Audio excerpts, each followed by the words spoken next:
Alien 8 UK. Welcome back. You found it again.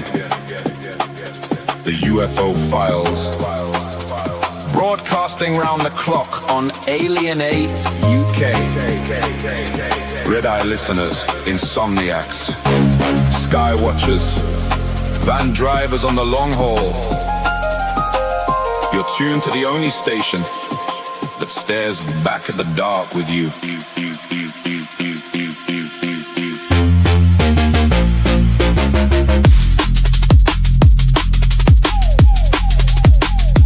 24 hours, we circle the same old questions.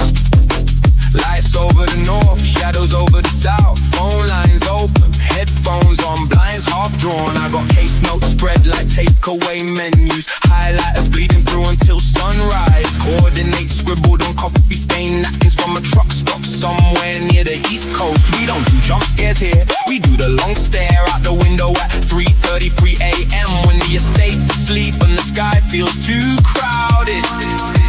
You call in with that voice, half whisper, half there. First time chatter, long time watcher, and the hairs rise on every neck in frequency range.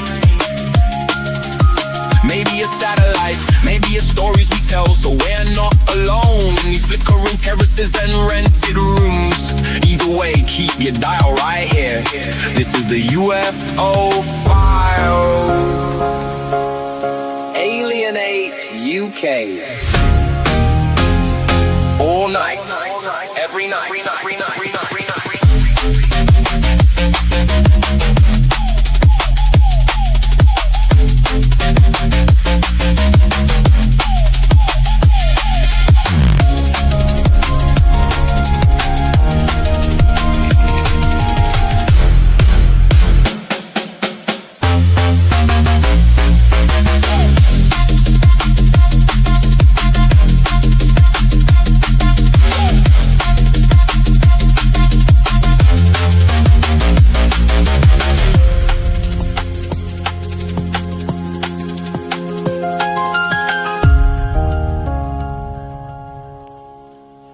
Welcome back. Signal acquisition initiated. Cross-referencing anomaly archives. Pattern recognition complete. Aether 8 online. Proceed. Super Chat and Super Stickers are now active. Join the Alien 8 UK community now. Share and subscribe for more.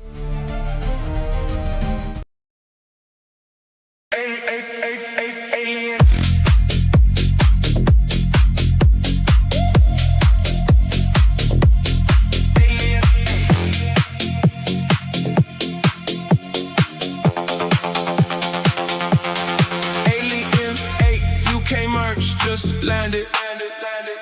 Level up your vibe tonight. Hit the YouTube channel now. Step into the unknown in style. Trip from another world. Yeah, the signal's coming through.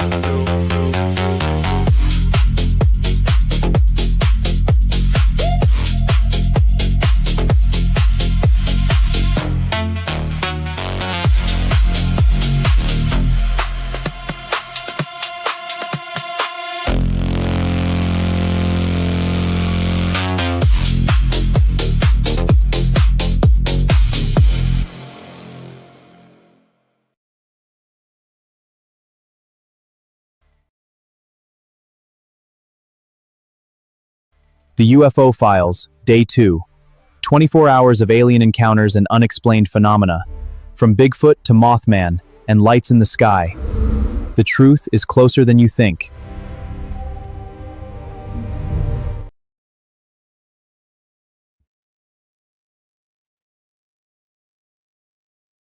Hello, good morning.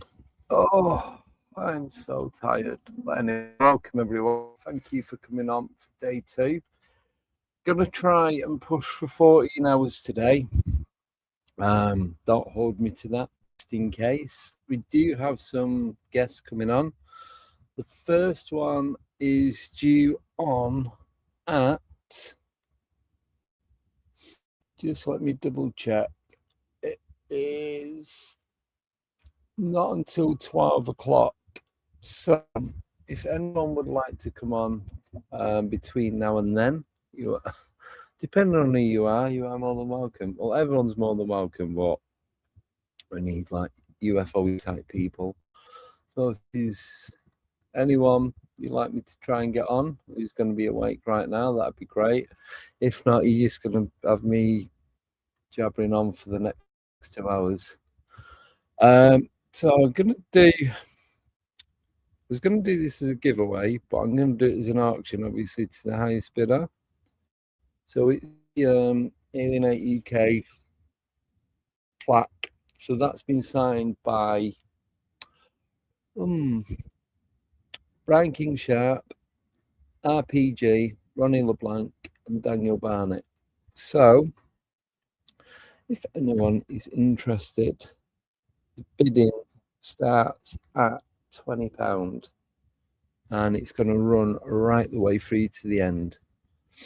So if you do want it, don't do the donations in the chat, because if you do it that way, it just goes straight through to YouTube and there's nothing I can do about it. So if you're all bidding like 20, 30 or whatever, it's going to go straight through. So if you are interested, just put the price that you're willing to pay in the chat and then I'll mark it all up and work it out at the end. That's all right. That's if you are interested in it. Meant to do it yesterday, but just so much going on, and because it was on my own, like I am again today, yeah, totally forgot about it. So at the moment, Nicole isn't on because she's not very well. She's got a fever and she's been very, very sick. So I'm not sure if she's going to be on again today. I'm not sure if she's going to be on today, but if she's not, then we'll just crack on. At some point, hopefully, Abby and name will come. Name is Tommy. We've got Paul Anthony coming back on. Lee Hatfield later on today. Heidi Pop. She just didn't get a chance to come on yesterday. So yeah, we got Ash Ellis, Jay Austin, Rob Showski, Tommy. So, there's a couple of other people that have been invited, but they're probably not even awake yet. So we'll just have to wait and see if they're see what's going on. So if you've got any questions for me, I can do them now. If not, I'm I don't know, just gonna wing it, I think, and that's all I can do. But I shall, in the meantime, I'm doing this and everything else. Yeah, she said she was chatting with you, Sarah, and in the middle of doing her hair when we finished, and she thought it was 2 hours later after we'd done. So yeah, so she apologized, and I'm like, don't worry about it, honestly, you can come back on today at whatever time. So I've sent her the link, and yeah, that's it.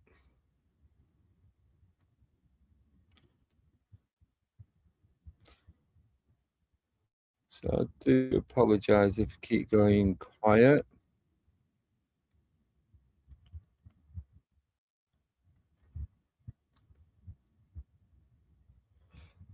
Because I can't type and talk, because I'll end up writing what I'm saying or saying what I'm writing.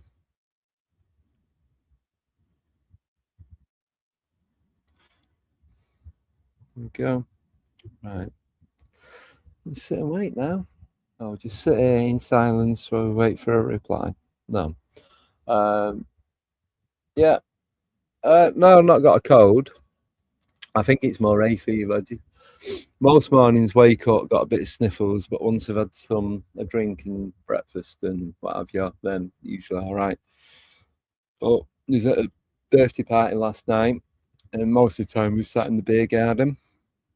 So yeah, it's probably that. Yeah, if you're new to the channel, you're just sat watching, come in the chat. They won't bite or boo you. I don't know. I don't tend to go in the chat. Don't trust them. No. Yeah, just come in and say hello, and hopefully you'll enjoy. Once it picks up and starts going, once I wake up, it'll be fine.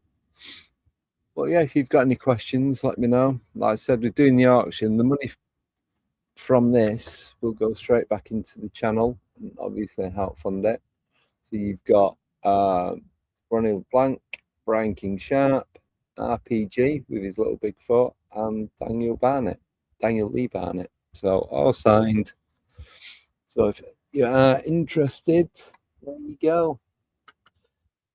Yeah, it was all right. It was. See, a lot of people I've not seen for a while, so it was nice to meet up with everyone. It was only there 4 hours. So yeah, that was it. Right, I'm not even sorted the screen out yet. Let me put the comments up on the screen and get the banners running. Oh, there we go. And then I'll read the chat. So from Steve. Hi Andy and anyone in the chat. The guy in Australia who found a downcraft in the outback took photos, etc. Think it's a while ago. No, I've not heard about that. Sorry. You don't know the guy's name, do you? I can. Let me see if I can find it on here.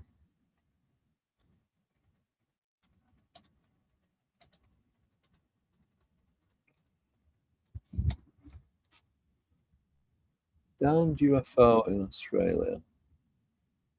Why?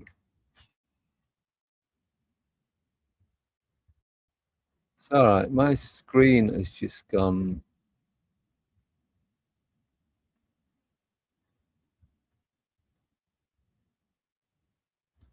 You've got 19th of January, 66. A farmer from Tully, Queensland, reported seeing a large saucer-shaped object flew over a school. Oh no, that was one from a few months later. No, for some reason, there's nothing on there. Did you a second Boogasaur has been found? Yes, apparently there's a few different ones that have been found. But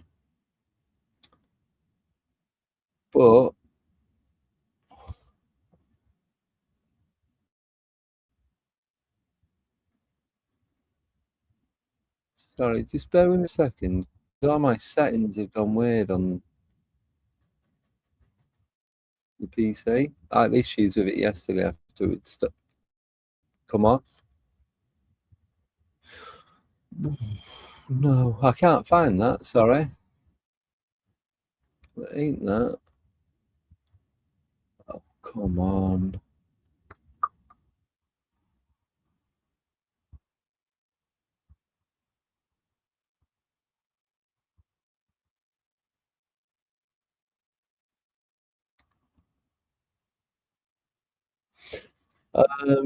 It was on YouTube. Took his mate to see it, and they both had photos. Went back later, and I calmed off. Crafted gone. Sounds about right. Sounds like another Roswell incident. To be honest.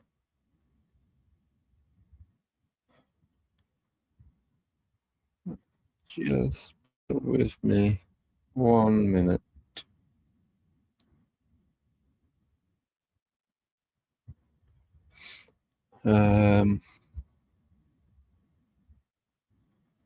Do apologise for this.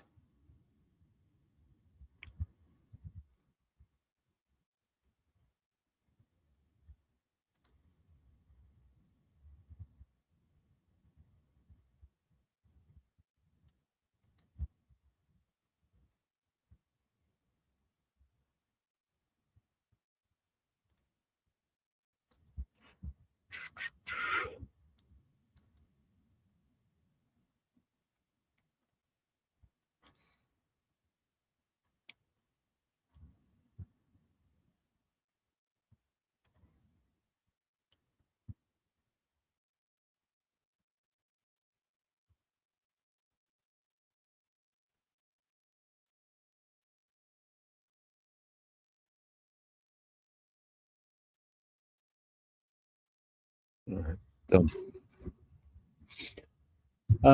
Yeah, I've had a look, but I can't find it. Can't find it on Google or chat, so I don't know.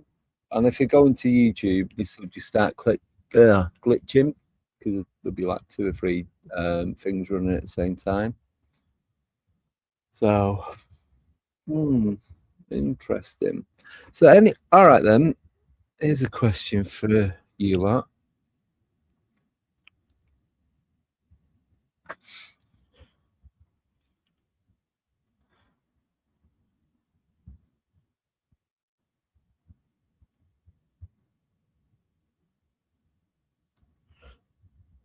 Who in the world of guests would you like to see come on?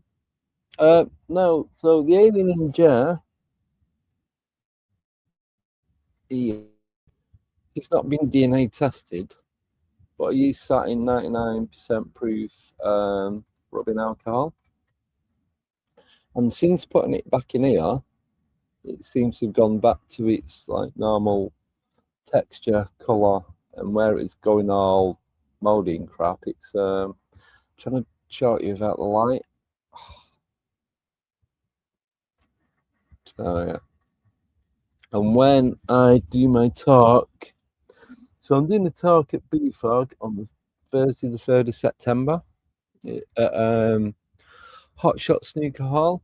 So if anyone wants to come along and listen, I'm going to be talking about frequency and how it can affect us and possibly how it affects the paranormal or how the paranormal affects frequency.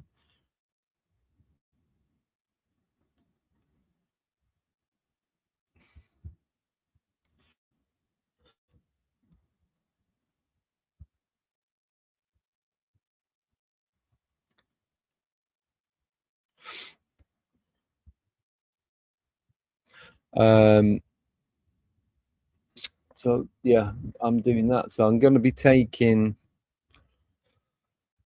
I don't know, I got a name.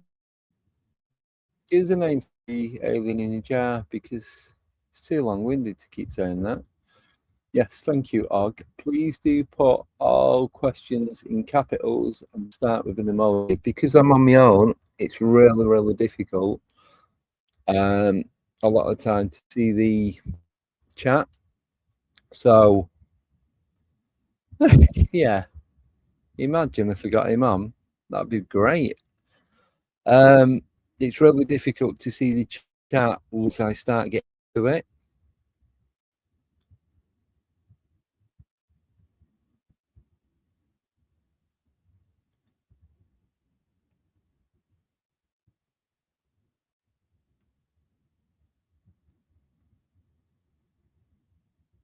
Sorry.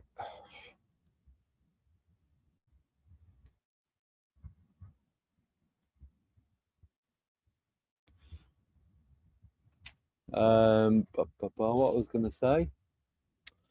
Yeah, imagine if we got King Charles on. I've been watching. Joe, the rugby player, where him and the other guy have been interviewing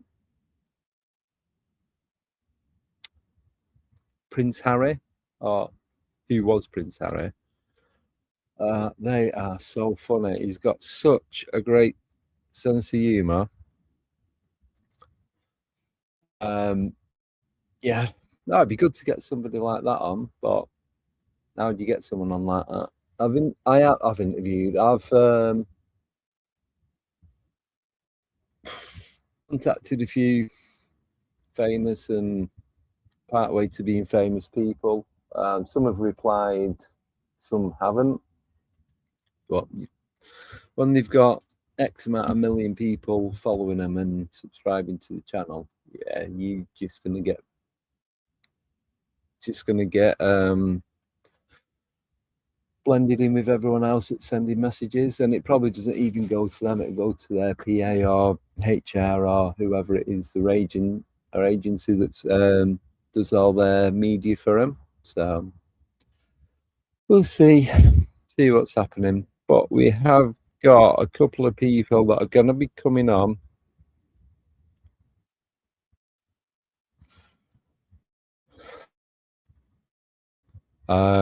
In the next half hour, so I'd say between now and 1:45. So they'll be coming on and talking nonsense. You'll recognise both of them straight away, so it's all good. I've actually got someone coming on talking about corn circles next. Fortunately, it depends how you look at it. It's not Andrew Collins. I have messaged Andrew about coming on. He did say yes, but I'm just waiting for him to get back to me with a date and time. So yeah, he's so busy doing the filming, and I think he said he's writing another book, and then he's doing all the traveling around Turkey and that. But the guests we've got coming on, so I'm on Nicole's show next Wednesday. Then we've got Brad Olsen coming on Thursday the 23rd. That'll be at 8 p.m. Because he's traveling, and the only day that he's not where he's between locations is the Thursday. So that's going to be next, I'm not saying Thursday again, at 8 p.m. Then on Monday the 27th, we've got John Hanson coming on the UFO Files. Wednesday will be the normal reality check. Myself, Nicole, possibly Abby. Got Drew Banky coming on the 31st. Then Steve Mera is having a chat the other day saying about him coming on more regular. So he's going to be doing the 3rd of the month. So his next appearance is going to be Monday the 3rd of August. Then all booked and confirmed. Got Ronnie LeBlanc coming on Friday the 7th of August. Then we've got Ronnie Dugdale, who's going to be talking about Rendlesham, coming on Monday the 10th. And then on the 14th, which will be at 8:30, just because of the times that Nicole can get on because of work, we've got Brandon Thomas and Dawn Lester coming back on, because that's been about 6-8 months since the last time they were on. So that's August 14th at 8:30. And then I've not got anyone else booked in until for then. So yeah, that's it. We've got excuse me, we've got loads of guests coming on. Oh, so I just seen that from Steve. He can't talk about that, can he? Because he might be one. Who knows? So yeah. With Sarah, I'm all right with the chat at the minute until I start lagging in about 10-15 minutes. Hopefully, I'm going to be meeting up with John Hanson within the next week, 2 weeks at the most, and then I'm going to go to the archives. He said I can take photos, do some footage, do on location interview with him. So I'll just film that, and that'll go out as a pre-record. So he can, like, obviously point out to different documents in the archive while he's there, and I'll get me bacon butty from Shirley. So everyone's a winner.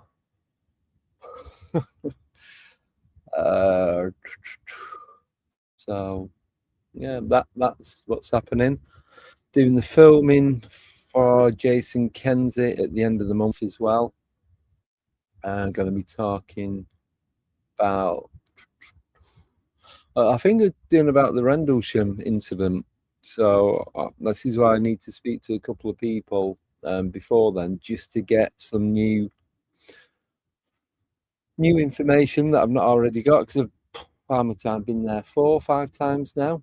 So And every time we've been, it's been in depth, and we've done investigating, and we've walked around, and each time we've been to Rendlesham, we've always got something. Never, Simon, you're slacking.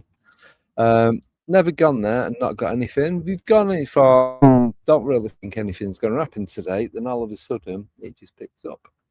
So, can't complain. It's just, well, I can. You know I will. It's a 2.5 hour drive, which for people in the US is like nipping out for a loaf of bread or a pint of milk. So, yeah. So I'm just trying to. DMT bloke, Adam Butler.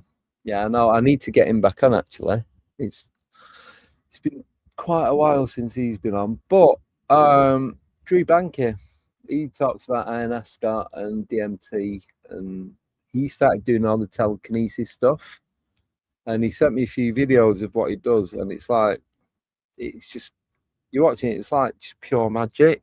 It's so cool. So yeah, it's gonna be good.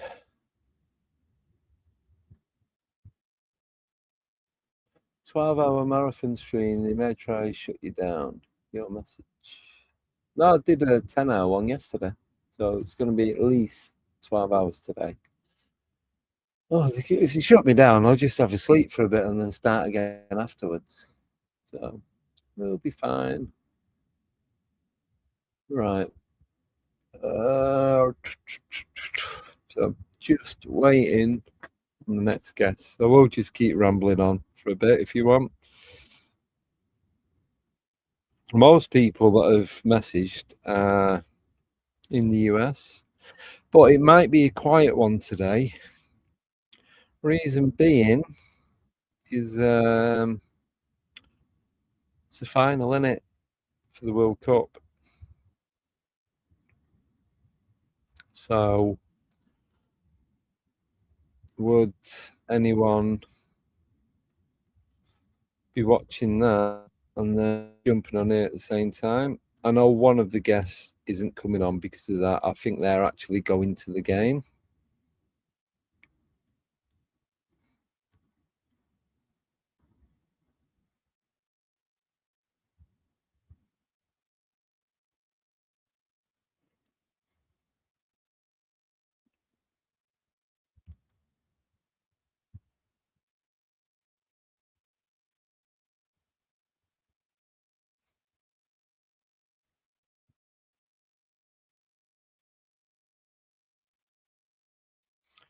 There we go. Oh, right. Last message sent. No idea. Once we lost, I just lost interest with it. So I don't really follow.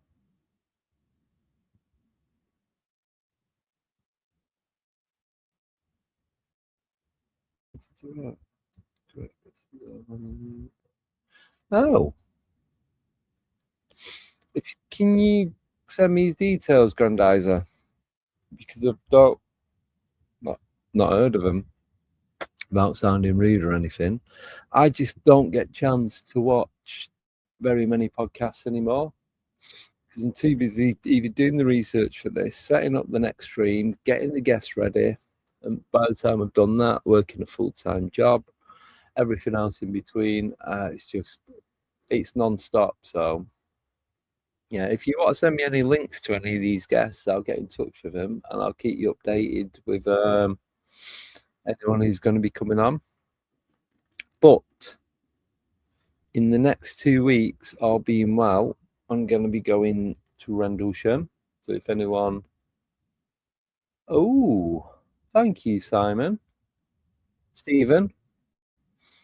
Sure, I need glasses. Going to be going to Rendlesham. If anyone's like to do meet up, it's going to be like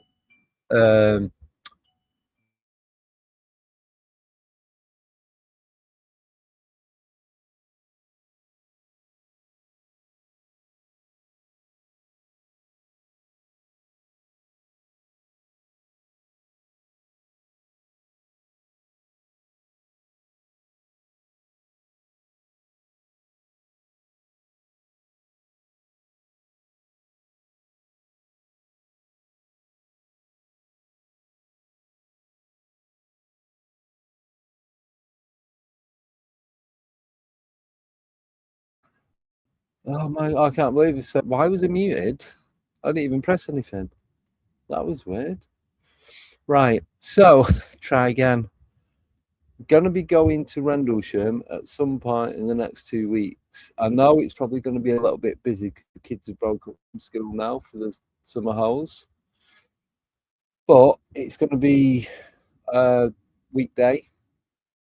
But I will keep you updated once I pick the car up and then get everything sorted to give you a definite date of when it's going to be.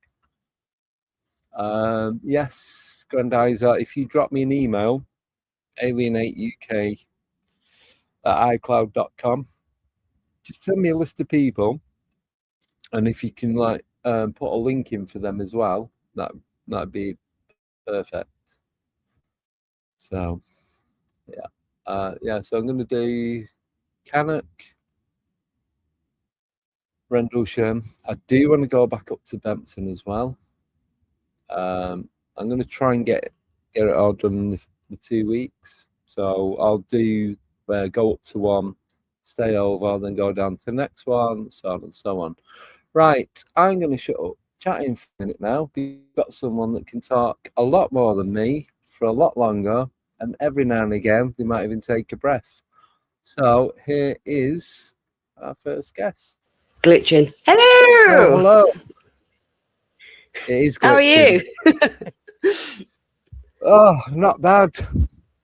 Not bad. All good. How's it going? Yeah, we're a bit knackered this morning. We had a bit of a heavy day yesterday, but it was absolutely brilliant. Nick's just getting sorted and then she'll be on with us. But yeah, we've had 2 interesting night watches, and the Crop Circle conference was absolutely amazing. Absolutely amazing. Our brains are both fried with lots of scientific information, but we will try our best to relay it to you. Hello, everybody online. Fine. I did say to you, you won't have a signal to go live. Whenever no, not in Wiltshire. Not anywhere. You go to a conference, you try and get a signal to do a live stream, it just is not happening. Well, we went to a few different places, and we were even going to try and join you from the pub last night, and that had Wi-Fi in there. Do you think we could get on? No, you never can. So it's just I give up now, because I used to think, right, I'll get to these conferences and I'll do a live stream from there. Not happening. It never ever works. So now I just do. If you see me, you see me. If you don't, you don't.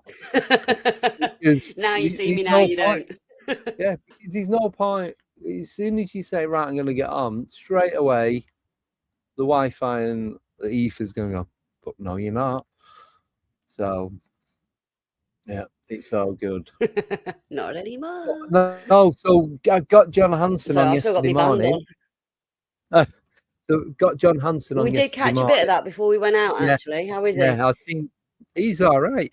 So hopefully I'm going to be going across over to meet him at some point late next week. So I'm going to go to the archives. But I'm going on the promise, I'm getting a bacon butty from Shirley. Oh, yeah, you got to get one of Shirley's bacon butties. Yes. Yeah. So, I wish I could come with you, but I've got a family thing on next weekend, so I'm up in the Midlands. I don't know what day. I'm going. Yeah. But he's in the Midlands, isn't he? Different way. I'm going with my parents, so yeah. I'm subject to my dad driving. Oh right, so you're not driving. I'm not driving. No. It's family thing. We're going down for a celebration. So yeah. No, not too bad then. So otherwise, I don't know. Here we go. Yeah, the internet at the minute is a bit hit and miss here. Oh, so if we're a bit glitchy. But yeah, we had some brilliant speakers yesterday. Tim Carson's, who's one of the farmers. He's the farmer of Eastfield, which is where you get all the pictograms, where you had that one from Led Zeppelin that Led Zeppelin used back in the 90s. So that appeared in the 90s, and that's when it all properly kicked off in this country, and the crop circle phenomena just kind of went nuts. And it was to celebrate the 25 years from the Milk Hill formation, which was the galaxy. If I was at home now, my set I had all the photos ready for you and everything, but I will get Oh. those on a bit later on when I'm located. Yeah, the reason I can tell you the reason why you're glitching. But yeah, it was August 12th, 2000. Solicitor camped up in the area, and there was a thunderstorm that night in a heavily rutted field, and 409 circles went down in this massive galaxy formation overnight.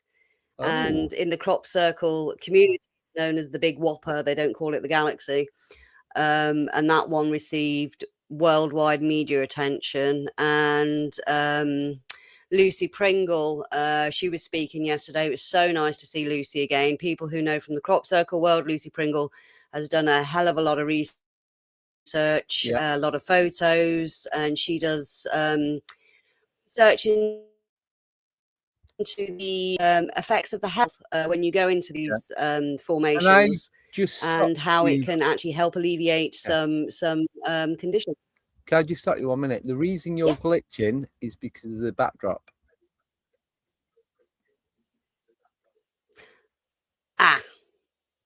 Yes. Okay. I have no idea how to change that. This is Nick's setup. So it should be exactly the same as what you on visual effects. Right. Okay. So if I go into visual effects, Nicola's house. There we go. That will stop you glitching. There we go. Hey. That'll stop me So glitching. what are the books? Read the books out. No, I'm not listening. Right, before you carry on, so doing an auction for this, as you know, because fantastic. So we have. God, that seems ages ago now. So Stephen kicked off with £40. So all the money. 40 notes. I like it.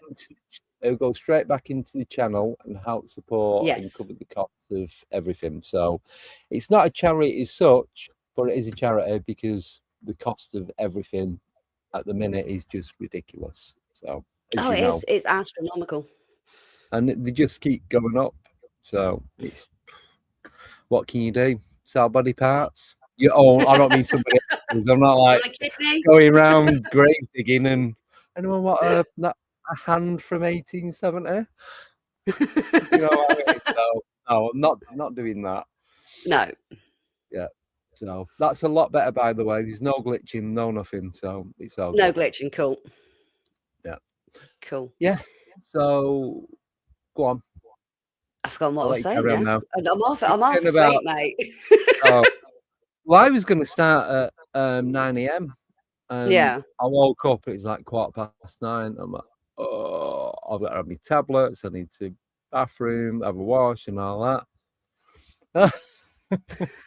Well, we were in our PJs up for about 5 minutes ago, and we saw you were like the guest hadn't arrived yet, so we were like, quick. Oh no, there's no one on till 12 o'clock. Yeah, our first guest, Mike Millward. He's one of the guys that we meet up when we go to Rendlesham. Yeah. Oh. Yes. Because we were talking about that yesterday, because we met quite a few people at this conference, and we've been having a chat and that. We've yet to get into a crop circle. Hopefully we're going to do that a bit later today, if both of us are still awake, because yeah. But we met quite a few people yesterday at the conference, and they're all into all this stuff, so we were promoting both channels and getting them to tune in, and talking to a lot of the guest speakers, and it was fantastic. It was Monique Klinkenberg who was putting on the conference. Many of you will probably remember her from her Crop Circle Pass scheme back in 2013, which never came to pass, unfortunately. Politics of Crop Circle, shall we say. But the intention was good, so it would reimburse the farmers for lost crop. Oh, okay. And one thing I will say, I know there's a lot of crop circle artists out there, but at the minute farmers are heavily struggling, especially with what's going on geopolitically, and the cost of everything has gone up. And as much as everyone loves a good crop circle, if we could just refrain from Well, a lot of it's getting harvested out because of the weather anyway, but yeah, they're just struggling at the minute, so it's become more of a hindrance. Don't go out creating crop circles. Is that what you're trying to say? Do sand circles. There's one. Yeah. There's a guy on Tour Bay Seafront who does amazing sand circles. There you go. Still I glitching. do water circles. I know. Don't know what it is. I've no idea. You might need to. Yeah. Well, we can hear you. We've had issues all morning. We've been trying to do veil stuff this morning, and it's just been a nightmare. Not happening. Yeah, I know. So you'll be fine. It'll be fine. So I'm guessing it is worth going. I seen the photos this morning that Nicola put up, because I know you met up with Maria Wheatley. Yeah, if you can share them, we can happily talk about them. We're going to try and, when my phone's charged up, I'll try and send you some UFO footage as well. You'd think, but I cannot get on Facebook on the PC. I can now get on Facebook on the PC. I was trying to promote this on Facebook. It's like, you cannot access your account. Please try again later. These issues with Facebook. 5 times I tried uploading to put it on Facebook, and now it's done it. Since, that's good. What time did they say? 9:15. Since 9:20, I've only just been able to get on Facebook. I could do it on my phone, but I couldn't do it on the PC. You see, I've been trying to upload to Insta, and I just can't. It won't have it. Oh, Meta's. It must be Meta, because it's all connected, isn't it? Anyway, it's working now. I can't be bothered with it now, to be honest. I've given up. I thought we'd been shadow banned because we saw about 15 UFOs Friday night, and I think about 4 or 5 last night. Wiltshire, Very man. nice. Wiltshire. Do you know how many I see? How many? 0. Nothing. I thought you were about to say 10 then. And we sat in the pub car park most of the night, and it was quite a clear night last night. And I'm looking up, I'm just seeing a couple of planes go over, but nothing, no satellites, nothing.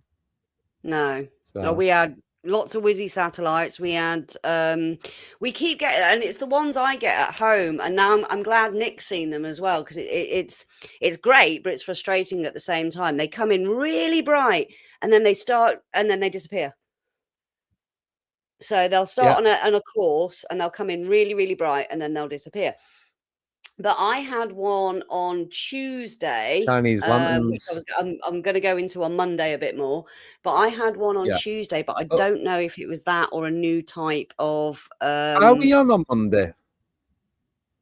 I don't know. Are we on Monday, or are we having a sleep? Can we have a sleep? I thought next week we're not going to do anything. I'm on Nicole's on Wednesday. Yeah, that's fine by me, mate. I can catch up and sleep by the time I get home tomorrow. If you want to come on Thursday, we got Brad Olsen. Cool. It's going to be 8:00, and he's talking. Well, he doesn't know this, but this is what he spoke about on Tommy's. He's talking about Antarctica. Take the screen off because it was glitching. What screen? The what's it screen background. Yeah. You see all the junk now. It's pretty in here. Nice junk, yeah. It could be worse. Could have all this crap behind you. We need to rethink a little bit so I get the chair. Yeah, so I'm not gonna. Hang on. You're all right. We're just gonna pop out for a second just so we can get another chair in, so you're not watching us move furniture and taking the mic. That'll be a lot more interesting, trust me. And we're gonna switch cameras and just get the other mic set up as well, and then we'll be right back with you, mate. Yeah, that's fine. That's fine. All right. We'll be back in a bit. A couple of minutes. See you in a minute. You'll have to remove. I'm not on mine, so you'll have to remove us. Yeah, there you go. Oh, she's doing me head in then. I don't know who she is or what she was talking about. Oh, they'll be back in a couple of minutes. Thank you, Og. Really do appreciate it, as always. Sorry, I'm still waking up. out of bed before 11 o'clock on a Sunday. Oh, just bear with me, people. I'll be partly human soon. So this is what we're auctioning off. 4 signatures: Ronnie LeBlanc, Brian King Sharp, RPG, and Daniel Lee Barnett. So we've had 1 bid so far, and that is from Stephen for £40. So I'm going to run it all the way to the very end. If you can put that in capitals as well, just so I don't miss it, like the way Stephen has. So he's put, I'll kick off with a bit of 40 notes for the plaque. So there you go. And the thing is, you're probably not ever going to get all them signatures together again. Not all at the same time. So obviously we was at the event in Bridgewater in Somerset in February this year, and there was obviously all them people were in the same room at the same time. So Nickname and Abby went over, got them all to sign it. So they was all signed not at the same time, but one after the other at the same time. So not only have you got all the signatures, the energy of it is from all 4 of them people being in the same room at the same time. So I think it's well worth it. So I'm just waiting on Abby and Nickname to get set up. I think they're nearly done. And yeah, that's it. So if you've got any questions for him about crop circles or anything else, please put them in the chat. Capitals, emoji, same as. And then we go from there. Oh, that's right. Just keeping my eye on other guests that they've got coming on.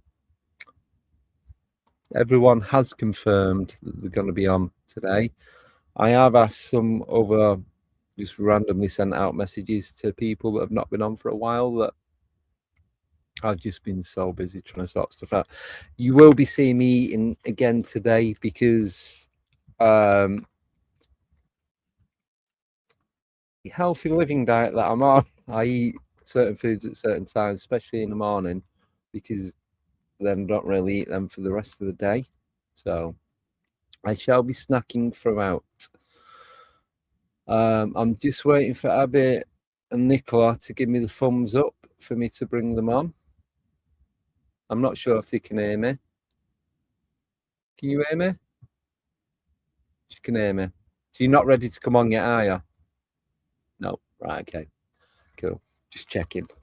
I have asked Dolly and Preston about coming on. A couple of other people. One is just reading the message now. So, and it's good to have multiple guests on at the same time that are going to cover and talk about different things, because that way it kind of gives an open insight for other people to come on. There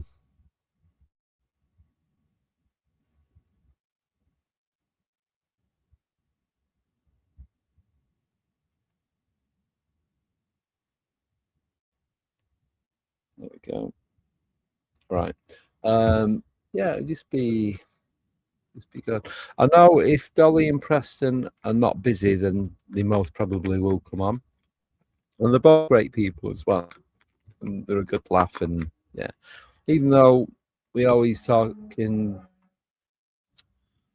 we keep the subject serious, we also like to have a laugh. Thank you, Anchor. Really do appreciate it.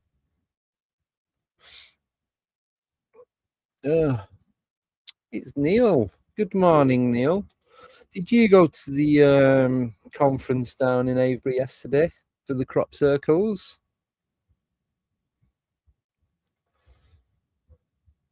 So I'm doing about 10 things at once, and we'll eat at some point. Good to see everyone in the chat as well, by the way. Sorry, but you're just going to have to bear with me. I won't be all slurpy and what have you, crunchy with the food. I'll be as quiet as I can. I do apologise, but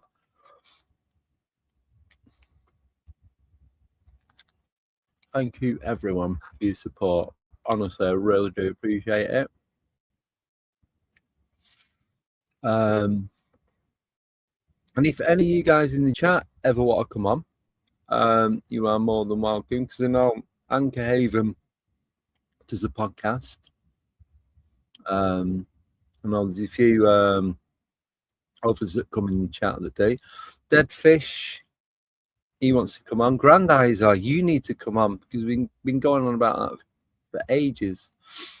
Right, I'm just going to play a short video, and then I'm going to bring the girls back on. So we'll see you guys. What? Mukbang? Ain't got a clue what you're on about, Simon. You've been drinking vodka for breakfast. I'll see you guys in a minute.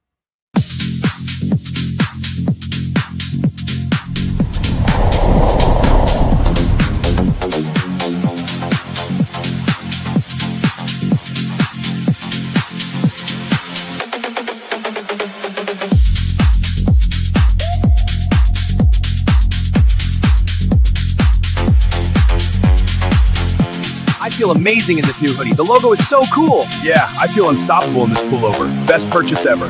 This t-shirt and phone case rock. I feel stylish.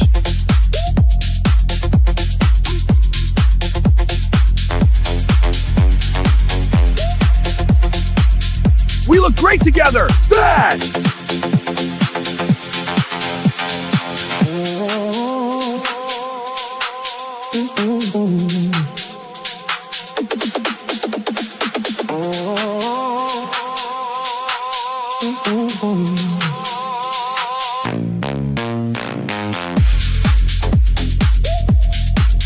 We totally rock this brand.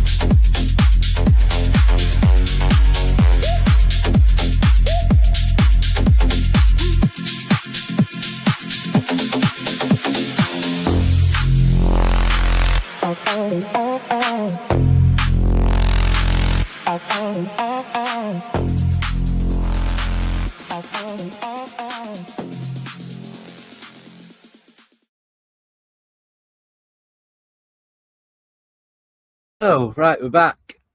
Just check with the girls. Are you ready to come back? Sorry, the ladies, are you ready to come on? Oh, good. Right, let me bring them on, and then we'll kick off and get the show going. So here we go. 3, 2, 1, boom. Hello.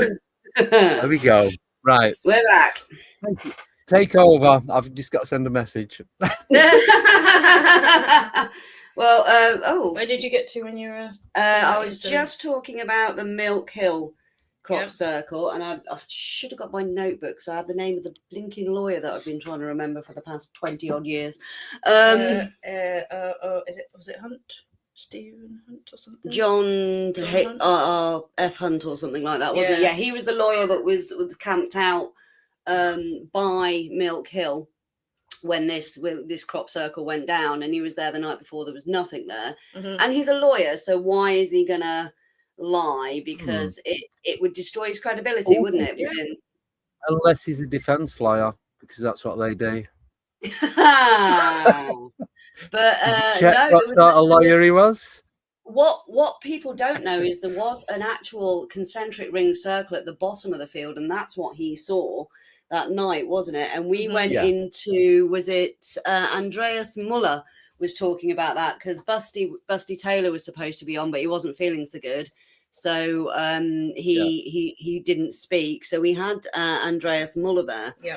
Remotely through StreamYard, and he did an amazing talk on some of these dragon prints or dragon footprints, which me and Martin researched, because we had some around Callington. We saw one in 2013 down by the Barge Inn in Honeywell, and there was one of these almost like a rough circle. It's like it's not formed properly. A lot of people mistake it for wind damage, so it gets overlooked. But we saw something very, very similar, didn't we, in Avebury yesterday? It's like flattened in a almost like a feathered way. Imagine it's like combed, isn't it? Yeah, if you got pet paws with fur around them, ignore the paw print, the fur also makes a bit of a sort of a fan effect on, and that's what they called as dragon prints because they're so big. That's how they describe them. But they're like a little patch that's all fanned out, and then there's like a gap with the next one. What's that there, Brecky? I'm just trying to find you a photo, actually, Andy. We took that many photos yesterday.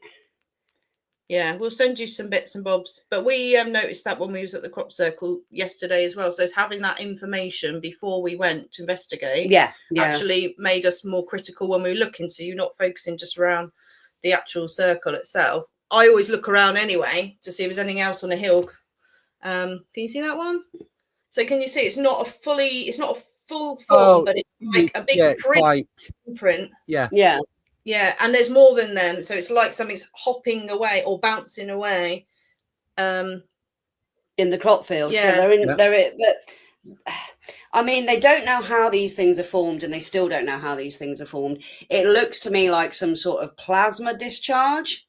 To me, it looks like something almost with magnetic. You saying that, affected remember me telling you, when I was working in Milton Keynes, I was just coming off the motorway. And I seen this like plasma UFO at the side, and it was dropping plasma balls. And that was out. There's a reservoir, it's like a private fishing place, and it all dips down these few hills, and that's not that far away from where I didn't see the invisible one because I didn't because I couldn't see him as invisible. But it wasn't. It's probably less than a quarter of a mile away from that location where these were dropping and where this was. But I didn't even think that could there be a crop circle there. I'm just like fascinated by what was going on in the sky at the time. Yeah. So could it be the same thing? It's worth knowing that now for another time, because that's what where they're so sporadic, it could absolutely be something like you described, dropping out the sky and dup, dup, dup, and that's why you don't have a nice consistent pattern. But also I was talking to you what my theory is with these sort of white orbs and plasma is I think they're charging something underneath the ground, so you don't get a physical effect. So people are like, how, if someone's doing a crop circle, why isn't there or crop marking, why is there not a pathway to the next? So if something's happening underground, you're not going to see a physical. If it's charging something magnetic under the ground or with the stone, and it's doing, like I described to Abby yesterday, in science in school, when you've got the iron filaments and you're messing about with the magnet, you're making all these pretty patterns and stuff like that. Oh, yeah. Of course, they're doing like a spray, the filaments, aren't they? And that's kind of what I liken to the crop on top. And if you've got something being charged underneath that's spinning around or doing a little bit of it's energized, then you're going to get a bit of a weird splay. So to me, I kind of think some of these things are from underground and not necessarily from the top. We're always thinking something's come down and there should be something visible, but I think actually underground there's some charge there, some energy that could well be being charged and making these formations as well, but also these ones that we disregard, that we think, oh, somebody that's walked in the field or someone's taken a picture of the crop circle. You're going to easily think, that's somebody, where people stood, but actually that is all part of it, and that those are the sort of things to consider. If anyone sees activity, check the crop circle. What crop circle was it, Greg? Where did you see? That's Ash. So that's Ash. Yeah. So he's saying Greg was that? It'll be on TikTok. Oh, fantastic! Yeah, so because that would be amazing to find out. Yeah. Either go on Boo or Pursuit of the Paranormal. It'll be on one of them two TikTok channels. Just type in Greg Tomlinson, you'll find it. Yeah. Or even Sarah. Fantastic. Would you guys like another guest to come on with you? Yeah, can do. Yeah, we got lots of stuff. I'm not telling you who. I'm not telling you who it is yet. And I had a little bit of an impulse buy yesterday, didn't I? Yeah, you did. I did. Yeah. I got. Oh yeah. Can we do show and tell for a little bit, please? Can we do show and tell? Can you see that? Show and tell. You can do whatever you want. Andy's not looking yet. Hold there you are. Look. I am looking. Oh, Abby's purchase home. Go that way. Ta-da. Go that way. Go that way. Go that way. Which way? Very nice. The mirror image in the wrong way. Milky Way. Is that? That is Silbury Hill. Oh, yeah, I'll take the glare off it. Hill. Silbury Hill at Way. night. Taken last night by myself and Abby. Yeah, and then just printed. Yeah. No, it was. It was round the corner from you guys. It was Wayland Smithy, yes. Yeah, he was up probably Devices at that one. Yeah. Very good. Yeah. See, you could have met up. We You could know. have. Yeah. We could have. Yeah, Greg's Although we such were a a bit, top guy, dead he last really is. night, weren't we? We were trying to do too much yesterday because we had the conference all day as well, and then we were like, right, we're going to go and check out Avebury and the crop circle there. Some people from the crop circle conference that we met actually went to the one at Devizes as well and said it's accessible, it's quite easy to get to. And we met them at Avebury, so we had a chat in the pub and all that, like you do, and it was just so nice just to sit in the pub. Actually, it was a chit chat around normies, possibly. Not that we're normal. Not that we're normal.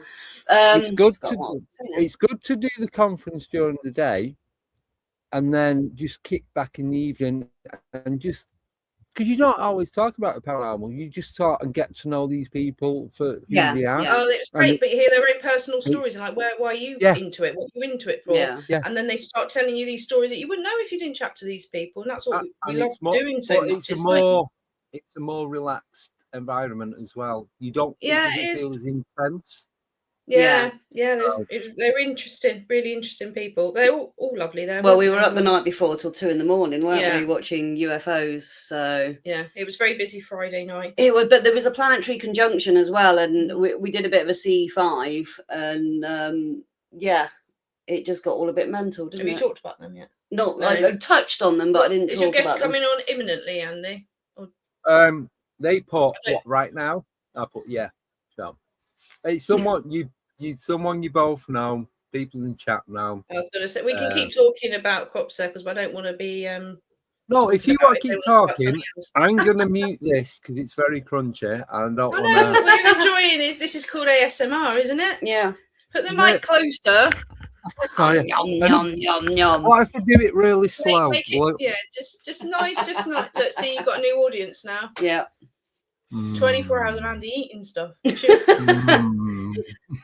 Paranormal toast. The toast ghost. No, there was a case. We had a toast ghost case. He's going to have to start a toast business now then. Yeah. And what we do is have your face on it. So instead of it's Jesus, like burnt on the toast, it's going to be Andy's. Andy. Alien in a jar. Okay, yeah. I'll have a look for a shroud later and see if we can put some peanut butter on my face and just do a print. Why not? The shroud of decodes. Yeah. Shall we show what we bought then while Andy's eating? Well, yeah. It was lovely to see Lucy Pringle last night. I interviewed her back in 2014. She has retired now, so what I'm going to do is remaster the old interview, but we've got this one that she signed for us. And it goes into all of her research, but also, as I say, the medical side of things. I'm just trying to find it because she's done a lot of work with Parkinson's, people who suffer with Parkinson's. And they do a lot of scientific testing beforehand and afterwards, going into the crop circle. And this woman, she was a writer. And you can see the difference before and after. So they got her to write a piece before she entered the crop circle, maybe during it and after it. And her handwriting improved. And then they carried on to the early evening, and then her handwriting deteriorated again. So that's a really, really good life study, isn't it? Another one with swellings. I mean, the effects on the hypothalamus. And, these are all scientific measurements that they are doing in the field with proper equipment and medical equipment. Yeah. Just trying to find. Right. While you carry on, I'm going to bring the next guest on. If that's okay. Yeah, sure. Join you. So, the wonderful one and only UFO Joe. Hey, Joe! There you go. Welcome. Something cropped up. We see for Joe. Yeah. There we go. This was unexpected even for me. So. You're a little bit, Joe. You're a little bit quiet. Okay. I'll just mute let me see what I can do about that. Let me just mute some. We can hear you, but it's just very faint. Yeah, I don't know why I'm shouting. He's in his ship. Is it better now? Oh yeah, that's better. Okay. Because he was using the mic from the camera, so I had to. Yeah, that's good. That's all good. Sorry, right. I wasn't ready. Should have seen me running. Don't worry. Yeah. All right. So what are we doing? So we were Abby and I were just talking about the crop circle conference we went to yesterday. We visited a crop circle as well, and just talking to people and the research. So you can jump in on these, Joe, because what people don't realise or don't think about with crop circle formations, we know there's hoaxes out there. We know there's hoaxes out there. We know that you hear us all right? Can you hear us all right? Yeah. Absolutely. So a lot of people thinking, oh, it'd just be a conference where they're just showing pictures of all different crop circles and that, but there's more research behind it. There's more phenomena behind it, and there's earth energies, there's earth alignments as well that these connect, they're symbolic to, and they're connected to. So there's a lot of people that will just look at a picture, go, oh, that's man-made or whatever, and there's the surface. There's a lot more that goes behind this with research, with natural phenomena, the area, the landscapes as well. So it's just good, really. Just what's your theories on it, Joe? And do you get them where you live as well? Because a lot of people are, oh, it only happens in Wiltshire and all that, and it's like it probably doesn't. It doesn't. Farmers don't want the attention as well. Some farmers too much land to notice they got something going on there. I get what you're saying totally. Give me a moment.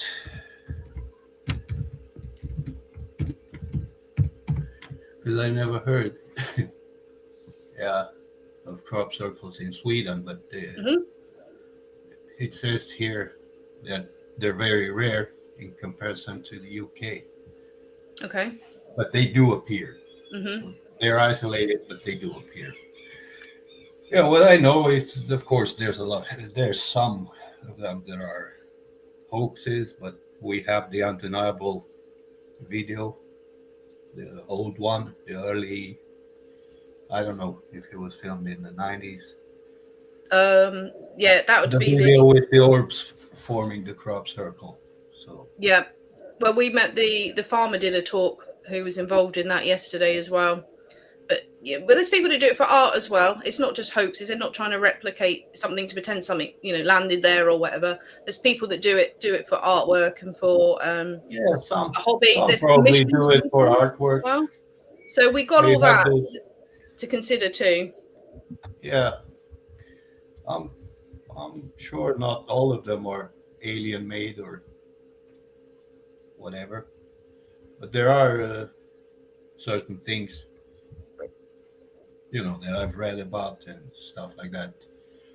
Well, what happens to the actual plant in the real crop circles, how they pop up and they're all oriented in just one, I don't know, and they found how do you call them, tiny bits of metal, like micronic size, and the nodules get affected as well. The nodules get affected. and they That's lay what you were differently saying. on the crop as well. Go on, That's what you were saying about the metal. So with you saying that before, and with what Joe's just said. Oh, about the iron filament. Yeah. What if because of the contrails, shall we say? That's all. As deep as I'm going to go with that. Because we know that they're spread over the crops, obviously, to control crop growing.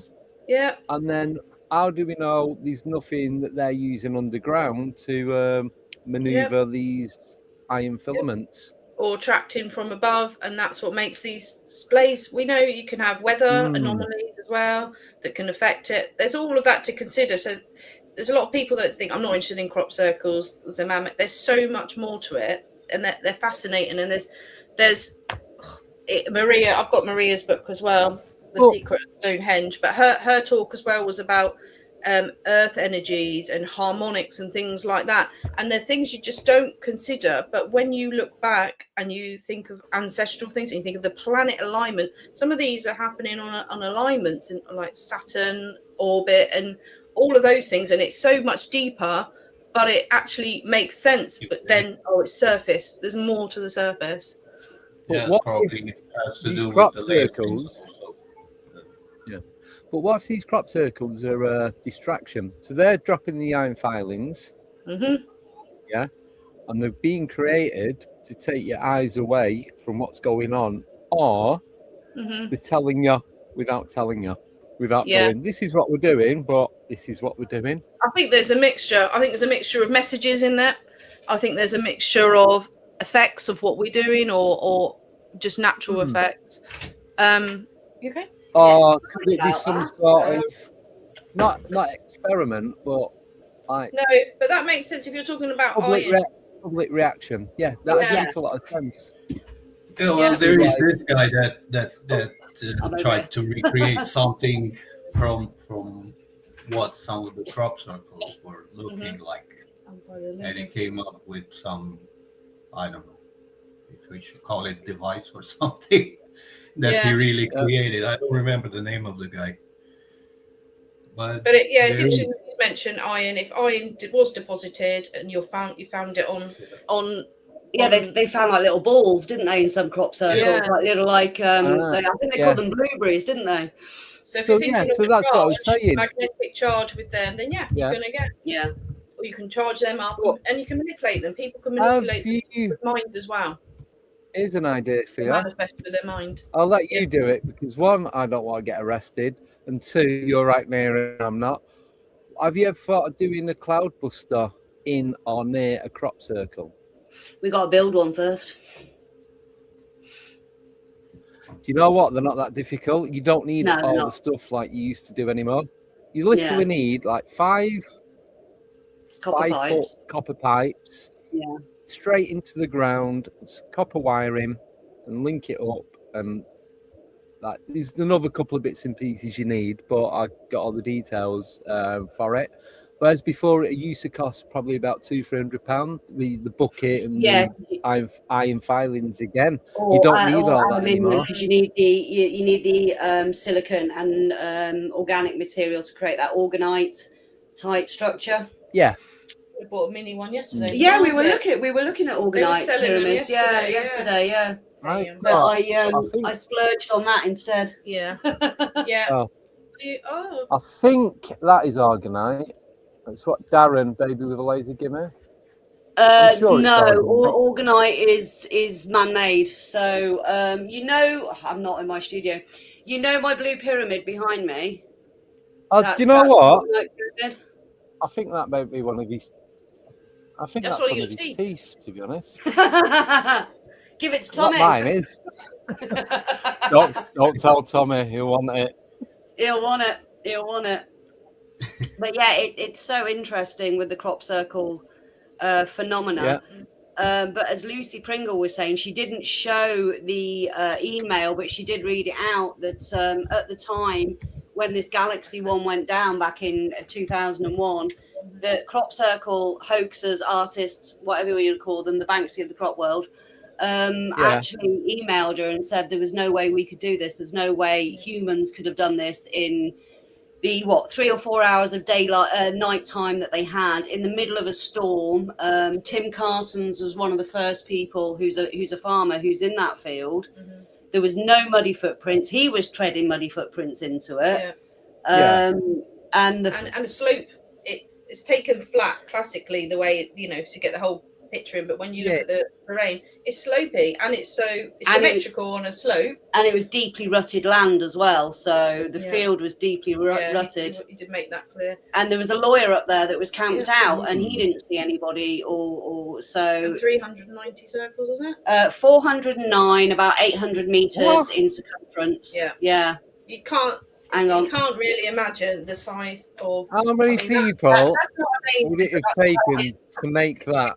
Look how many circles, small circles, and it's on a slope in poor weather That'd make conditions. sense. So if it is plasma that's coming down, what if it has got these tiny ball bearings or iron filings in, and they're using some sort of electromagnetic field to create it? Because surely that would be the That's easiest Tim way. Carson's the that way. farmer there. I don't know if you can see it properly. properly. It's the classic one that's well known. Yeah. But So what if they use these electromagnetic fields? If the plasma Yeah. dropping little tiny yeah, I think it is that. And iron you can balls, something iron quickly filings, then or whatever, manipulating. because then they can drop thousands, if not millions, of these things, and just it could be done in seconds. Well, we've seen videos and we've heard witnesses have said about multiple drops of plasma and balls. We've seen these sort of mass drops. Oh, you've got photos of it, haven't you? Because these balls of light are seen in and around crop circles before and after. And the army up there with the helicopters back in the 90s and early 2000s, they were actually chasing these, or the balls were chasing them, you know, whichever way you want to look at it. It's a video, so I'm just going to pause Yeah. it. It's not that me, isn't- it's a video, but you can see one of the professors, part of it. Oh, I don't know if you can see it. One of his talks. I don't think you can see that. No, No, it's just a white screen. that Just is quickly, 1, 2, 3, about 5 balls in a field there. that isn't Aaron's tooth. That's shungite. Shungite. Also, as well, the difference between a man-made crop circle and the more, you know, the genuine mysterious phenomena is you don't get the mechanical breaking at the stem, and you get the first growth nodes, not the second growth nodes that come back up. That's phototropism. Yeah. But the first growth nodes are exploded and they're burnt. And also, in the best one to see it is rapeseed oil, where it's actually bent, and you know how thick rapeseed oil stalks are. Oh yeah. You Not put a some ball metal on that, that. that's going to snap. This is a photo from a crop circle where it's a genuine one in rapeseed, and it's just bent at the, and you can At see the it's base. deformed on the root. Yeah. It's literally been Lucy Pringle manipulated. put, very goodbye. So for that sort of reaction, you're not doing that by stamping on it, are you? That is like a chemical, a biological. No, because a lot of it, if chemical you're going to stamp on it, you're not going to stand on every stem in the exact same spot. So they're going to be bent or snapped in different locations of the stem. Yeah. I'm just trying to find the two that were at the radio towers, which is MOD property. And there was, hang on, you've got them on there. Which one? That one. Oh, yeah. Yeah.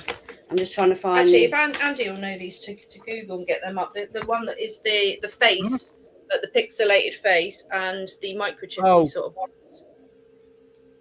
So they were by telescopes, weren't they? Yes, they were. There was two. There was one with an alien face with a binary disc in it. I haven't got my notebook with me; it's downstairs.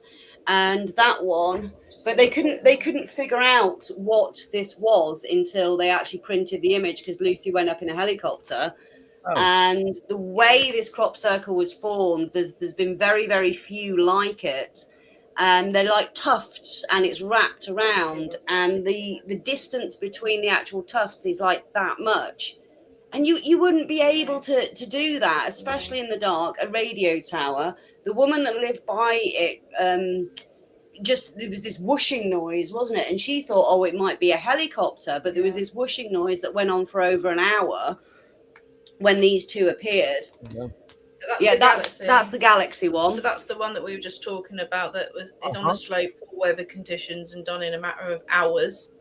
Yeah, what was the other one? Because there's so many on it. Maybe do. It was the face and the alien. It was a response basically to SETI's binary beamed signal from the 1970s, and the way it's come back.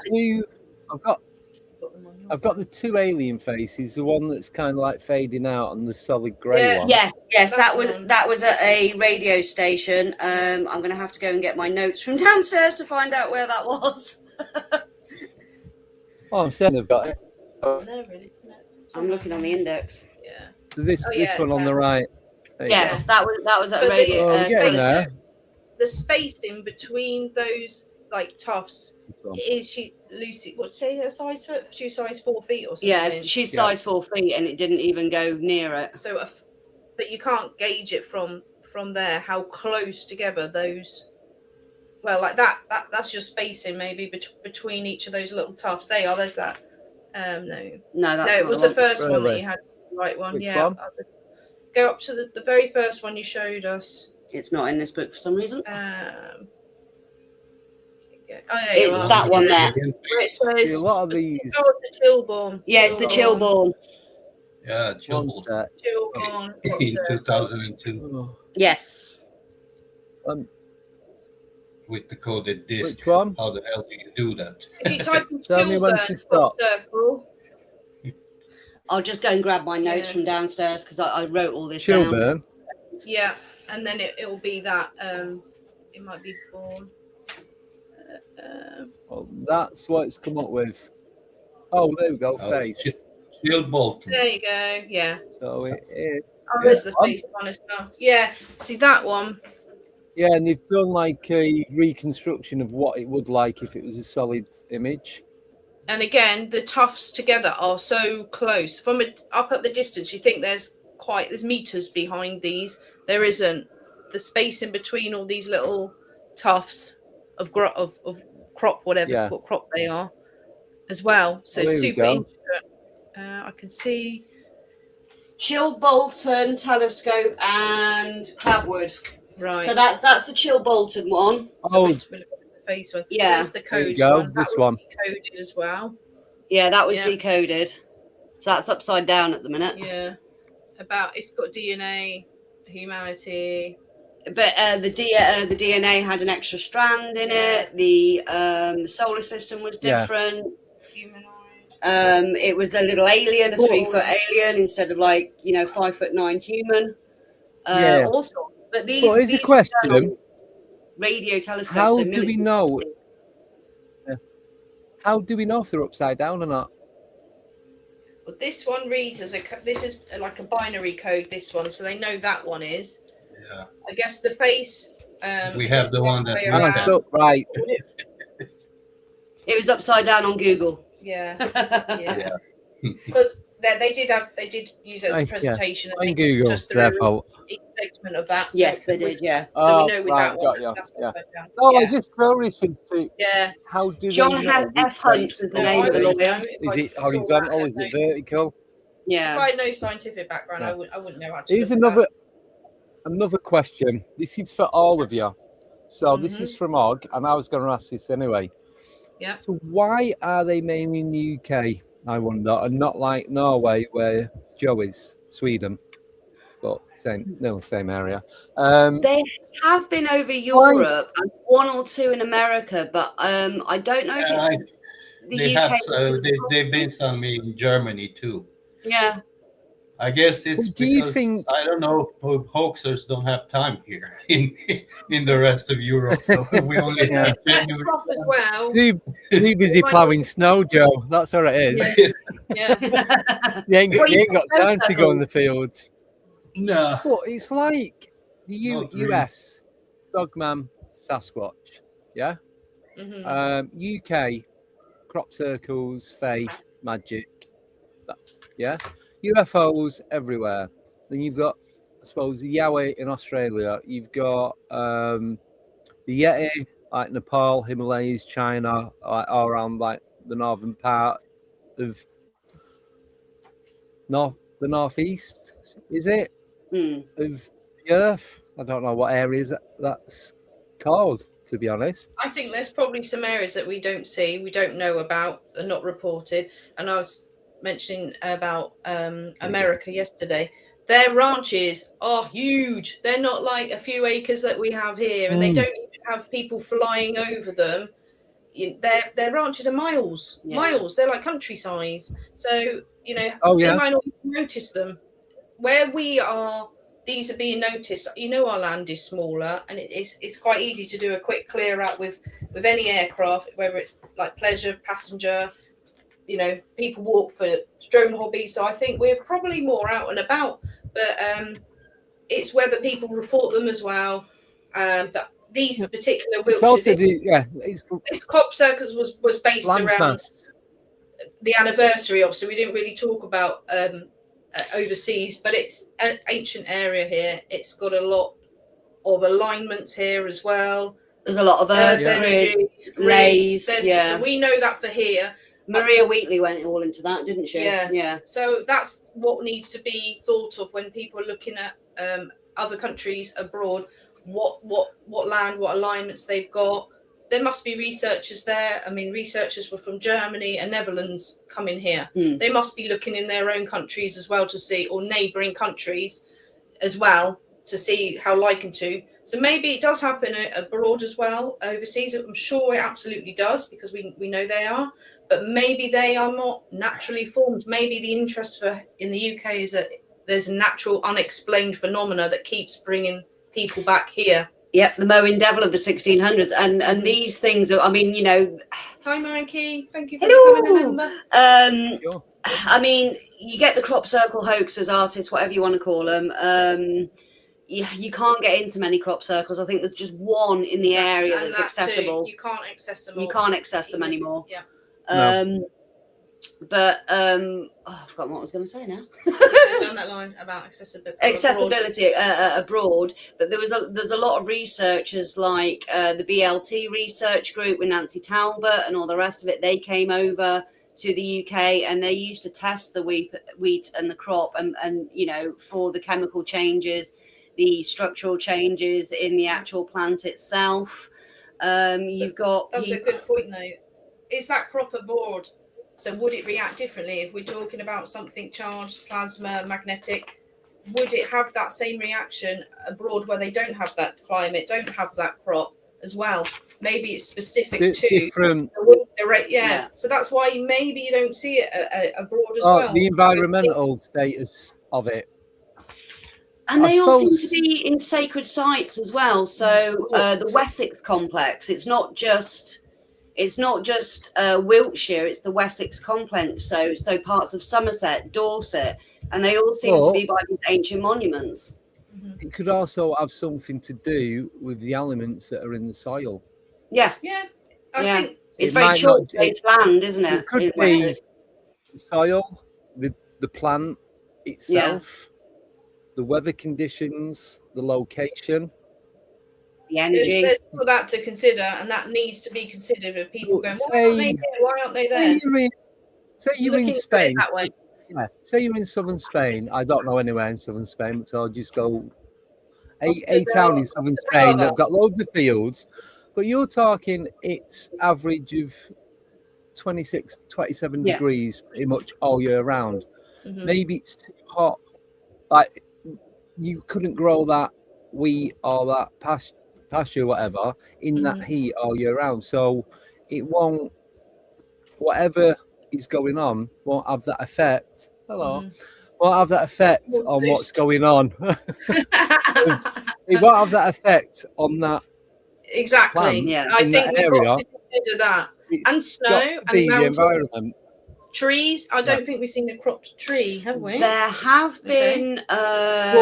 You see, this is where I need Martin. There have been circles where they've been woven in the forest and stuff like that. So how close is it from the coast? So you're going to have the sea air. So you're going to have the salt, the minerals from the sea coming over and landing. We're landlocked here, so we're not here. How far from the coast do you reckon? Straight line. Google that. But saying that, we have had crop circles in Torbay. We had them in Totnes back in 2014. There was three of them, three and a dragon print in Totnes back in 2014. And I investigated these ones with the help of Colin Andrews. And the way they were situated, because I was speaking to the farmers, obviously, I approached the farmers, slipped them some money to actually go into the, field and stuff like that. Compensate farmers. Bribery.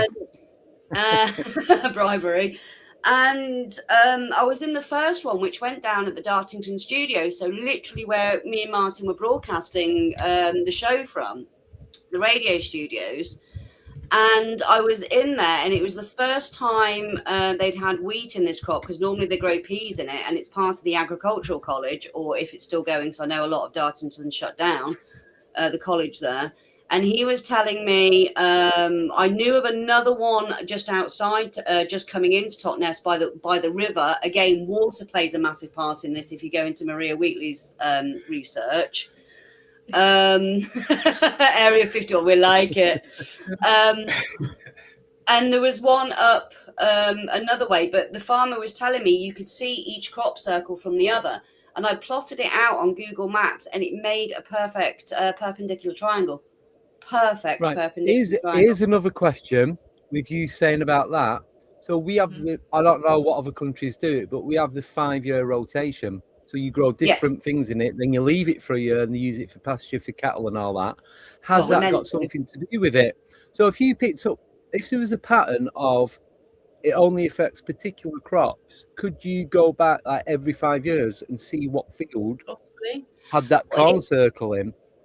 Would that rotate round with the 5-year plan? Well, they don't do that around here. It's mainly all wheat, isn't it? Wheat, winter barley, seed wheat, which is the more expensive one, which they've had massive ones in, so the farmers lose so much money. Tying into that, Abby, we were saying about phenomena moving from fields. Yes. We get more active fields like Eastfield, and then we get Hackpen Hill. The phenomena does move around a bit, and we were saying to each other, where do we think it's moved to now? Could it follow the crop? Because round there, where I am, not in Northampton, but going out to Cambridge and Suffolk, it's mainly wheat because you get. It's like sunflowers where you are. Yeah, quite a lot of sunflowers we supply in your the area. Weetabix. So you have the big banners on the side. Yeah. So we have the big banners on the side of the fence saying we supply for Kellogg's, we supply for Weetabix, all the different cereal brands and companies. But then as you go further afield into Suffolk and then Norfolk, you get a lot of the cabbages, spring onions. I've never seen a cabbage circle. No, that's but I mean, notice things like that. They might be planted that way. Yeah, but what I mean, the fields that they grow, it's more produce. Like vegetation and what have you. So it's not so much crops. It's cereal crop, like, what's it called? Like, yes, it was like sprouts, cabbage, lettuce, and all that kind of stuff. Onions, spring onions. What them sour, not sweet potatoes, turnips and sweets and all that kind of stuff. So you've got all that more and potatoes and. So it's more veg produce rather than crops. Yeah, stuff that you can't see on the surface. That circle. A comment that Chris has put on, yes, underground water and dowsing referred to as circular evidence. Yeah, Maria Wheatley went heavily into that, and I'll just see if I can just find some examples. Go a bit closer to the camera. Yeah. He was explaining all the the magic of the circles. Was there talk? Yeah, it was the magic of the circles. Dowsing perimeters. I mean, we're a globe. It is a circular energy we have, and you know the ancients tapped into. They knew the power of a circle. If you look at any kind of magic rite or magician, you cast a circle, don't you? You cast a protective circle or a magic circle. So it would make sense, wouldn't it? The ancients knew to build in circles with their megalithic structures. It's the full 360 line with no breakages. Yeah. But it's like Wayne's just thought, is it choosing a certain crop? That's what I was trying to say. But there's all you never know. But you get grass circles as well. We saw one back in 2013, and I don't care what the hoaxer said, he didn't do it because we were sat there. Me and Martin were at the she is. She is a busy lady. We have got a leaflet for that one. You might have used it as a bookmark. Yeah, back in 2013, me and Martin Hicks, who's part of you've met Martin, Andy. The Plymouth UFO research group. It was our second visit to Wiltshire for the radio show, doing UFO and crop circle research. And the Friday night was just bloody mental. I can go into that another time. But the Saturday night, we were sat by the bus stop, and there's a crop field there overlooking Silbury Hill. Yeah. And while we were there, I mean, we were going to go home that night because the atmosphere just changed. And we thought, no, we'll stick it out. Well, you know, there was a lot of hoaxes around. The crop circle world back then was quite, what's the word for it? hostile, shall we say? Hostile. You had something. Very nice. Yeah, there was a lot of infighting. Yes. There was a lot of clickiness. There was a lot of stuff going on back then. Yeah. And me and Martin were sat outside this, and we kept seeing almost like, and I've audio recorded all this. I did play it out on the radio, but it's one of the ones that got corrupted, funnily enough. And it, you know the scene from Big with the piano, and it lights up. Well, we were seeing what looked like static lights lighting up sections of this field. And then we started noticing balls of orange and white light about 20, 30 feet above the summit of Silbury Hill. And they were flying around, and we were doing like Arthur Shuttleworth type communication with a torch. Now, the next day, someone went up there and they reported a grass circle on top of Silbury Hill. So I know some... a UFO hoaxer and a crop circle hoaxer claimed he did it, but they claim, you know, some of them claim they did Milk Hill. They claim they do, you know, but me and Martin saw that forming. And to this day, we know we saw that because we were getting the interaction, we were getting the lights, and we were watching this for at least 45 minutes before that big hooded figure showed up again. And it was just like, okay, time to move on. Yeah. Well, just quickly, I've got question for Joe, because I know Joe does a lot of the snow ploughing in the snowy months of. Have you ever seen any imprints in the snow of like what really shouldn't be there or looks very what the hell's that? It happened. I don't mean anything dodgy, but it happened. Something possibly not from here. You know, when plowing snow,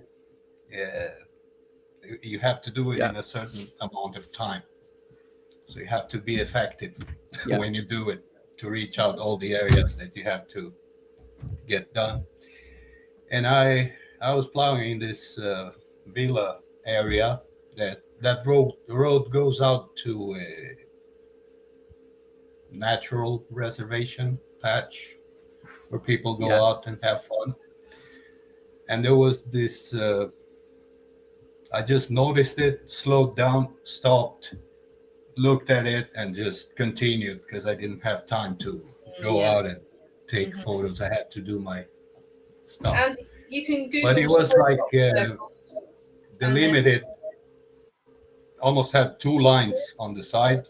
The width of a height of a barrel, like an regular oil barrel. Okay. And it had like triangles as opposed to each other. Oh wow! I wonder if that's Googleable. Like somebody rolled something there. And it wasn't really. Joe, if you looked up, it wasn't pressed. Like the snow wasn't pressed at all. It was just the lines and the triangles. Yeah. The snow in between the triangles wasn't touched at all. Yeah. So that was weird. It's the only thing I've seen. For that sort of formation, you've got energy and magnetic, but because it's snow, people will say, well, could you heat up certain areas and then drop the snow and then it would lay like that? Could you do that? Not with what I've seen, because it was too perfect. Yeah. So if you throw snow on it, you would like the edges of the triangles wouldn't be there. Mm-hmm. Yeah. And it was quite close to the road. And I looked on the other side and it was nothing there. So it was only on one side. So literally, something's come down, pressed it, and then gone back up again. Or from underneath again, warmed up that area, if you like. Because we always like. That's the only thing I've seen. I don't know. Maybe it isn't always cold. I thought about it many times while plowing, alone at night. Yeah. Hoping, maybe I'll see something someday, maybe. And I have to admit, I was thinking about it because it's not like I always think about it, but ideas pop into your head and stuff. Yeah. And when I saw that, I saw it. Yeah, weird. That's fascinating. They must be rare. Well, if you Google snow crop circles, Andy, you'll see some images come up. I mean, yes, there are artists like they are sand circles, but there's been some interesting you know, the genuine phenomena, because there's no footprints leading to or from them. I mean, you're going to tell if that one's been hoaxed because you're going to see all the footprints. So, Yeah. There's got to be some sort of residue. yeah. There's a weird one from Hessdalen from years back, like a patch of vegetation that was removed from top of a mountain or something. Wow. And it was quite thick, and everything just disappeared. I don't remember if it was a rectangle or a triangle, but the thing they removed would have weighed a few tons, so it couldn't be like, nobody goes there. People go there just to take a walk or something. It's not like people, and there's no use for it's mostly moss and dirt. Is anyone hiking really? Like it's not a hot spot for anything known. It's just if people. And it would be incredibly difficult to bring down a few tons of that much down the mountain. So it was just gone. So, right. Well, sorry. I don't remember. Wait, I don't remember correctly. Either he was gone completely or he was set to the side, which is even more weird. I read about it a long time ago. Right, I'm going to mix it. There. Yeah, I'm going to mix it up a bit. I'm going to bring another guest on. Who crazy. No one's had the pleasure of meeting. I'll bring him on and I'll introduce him, but I'll let him. He'll do a better introduction than I could ever do. So, yeah, you know how crap I am at introducing people. It's just like, here's whoever. Let's go. So I'm going to bring Bishop Robbie on. Oh, hello. Hello, Robbie. Thank you. Hello. Lovely to meet you. And yours, guys. How are you? We're good. We're good. You are too. Oh, good. Good. Andy says you can do amazing introduction, so we're waiting. I tried to message him on Facebook. I've got another 4-day ban on Facebook. I've got half a day Facebook people don't like. Oh. Facebook's been playing up so much today. It's like I've been trying to message people to come on today since 11 o'clock last night, and then obviously I went to bed, went to sleep, woke up this morning, and it's still not working. I'm like, how am I supposed to contact people when it's the only means that I've got? Mine died for like an hour or so, but then it came back to life. Yeah, well, apparently it's the funny business going on. Violated Facebook. What have you been doing, Robbie? You're a bishop, for people's sake. I've got a political view as well, so sometimes Facebook don't like political view. Yes. He's been a very naughty man. As usual, yeah. It's okay, I'll go to confession afterwards. Well, you are them. You might be a while. Facebook prison. Yeah. Are you allowed to confess to yourself? Or no, I've got another priest to do it for Would me. you had a separate show, Andy? Just checking. You never know. You never know. So thank you for coming on.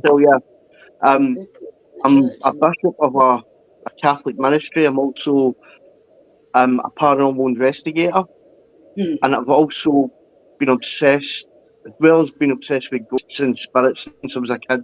I've always been obsessed with the night sky ever since I seen my first episode of Star Trek. So I studied astronomy for years as well. Yeah. And about 15, 20 years, in fact, was it? It would have been about 18 years ago now.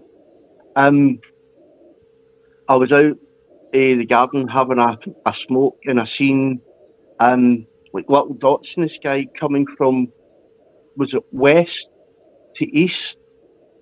They stopped, just kind of hovered, then changed directions 90 degrees and went south.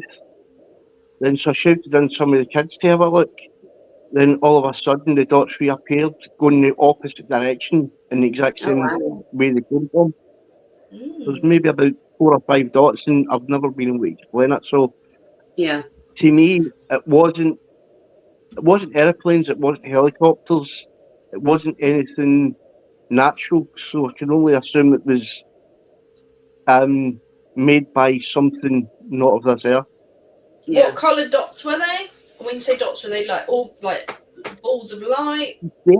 They actually changed colours. There was like yellow, red, blue, green, and white, and they were really, really high up. They were basically the size of pinpricks. They were tiny, and they were. I don't know if they were in high orbit or they were in space, but you could see them quite clearly.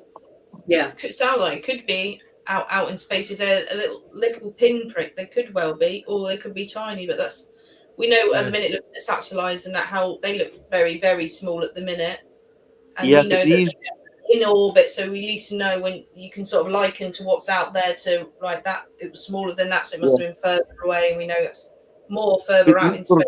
These were all in a straight line, going from east to west, and they just stopped forward. Then they shot south. Then a couple of minutes later, they went from south to where they stopped. Then shot east. Wow. Gosh, that's pretty much what we saw. Definitely not satellites. No, satellites wouldn't do that. We did research on satellites, and most of them travel either north-south or south-north. You get a handful that go east-west, but that's it. That was when we did the night investigation in Rendlesham. I think it was Og or Simon Bright, Elaine's husband. He did the research on that, and we was looking, and it was actually showing the direction that they go. Because we had a few that was crossing over, and like, well, it could be satellites. We can't say 100% that it's anything else. I can guarantee these weren't satellites because they changed direction. They stopped to change direction, then went the opposite direction back in the film. Satellites don't do that. Satellites don't do that. I'm just about to send you some footage, Andy, of something like that I filmed on Tuesday by mine, and they were going WhatsApp. Yeah, I'll send you your WhatsApp.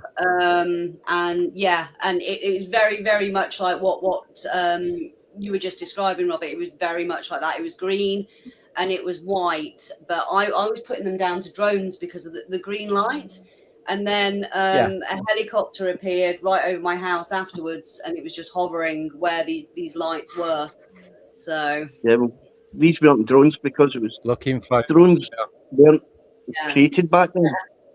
But can drones fly that high as well to be that small? Yeah, you know, and maneuver that quickly. I mean, yeah, but even if it was drones, if it was small drones, then it could have been closer, but still looked smaller. But back then, no one used drones. No, it's the maneuvers though, isn't it, that you rule out? You know, when you see things that move, change, and they're rapid, and they, 90-degree turns and things like that. We don't have aircraft that do that need turn in circles. Drones, they can pivot and things like that, but there's always some sort of noise. There's always something else with them than just silence. There's always sort of silence with these objects that kind of, again, is a key indicator that it is not. Yeah, send them to you, Andy. Yeah. Well, Wayne says drunk satellites. So what I'm going to do, once I get these up, I'll play them, and then I'm going to bring the next guest on. Wow. Full house. Yeah, 1 minute, because you just have to bear with me because everything's running so slow today. Well, while you're doing that, put it together. Then. My brain. We listened to a talk by Maria Wheatley yesterday, and she was saying that these mercury grid lines, they were found in churches where they did, especially the medieval churches built, Templar and before. And all these cathedrals where they've got the where it equates to the throat chakra, and they douse these specific lines, and it's always by the pulpit. So it's almost like for that frequency of voice to get that spiritual message across. Is that something that you've researched or come across? No, normally what happens is when they built medieval churches, they built it in a way so, like at the the section where the altar and the sanctuary is, it was always it could echo. They built the wall slightly thicker Yes. And so whether it's lines, I don't know. I've never researched into that. I just know the fact that the old buildings were built specifically so the sound can bounce Yeah. off the walls to get up to the back. It's like, for instance, the Roslin Chapel, that was built by the Templars, I believe, and for about 400 or 500 years, no one knew it was on the ceiling because no one could really see it. Yeah. It wasn't until we were doing renovation, somebody noticed like little squares, and each square had a different shape rather than an image. And it was somebody that kind of realised it was sound waves. Yes, yeah, it's like a pattern, wasn't it? Yeah, so they managed to figure out it was a tune, and no one heard this like tune in hundreds upon hundreds of years. So back then they did have a knowledge about sound waves and how to make it bounce without using modern day technology. It's like the rose windows in cathedrals, isn't it? There's a theory that that's a psionic wave pattern that's identifies what frequency that's emanating from in that particular church or cathedral. Yeah, again, we don't really know. It's only theories because they had knowledge that's been lost through time. Yeah. That's it. Have you found recently, with everything that's going on, obviously consciousness, everything like that, it seems to be ramping up. More and more people seem to be into this kind of subject. Has that had any correlation on your work? And are you seeing more and more paranormal events that you're being called out to? There is a massive increase, but it's more to do with paranoia and like TV shows coming out. I mean, bear in mind, 20, 30 years ago, we didn't have like the internet the way we've got it just now. We didn't have social media. We didn't have all these TV stations. So shows like what do you call it, Ghost Adventures, Help My House is Haunted. These programs are causing a big problem. Yes. And they're showing people like 99% of it is stories made up kind of thing. They don't go in and within like a day clear a house. It takes weeks and months to research before we even enter a property. And these people are making it in a way it looks entertaining, so other people are going out to copy them, and they've not got a clue what they're doing, so they're completely messing it up. Like anyone can do it, sort of thing. And the way they're perpetrating the whole thing, that every case is a diabolical case, when these things thankfully are rarer than what is portrayed on television. It's only 1 out of every 100 cases that actually need either a cleansing or an exorcism. Yeah. But according to like these shows, it's like 1 a week, which is a load of money. But these people are to blame because they're getting a lot of people to go out and copy them. Then we've got to go out and clean up the mess that they've made. Yes, this is true. I mean, I've been an investigator for 20 years of the paranormal, and you do find that, especially over the lockdown period as well, when people were in their homes more, they were noticing noises more. There was that very much that social anxiety in the air as well. We had so many emails and phone calls to say, oh, can you come and help us? And I was like, well, one, we can't come to your house, and two, it was more of a case of it was almost social work over the phone, just to try and calm them down, because it was more emotional stress and just noticing rather than anything to do with the paranormal. But they were equating it to that. About 90% of cases are because of mental health issues. Yes, definitely. Then maybe about 9% is because of people seeing what they're doing and seeing what's happening on TV or the internet and trying to copy. Yeah. Right. Just quickly, I can't upload them videos because they're not MP4. Oh, it should be. We've had this though, haven't we? Everything keeps corrupting. It's coming up as MOV, and StreamYard won't recognise it as a video. Right, okay. I will see if I can apologise. rectify that for you. Right, so I'm going to bring another guest on, and we can all talk UFOs. Every single one. So, bring a UFO on now. Yeah. I was trying to bring the UFO on, but it won't play. Yeah, my side of the story. Here we Hi, go. Mark. Hi, Mark. We have Mark. Hi, everybody. How you doing?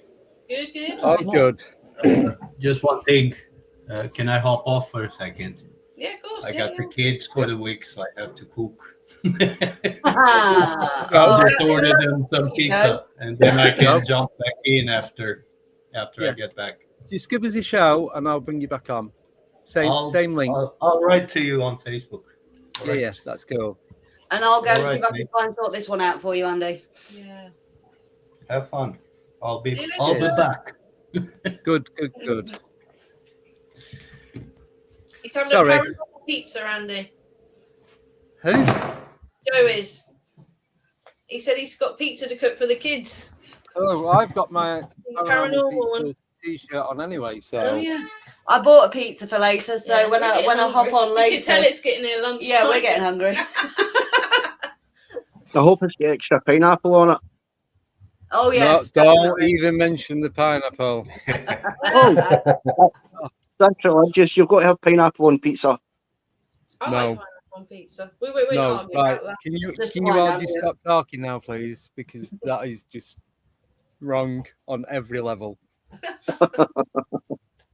It's just I had this conversation yesterday on yesterday's stream and talking about. I can't remember who mentioned it, but they're talking about having pineapple on pizza, and it's like, just stop doing it. We'll do a It's- 24-hour on that, shall we? Yes. So quickly before we all start, this is being auctioned off as Brian King Sharp, Ronnie LeBlanc, RPG, and Daniel Lee Barnett. We've had one bid so far at £40. So the money from it will go straight back into the YouTube channel. So it's not a charity as such, but it is a charity because of the cost of doing a podcast, YouTube, and everything else that comes with it. Isn't spare change like what it used to be. So if anyone is interested in that, I will pay for shipping and everything else. So yeah, that's it. Even if it's to the US. We witnessed the signatures, by the way. We were there. Well, you two got them done. So Yeah. and the people that signed it was all in the same room at the same time. It wasn't one here, one there. It was all as a collective. Send pictures. I nicked it off the desk and you're like, what are you doing with that? I was like, you'll see. I'll be back in a minute. You got a shower. I know. Yeah, so that was that. So welcome Mark, welcome Mike, welcome Bishop Robbie. Sorry. It's just so hectic this morning. I'm still half asleep, so thank you all for coming on. Where are we gonna start? Anything. I've got 100 questions about UFOs. So Go for it then, Andy. Go. right, so I've got different categories as well. So you can have personal perspective, psychology, consciousness, government, technology, weird stuff, witnesses, philosophy, hypotheticals, or rapid fire. Someone choose one. I'll pick a number. Yeah. Pick a number between 1 and 100. Well, we got The psychology technology. here with Mark. Yeah. We can do a combo. Yeah. We won't do What- government because we don't want your Yeah. channel getting shut down. It's fine. What number, Robbie? I would say technology because I've always been fascinated with how fast it would take and what they need to be basically break the light speed barrier. Right, so pick a number between 41 and 50. Bingo, innit? 45. 45. There we go. Oh, one sec. So the question is, so everyone can see it in the chat. Are drones complicating modern sightings? Drones. No, I would think they're kind of assisting science because they can go to places we can't crawl into. I mean, bear in mind, years ago we used to send like little cameras on like tied to bits of poles or string and drop them into places, and then you can just send a drone. Yeah. Yeah. Right. Are drones complicating modern sightings? Yes, they are. They're in the whole phenomena, if we're talking UFO or UAP, whatever you want to call it, there's always been something technologically wise that people have been able to say it's that or that, or not technology like Chinese lanterns. There's a big era of everything. People seeing orange orbs and orbs that likened to flames, if you like. So everything was Chinese lanterns, and now we've got drones. So I'm always like, what's the next going to be? And an aircraft and all that has all been debunked. All the earlier UFOs, it's the first, and there's always a generation of types of craft seen associated with something new in technology that is just easy for people to go, don't believe it, that's a drone, that's everything's a drone. Now, what's the next thing going to be? Yeah. Fireworks, things like that. They've always been there, haven't they? In eras where things have, but you've got your cigar shapes, you've got your disc shape, shall we say? What is likened to that technology that people would say, they've said what, weather balloons and stuff like that. So it's never been direct, but drones are they are a good sort of debunk, if you like, or if people want to dumb down something now. Drones, but they don't. I've never seen a drone move at 90-degree angle and shoot off and things like that. So there's always something. You have to bank it. So you move and it goes around like that. And they can do amazing animations now, don't they? You can stop it, turn it, and then do it. That takes a couple of seconds. It's not instant. Exactly. Yeah, and that's the thing. Think likened to it. What break it down? Can a drone move that fast? Can it be that high? Can it be seen as as high as you're seeing planets at the minute? They're out of the atmosphere. The other thing with drones is the noise they make because of propellers. Yes. So you hear them. Yeah. I know they're not as loud as they used to be. The one I've got, it's a DJI Mavic, and you can fly it. I think it's 3 miles altitude and 5.2 mile in distance. So you can get a fair way.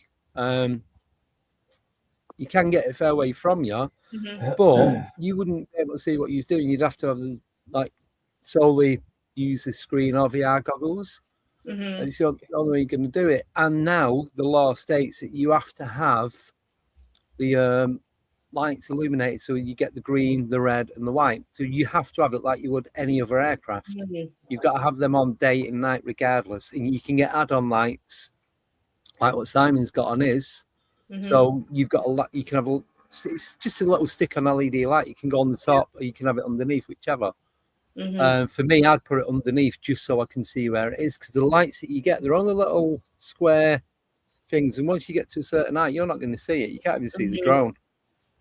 So I think as well that the other problem with these things is the drones that you can buy are, I'd say, 2 or 3 generations back from what other people have got, military have got. Oh yeah, so, we're always behind. You've got yes, they don't help.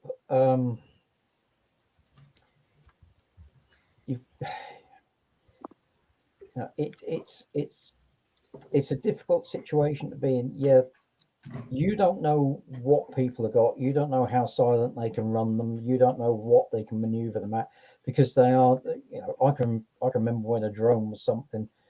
Literally, it lasted 30 seconds, and if you could get it to go up and down or right or left, that was whoa, that's really good. Now they can do all sorts of things and loop the loop and incredible upside down, sideways, the lot.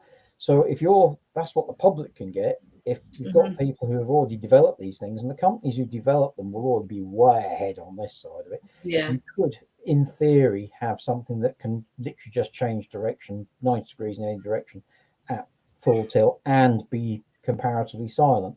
So yes, I think they are muddying the water. Yeah.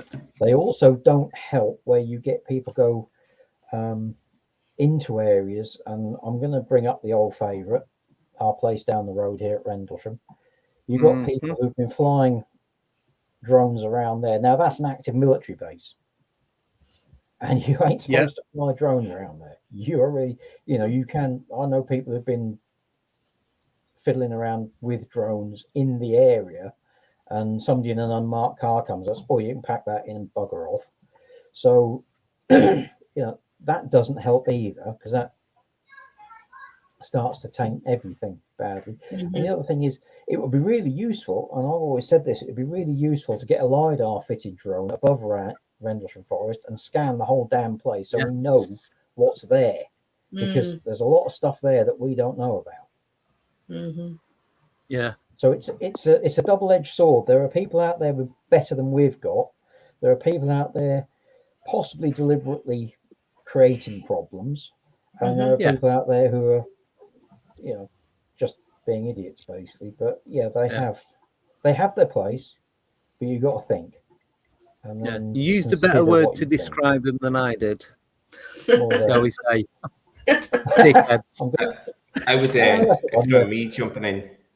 Guys, I think the first thing with drones is that it can be muddy in the waters. Now, the most important, biggest example of that was the New Jersey sightings last year, when nobody really knew what they were with it, and it seemed to be, from my understanding, a kind of a bit of both, with something that clearly wasn't drone technology and other things that did seem to be drone technology.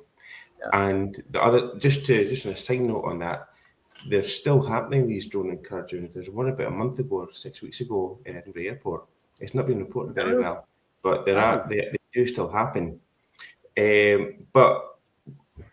Also, one thing, I had a sighting. I was looking at a sighting near Dickman Woods, where I live in Livingston, which is kind of the closest comparison to Scotland's Rendlesham, but it's nowhere near the same scale. And the primary witness was actually somebody that owns a drone company, and they were able to determine that it wasn't a drone. Like debunked straight away. But what's Mike saying is, I don't know enough about LiDAR to give a definitive explanation, because it's not just getting the LiDAR, it's being able to analyze the data from it. So I don't know how you'd need somebody that could do that. But there are certainly things like there's types of technologies called Adreno, and Adrenos are just basically a microprocessor, just very, very basic computers. And people have been building things with them. And people have been building robots, and people have even been building drones with them as well. Now, what would be really good would be to have sort of drones with sensors on them that actually are going to be able to detect UFOs or when things are bizarre in that area. And the two biggest sensors are going to be magnetic fields and GPS. Jim Segala, who worked on Skinwalker Ranch with NIDS under Hal Putoff, he actually found out that GPS systems, they really get affected when UFOs go by. So being able to fly up or having something that interferes with GPS or something you could build yourself relatively cheaply is something that should be worth investigation.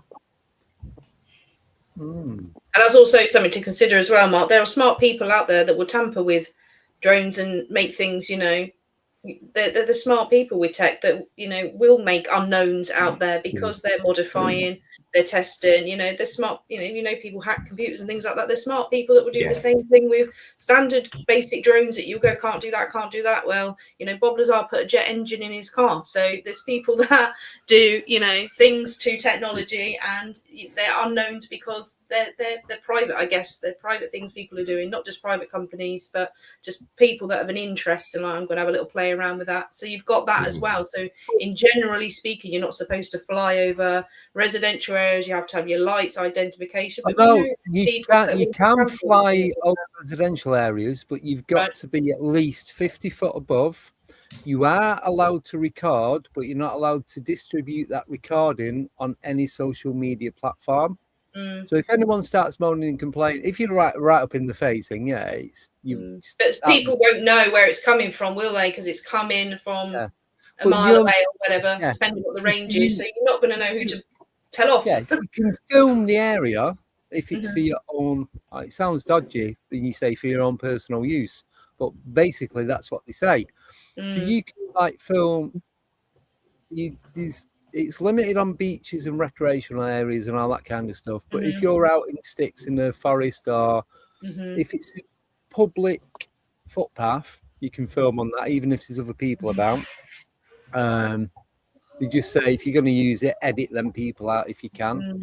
But we know people break the rules or don't know the rules. That's the thing. Or get their permission to say that you can use it. But the thing is, with the drones, you get people that work in like labs and British Aerospace, and if they do quantum mechanics and stuff like that, we don't know what technology they've got that they can put into these drones to modify them. No, they've probably got LiDAR in drone. I mean, it makes absolute sense to have that now. Have UV and IR and thermal imaging in drones now. So imagine what else you can get. It's used for defence, isn't it?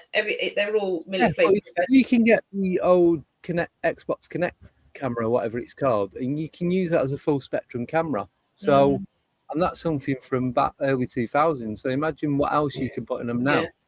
And that's what we were saying about people. Smart people can modify things and not follow these rules, not have regard, and that will be where you'd see something, maybe a UAP say in your garden, and you go, can't be a drone because you're not allowed to do that. Well, but there is still that, there is. If you look at the terms and conditions, like laws and regulations of flying a drone.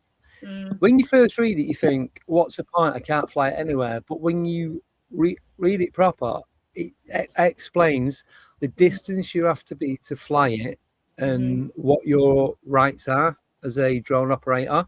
And it is quite liberal, to be honest with you. It's just more use common sense, basically, when you're flying it, and you stop being a dick. Well, that's the thing. Some people don't follow. I know. Well, we know that.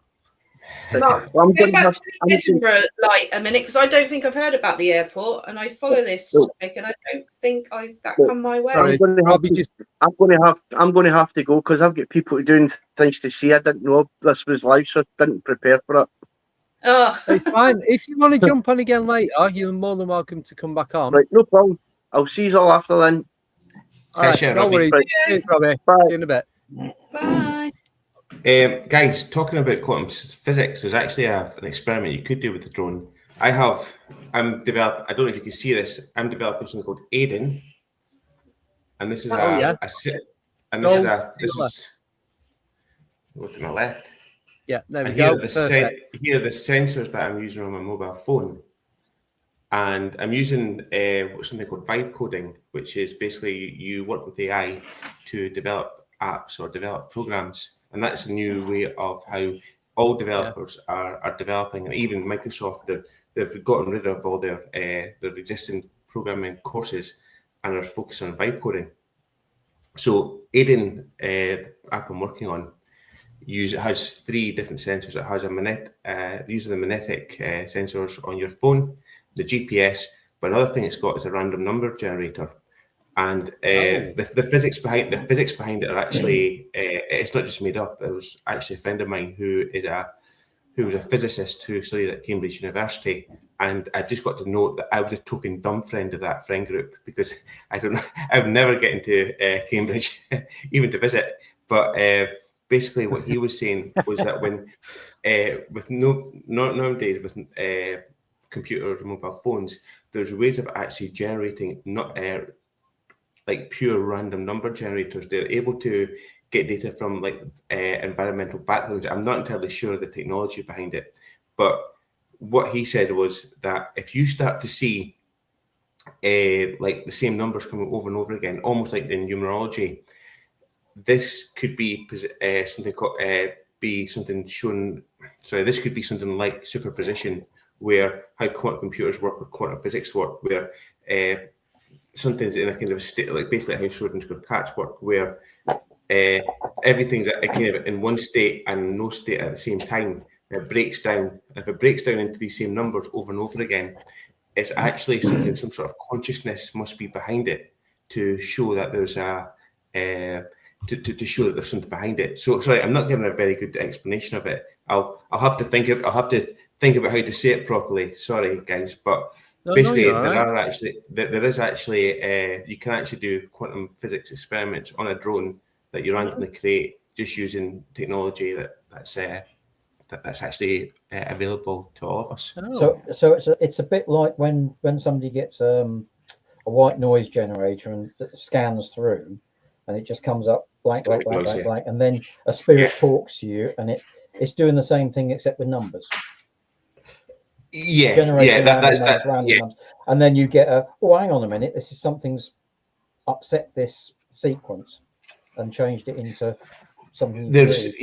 Well, the way that I understand it is that when the superposition, and this is how the new style quantum computers are working, is that, say for example, we have bits and we have like a 1 or a 0, and what would happen would be that nowadays it's either a quantum computer 0 or a 0 or 1, but in quantum computers it's 0 and 1 and everything in between 0 and 1 at the same time, and that allows us to have far more computer processing power. But what happens is that when there's some sort of interference happens, and typically the interference is some form of consciousness. So if something's observing this object, it breaks it down into either 0 or 1, and that's where that's where like the observer experiment, the observer effect from quantum physics comes through, and that's how quantum computers are now working. But what there's been I think it's Stanford. There's a university in America who have actually looked at this, and they have actually seen that random numbers, if they keep on happening over and over again, it could actually be due to the superposition. Now, I'm not entirely sure the science myself, but there is actually potentially scientific ways of finding out UFOs or using it as a UFO detector, just using things like random number generators on a drone or a mobile phone. So does it pick up patterns in the numbers as well? Well, you could do that then, and if you were using AI, like if you're using like some sort of like unsupervised AI, then if you're doing like millions of times, so something like a Monte Carlo style model, which does millions and millions of these simulations over and over again, you could probably do some sort of pattern matching on it. That would be that unsupervised AI is something like it's used like within banks for determining like fraud, for example. They would be able to detect like even micro patterns in massive scales of data that human beings will be able to see. So you'd be able to see maybe from even basic analytics some patterns, or even use AI to find to go into massive amount of data and find patterns that we wouldn't be able to see. Is it binary code, Mark? Yeah, it would be binary. It'd be 0 1 or 0. Zero. It's all binary code. Yeah, that's all connected. I mean, that's the maths is a language of the universe. Yes, it is. So be that and music. Have a conversation with Maria Wheatley about and stuff. Actually, that'd be Mike. That'd be good to use in Rendlesham, because when was it Colonel Holt when he apparently touched a craft and he got a binary download? Yeah, he wrote. That was all the zeros and ones in the. That was that was Jim Pendleton. Oh, was it Pendleton? Right. Pendleton, I never remember which one it was out of about 3 or 4 of them. So. Yeah, that there's a direct connection there, isn't there? When you think of Rendlesham and that. And, well, that's what I'm thinking. It's definitely there. And when SETI, sent up the, as I say, the message, that was all binary, wasn't it? So, yeah. So it absolutely makes sense to get those readings back from objects. But going back to the Carn circles, weren't there a binary Carn circle that was done back in the, I think it was 80s, late 80s? It was the 90s. No, it was just zeros and ones.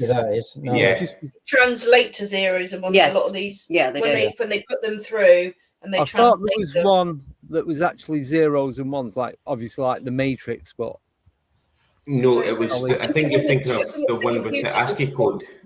Yeah, let me find the. They did one with pi, didn't they? In a circle. It was the Crabwood disc, wasn't it? That was the binary. That was decoded. Yes. Right. And we do actually have the translation of that, don't we? I've got it on a slide. Yeah, we've got it on a slide. So we'll find that for you. Yeah. If it's sorry, Abby, if that's the one I'm thinking about, it was actually in a disc. Yes, and that's right. the disc it wasn't in binary; it was in ASCII code, where it was actually broken down. The translate. It was about 1999 that happened, and the breakdown of it was beware of people who give you false promises. False promises, and it's something that I can't remember. A little but bit undecoded there's also in that. Yeah, that was it. That's probably on your phone. Did you take? Yes, I did. Yeah. Hang on, we'll find that because that was on a slide. Yeah, you're right. Yeah. So there is all this science behind. And that one was found by a scientific site as well, wasn't it? It was a transmitter station, wasn't it? Right, yeah. So that was George Bank. Next to George. Yeah, they tend to do them. The one with when there was a message sent out a few days later, one was sent next to Joshua Bank. Yeah. Yes, that's right. Yeah. Hang on, see if I can find you the slide. So do you think these crop circles have a direct connection to like Stonehenge, Avebury, all the henges and what we call mounds around the area? Do you think it has a direct connection? See, that was the. Well, this one isn't directly to an ancient site. This is directly with a scientific. So I think there's a combination. Would you think there's a connection of Stonehenge, Avebury, and all that to grid lines and earth currents and that? Yeah. To the crop circles, just because of the location of it all, like we were saying before, the environmental side to it, like the ground, what's in the soil, either what's above or what's below. Do you think that's why they're happening in that area? Andy, maybe on the screen.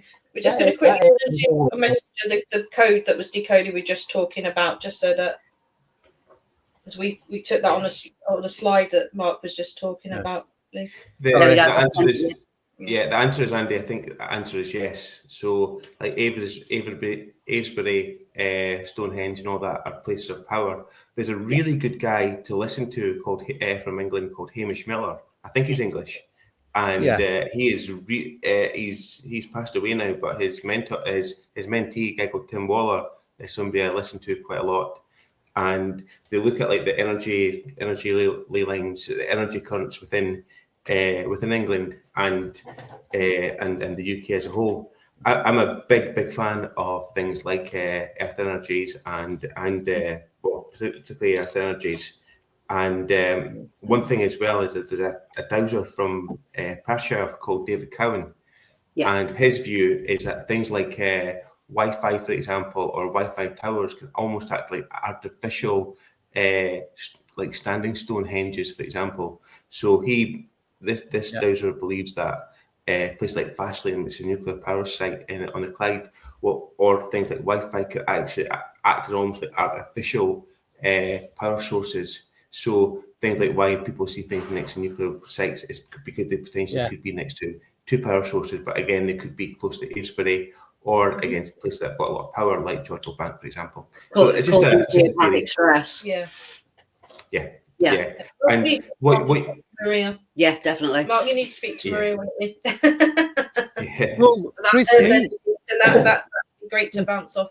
Yeah, Chris Meek suffers with that, with the Wi-Fi and the GPS and the tracking.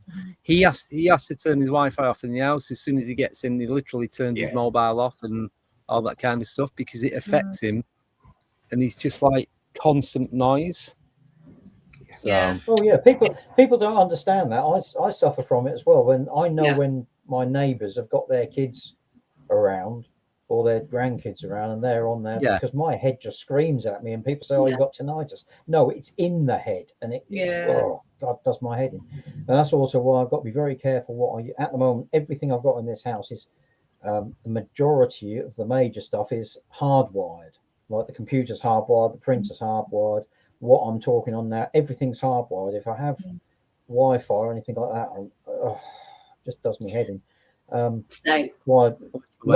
Luckily we got an area, the people laugh at they say Suffolk Lowland Rescue, and they said, "What do you want that for? You ain't got any mountains." No, you get out on the coast, you lose your signal, and you hurt yourself, you're in trouble, because this is an area that there is just nothing. Even when they put towers in, it just doesn't work properly. It's just really weird. Sounds like heaven. Really weird. Oh yeah, you'd like it down there. They've just literally announced in Devon that they're making all the lampposts 5G routers and what's it's now. So we've been fighting that for years, and now they've rezoned the council. They're going, yeah, we're doing the 5G lampposts now. So we'll be fighting that. Yeah. Yeah, that's dodgy stuff. But anyway, Yeah, that's it's dodgy as anything. Right. Right, Going slightly what you were talking about with the so I was watching you a bit just before this with the crop circles and what have you. Yeah. And the energy things. I did pick up. I was reading a book. Hang on, I got it. Oh God, what is it? Lucy Pringle and James Lyons. Energies of crop circles, and they were going into how people can go in there and how some people. That's the one. How some people go in and feel great, some feel nothing, and some come out ill. Yeah. We've got the same thing with Rendlesham. Oh, by the way, just for your interest, I'll say this every time I come on. The room I am in at the moment, I have a black screen behind me because behind it is filthy. To that side is a window 3 foot away. To that side is a door which is shut. So I'm in a sealed box. So if you see anything go past me, it's not a bit of dust. No, I've seen a few go over your shoulder. I've seen as soon as you came on, just seen one then. Yeah. So that is not dust. That is people coming in to say hello. It's basically a giant sound. Yeah. So you're literally in a Faraday box. Yeah. Well, okay. Right. Anyway, not anything else. Yeah. But anyway, getting back to what I was on about, you were talking about equilateral triangles being involved with it, and I was talking to Derek Savory before he passed away. He was a healer. Andy knows about him. He used to do healing to the north side of Woodbridge Air Base. He found a place which was good for healing. He also noted that Eastgate was the other point of the triangle, and the other point of that triangle is in the base. And he knew somebody who is an apiarist who had his hives there. If you put them on that point of the triangle, you get fantastically heavy honey production. If you move them anywhere else, nothing. So he proved that one out. They actually kicked him out of the area he was doing the healing and dug 6 foot of soil out to get rid of it, just because they didn't want him in the area. They dug it down. But Rendlesham's another one of those places you can go into there. Put the wind up Andy a couple of times with this. I go in and ask permission to go in. Yes. Because otherwise I get a stinking headache. But I mean, people have been in there, they come out feeling euphoric. Other people go in and feel nothing. Yeah. And I know a couple of people who've been in and have been seriously ill and very sick for several weeks afterwards. So you've got the same sort of energies in there. Can I just say quickly, as you know, every time I've been in, I've come out feeling amazing. It's not. I've never had a negative feeling from it. I might have been tired because of like 4 or 5 miles for for 4 or 5 hours. So other than that, when you go there, I mean Wiltshire, I get boosted basically. It's some like people have pouring Red Bull on me as I'm walking all the way around. That's what it feels like. Yeah. So I just wanted to that's what Mike's just said. Yeah. What Mike just said as well. Sorry. Ronnie said good morning to you. Good morning, Ronnie. Yeah, he's coming on in a few weeks. Yeah, he's your boy is. Just what you were saying there. We went up the avenue to go into Avebury Stone Circle yesterday, and we were walking up it, and I've been fine all day, not in pain. As soon as I started walking up it, my stomach started cramping like there was no tomorrow. And I said to you, we hadn't asked permission, had we? So when I stopped, we asked permission, and then literally the pain went away, and then came back again when we crossed the road, didn't we? And went into the actual circle itself. So I kind of like had to do it again, sort of thing. So yeah, people don't understand that, and the thing that it's not just me, is like Alex and other people have found. When you go to rent, if you do visit once, it just looks at you like, and, who are you? Who are you? If you go there regularly, it'll either like you or it'll try and kick you out. You know, I've gone in there. I've asked questions I use dowsing to communicate. Yeah. And the Butley Priors, who are literally just over the back, they're brilliant. They once you get your head into yes, no, yes, no, yes, no, you can have a really good conversation with them about stuff. Yeah. But Had look chats at with them about it. when we was at the model and we did the. Oh, that was good, that wasn't it? It was That was just good. I was just stood there. Can you point to such a body? Can you point? And it was just going a couple of times. It didn't, but it's like, can you show me the exact point of the UFO landing? And it just went, literally swung me around. So and that was the day I lost my dowsing rods. They went missing from my backpack. Don't know where they went. You know, one great thing. And the thing is, I was walking behind you most of the way, and didn't even notice they'd come out.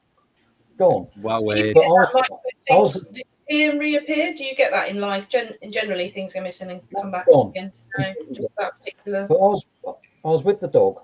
I got a collie, Barley, and we went up to the model, the lemon squeeze as we call it. And he was doing his bit. There was a load of us there, and we were stood there, and I can't remember who I borrowed somebody's dowsing rods. I thought I've got to do something, so I just stood there like a lemon. So I started doing these dowsing rods, and I stepped off to one side. I'm doing this, and for some reason, the dog's looking off to the right. I thought, what's he looking at? So I was asked, is there anybody here watching us? Yes. Right, where are they? The dowsing rods flipped round to the right, exactly where the dog was looking, and then they started tracking something. I thought, oh, that's interesting. I looked down at Barley, and Barley was tracking something as well. And they went right past us, and it stopped, and then the rods started coming together, and Barley was looking as though something was coming up the hill towards us. I thought, this isn't too good. No, turn around and leg it. Yeah. Mike, have you ever, what's your thoughts on Gary Bintliff's work with the Spine of Albion? Have you read that? No. Before you answer, I'm going to bring two guests on. Is that all right? Go on then. Yeah. Hold that thought. Hold that thought. Just you got a full house now, Andy. Yeah. So UFO Joe's coming back on, and we've also got Anchor Haven coming on. Oh, fantastic. Hello, everyone. Hello. Hey, guys. Hi, ladies and gentlemen. Hiya. There we go. To answer Mark's thing, no, I haven't read that. No. Yeah, no, it's something that he's looking at the dragon lines that go through the UK, and they seem to point out to different, and they seem to intersect at different points, and there seem to a lot of things happen around those areas. And there's lots of places where the dragon lines happen. Where there's a lot of. We've got a massive one from Hopton to St Michael's Mount, the Michael and Mary line that starts near here and goes down the Western Valley. That's quite because one side of it, all the churches are St Michael, and the other side are all St Mary. Yes, that's right. You've got male and female. Yeah. Well, that's the same as the dragon lines. That the two of them are male and female, and it's very interesting. But the reason why I brought up Gary's work was that his latest work is actually looking at these sort of triangles. And there's a Lothian triangle, and one of the points of the Lothian triangle is Eckman Woods, which I was talking about before, is one of the areas where there's been a lot of UFO activity. So it does seem to go into your point that there does seem to be a lot of activity around these sort of like areas with geopathic stress. Yes. One thing that's interesting as well is like maybe like volcanic plugs seem to be someplace where a lot of this sort of earth energy comes from, and certainly Eckman Woods is an old volcanic plug. So I think there's a lot of potential that there's something to investigate with geopathic stress and UFOs and paranormal. I mean, we can add to that a bit. That ties into Robert Kuhn's work with serpent energy and the chakras, doesn't it? And then you've got the Hartman and Curry grids as well. I know the Curry grids are not so good for you, but the Hartman one seems to be more beneficial. Yeah. But the problem is that it's something that people. I know everybody looks down at the southwest as being the real energy thing, but the east coast, sort of like from Great Yarmouth down through into Essex, there's a curve of it's called the Sandlings. It's sand, and a lot of the stuff.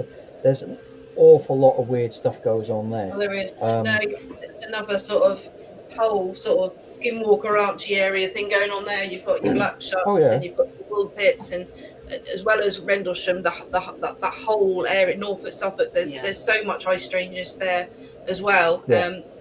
It gets forgotten about a bit. So much. We're at opposite ends of the ley line, Mike. Yeah. I'm down. Suffolk is the most, I think it's the highest concentrated place of high strangeness out of anywhere else in the UK.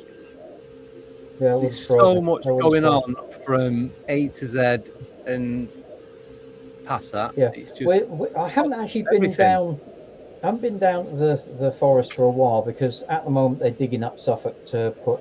Everybody's blaming Sizewell C power station, but it's not actually Sizewell C that's causing the trouble. What it is they've got offshore wind farms. They're bringing the power cables in, which is another thing which I think could cause some issues. Other than digging everything up, they're bringing those in. Oh, that's loud. And we were talking with John Hanson, weren't we? Well, we talked with John Hanson a lot, Andy, and he was saying that nuclear power stations have to be built on these Earth energy grids or lays, otherwise they don't function properly. Have you done any research into that at all? Yeah, that's probably why they're grouped around in certain weird areas. Yeah, and that would explain that seems rather strange. Go ahead. Welcome. So I have some experience with nuclear. I used to work in the nuclear industry. Oh, wow. And in my experience, they're all linked into deep underground military bases. Because all the bases give off so much radiation from stargates and future technology that they need to have a nuclear license. So that's why they put reactors and processing plants on top of the bases. Oh, wow. Almost and when you're on site, you cannot dig. I used to work for a construction company. Yeah, as a government contractor, you can't dig because of the bases underneath. Yeah. Wow. Oh, bit of insight there. Wow. Yeah, we'll definitely love to hear more about that. Yeah. That may actually tie up with. Yeah, but I got a lot of Havana syndrome. That's where that came from. I can transmit a lot of radiation naturally. The Zeta rays bombarded me with extra rad, and then because you're on site, everybody thinks, oh, there's protocols in place, time distance and shielding's in place. We don't need to check your dose. You're fine. You're fine. But I was getting bombarded by the Zeta rays to see how much I could actually transmute. So for 6 years, I had Havana syndrome symptoms. So bad. Yeah. Did you get like suntans and stuff like that? Or did you get like suntan? So not only the Havana syndrome seems to be affecting the brain. Mainly it was the brain fog, the noise in the head, the tinnitus, the dizziness. I don't sleep. I am a targeted individual. I do not sleep. I sleep best in the middle of the day, things like that. So I've not been working in nuclear for over a year now. So my security clearance has lapsed now. But what I did notice over the base, the site where I was, there was always a massive cloud formation. And I had it confirmed by like a galactic ambassador type person in our community. But yeah, every nuclear site has a massive ET ship over it to monitor it. Every single one. Yeah. That's interesting. The thing is, they put in. This is where it starts getting I'll say interesting. Now I think most of us know Simon Holland of one description or another. He's come up with some good points about what's going on. Now I'm going to stick with where I know, which is Rendlesham. You've got the forest. We've got RAF Woodbridge, which was built as a recovery base during the Second World War, and when you actually map it, the runway is one of the biggest in the world. I did point out to him that if they tied all the steel in the runway together, you'd have a 2 mile long, 750 foot wide antenna. And he went, oh, I hadn't thought of that. You had radar, Bordsey, the Martlesham, the old RAF base at Martlesham, just across the river. You got Woodbridge, you got Bentwaters, which had nuclear. You got the Orford Nest testing site, which had all sorts of weird and wonderful, just stuff being done to it. You got the power stations just to the north of that. Now, RAF Woodbridge was shut down not so long ago, and in 2017 it was reopened indefinitely. Now, if you read some of the books to do with the UFO thing, people were taken into medical facilities and things like that. Now, those medical facilities are not at Bentwaters, they're at Woodbridge, because Woodbridge was where they brought all the planes in, and they had big medical facilities there for dealing with people. So you've got a lot of stuff jammed into one area. You start talking about Cobra Mist. As he said, it wasn't an over-the-horizon radar. It was probably a weapon. They realised if they fired it, they'd wipe London out as well, just from the backlash from it. That's now gone. That's still transmitting. All right, it says it's Radio Caroline, but the BBC's in there. Do I trust what they do? Do I hell?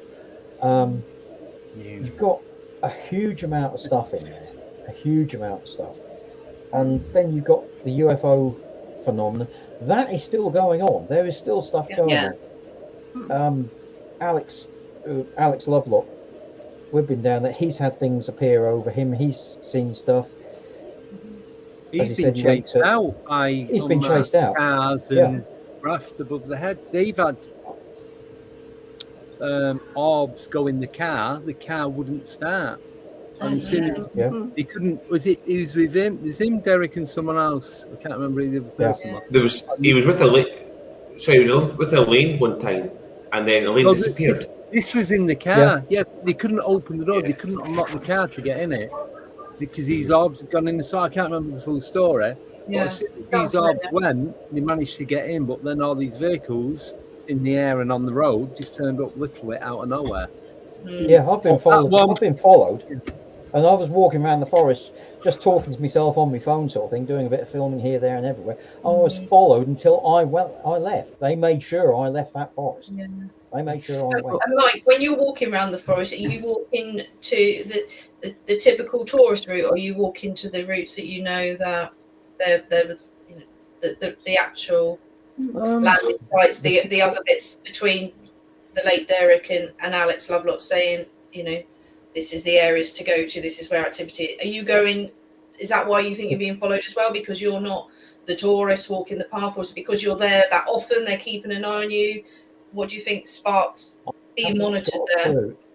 The thing is, though, the whole forest has literally been turned more or less recently into, it's almost like a theme park for cyclists. That's why I don't go down there at the moment, because you'll not get flattened by some idiot on a mountain bike. But if you follow the UFO trail, you'll go around that. You'll go to the lemon squeezer. You'll see that and go, oh yeah, isn't that pretty? Then you walk down past Capel Green. But that is not where things actually kicked off. If you read it and read the book and actually work out what, and this is another thing which really bugs the hell out of me, is when you read the books about it, they are so vague about what they're talking about. I.e., the book Left at Eastgate. And everybody, if I said, okay, but Eastgate's moved. Eastgate moved twice. It's moved to the left. It's moved left and left again. Right, the other left. Right. If you say Westgate soon. If you say a military person has said left at Eastgate, what would your thought be? Coming out of base, you would go left at Eastgate. The gate, or it's taking you out of Rendlesham because that's the way in. Correct. Right. Left at Eastgate is actually the reference, because the guy who wrote the story was at Bentwaters. He wasn't at Woodbridge. He drove into Woodbridge, drove past Eastgate, and then went first left. That takes you straight in to the bit where Alistair Crowley and all that had their stuff going on. Was Alistair Crowley involved? He was doing some occult stuff down. This is what Alex was saying first time I'd met him, and Mike confirmed it as well. That there's part of it where it all flattens out, and you've got a path in these trees, and the ground very, very soft. It's like you're walking on sponge. It doesn't matter what the weather, the conditions. It's just the ground is constantly like that. But that's where Boadicea was with Iceni tribe as well back in the day. So there's a lot more history to Rendlesham than what people know about, because we've been So for me, I'm going to bring Joe on, and then I'll explain this next bit. So the last time that we Or was you there have when to we take did, the phone. no, it's cool. So the last time that me, Barley, Mike's dog, Mike, and Alex were there just the three of us, and Mike had gone wandering off into the trees. Yeah. Yeah. I mean, so there's Yeah. a massive concrete slab that goes into the ground. It's got 2 metal straps over it. And we thought, oh, that's the entrance down into the thing for the rail track, what they're using for the nuclear warheads, but it's not. That was used for clearing the fog on the runway back in the day because it's right on the coast. So the mist and fog and everything comes in. So they had to keep it clear so the planes could see where they was going. Yeah, the FIDO system. Yeah, I can't think of the name of it. So that was that. So me and Alex have stood there and we're trying to look in the gap to see if we could see any ladders or anything going down. It's like about an inch gap, but it's pitch black. You can't see a thing. Mike had gone, I think, following the dog into the woods and that. And Alex is stood at the side of me. Did you hear a voice or something? Anyway. Yeah. I was being polite. He'd gone to relieve himself. But anyway. Yes. So me and Alex have stood at the grid. You'd gone up, you probably, 20, 25 foot, if that, would you say? Not far away. Did you hear a voice? You heard something as I turned around and said what I said to Alex. I heard somebody walk behind me. I was stood facing a tree doing what I was doing. He was facing away from us. Yeah. He was like three rows in. Yeah. And somebody walked behind me and headed in your direction. Yeah. And then I came out of the woods and you two were looking at me sort of like, oh, were you walking? How did it know? Yeah. So the track that comes down, so you cross over from Eastgate, you follow the track round, you go down this 150 foot stretch where we had the grasshoppers, dragonflies and butterflies just in this it was like a concealed corridor. It was just there.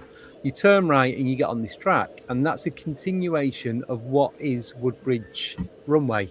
So it's the back end, but obviously you got the road crossing over and you got the fences. But that's where Alex has took the photo with the monks, the bobblehead thing in the airfield, the hairy big fish, yeah. hairy whale or whatever it was on the ground that he couldn't see, but got the photos of it, and just all these weird things that are going on. This like circle of monks, and so Alex is, I'm gonna give his age away. Is he 80, 82? No, he's late 70s now. It's 70s. Yeah. Yeah. So he stood at the side of me, and I heard this, like someone moving about on the gravel track. We thought it was Mike. Turn around, he's like, Mike's still in the trees. And I'm like, Alex, is that you shuffling?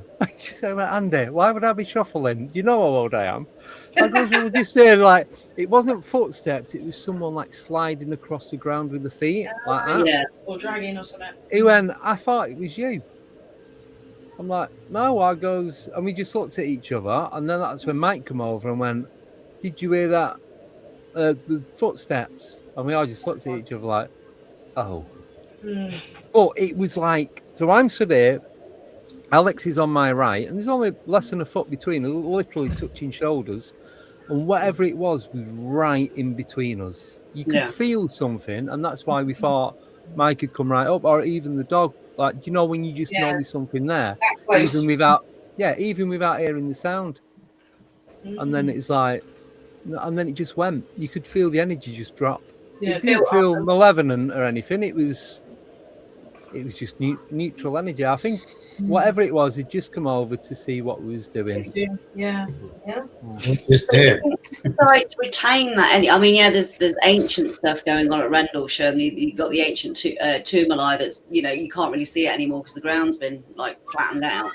But do you think that these sites, such as Rendlesham, such as round here in Wiltshire, such as these military and nuclear bases, even if they've been decommissioned, this energy, this whatever consciousness, whatever entity that's keeping an eye on it, sticks around and just monitors the situation?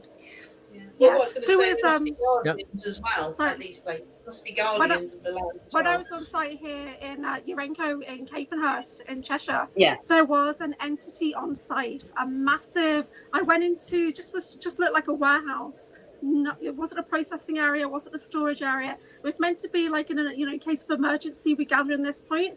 And as soon as I walked in, I could feel the presence of an ancient entity. And it was there basically to eat the radiation. That's why it was there. And it had been in that site for a long time. So there's ETs on the planet that are just drawn to the radiation. And they're just there. You can't see them. Yeah. They're in outer phase, I guess. But I could feel it. Didn't feel good. It was No. It's one of the things. Two things. I'll just go quickly with two things here. To the southeast of Capel Green is a hill called Burrow Hill. Yes. It just sits above the Butley Estuary. It's not very high. 1915, when they actually built the forest, they decided they were going to strengthen the roads and put paths through, so they wanted a quarry. So what they did was they started quarrying the hill. After a short period of time, they discovered they were spreading human bones amongst the forest. Oh, so yes. They then stopped that. I remember that. They then stopped that. This is all logged. They stopped it and they dug up 200 bodies from the hill. And they can't work out why they're there. So what they did was, instead of, for once in their lives, they actually put them back in the hill. Yeah. Why? I don't know, but they're back in the hill. And then I think Alex calls it the crater. But it's actually a quarry. They actually quarried close to the thing. But this thing, where they've dug it is quite a big hole. And this has all been spread amongst the forest. So you've got that. The other thing that when I was talking to the Butley monks years ago, I was just asking some questions. I said, is there anything still left from the UFO? And I got a yes. I thought, okay. I said, well, what is it? And eventually, after a lot of yes and knowing, apparently what is still in Rendlesham is something that was left behind to monitor what is going on. Oh. It is not a good idea to go looking for it. It will harm you, but it is not malevolent. It will harm you because of what it is. Yeah. It doesn't mean to, but it's not a good idea. It's coming up towards you. Get out of the way, and just leave it. It's quite happy there. It's doing what it's doing. It's quite happy. Just leave it alone, and just don't come to any harm. Yeah, don't interact with it. But that's the thing. Sorry, just quickly, because I just want to ask Joe something as well. So when you're in the forest, it doesn't matter which part of the forest you're in, whether there's other people about, whether you literally can see nobody or there's people in distance. It's a constant feeling of you are being watched, but it doesn't feel like you're being watched from an entity. It's more like these cameras or there's something just watching what you're doing, seeing what you're up to. It just constantly feels like that. But then that's what, after so long, you kind of, 20 minutes, half an hour, you kind of just, you know what, you just get on with what you're doing. They're watching whatever you're doing regardless. You might as well just carry on. Is there anything like that over where you are, Joe, in Sweden, that any areas, not the same as Rendlesham, but a similar sort of goings on where there's a lot of UFO activity, but when you go in there, you know that you're being watched. I don't mean by ETs, but like security systems. Yeah, in a non-dodgy way. I was going to say. For that kind of show, Andy. Government articles, by the way. There's this big, huge city-sized base underground somewhere here close to where I live. And it's actually where the Peanut UFO happened. Yeah. And I went there asking the guys if they have something funny like that. Yeah. And he was like, no, we don't. And even if we did, we wouldn't be allowed to talk about it. But other than that, I mean, sometimes, because I go for a lot of walks and I do ride my mountain bike in the forest, and there are certain areas on the path.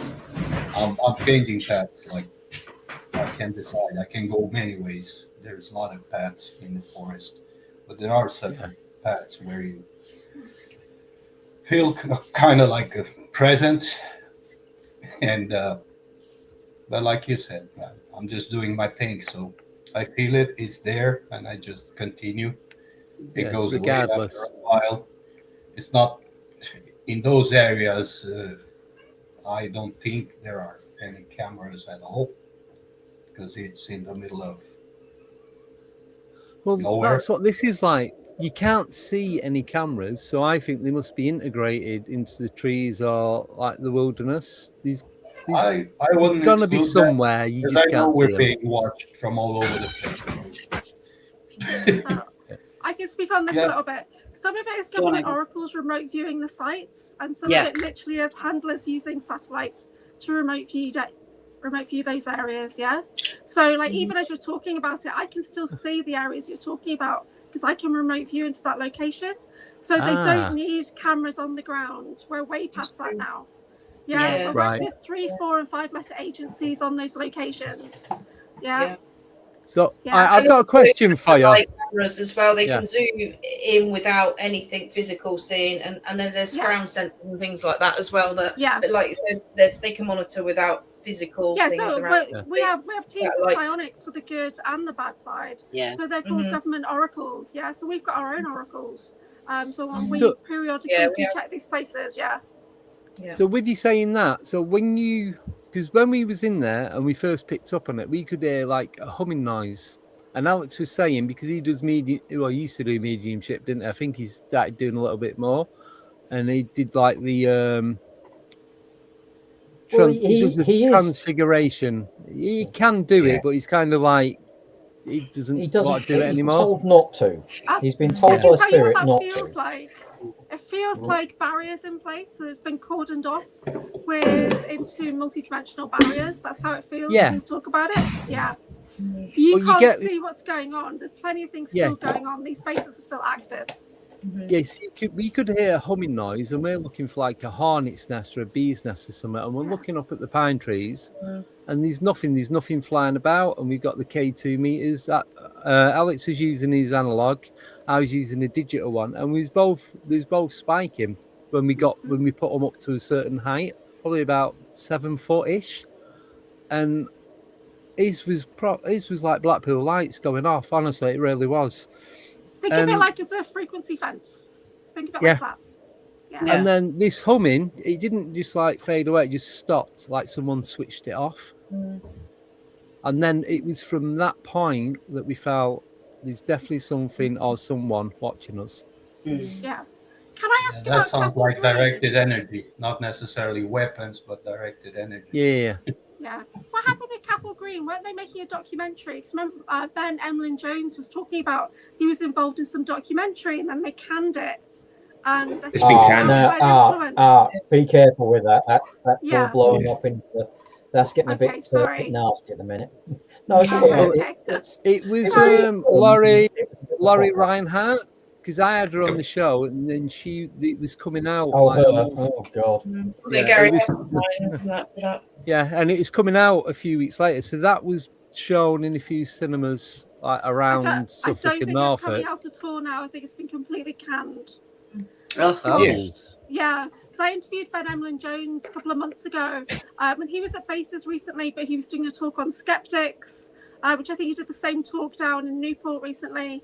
But yeah, so he's going to be at Wake and Aware conference next weekend as well. So he's an interesting chap. Yeah. Gary Hazeltine put a posting to say that it's been cancelled. Yeah. Can I just ask about Rendlesham? So Alex has said that the energy has died down a bit in Rendlesham. Is that the case? You've got to remember Rendlesham it's not a natural forest, it's a crop forest. So a certain proportion of it gets cut down every year, regardless of whatever's going on. And of course, when you take living matter out, you lose energy. So yeah, at the moment it's he's noticed it's a lot quieter, but then again they took a lot of trees out. Yeah. But as well, he's been going there from the beginning of time, where I've only been going there for like, but he's been going there for so long. First time I went there was probably 4 years ago, maybe. So for me, when I go, there's always something. It might not be as much as what it was, but I've never gone there and not had anything happen. Or something. It's probably got used to him. Has happened. That's the thing. Probably got. Or he's got, used or to the other way around. He might have got used to that, so he's not picking up on it. Exactly. Yeah. Yeah. Do you find though that places like that, it's not just what happens, that you maybe find that there'll be like synchronicities that happen for days or weeks or even months afterwards if you go to a place that's there's a place in Scotland that I every time I went there was like phenomenal synchronicities. So it just doesn't seem to be the one thing being there. It also seems to be that there's a hangover effect to it as well. Yeah, it's sort of like a how do you call it? It's sort of a bit like the I call it the tail of a comet. The whatever happens, and then you get it trails off over a period of time, and it's probably like that. But out of thing is, it's still a case of you can go there, like we did the night walk, didn't we? Well, I wanted to talk about that. Yeah, that was. I don't know if it's that one or the one before. If you go, it's one of those things. You know, Alex went down there and did some filming with Derek, which I think probably tipped Derek over the edge. And he was with the film crew, and he said, basically, "Well, turn your lights off and go for a walk around the forest." And the second word was off. Yeah. You know, they were that scared of it. They were terrified. Yeah, they did not want to go in, but they wanted to control everything. It's like, well, They you want go to in there control- with no lights on. You do it. And that, no, we're not doing that. And yeah, it is definitely. It gets to a certain point in the evening, which is actually quite nice, and then it changes, and it's a very different. But place. saying It's different place. with what Mike's just said, so it wasn't that when we did the night walk, it was a time before with the dowsing rods. There was me, Tim, yourself, Elaine, Alex, and is it Barley or Barney? Yeah, the dog, Barley. Barley. I keep getting his name wrong, sorry. And so we've gone through, and it's night time. This is like 9-10 o'clock at night, and we'll walk. So we've gone through like the squidgy ground bit we were saying about Alistair Crowley and all that, and the Icena, and we've come round onto the road, and we walk back. It's not that long, but we're taking the time and we're looking around, and we got back to the Eastgate car park. We're like, why did none of us use our torches? And Alex had made a point when we first met up. He was showing me this torch. He'd just been down to an hardware store and bought a brand new torch. I had my UV torch. I had my night vision goggles. I had 2 other torches as well, one and one spare. Not one of us, and Mike had his torch. Elaine had hers. Tim had some big Duracell type thing torch. None of us considered turning it on and using it. The only being there that had torches on was Barley. He had the red and white bike lights on him, so we could spot him. And that was it. And we're walking down in the pitch black along the road, and none of us thought of getting. We had them in our bags and pockets, and we didn't think once of getting them and turning them on. It just makes no sense. Well, we've been down to the sculpture there. I can't remember whether you were with us. I don't know whether you were or not, but they took a REM pot down there, put it on the sculpture. It was going ballistic. That was Tim. That was Tim. Yeah, that was it. Yeah, that was Tim. Yeah, we're all stood well back from it, so nobody's touching it. This REM pot's going absolutely mental. Yeah, so we stood around like a semicircle. Yeah. There's nothing. There's no underground cables, no overhead cables, no gas pipes, no water pipes. Absolutely nothing. It's just natural land. Yeah, we don't know what's underneath, but something was happening that day. We don't know what it was. Mike, see your thing about the thing change. I know exactly what you mean. A lot of woods that have got energies in them, Declan, for example, is the same. It's quite a welcoming atmosphere, but as soon as it gets a bit, even twilight, all of a sudden it's like, right, that's your time. Leave us alone. The one thing I've found, and this might sound silly, guys, but in the case of just being completely honest, I have a bit of woodland like that's next to my house. And what I started to do is, when you have coffee and the machine, it gives you like these like circular pellets. I went round all the trees and gave them as offerings, I found that the place felt really welcoming, even at night, and you could feel and walk there and feel really safe. It was like if you gave an offering to it, it was like, okay, we will tolerate you a bit more. Honouring the land, and again, it goes back to asking saying thank you. Yeah. Yeah. Trees are real people. It could be if you've got forest people there, like Bigfoot. They are in the UK. I'm in the northwest. I'm on the Wirral, Liverpool City region. I had a Bigfoot experience when I was young, so they're here. Wow. Yeah. Oh, can I quickly ask whereabouts that was? Because I know somebody else who lives in the area, and they had one in their teens. I think it's late 80s, early 90s. Mine was in West Kirby. On the Wirral. Right, so this was because I'm from Manchester originally, and I've got family over in Southport and around the area, so I know it quite well. I'm trying to. I don't want to give the location, but it wasn't a million miles away from where you are. Probably about 2-3 towns over. Yeah, doesn't surprise me.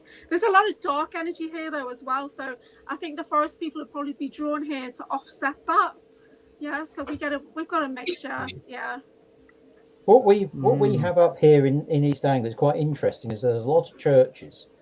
The font and the ends of the pews and other woodwork is carved with men of the forest, and we call them woodwoes.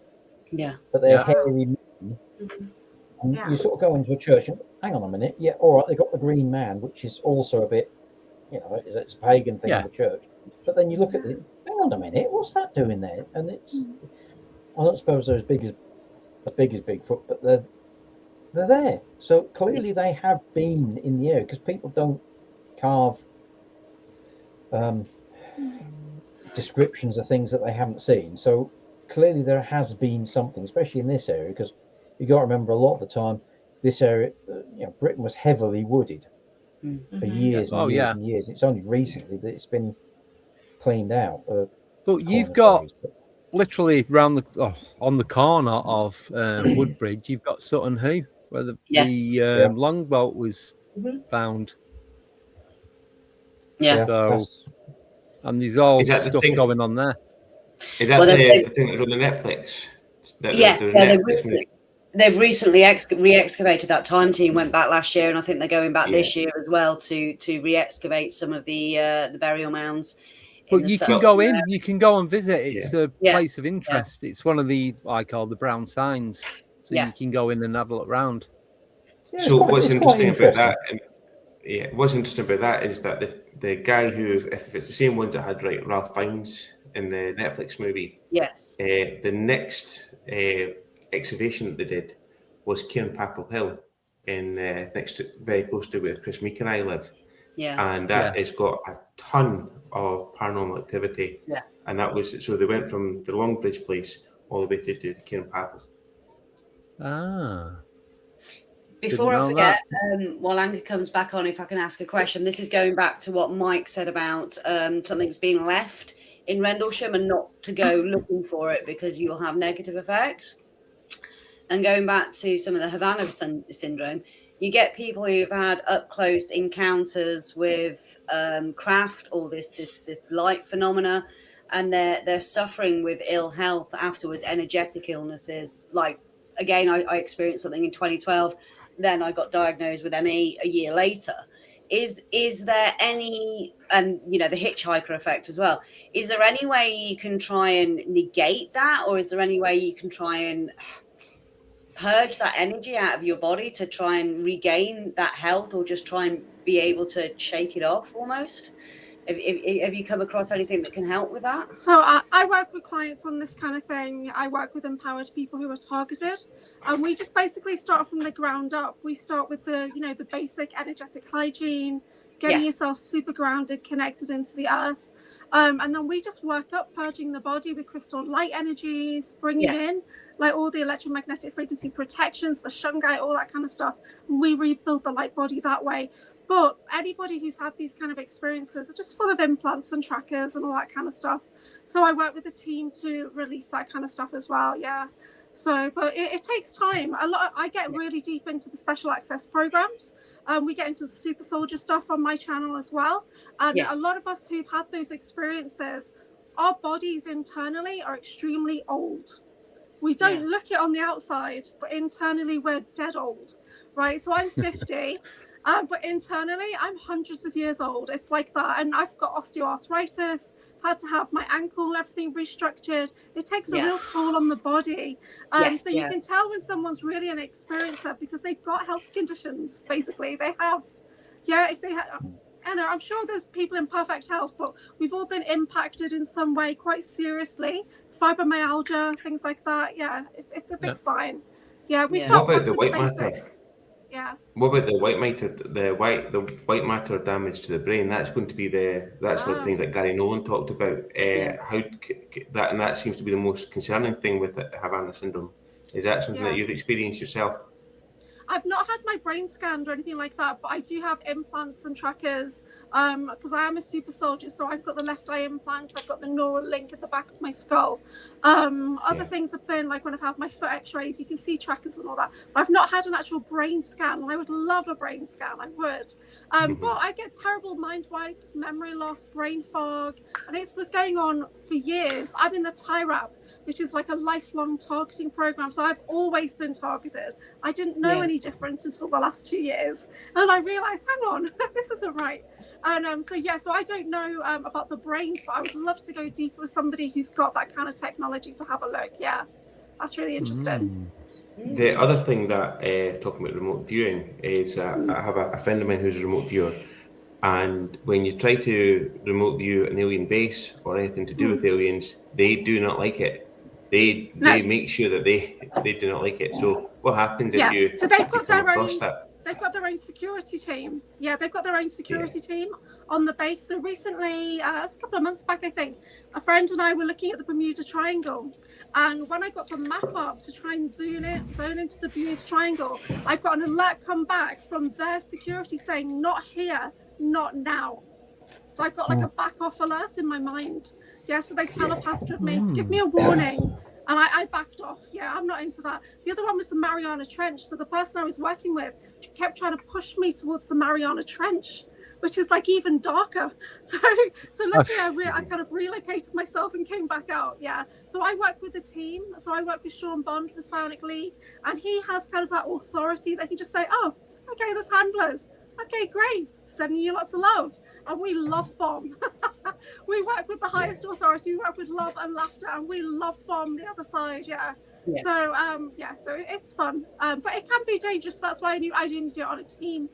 But as you guys are talking, I can connect in. I can see the energies of things.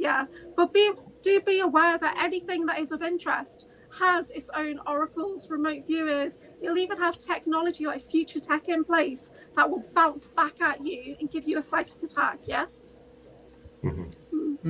feel that. Sorry, go on, Matt. No, you're all right. I've just got a question. No, sorry, Mike. No, one thing I find personally when I've had UFO experiences, and I'm going to find it difficult to explain, but they leave like a consciousness imprint. It's like do you like the way that you can't determine somebody else's consciousness? Like even my wife, for example, I wouldn't be able to feel her consciousness, but there's something about them that I could feel a consciousness, another consciousness. I can't explain it very well. I'm probably not doing a very good job here, but it's the only time I think I feel it. Have you looked into the hybridization program and to your DNA? Have you looked into that kind of thing? No, I've not looked at anything like that. No. I'd be very interested into doing that, but no, it's not something I've because when you're literally hybridized, like I've got Zeta and all that kind of stuff, DNA, they telepath with you. They're in your head. That's how they communicate. So that will leave a residue. I've had telepathic messages before. Sorry, Joe. Sorry. No, so I was just going to say to Joe, have you experienced yourself? I know we've spoke quite a bit, but I can't remember everything we've ever spoke about, so please do forgive me. But have you ever had any like implants or know of anyone who's got any or claim to have any? Not that I know of, no. Have you checked to see if you've had any? I've never checked. No. How would you check? Apart from going into an X-ray machine. Sticking your hand up your nose and pulling one out. Like I did. Basically. You might notice marks on the body. So there might be scoop marks or red dots or injection sites, bruising. There might be signs of an implant. But a lot of them can be just kind of teleported in into your energetic. They might not be in the physical body. They might be in the energetic body as well. Yeah. But I regularly get taken, and I get these red dots in the shape of like a triangle. I get 3 red dots that let me know. Yeah. Right, yeah, or I get, I'll wake up don't and think like, I my would feet, wanna the top go of and my look feet are for them. dirty and stuff like that. It's weird. Yeah. Yeah. You'd have to have Yeah. a shave, Joe, to try and find her. That's why when I go spend the nails and being You'd awake have up to have and a down, shave. why am I digging in the garden? But, Your hair back. sometimes people get No, but it would irritated. be. Think about it. It would be weird for me to just show up at some hospital or someplace. Hey, can you No, check they me won't out? Check me out. They won't know because like, when I had my No. foot surgery, it was a 4-hour foot surgery, and I got implanted twice in the surgery. And I've got X-rays Wow. to show that before and after. Yeah, and I did a presentation on bases on it 2 weeks ago, and I showed the Wow. X-rays. Yeah. So, And it's like Wow. was saying as well, doctors and surgeons are told not to disclose it if they find it in any kind of operation or scan or anything like that. They're just basically do not go there, don't talk about it. Yeah. doesn't surprise me because it's all these teaching hospitals, isn't it? The teaching hospitals. They won't even This tell has me. been quite interesting because it was Ronnie Dugdale turned around and said, "You want to get a book by a guy called Ralph Noyes." Now Ralph Noyes, as far as I can work out, was Nick Pope before Nick Pope was Nick Pope, and was doing the same job. And I got the book. Oh. And it's called The Secret Property. Now then, everything you've been talking about is in there, and that is about Rendlesham. Okay. And everything in that book, every name in that book is slightly changed, but you know, if you've been in the area, you can read it and you'll know where he's talking about. I've tracked down all the places he's talking about, apart from one place, and that is Loch Kearsarge in Scotland, up near Cape Wrath. That is the only named place in here. And they were talking about the same thing. They're talking about distance viewing, trying to change, organ. And he said this is where what happened in 1980 is linked into it. It all went massively wrong. They were trying to, he calls it the fifth sphere, and they were trying to control the fifth sphere, and the wheels came off spectacularly, which is what happened in Rendlesham. Now, strangely, when I was looking for this book, there were sort of a lot of money. Yeah. And I got this one from the States. I saw it on eBay. I thought, okay, I'll have a look at that. And it actually says in here, the property of U.S. Army, Davis Library, Fort Devens, Massachusetts. Oh, So that is from a military library. Wow. That's amazing. It's not where's a the fantastically... Hey? What's the lock name? Sorry. What's the book? No, the lock name. The Loch Ness. Right, I'll tell you the quickest way to find it is look at Cape Wrath on Google Earth and go to satellite, and there's a road that goes up there, and you will find there's a place. If you zoom in, there's a like they do these 360 photo things. Mm-hmm. And you'll find there's only 1 or 2 places up there on this road that does that. One of them, if you go to the photograph, it's a military installation, but they've got 2 vans parked in front of it, so you can't see it. Now, if you find that one, zoom back out from it and look south about 2 miles, and you'll find Loch Kearsarge. Oh, cool. Right. And he says that place and what's there. Right. While he does that, I've got questions for you before I bring the next guest on. They're not here yet, but they're going to be here very soon.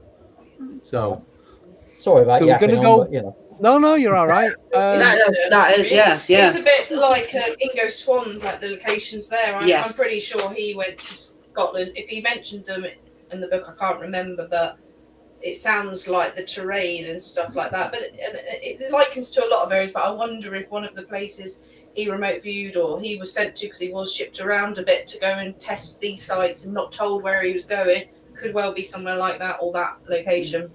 Yeah. Right. So first I'm not question. aware of anything. No, I'll let you keep. No, you're all right. I just want to get through these questions before I bring the guest on. That's all. So first, it's from Steve. He's put the first circle that he saw in a hayfield was when he was 15, totally way before they become famous up in Yorkshire on his dad's farm. Yeah, exactly. Yeah. So I'm guessing 25 years plus ago, maybe. I don't know how old you are. I'm just guessing you might be 40. 1990, they kind of went worldwide fame after the pictograph in Eastfield. Yeah. Hot spots as well. Yeah, there were hot spots years, and it's not just Wiltshire. I mean, a lot of them just don't get reported. Like the ones in Callington, the ones in Devon, they're all over the UK, and all over Europe and all over the world. They just don't get reported. And just on personal people's farms that go, that's weird or that's strange, and they're carrying. Somebody must have, not everybody knows about the phenomenon, especially back in the 90s. It was newspapers, it was articles, it was in magazines, it wasn't social media. And some people just don't want to report it because they don't want the people on the land. Same with the animal mutes. That gets very underreported because, apart from farmers going to their insurance company going, this has happened to my livestock, you don't hear about it. But who do you report them to? What's the police. Reported? You report it to the police, don't you, as an act of vandalism, but that's it. And they just don't know whatever they do with it. They give you a number of your insurance, that's it. Yeah. Next one is from Og. She's asking question. Several experiences are saying that UFOs we've seen. The UFOs that we're seeing now are man-made and not alien because the magnetic field is too weak. What are your thoughts on that? That's all of you. I think there's a mixture of both. I've always thought I'm not seeing everything I see is going to be phenomena. There's definitely man-made. We know about skunk works. We know about all that sort of side of life. Lockheed Martin. They're hundreds of years. Aerospace. Yeah. You don't have that conscious even the Tic Tac one turned out to be one of those. Yeah. So we have our own. Yeah, they have. We have our own alien reproduction vehicles and their own. And we have our own, but I'm still of the opinion, and nobody's convinced me otherwise, that if we are being visited, I don't know whether it's interdimensionally or extraterrestrially, if we are being visited, they are not sending their best stuff down to see us. They're sending it'd be like buying a Ford Sierra. It'd be like buying a Ford Sierra to do motorway miles. You don't want to give your latest tech or to us bunch of knuckle dragging apes, basically, which is what we are. Yeah, well, they've seen what we're doing with the matches. So can you deal with this? Oh yeah, we'll send that one to them. But they're keeping the good stuff well back, and when that appears, to be honest, I don't think that's going to be too far off. That they're going to say, right, you lot, we are here and we are watching. This is what we've got, and we're going to show you the full works. Yeah. And it's the technology is a mixture of conscious frequency and proper technology. It's not just like we think of physical technology. Yeah, exactly. On that, it's consciousness. How can you prove something through something physical, or it's up here? There's that interaction. You wouldn't get that interaction with I'm just trying to think of his name. What's his flipping name? Hang on, no, I'm not going to look. There's a guy I used to work with. He worked with angelic entities, and they also work with dolphins. And he said dolphins have got their own technology, but we wouldn't understand it because it's based on sound. Yeah, but they understand it because we've got hands and we can do that. Yeah. It's sonic technology, and they understand it, and they use it. It's the same sort of thing. We couldn't get our brains around it unless you are of a certain mindset, and then you can get your head into it. If you try and look at it from a technical point of view, from a mechanical, electrical, hydraulic point, you'll never get it.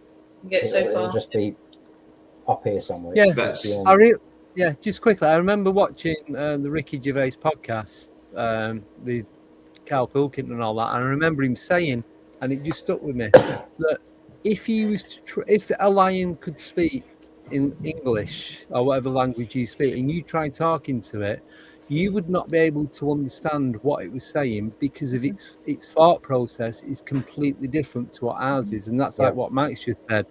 You understand the words, but nothing would make any sense. You won't be able to wrap your head around it. this is where AI can be useful. So, as everybody knows, we have things called ChatGPT nowadays, and these are things called LLMs or large language models. But there's a new type of AI coming out called world models, and what they're doing is they're taking what's called IoT, which is basically a number of sensors, from everything from ultraviolet all the way through to infrared and to light, and also things like magnetism, sound, etc., etc. And what they're looking at is developing types of robots. So maybe robots that can go underwater and see things in a different way, but they're also able to interpret what they're seeing and be able to then eventually world models should be able to develop robotics, are able to kind of like work the way that we see in Lost in Space, for example. And that would be interesting, because from there we'd be able to have AI that's actually, especially if it's like more like general AI, would that be able to interpret what they're actually seeing or experiencing to us. So almost like using AI as an interface to things like what a sonic world would look like, or Sharks, what a magnetic world would look like. So that's a very interesting thing of where AI could actually be used to interpret our own world. But with you saying that, I think I spoke to you about this last time. You saying about IoT. So I've got LED lights in the room that I control either voice activated or with my phone, and they come up as IoT. I don't know if it's the same, but it just says IoT, and then it'll give you a load of numbers after, and then you just got to work out which light you're looking at. IoT is going to be probably the biggest way we're going to make any progress into with the phenomenon. So IoT is basically anything. It's just basically cheap sensors, but the ability of what these cheap sensors can do is absolutely phenomenal, because that's it. So I was just going to say, some of the lights you get like a little square remote to switch them on and off, like something like that. They're the cheaper ones, but the ones that you use an app on your mobile phone to do, as soon as you press it, that light comes on or goes off. It does it instantly as you press it. Whereas if you press it on that, you might be waiting. It's only half a second, but it feels like forever because you're waiting for it to come on. Yeah. But the IoT ones straight away, and they're all voice activated, app activated, whatever you want.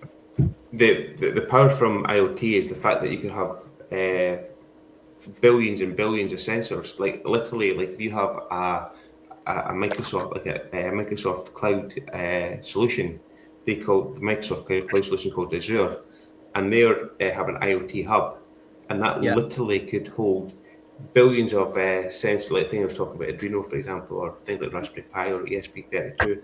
You're able to have billions of these microprocessors, all with sensors communicating in real time all over to this one solution that can then be analysed, and then it can actually be used all forms of analysis way through from AI for predictive pattern matching to more basic descriptive analytics, all in real time. Now that is a phenomenal thing, but you could actually have a Rendlesham decament because of in China, all in real time, gathering data and then be able to do phenomenal amounts of analysis on it, and the data's clean as well. With you saying that, so when I go into my broadband hub to see what's connected, so I'll have a look what I've got in the studio, and it'll list like 6 things. It'll say IoT, and they're all there. Then it'll say like iPhone, iPad, Xbox, and everything else that we've got connected to it. So it picks it up straight away on the Wi-Fi and not just on the Bluetooth. So it's connected to both simultaneously. And that's just a 2-meter strip light. It's not nothing fancy. That's a part of the work I was looking at before. The plan was to have what are called ESP32s. They're very cheap, very basically the most basic computer you could have. And the idea would be to have a couple of sensors like the GPS or infrared, and then say for example something like Rendlesham or another place like Bonnie Bridge, for example. What the idea would be to have like a one like master sensor, and then have like a numerous number of these little devices. You buy 3 of them for $10 off Amazon, and then you could put a number of sensors on them, and they could feed back like even to a mobile phone, and then put that back right into an Azure cloud solution and analyze the data real time. So it would be like, say, for example, you're in Rendlesham, you could get an alert and actually see what's happening. And then what you could do, you could build them out. So you could actually build them out over a distance and be able to find out, for example, where they're going in their falling direction, what speed they're going. And then you can even be a bit clever about it. And then if you detect, like, say, for example, the GPS system, dropping down, then you can switch on a camera, for example. And some of the cameras on them, like for ESP or Raspberry Pi, can actually work in 4K. So you like have a 4K solution monitoring things happening as soon as there's a potential UFO in the area.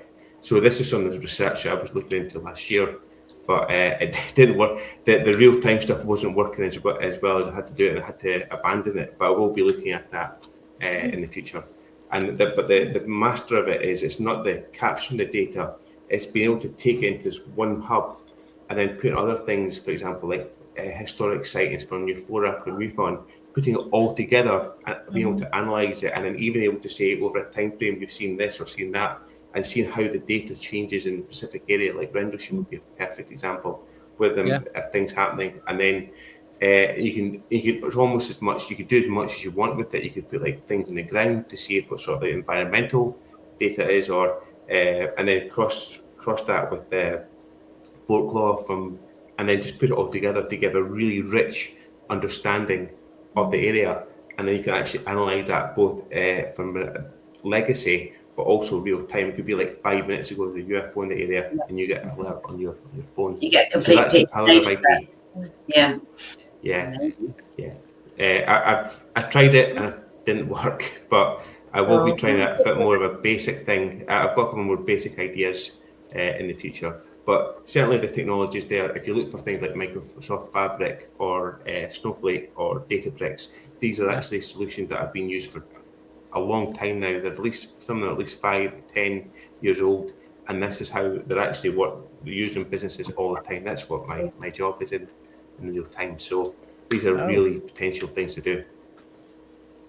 Cool. Yeah, a bit jealous, but I won't have it sounds amazing. Very technically beyond me, but amazing. Next question. So it's a two-parter. So this is from 40and23, and he wants to know: have guests found their personal experience have increased based on the amount of time they spend out in the field researching themselves, or is it just raising our awareness and observation skills? I'll go mine will be quick. It's a bit of both. I think it comes with age though. I didn't went away from it, had children and didn't. I was reading these books as a child. I was reading Mothman and Left Eastgate and that. I was young when I read all those, was into it. Step away from it, things go on in life that you think I'm not, you come back to it later on in life with more life experiences and that, and then I think for me then it steps up more now. I come back into the field when I was ready for it, and now it's starting to get more heightened for me personally. But there's people that have had it throughout their life that, there's up and downs, but I'm not a good example of that because I've had it a bit. I've stepped away from it. I've not been ready to go into it anymore. I've stepped away, but come back now in a time of life that I feel like I'm ready for it more, and then you receive more. So that's just from my side of things. So yes, I'd say at the moment they have increased because I've been ready for it. I've welcomed it back in, if you like, or I'm ready to look at it again. Yeah. So you mind? Sorry, quickly. Oh, go on. It's like these things happen, whether you like them to or not, whether you want them to or not. But it's how much you pay mind to it. Mm-hmm. And the more you kind of like lean into it, I think it almost like you're inviting it a bit more. You shut it down, you're dealing with everyday life. The experiences are still happening, but you just try not to, you just don't focus on it. Not acknowledge it as much. Yeah, you just acknowledge it much. Skills, yes, absolutely. The more I'm looking, the more I'm interacting with people, the more I'm looking back at the research, what I didn't understand when I was younger, the more I'm looking at it now, the more we connect with people like you with the whole full circle of it all, everybody else's experience. The next, I think, yes, when you observe, you can pick out more and you can be much more aware. Mine's different. I'll just be really quick because I know Joe's waiting to speak. So mine's been up and down from the age of 4. I could have gaps of 2-3 years where little bits and pieces have happened. Or I could have like in between 2011 and 2014, where it's literally every single day from shadow people, growling, observed by UFOs, full body apparitions. The absolute works was going on. A poltergeist activity. We could hear voices in real time. That was when I pulled the implant from inside my nose and it went missing the next day. There's no blood trace or nothing. So, and then it just starts fading out to nothing. So it's constant, but it peaks and troughs all the way through. Yeah. I'm with you on that one, Andy. Joe? Yeah. Yeah, well, it's kind of the same for me. I'm not a lifelong experiencer. First one happened when I was 16, but I got interested when I was 12, so I think it was connected to that. After the first sighting, I went on about my life because I had to build myself up, so that got out of the way. Didn't think much of it until I saw something again when I was 30, so it's quite a long way from 16 to 30. And then, of course, I would look at reports and documentaries and stuff like that during all that time. I was still interested, but I didn't have time to properly look. But after that, the 30-year experience, I started paying more attention, and of course, then I got flooded, and then I started using technology, and the flood went away for some reason. And then, what can I say? It for me, it was how much I was interested in and how much I was focusing on it. I think I'm pretty sure they're connected. Yeah, that's why they wouldn't need an implant for consciousness because they connect directly to our consciousness. So, the more you're open to it, the more you get. Yeah. He wants to go next. And of course, it can affect, aspects of your life can affect. Oh, yeah. Probably sightings or the frequency of them or stuff like that. All right. Said enough. Anka? So I've always had experiences, but I didn't always remember. And then in the last 2-3 years, I started to do a lot more meditation, try and figure out what was wrong with me, basically. And then it was February, March last year, I got memory cascade. I got memories flooding in. And yeah, it's a bit batshit crazy in my head. That's all I can say. Please come and check my channel. But there's a lot of psyops out there as well, so there's a mixture of everything. I'm just your average targeted individual with black helicopters over the house and all that kind of stuff. So there you go. Yeah. Lovely. Mike.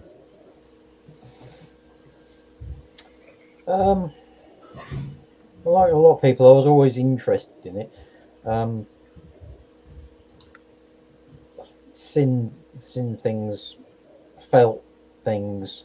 One of the things I scared the living daylights out of my dad when he was alive one day because we were living in Bristol at the time. We went for a visit to a place called Preston Mill.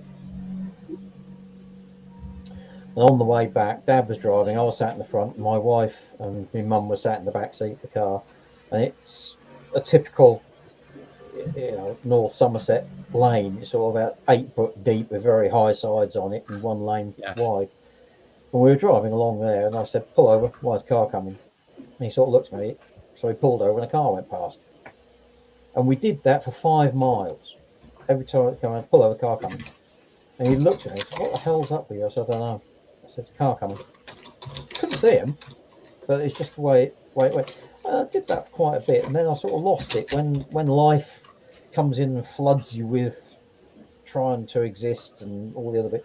You just it just messes you up. I started getting back interested. Actually, strangely enough, where I'm working now, which is next USAF base, there's about 5 ghosts in the place, and the one that I actually really saw. I was working night shift, working with another guy. We were working on this big machine, which is still there. And I was stood outside and I was handing pieces of equipment into this guy.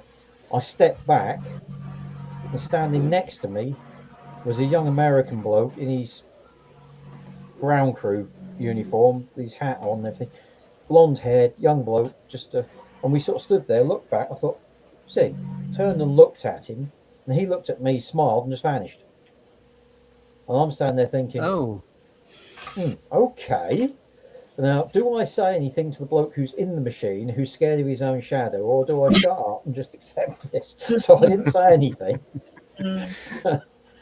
But we know who one of the ghosts is who's there, because we know when he was killed and how he was killed. But I was looking at some historical photographs in the local museum, and I swear to God, the person who stood next to me was another one of these who was killed in the strafing raid. And we saw each other. We looked at each other. He was interested in what I was doing. I was interested in what he was doing. We looked at each other and thought, oh. And that sort of rekindled things. I started taking a bit more of an interest in it. But the period where I had kids and I think it's if you can focus on it fully, then you stand a chance. If you are unable to give your mind to focus on it, like you're always worried about something else going on, then yes, it'll happen. It happens around you, but unless they really want your attention and give you the I call it a lump of 4x2 across the back of the head sort of effect. Yeah. Unless they do that for you, then no, they'll do stuff, but they won't bother with you. But as I've got older, the kids are pushed off. I'm more on my own, and I can sit there and think quietly and mull things through. But yeah, things happen. I've had things happen in this house here.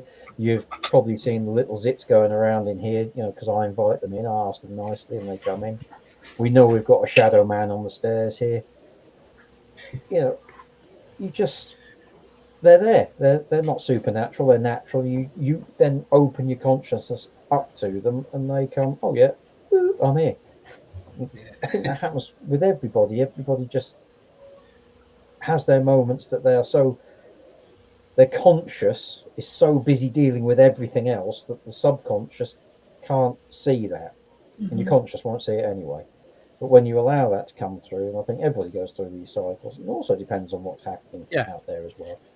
Yeah. When you get through that, at the moment it's a bit quiet, but I'm happy with that now. Just let them get on with it. And Mark? Sort of the same as everybody else. I think there is I think basically in my personal experiences, I think I was open to them as a child, and I was able to see them, and the things I saw as a child were phenomenal. And what happened to me was about 10 years ago, my friend Alison Dunlop organised a skywatch at a place called Harper Rig, and Alison and she actually wrote a book, and she actually wrote in the book about what we saw. We saw there's a hill of, if you've ever been to Edinburgh, you can see a list of hill ranges called the Pentlands. Yes. And at the very the west side of it, that's where I live just now. There's two hills, both of them got 5,000-year-old cairns on them, and you just saw this black energy, and Alison and I both noticed it. And it was really such a cold night. I left, and I started getting these dreams where they're kind of saying, look, we've lost interest. We thought you weren't interested in us, so we kind of broke the connection. No. And a few days or weeks later, they actually came back, and I saw a massive golden orb over a river. And since then, I've had infrequent sightings. So it's almost like I think there is you need to connect to them, but they need to connect to you as well. It's a two-way streak. But talking about synchronicities earlier on, the synchronicities were just phenomenal, and they've died down now. But the biggest, I've got my dog here, Jarvis, come here. For example, the place is called Harper Rig, and I found it when my dog was. We've got a dog. This is just come here. We just got. Look at his pedigree chart. His grandfather was called Harper Rig. Come here. Come on. Come on this. And even when I live in I was initially living in Fife, but before that, I would never have thought of living in this area. But those two hills, I see them every day from my window. It's just there was hundreds and hundreds of synchronicities linked to that. You activated it again by the sounds of things, Mark. Like you said, you wanted to come back, and they said, "All right, we'll come back to you," and then it's had that spark. It certainly did. Yeah. The synchronicities no longer happen at Harper-Rig, and what I say, the reason behind it is that every time I go, something weird would happen. Like I'd go and show my friend what happened in the area, and that day, Malcolm Robertson was on Howard Hughes Unexplained talking about Harper-Rig just a few hours later, and it was just like things like that. But they happened all the time. And then I went with a really good psychic called Ian Shanes, and Ian kind of was able to speak to what was ever in the area, and the synchronicities have stopped. But before that, it would be every single time something bizarre would happen until that second. So it's. But I occasionally see something. I had a UFO experience in February, but they're nowhere near as spectacular as what I used to see as a child. Wow. Right, I'll give you the part 2 to that question before I forget. So, just from my personal experiences, I think the phenomena becomes aware of your interest and is more likely to present often at moments you weren't expecting it. Get out and have a look. Do you agree? There's a mixture. You can bring it on and you can anticipate it, and there's also they come and give you a nudge, like you say, the 2x4 at the back of the head. There's a whole mixture of things, but just prodding be stick. aware of it and note it. Get outside and look what's going on. For me, it's the 3 to 3:30 a.m. experience, which happened year after year after year since, I don't know, since 2009, I think. It didn't happen the last 2 years, but every year without missing 1 year, sometimes 3 or 4 times a year. Between 3 and 3:30, I was asleep and just opened my eyes out of nothing, completely focused. And of course, the first time it happened, it was a little bit weird, but as time progressed, I learned to cope with it. So I knew immediately what I had to do. So I went out and immediately saw it, always an amber colored orb. So it never failed to show up whenever it sent that message. Go out and have a look, because that's what I felt. And sometimes it would take like 30, 40 seconds, and I would just sit there and like, now what? Because it felt a little bit playful, like childlike, but it felt alive, not physical craft. So. It's at 14:23. Thank you. An hour to answer it. Yeah, we're gonna have to. We're gonna have to leave. Yeah, but we'll be back later. Yeah, that's fine. Just jump back on it as and when. So. Yeah, nice to meet everybody. See you soon. Well. Yeah, and definitely keep going, Andy. Yeah. Just drop me a message when you're going to come back on, because we're going to have to be having a break part way for it. It's only like 5-10 minutes or whatever, but I just need to stretch my legs and just go for a little walk. I've got to head off back down south as well. Andy's got to travel, so All right, then. No worries. Bye, see you guys later. Cheers. In a bit. Bye. And then there was 5. So we I need to drop off at 2 o'clock, guys, if that's okay. That's fine. The next guest should be I've on. got to scoot off about then, so. Cool. Anchor, are you going or are you staying? It's entirely up to you. I can stay for a bit, but I am teaching this afternoon, so I can stay for a little bit, Yep, no, that's cool. I have like 3 hours before I have to drive the kids to my office, so. You can stay on as well. It's the more the merrier. Yeah. So I'll do the next question then before Mike and Mark go off and do their thing. Not their thing, but their individual thing. That sounded wrong, didn't it? Like some double act. Can't take it anywhere, not even back to apologise. So this is from Martin Stewart, and he's saying he was buzzed by a little silver triangle when he was little, and his sensitivity went through the roof. I'll go add words to it. Do you think that is a connection or coincidence? Am I allowed to douse it? Can I use my Yeah, pendulum to douse whatever it? you want to do. Is he all right with that? Okay.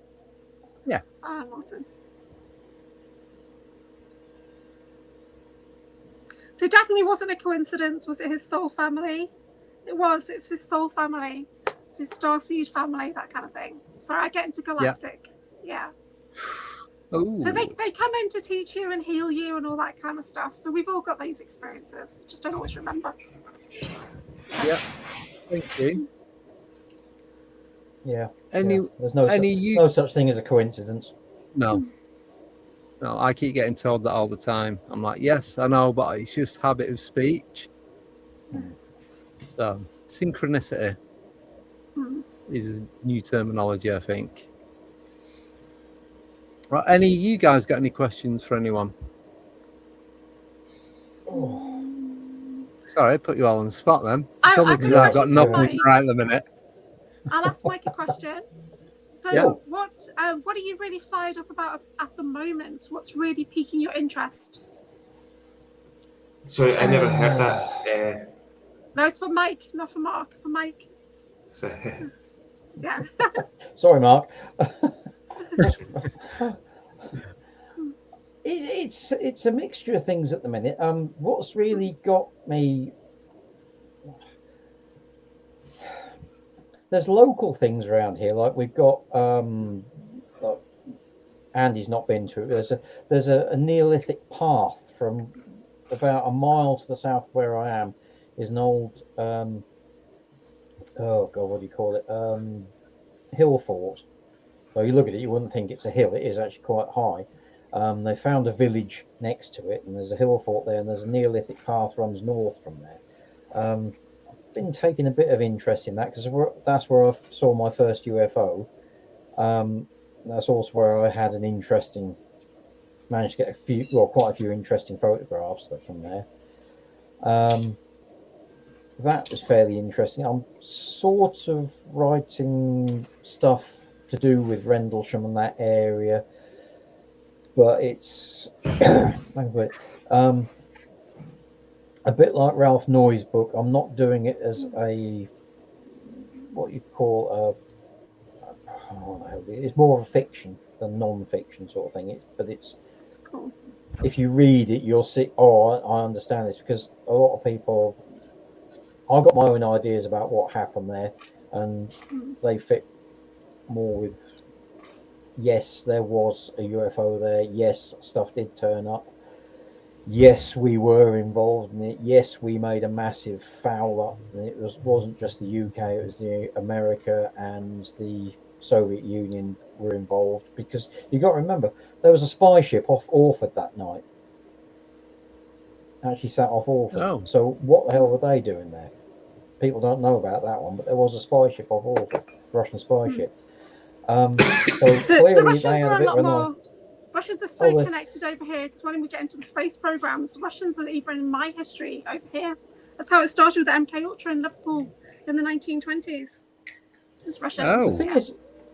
The thing is, I knew my nephew used to work with the Russians, and I've talked to a couple of Russian. I've had some proper Russian vodka as well, which is really nice.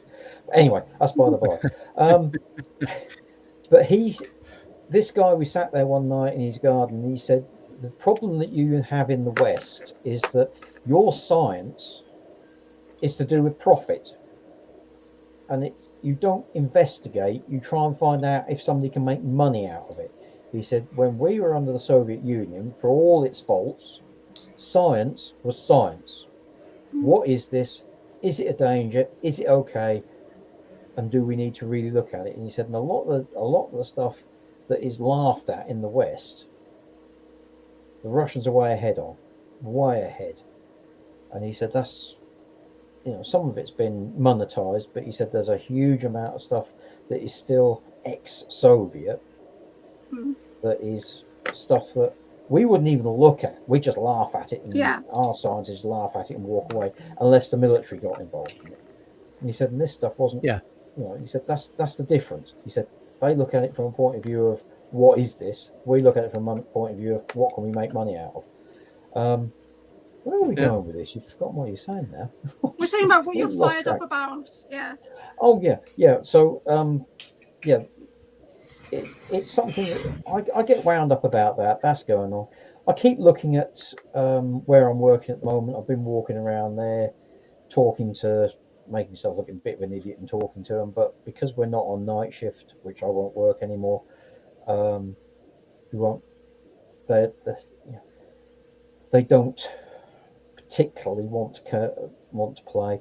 But saying that, the guy, my oppo on shift, we were walking around doing a lockup 11 o'clock at night, and we both stood there and looked at each other. I said, "Can you smell perfume?" He said, "Yeah." And it was a woman's perfume right in the middle of a stockyard full of steel slabs. And we both stood there sort of trying to work out, and it was in one area, and that happened several times. So that's an interesting side. Rendlesham, I'll have to wait till winter. It's too near others down there. They're just mayhem. Have you ever met James Bartley? No. No, because he talks a lot about Rendlesham Forest, doesn't he? He's in Australia. Yeah. Yeah. Well, I'm. That's one thing that I do get a little bit niggled about with. And don't take this wrong. When you get somebody who said, "Oh, I'm an expert in Rendlesham Forest," and they've never bloody been there. And writing a book about it is very different to actually walking into the place and having something happen to you. Yeah, and that is 100%. why. Yeah. And that's Andy mentioned it. Laurie Rayfeld. I've read her book. I only say good things about people. That's it. That's it. That's all I'm saying. I won't tell you the message that he sent me when I told him. Yeah. Mike, talking about health forts, I think we've had this chat on Alex's show before. I'm interested in vitrified forts. I'm doing a talk on it next week. Not next month, sorry. Yes. And vitrified forts, yes. Yes, now, so just to give a bit of clarity what vitrified fort is, now there are some in England, there's one in near Hull, but the vast majority of them, there's actually one in Sweden as well, Joe, I believe, but the vast majority of them are in Scotland. And what's actually happened is that it's generally the stone has been heated to such a degree that it kind of turns into a glass-like formation very briefly, and then kind of cools down, and it looks like a more like the stone feels more, well, it's stone, it feels more rubbery and a bit more bubbly than usual. And it's now, Mike, I think you read a book about a comet going past before, and that heated I've done my analysis on it, and that can't have been the case. I'll tell you about it, why that's the case, but I don't know what the name of the book was, because I'm actually looking for it for my for my talk next month. Right, it's not it's partially a book. It's a pair of guys called Alan Wilson and Baron Blackett. Alan Wilson, Baron Blackett, and they are forensic archaeologists, but they deal with. I was just going to say, with Alan Wilson, if you go, there's a lot of YouTube stuff about him as well. Darren, Baby with a Laser, he will give you all the details about Alan Wilson. And the thing Richard D. Hall did a lot as well. The thing that happened to him as well. Yeah, his research, he researched the Dark Ages, and basically by using books before a certain date, he managed to assemble what was happening. He actually done a history of this country, and it all fits together okay. And then he went into Europe, Trojan Wars, all sorts of things. But why he was saying about it was either 536 or 563, that era. There are some reports from Belgium, France, the Low Countries, from monks, and they claim that the sky lit up and our country burned from end to end. Yeah. And that is not just that's a lot. At the time, they were, and this has been historically, there was and this would be just after the Romans had gone. The Western Roman people were being pushed back down to Rome because they were still the pagans. The Eastern Romans were the Christians. They were being pushed back down by Christian soldiers from Britain. They got across, went down, came back, got into Brittany, and then what happened. He's looked into this, and they were sending people across to Britain, to this country, looked at it, and they were coming back and dying, and the horses were coming back and dying, they were dying, and they gave the information that they got from these documents about how these people were dying and gave it to doctors, in modern doctors, and said, what are these people dying from? Because you can pretty much work it out. They said it's heavy metals and radiation poisoning. Oh, what? Well, where the hell did that come from?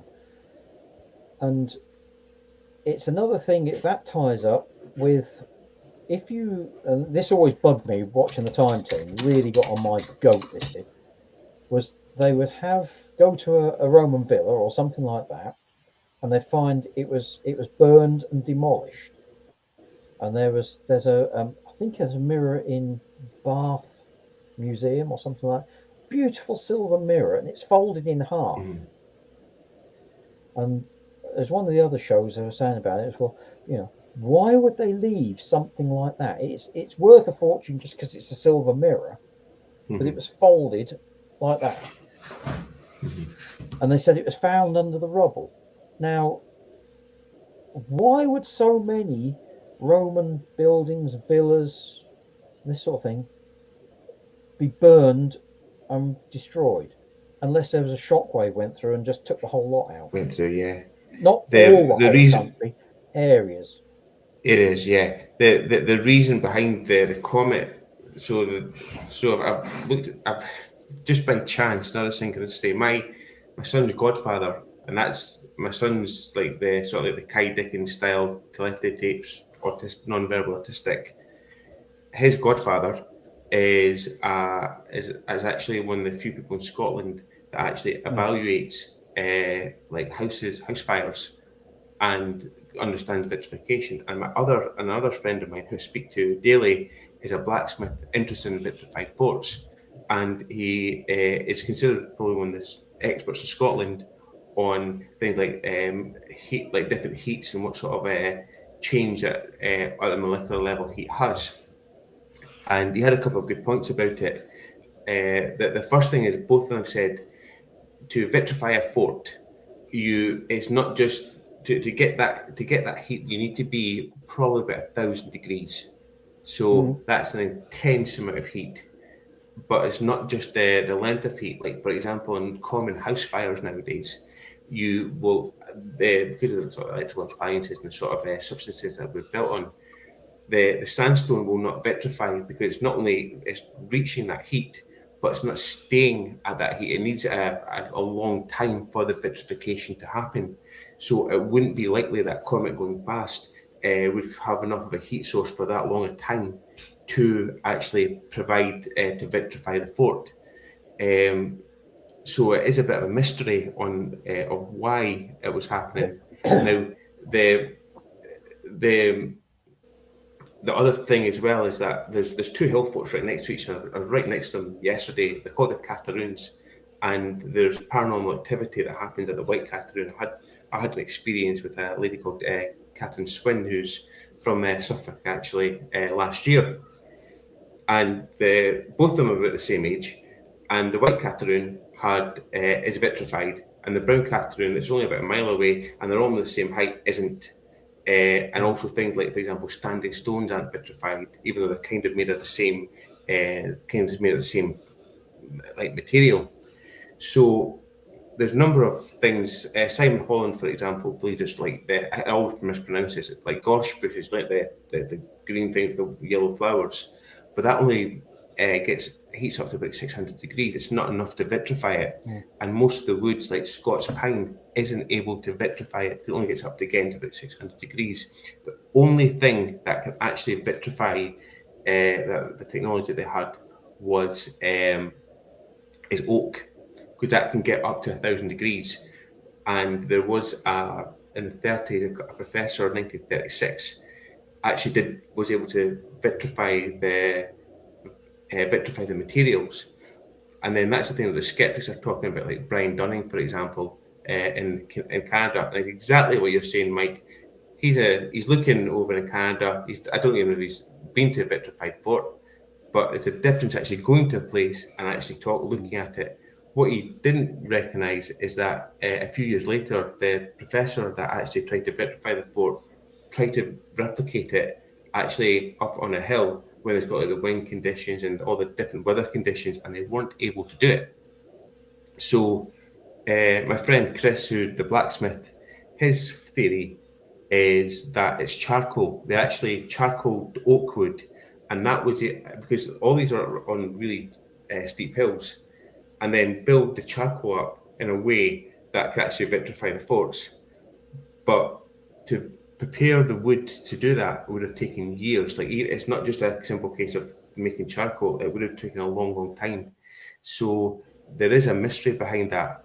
And also over and above that, there's a place called Dunderdrill, which is a vitrified fort, and there is evidence of charcoal in that area. So there is a bit of speculation. This is probably the best way to do it, but I'm finding a lot of paranormal activity at these places. For example, Dundonald Castle, there's a guy called Ryan Murray who's reporting seeing UFOs there.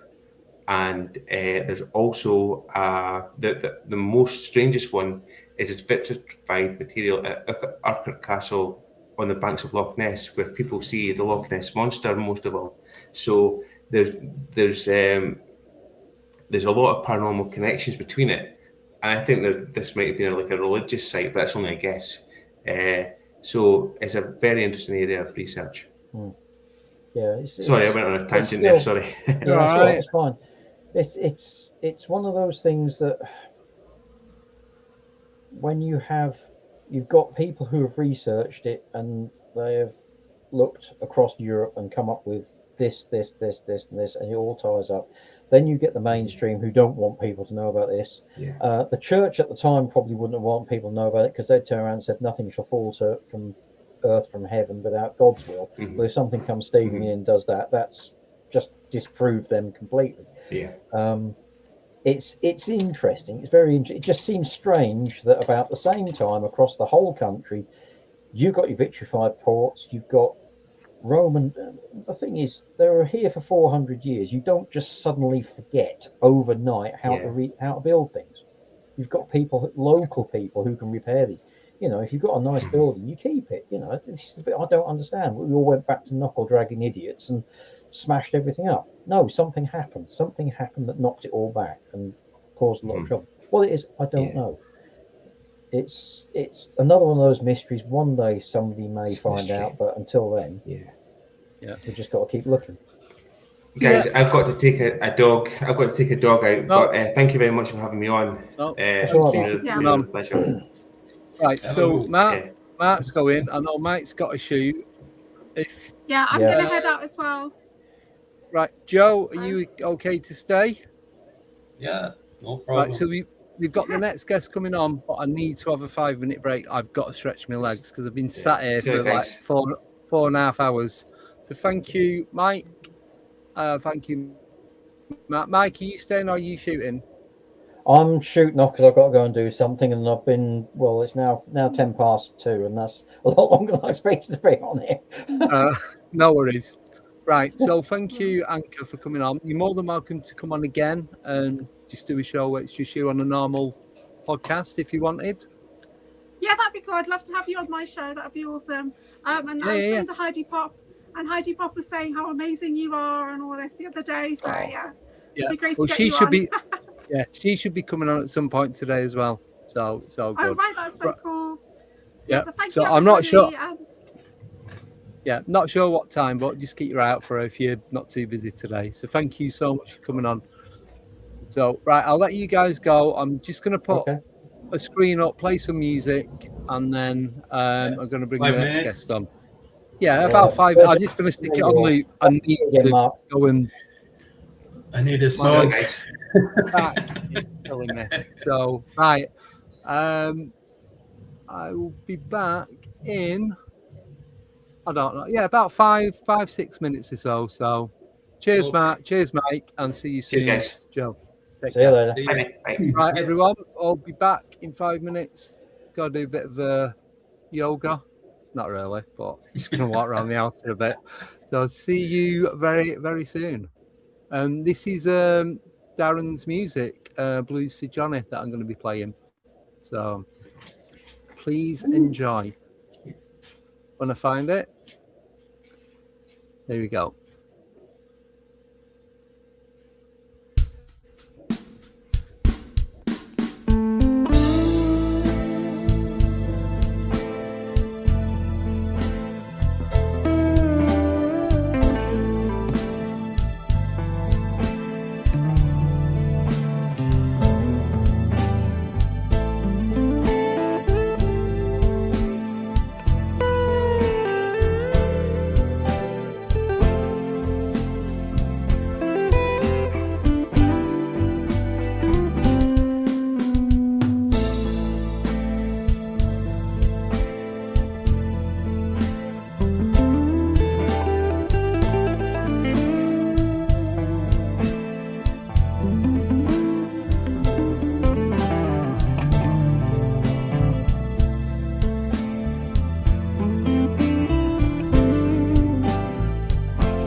And we are back. Right, so I'm going to bring, that was perfect timing. I literally sat down as the music stopped. So I just want to say thank you to Darren for that. If you want to listen to it, go on, is it SoundCloud? If you want to send me the link, he's got other music on there as well, but he was good enough to let me use it for the channel, so do appreciate it. Right, so I'm going to bring our next guest on. Good friend. He lives in a spooky building, but we've had weird shit go on there, and it's just crazy. So it is the one and only Mr. Ash Ellis. Oh, just about to bring him on. It went device not connected. Well, that's how spooky it is where he lives, I'm telling you. So we got a couple of stories. He's actually got a good Rendlesham story that I try and tell, but I don't quite get the detail on it. So as soon as he gets reconnected, I shall bring him back on. Oh, sorry about this. Right, here we go. Great intro, Andy. You jinxed it there. As soon as I said that, I just went, gone. Everyone off. I was like, what? Yeah. Oh, so you still in the same place? Yes, I am. Yeah. I am. So Ash, meet Joe. Joe, meet Ash. Nice to meet you, Joe. Oh, so Ash is a fellow Mancunian, which is always good. And we've been to his apartment and basement, and we've gone out different places doing different things, and just weird stuff going on. But I know most of the people in the chat will know who you are. You do Pursuit of the Paranormal podcast with Greg. You do, what's the UFO meetup that you do? I can never get the name right. UFO Identified. That's Northwest. It. Yeah. So you do, is it once a month you do meetups around? A couple of months, like Manchester, Liverpool, Warrington. Yeah, so the Northwest. Yeah. Cool. So we've just been talking about Rendlesham. Obviously, yes, Joe's in Sweden from Romania, correct? So yeah, from the better parts of Transylvania. Yes, yeah. Count Dracula's best mate, I'm telling you, lad. Yeah. So, could you, Ash, please, for me more than anyone else, tell us the story about when you was leaving Rendlesham with the Chihuahua, the knocking on top of the car, and then was it deers or something? Because you've all heard all the other stuff that's been going on at Rendlesham, and it is a constant thing that's like ongoing. And I'll let Ash take it over for me because I don't really know. It's one of my favourite stories as well. Like, I've not told it for a while. It's so, even now thinking about it, it's so bizarre. It's just mad, isn't it? And so we'd been to Rendlesham. This was probably 4 years ago or something. Now it was a while ago. Always wanted to go. Obviously, it's a trek down there from the northwest. Yeah. And did like 4 nights around Rendlesham on the whole sort of Suffolk coastline, all the weird stuff that goes on. Yeah. In that whole area.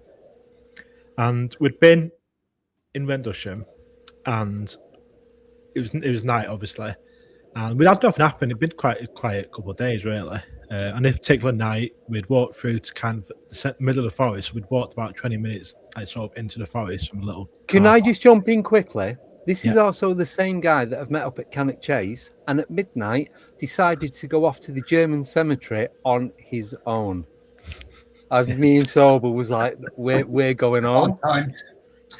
So stuff like this doesn't bother him. That's what I wanted to say. I go anywhere on my own. I go anywhere with anyone. Well, it's dodgy. So that's another story.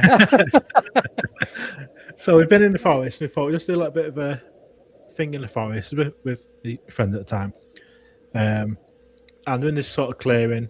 Nothing's happening. It was fine. It felt okay. There's no vibes. It was peaceful more than anything. The only thing that scared us was just his almighty noise. I'm like, what the hell was that? End up being the pig farms nearby. But when that all goes off at 1 a.m, all loud as anything. All your senses lighten up, don't they? Crap ourselves. So we walked back to the car, At this point, it's probably 2-ish in the morning, 2 or 3 o'clock in the morning. And it's only when I got back to the car when I started getting that feeling of we need to go. Like, I don't want to be here anymore. And it's like one of them where we sort of packed up the car dead quick. I was like, we need to go. I just goosebumps went up, everything's thought there's something happening now. I don't want to be here anymore. It's one of them where I got in the car and I didn't even want to turn the headlights on because I thought something's going to be in front of the car. It's just like in this little sort of wood, little lay-by thing. It was so weird. I thought, right, let's get out of here dead quick. So it's pitch black. I mean, these little tiny lanes that you're driving on. Yeah. And we get out into sort of the lane and start driving about 100 feet and heard this like clanking, like tapping on the roof of the car. I was like, what is that? So I started thinking maybe I'd left some equipment because we had like cameras and stuff with us. But maybe it's some equipment I'd left on. So I got out, looked, nothing on the roof of the car. Looked around, think maybe it's fell off, nothing. Walked around, nothing. So I thought I'd spin around and sort of drive past where we were when we heard the noise, see if we can see anything. So I drove back slowly. Nothing on the floor anywhere. You'd be able to see anything if it was something metal or whatever. There's just nothing there. So we turned back around and sort of carried on going back to the campsite. We get a bit further down the road and in the middle of the lane, 3 o'clock in the morning, middle of the forest, middle of nowhere, there was a chihuahua in the middle of the road. This little dog, tiny chihuahua just in the middle of the road. So I started slowing down thinking, is that a dog? And it just slowly walks off to the side of the road and stops. So I slow down. I'm like, there's a chihuahua. And my partner's like, there's a chihuahua. And I'm like, why would it be a chihuahua? Like, why is there a chihuahua in the middle of the night? Can I just say something, like set the scenario? So Rendlesham, you have the odd house here and there. You have like a couple of lanes where there's a row of houses that may be a farmhouse or something. I wouldn't even call them hamlets or villages. It's just a handful of property and that's it. So no one's going to be having... You might get cats, but no one's going to be having, especially a breeded dog, roaming around at that time in the morning. Not around there. Not unless they're baiting it out for something. So it's like maybe it's like a working dog or something. You could like off the farm, something potentially. What's it going to farm? It's like me sending Bruno out. He's Chihuahua Shih Tzu. He's going to farm worms. That's about it. So I was like, okay, there's a chihuahua on the side of the road now just looking at us, even like kind of weirder. And I'm a dog person, so instinct is to stop and think, okay, is it lost? Is it obviously it's not where it should be? Let's see if there's a collar or anything. But 99% of the time I would just stop and help this dog. But because I had that feeling of I don't want to stop, and it felt like something trying to get us to stop. Like with the noise on the car when we first set off, it was like something trying to get us to stop. And it had that massive feeling of just go. Like me, gut instinct was saying, just go, leave it. You've already turned round and gone back to find out what was going on. So you've gone back nearer to where you'd already set off from. Yeah. So, and now I'm just like, no, we just need to go. We need to get out of here. There's something. So, carry on driving. Still thinking, we're still arguing, talking about this chihuahua that we'd just seen. And then we start driving further along. All of a sudden, something jumps out in front of us. So we scream pretty much, and start braking because all of a sudden there's a whole family of deer just running across the road right in front of us. So I'm like, oh my god! Like I'm just like screaming, driving, and again, 99% of the time I would stop. I think, oh my god, there's deer! Like this is magical. This is like amazing. Being from a city, you don't get anything like this. You get the odd fox or a rat. You don't get deers and chihuahuas. So I was like. I'd usually just stop and watch it because it was like all these deer just jumping across the road. It's like a whole family of deer. It's only a small bit of woods either side. It wasn't like I don't even know where they sort of had been, but there was loads of them. So just drove slowly through them, like evaded them, and just carried on driving. And it's only at this point I thought we dash cam. So I pressed the thing to save the dash cam footage. It does like 3-minute recordings or whatever. I thought at least got it all saved now. So that was it. But unfortunately, we drove back home the next day. It took us like 7 hours to get home. I thought, I need to look at all this dashcam footage. And it recorded all the deer section, but the bit with the chihuahua, it only because obviously it overwrites as well. Like because obviously drove 7 hours home, it overwritten a lot of the footage. And the last saved one with the Chihuahua is literally moments later. And we're not arguing, but we're like discussing this Chihuahua. And you hear me going, why'd there be a Chihuahua in the middle of the road? And that's it. And the actual, literally 10 seconds earlier, would have had the footage of the Chihuahua, but that bit wasn't part of the recording. I'm absolutely gutted. I didn't think at that point to press record. It was only after the days I thought something keeps happening. Why? Again, we're still thinking someone trying to get us to stop. Again, someone on top of the car, a dog in the road, family of deer jumping in front of us. And like something trying to get us to stop. It's only at that point I thought I need to record all this. Gutted I didn't press it straight away. We would have had the Chihuahua on it as well. Have you been back since? I can't remember. No. Oh. I do want to go. It's just 100%. It's just a trek. It's a trek. I know. It's bad enough for me. It's like 2.5 hours for me. So I don't know what. Yeah, it's at least 3.5 hours for you. Minimum. It's got to be. Yeah. So that's just one of those stories. It's always stuck with me. I think not just because it's Rendlesham, but because of what happened and how it happened. Because normally, like we were saying before in the chat and with the previous guests, that whatever's there is trying to kick you out. But whatever this was, it's trying to keep you in there. Stop. Yeah, that's the two feelings where something wants us to stop, and I have to get out of it. I'm not stopping for whatever. The dog in the middle of the road, I would 100% stop. I would I'd try and take it somewhere and scan it or something. Little Chihuahua, like gonna be helpless. You know what I mean? It's so mad. Like I'm exactly the opposite. I would have stopped and let's see what this is all about. That's how I react. Yeah. And then the Chihuahua becomes a skinwalker, and UFO Joe's never seen ever again. They know I'm not afraid. If the shadows didn't scare me, I don't think. I think they feel if they're feeling it. I mean, they can feel if you're afraid and scared. Yeah. Sometimes it could just be a test. Let's see if he shits his pants or something. And it is mad because that was the last night, and the whole time had been totally fine. Like we've been to random places. We've been like the whole night before, like just before that, we've been in the forest and on our own for like 3 hours, and it was fine. It's just as we got to the car, something changed, and I was like, "I need to go." So what car park was you in? Was you at Eastgate? No, it was literally just. It was quite deeper into the bit. It was literally we had to go down literally like tiny lanes and just like cut off. It wasn't a car park. It was literally just a gap in the. So was you at like the main campsite?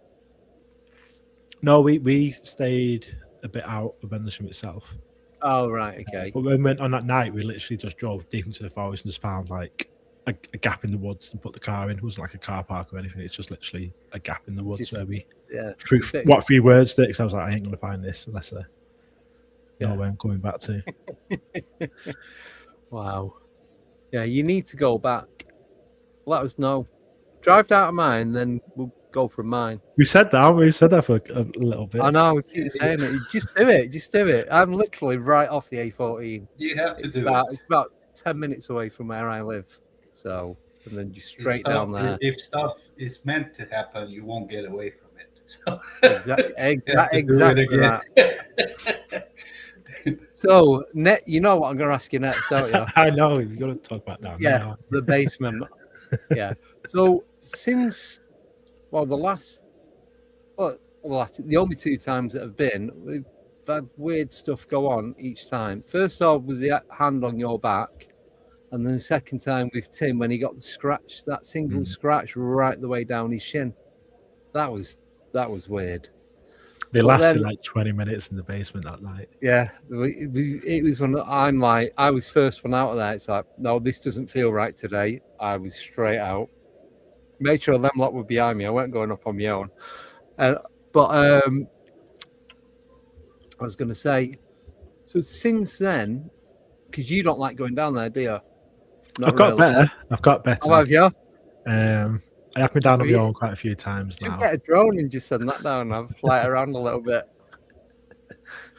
So how do you find it now? What's your thoughts of what's going on? I don't know. I'm still figuring out what is going on down there. The last couple of times have been quiet, which is probably a good thing. Because, like, say we've had I've been pushed, Tim was scratched, like physical things happening to people. The last few times, with few people have been down and it's been dead, literally dead. So I don't know what that means. I don't know, because every time we've been down in the past, there's always been something happened with lots of different people. But the past 3 or 4 times over the past year, the past 6 months or so, well, last 6 12 months, there's been nothing happening. Like, we're down there for hours and just getting nothing. So it's like it's changed. And I feel better going down there on my own, whereas I wouldn't in the past. It could be luring you into a false sense of security, and then one day you're going to go down and it's just going to be fireworks like New Year's Eve or something. It could be. I don't want to put that on you, but yeah, you're doing a really good job. Like dragging you in, and then it's like, yeah, I'm fine. You get sleeping bag, camp down there, and then boom, you're going to kick off. We had a really weird incident though recently. Not quite paranormal, but I went down with the girls to investigate. Yeah, and we were in one of the the room where I was stood in the sort of doorway where I got pushed. In that room, and the guy above there was like a sort of like a hoarder type guy that lived in that apartment, and we'd heard some noises above us and think, oh, it's just him, he's in that flat, stuff like that. I hadn't seen him for a while, for quite a few weeks, but he lived in that flat, so we just disregard those noises. Anyway, literally probably a week or 2 later, I came home to find the police at the building and a body bag with him in it. And so obviously spoke to the police officer and he said he'd been there a while, was all she said. He said it wasn't a nice sight. He had to kick the door down to get in. And he'd been there a while, basically deceased. And then, so that's all weird, that happening. Felt bad, like I hadn't seen it for a few weeks, but that wasn't not normal. Yeah, but there's 8 flats in there, though, isn't there, in total? Yeah. So, but he'd been lying in there till point didn't pay his rent or something. So the landlord, I don't know, made queries. But that's weird that we investigated below that room when he was deceased above it, but we had heard noises in there. Like, we literally heard it sounded like someone pacing. Like someone's pacing up and down. And we thought maybe he can hear us and he's a bit confused. He can hear voices or hear us through the floorboards or whatever. Yeah. But he would have been dead at that time. So that was when it was only afterwards I thought we were down there less than 2 weeks ago. With the landlord, obviously, with rent not being paid, would he not message him, phone him? I think that's why they had to get the police and they kicked the door down to get in. So he's concerned for welfare. But saying that though, if because most people, you have a direct debit set up to pay your rent, so if that's still going through, you're not going to think twice about it. He must just be away. That's why no one's seen so it was only the because I asked I was talking to the police woman that stood outside when I came home from work. She just said, we had a concern for welfare. She didn't give any more details. It's just said it wasn't. It's just when it's been there a while.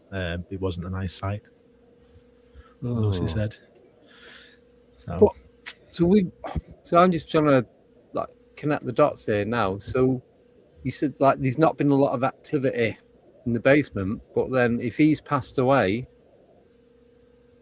then maybe that's put a.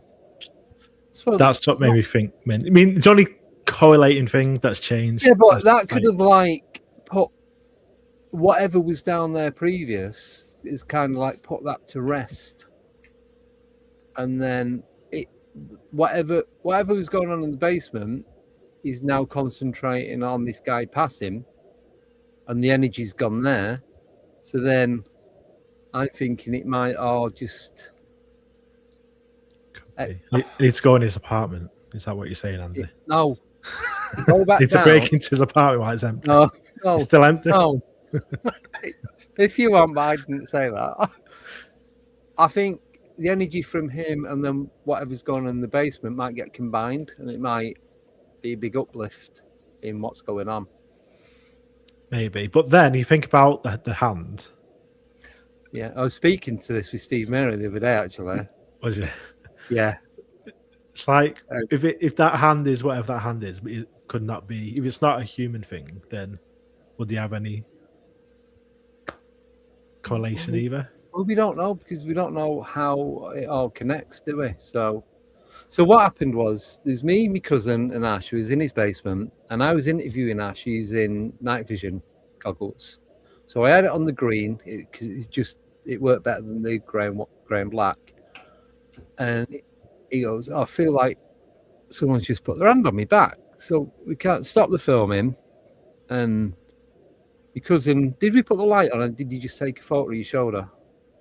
You had a torch. I think your cousin used his phone torch to light it up, and then you took a picture. And took a photo of his shoulder. You couldn't really see anything on it. And then we carried on for a bit. And then we went back up to where he is now, and my cousin sent me the message, and I WhatsApped it to Ash. And as I sent it, it was just like a normal photo. You couldn't really see anything. And you literally see the photo develop as we're both looking at it on our phones. It's like, when you take a Polaroid photo and you wait and it starts to process and you can see the picture appearing, the 3 fingers that appeared, it's like 3 fingers and then it went like triangular, like that. So forget the thumb and the little finger, and it went like down to a point. You could clearly see that. Then at the top, each finger was like a little spoon-like appendage right on top. What people say greys are... That was E.T.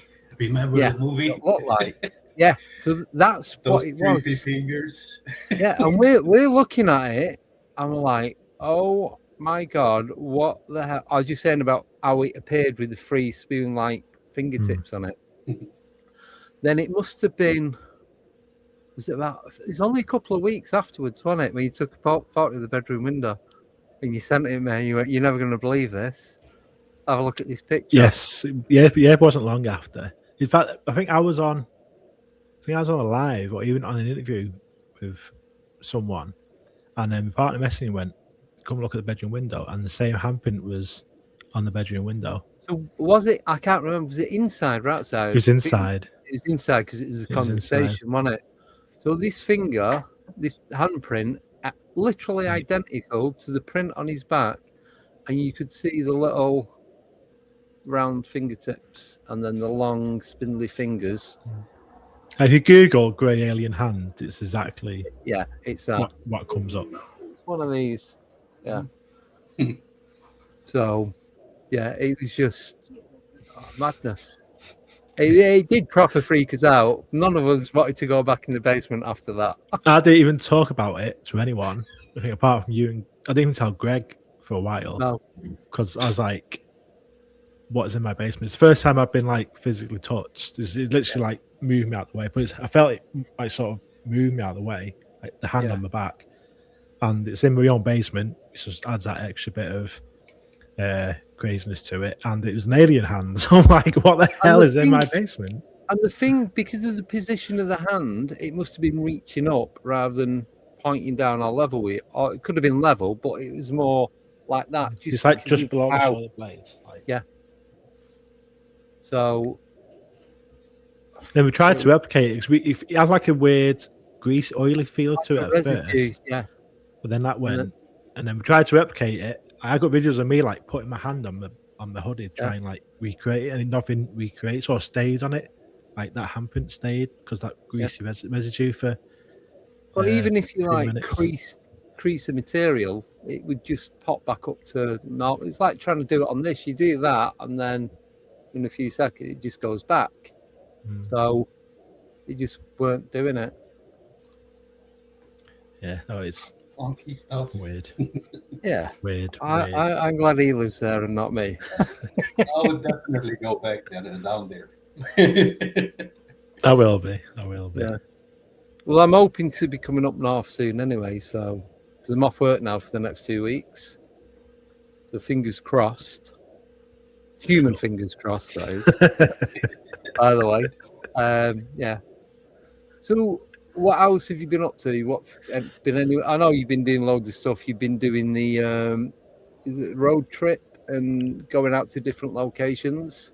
Yeah, we do a lot of with the podcast Pursuit the Paranormal. We do a lot of TikTok live streams and stuff like that. Always going out like to forests and graveyards and higher out buildings and stuff to do investigation, which is fun.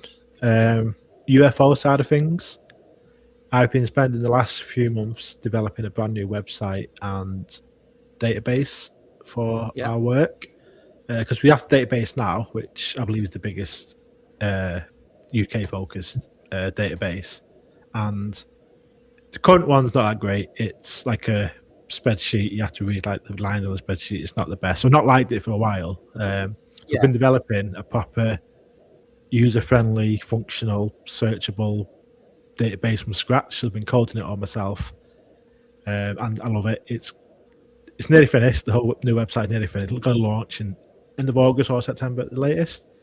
But the database is going to be totally searchable, totally functional. So you can literally go on it and search triangle UFO sightings in Glasgow in 2021, and it'll bring up sightings. Then you can then click through to each sighting, and it'll have, like, show you on the map where it is, description, all the information about it, nearby sightings. You sort of then keep browsing nearby sightings and related sightings, stuff like that. So, so without putting another name forward, it's going to be like Enigma Labs. Kind of not used too much of Enigma. Obviously, that's like sort of worldwide database as well, isn't it? Rather than just UK. I have seen a couple of things on Enigma. I've not downloaded it or anything myself. But yeah, it's a searchable. It's similar, because when I've put in like stuff around where I live, and it shows you other areas, and you have the map location and all that, but you can add stuff and you can comment on other people's sightings as well. So is it cool, that kind of stuff? It's not got sort of that sort of user function. We could Google Daily Mirror UFO map. Because Daily Mirror did a map with our data using our database, because we work closely with the Mirror, stuff like that. It's going to be a map similar to that one. Different because we built it ourselves, but I built it myself. So that's like the map side of things, and then there's the database itself of the sort of searchable case files as well, rather than just the map. So are you going to do an app version? I am. That is on the plans for afterwards. An app that people can go on, and obviously submit sightings as well. People do anyway on the website. Cool, excellent. And do you have a name for it? Just UFO identified. For the app, not got to that sort of stage yet. Probably just be UFO identified database or something. I'm not very creative with anything really. It's got the UFO app. There you go. Easy to find. So I was going to say, so you do the podcast with Greg. Yeah, how's that going? Did you take a bit of a break not so long ago? Greg had like a year off due to stuff he had going on. Yeah, no, I mean like recently, like the last couple of months. Only a short break, just due to the amount of stuff we've been doing. We've not had time to actually get interviews and stuff done. But we've been back. We've been getting an episode a week out for the past couple of months still. We've got like 5 lined up over the next few weeks, so we're sort of set now. We're sort of back, getting an episode a week out. And now, I think we're nearly at 400 episodes, weekly episodes. It's been like 5.5 years, been doing it. So yeah, we are up back then. The TikTok stuff is where we've been focusing a lot of the stuff, because I like the interactiveness of it. Stuff like this, where you see the comments, you can speak to people. So we do an episode of the podcast. Obviously, we do an interview with the person. That's great. It's all pre-recorded, and we put it out obviously on Spotify and other podcast sort of platforms. And we know we get a lot of listens. We had our biggest ever day the other day. It was like 5,000 listens in one day. It was just like our biggest one. So usually that's like more of our weekly figure, but it's like one day. It's like, what the hell? But like, we don't get much feedback on it, so you don't really get to see.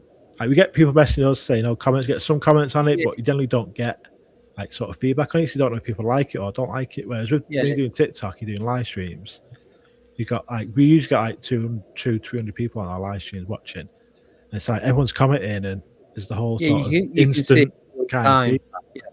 Like you just interact with people, and like we sort of bring the audience in. So we say to people, where do you want to go next, or ask us a question. We'll ask that out aloud, and we'll sort of you like the audience lead the investigation sort of thing. I think people like that. Whereas with a podcast episode, we put it out there, we can see 1,000 people downloading it, but that's it. Yeah, that's all we get from it. It's a bit of a. We have been focusing more on the TikTok just for that kind of instant gratification. I guess it is with it.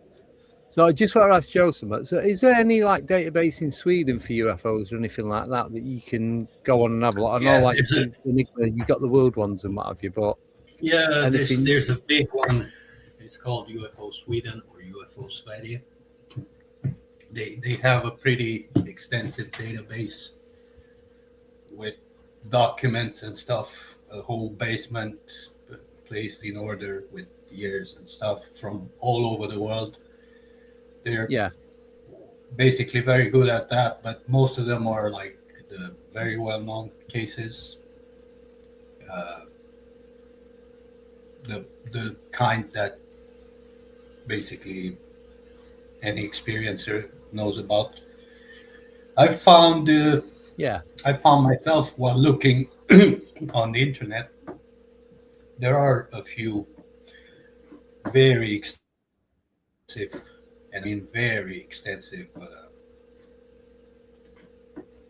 lists with happenings like sightings, more on the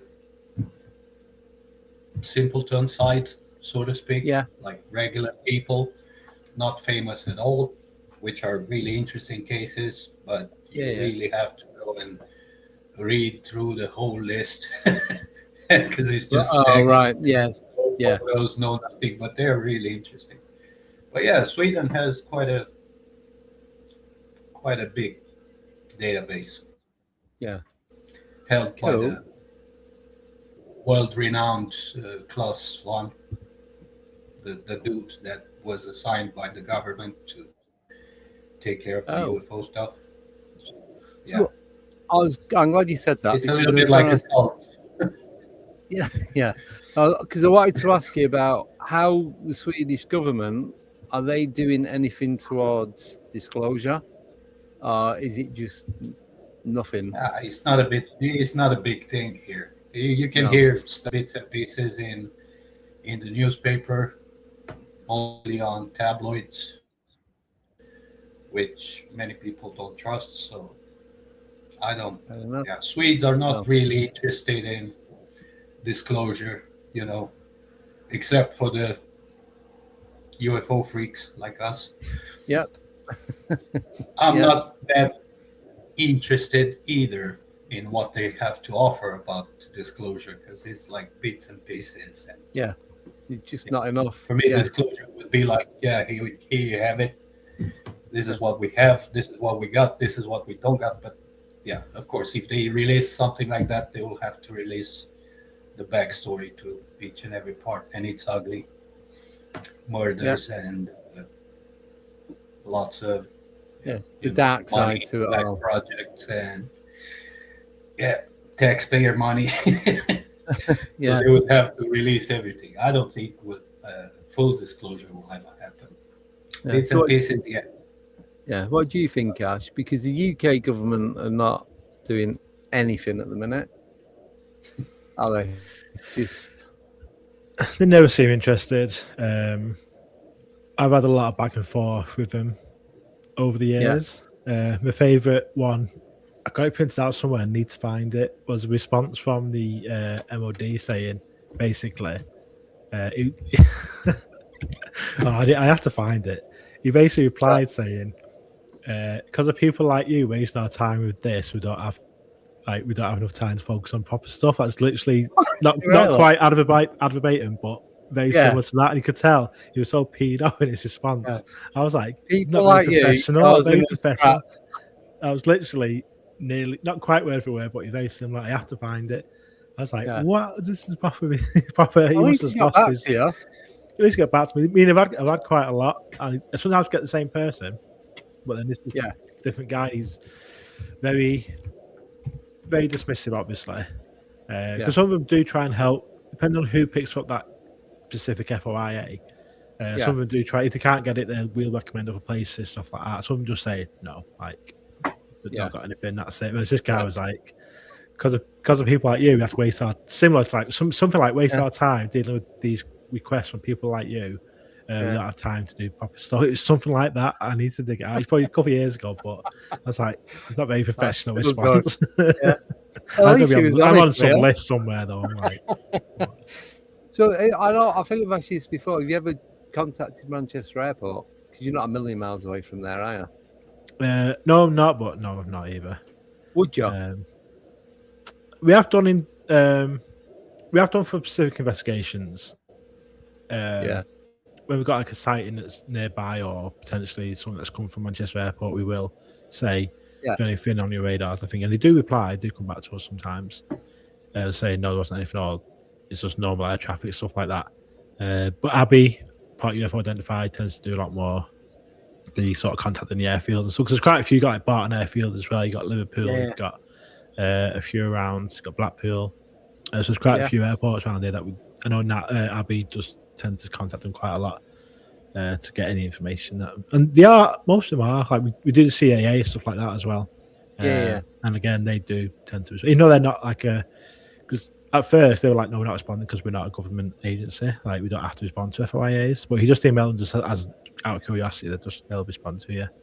No, you should have messaged back like people like you. As me wasting my time when I could be contacting the MOD.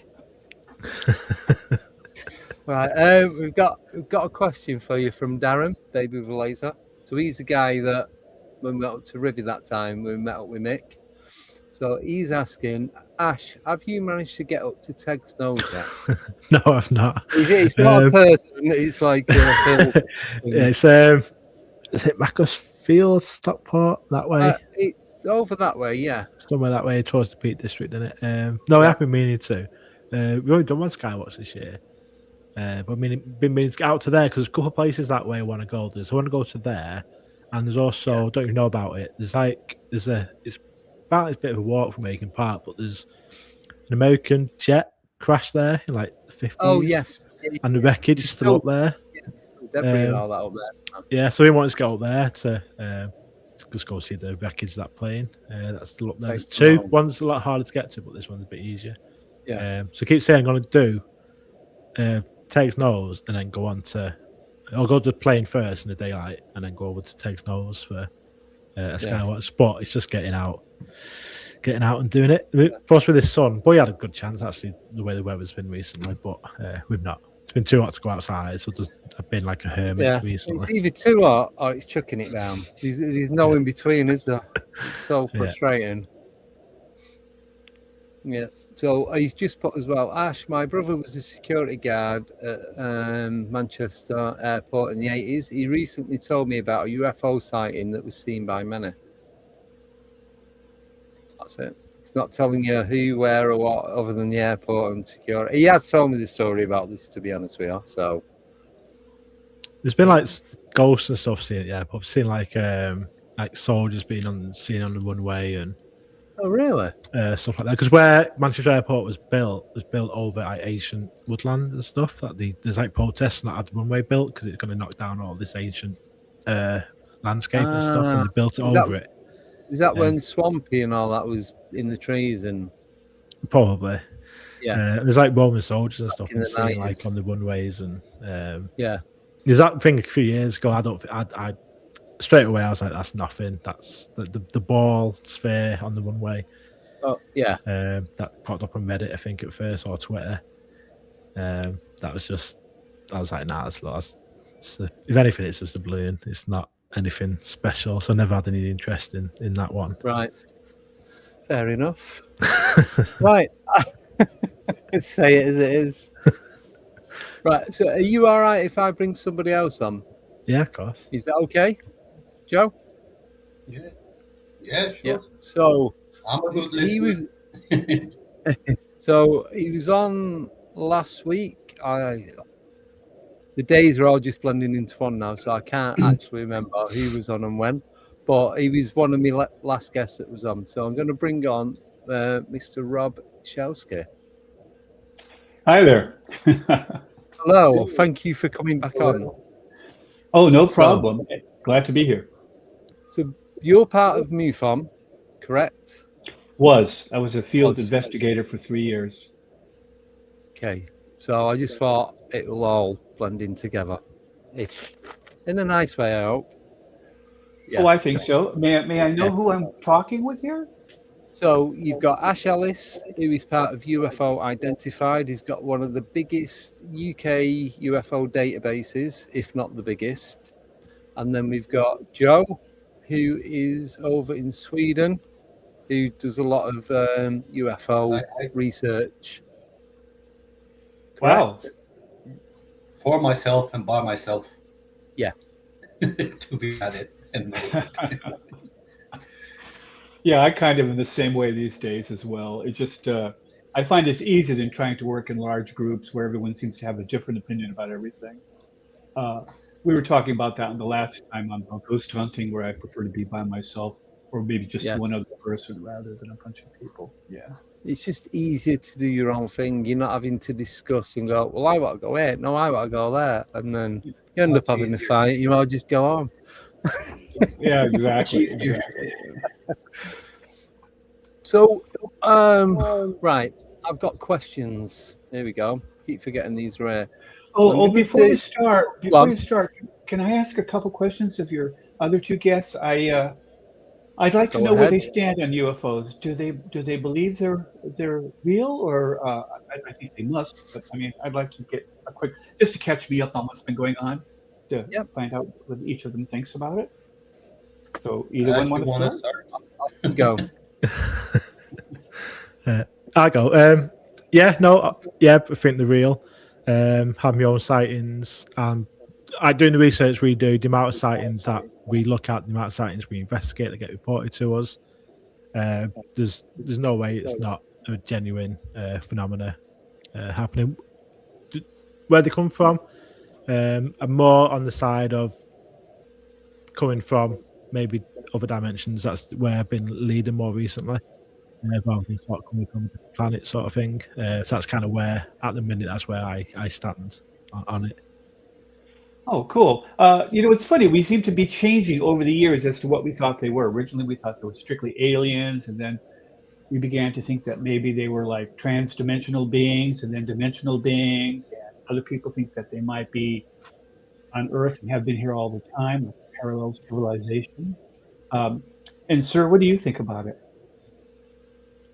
For me, well, I don't know. From my perspective, they're both from here and far away, possibly. I'm not 100% sure. I'm not an expert. I've just went along and studied whatever I could get my hands on, and of course listened to both sides. But basically, from my experience, from what I've seen physical craft, what I consider to be an entity, life form. So you don't think they're supernatural? Amber kind of orb that I mentioned earlier. I think that's alive, and I think they're here, and of course there are. If they visit from someplace else, it's totally normal. In my mind, that in such a vast universe with so many galaxies that contain an infinite numbers of stars with planets around them, and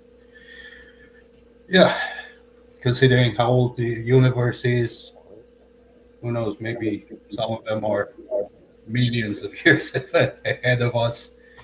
So I don't consider them as evil, because I've never had a negative experience with them ever. No. So it's just like, I think that with the evil stuff is like people misunderstanding because they're probably too religious, and I don't know. That's my point of view. Well, as a field investigator, I ran into a lot of belief systems. I've had preachers who tell me they wrestled an alien in their bedroom and strangled it, and that it was actually summoned by demons. That's why I asked earlier about the supernatural, but I was talking over you, so sorry about that. But yeah, no problem. do either of you believe it's supernatural? It could be, in the sense of like, yeah, of course, a ghost? of course. I have my shadow encounters that I'm certain of. I've done CT scans to my brain just because of that, to make sure there's nothing weird in there. Because tumors and stuff can affect your cognitive side of the brain and whatever you're seeing. And there's nothing wrong with my brain, and I'm 100% sure of what I've seen, with no doubt in my mind. So, yeah, there's all kinds of possibilities. I have one ghost experience that's confirmed. I was working at this old castle. They moved some small summer house, put it on an old foundation that was already there, like a basement. Went down in a basement. I had this weird feeling. Started feeling like crap, basically. I'm not allergic to anything. It was early spring, so everything was starting to bloom up and stuff like that. So yeah. And there was a bunch of other things, like tools weren't working and they stopped working. I even joked with my colleague, there's a ghost here, because I was not 100% sure, but pretty sure there's something strange was going on, because batteries were fully charged. Everything was in order until I went down in that basement. And when I came up, I basically knew that I disturbed something. And I I asked the lady that cleans up the castle. There's this lady that's there every day. And I was like, excuse me for asking, but are there any ghosts in this place? And she was like, oh, definitely. You have no idea. And she started telling me about stuff like making the beds, because you can rent rooms in the castle. It's basically like a hotel. And she would fix the bed and everything and clean up the place and close the door behind her and lock the door, and immediately hearing bam bam, some kind of noise, and went back inside. The sheets were all messed up and 2 flower pots in the middle of the room on the floor smashed, and there was nobody in there. She just closed the door. And that's how I got rid of the whole thing, because I felt like by the time I got home the first day, I had high fever and I was nauseous and stuff like that. And I was like, this is weird, because I'm not a sensitive kind of person, health related or something. So the next day when I asked the lady, she told me, well, you basically have to talk to it. And I was like, okay, what do I say? Yeah, find something. And I don't know. And I just went back into that basement and I was like, I'm just here to do my job. I'll probably be here today too, and then I'm gone. You don't have to worry about me. I'm not here to disturb. And I said all this out loud. And in like 5 minutes after that, I was like brand new. Oh. And we didn't have any more trouble with anything else. Everything went as planned. We finished drywalling the rooms, which we were supposed to do and stuff. And I was out of there, and there was nothing afterwards. Did you think whatever it was draining your energy? Because that's what it sounds like. It felt like an attack more than draining my energy, because I still had my energy, but I felt like doo-doo. So that happened. That's my only one experience with ghosts, so to speak. Yeah. Well, you guys are very interested in UFOs, and you're really investigating them, apparently. So, why are you investigating? I mean, if there's all these possibilities, are you trying to winnow down the number of possibilities, or are you trying to find answers? Or I'm just curious. I mean, I'm obsessed with them. For me, like the excitement of it until I actually see something, because then I'm not that excited anymore because I've seen so many. So it doesn't have the wow effect like it used to have. I'm more like the last one that I've seen in 2024 in August 10 at about 10:30 in the evening. I was like, yeah, this thing going up in the clouds, and I was like, oh, that was interesting. And immediately when I said that in my mind, it came down and then it went back up again. Could you describe it? Yeah, it looked like I think Andy has the photo of it. I can send it again. I have somewhere. I've got to find that somewhere. I can send it to you again because if you can't find it. How about you, Ash? It is Ash, right? Yeah. So for me, we get over 100 sort of sightings reported directly to my organisation each year, and 98% of them we can explain. Oh, wow. Sorry, is that it, Joe? Yeah, that's the one. Yeah, that's right. Yeah. Wow, and that is impressive. Went down, come back up, and then yeah, just pull it up. The interesting thing is that it had that plume of whatever exhaust it was when it went up in the clouds. When it came back down, it didn't have anything underneath. It basically looked like a moon, smaller size, same color, but without the features on it. So plain yellow, same color as you can see the moon in the sky. Would you consider it an artifact in the sense of being something solid, or was it like just composed of a light? What do you think? Nah, if I think about the exhaust, it must have been solid, because otherwise it wouldn't be having that exhaust. And I'm not even sure that it needed that exhaust. It probably expelled something. I don't know. It rather looks That's like kind it, of what doesn't it it? looked like. Yeah. So until it went up in the clouds, and then when it came back, I'm not saying it hurt me, saying what I said in my mind, but it could be something because I was sitting there smoking, and it happened so fast. The duration of it was like 7 seconds. Came out. What was your reaction? What was your reaction? I mean, were you scared, shocked, both? How did you feel? But I just took it as it was and just thought, yeah, well, that was interesting. Since I've had many sightings in my life, not just one, and many big ones. I mean, like physical craft and stuff that happens at night with the orb and the shadow beings. And there's a lot. I've been connected with them. I wrote a book on shadow beings. I've experienced a few of my own, and the evidence seems to be that they exist. I'm not sure what the shadow beings are, if they're UFO or supernatural, but I think they're real, and they may be using some sort of cloaking devices or something. But Ash, you have a big database apparently, and what is the purpose of it? Are you trying to find some kind of conclusions? Well, initially it was just because I couldn't really find this information anywhere else for the UK. That was kind of up to date. So it's like current day sightings. So this is like from 2020 onwards. So it's just one, putting that information out there so people can.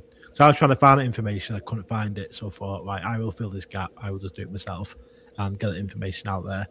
And just looking for the trends, the patterns, and got these thousands of sightings. And each year we do like a report, and we look at where the sort of hotspots were, what time of day, what days, what time of the year, what shapes are being reported, what type of sightings, and we just try and kind of pinpoint these areas of like high strangeness or certain days or times of the year that these things happen, to kind of see if we can predict anything, or just try and spot these patterns and see if we can do anything with. I was going to ask you, you're looking for patterns, aren't you? That's why I joined MUFON. I really wanted to investigate, but I also wanted access to their huge database to see if I could find any patterns. Yeah. So, but to me, that's what a database is for, to sort of mine it for information, to try to find patterns, correlations. I think that's why we're all trying to gather more data on this subject, don't you think? I think we all want answers, right? Definitely. Yeah, of course, that's why we're into it. Yeah. But at the same time, it's at a personal level, and I found that it's different for everyone. So yeah, just finding on that patterns helps a little, but not quite, because everybody else's experience is different. Yeah, but on that note, we've got a question for Rob. So this is from Steve Willis. So he's saying, I believe Rob has looked into the nuclear stroke UFO connection. Has he made any? Yeah, definitely. They are interested in our nuclear capabilities. They shadow our aircraft carriers. They buzz our military bases, even in Rendlesham Forest in England. There was a major event, which was also had nukes on the base, American nukes. But yeah, I think there's definitely a connection, and I think it started with the first atomic explosion. I think it got their attention with regard to that one particular thing, and they've been investigating it ever since. Some people think it's because they don't want us to have a nuclear war, like there are space brothers. Others, I think, think that they might just want to be aware of how we're progressing. And I'm not sure which it is. I hope it's that they want us to stop a nuclear war, because we could use any help we could get in that respect. But I'm not sure. They've shown us many, many times that they can turn on and turn off our nuclear devices. They started a missile countdown at one base out west, and then they stopped it. And they also, there's even some video footage of a UFO shooting some kind of beam at a test missile and destroying it. So yeah, there is definitely a connection there and a correlation. And I think they have stepped up their observations of us because of the nuclear capabilities that we now have. Yeah, probably. Of course, there've been sightings since the antiquity, if you look into it. Oh yes, they have. But I mean, came back because we started paying. They date way back. Yeah, they date way back. But I mean, they do seem to have a specific interest in our UFOs. They're not here because of our UFOs. I think they were already here and had been a long time. But I think they have a definite interest in our nuclear capabilities these days. Yeah, absolutely. I've got another question for you all quickly. Will I remember? So, talking of that, do you think then, is consciousness the real technology? Yeah, I'm kind of beginning to believe that. I didn't until maybe this year, but I've delved into quantum physics so much, and all the things that they've been discovering, like quantum erasure, everything is probability waves, the fields that permeate the universe, like the quantum field. I'm beginning to think that consciousness may be quantum in nature and stem from there. And an old example I use is like your thoughts. Are we hearing our own thoughts? Are we making them, or are they somehow being sent to us? Are we receivers, is what I'm saying. And a good example of that, and I've used it before, but I think it's a good one. If you're listening to a song on the radio, where is the song? That's always hurt my head, that. Because it's like vibration. but this is the other thing. So say I send a Bluetooth, I transfer a file to you Bluetooth or Wi-Fi, or even now as we're streaming this. We can see you. I can see you on a flat screen, but you're in 3D reality. But we're all here at the same time, and there may be a delay of 1 to 2 seconds on a good bandwidth. But how it? I know it's possible, but how is it all possible? How can we hear and see each other at the same time? We're all in different locations. Joe's in Sweden, me and Ash are in different ends of the UK, and Rob's over in the US. So, but we're all here right now. Technology, Andy. Welcome to. I know it is, but it's like Rob was saying. You receive these messages, but when you're like we saying about you listen to a song, where is it? Because it's coming onto the radio, then through the speakers, and then it's going into your head. But do you hear it? I know it's vibration. Yeah. It's just hard to explain the question, as you can probably work out. But how is it coming? How is it coming through? We know what it's coming through, and we know we basis. really don't know what is coming through. I mean, we know that it's music, but we don't know what the carrier is that's coming through. We call it vibrations. Actually, I think frequencies is probably a better description. But we name something, but we really don't understand it. Like photons, we just recently managed to cut a photon in half with some rather strange results. But it is strange. I mean, is the music at the transmitter? Is it on the record player playing? Is it in the air between the transmitter in my house? Is it in my house? Is it in my radio? Is it? It's actually the answer is quite simple. It's everywhere. It's a frequency wave that is expanding everywhere, and I think quantum consciousness may be the same way. We may not be thinking our own thoughts. Who's that voice inside your head? Is it you, or is it somebody else using you? The other thing.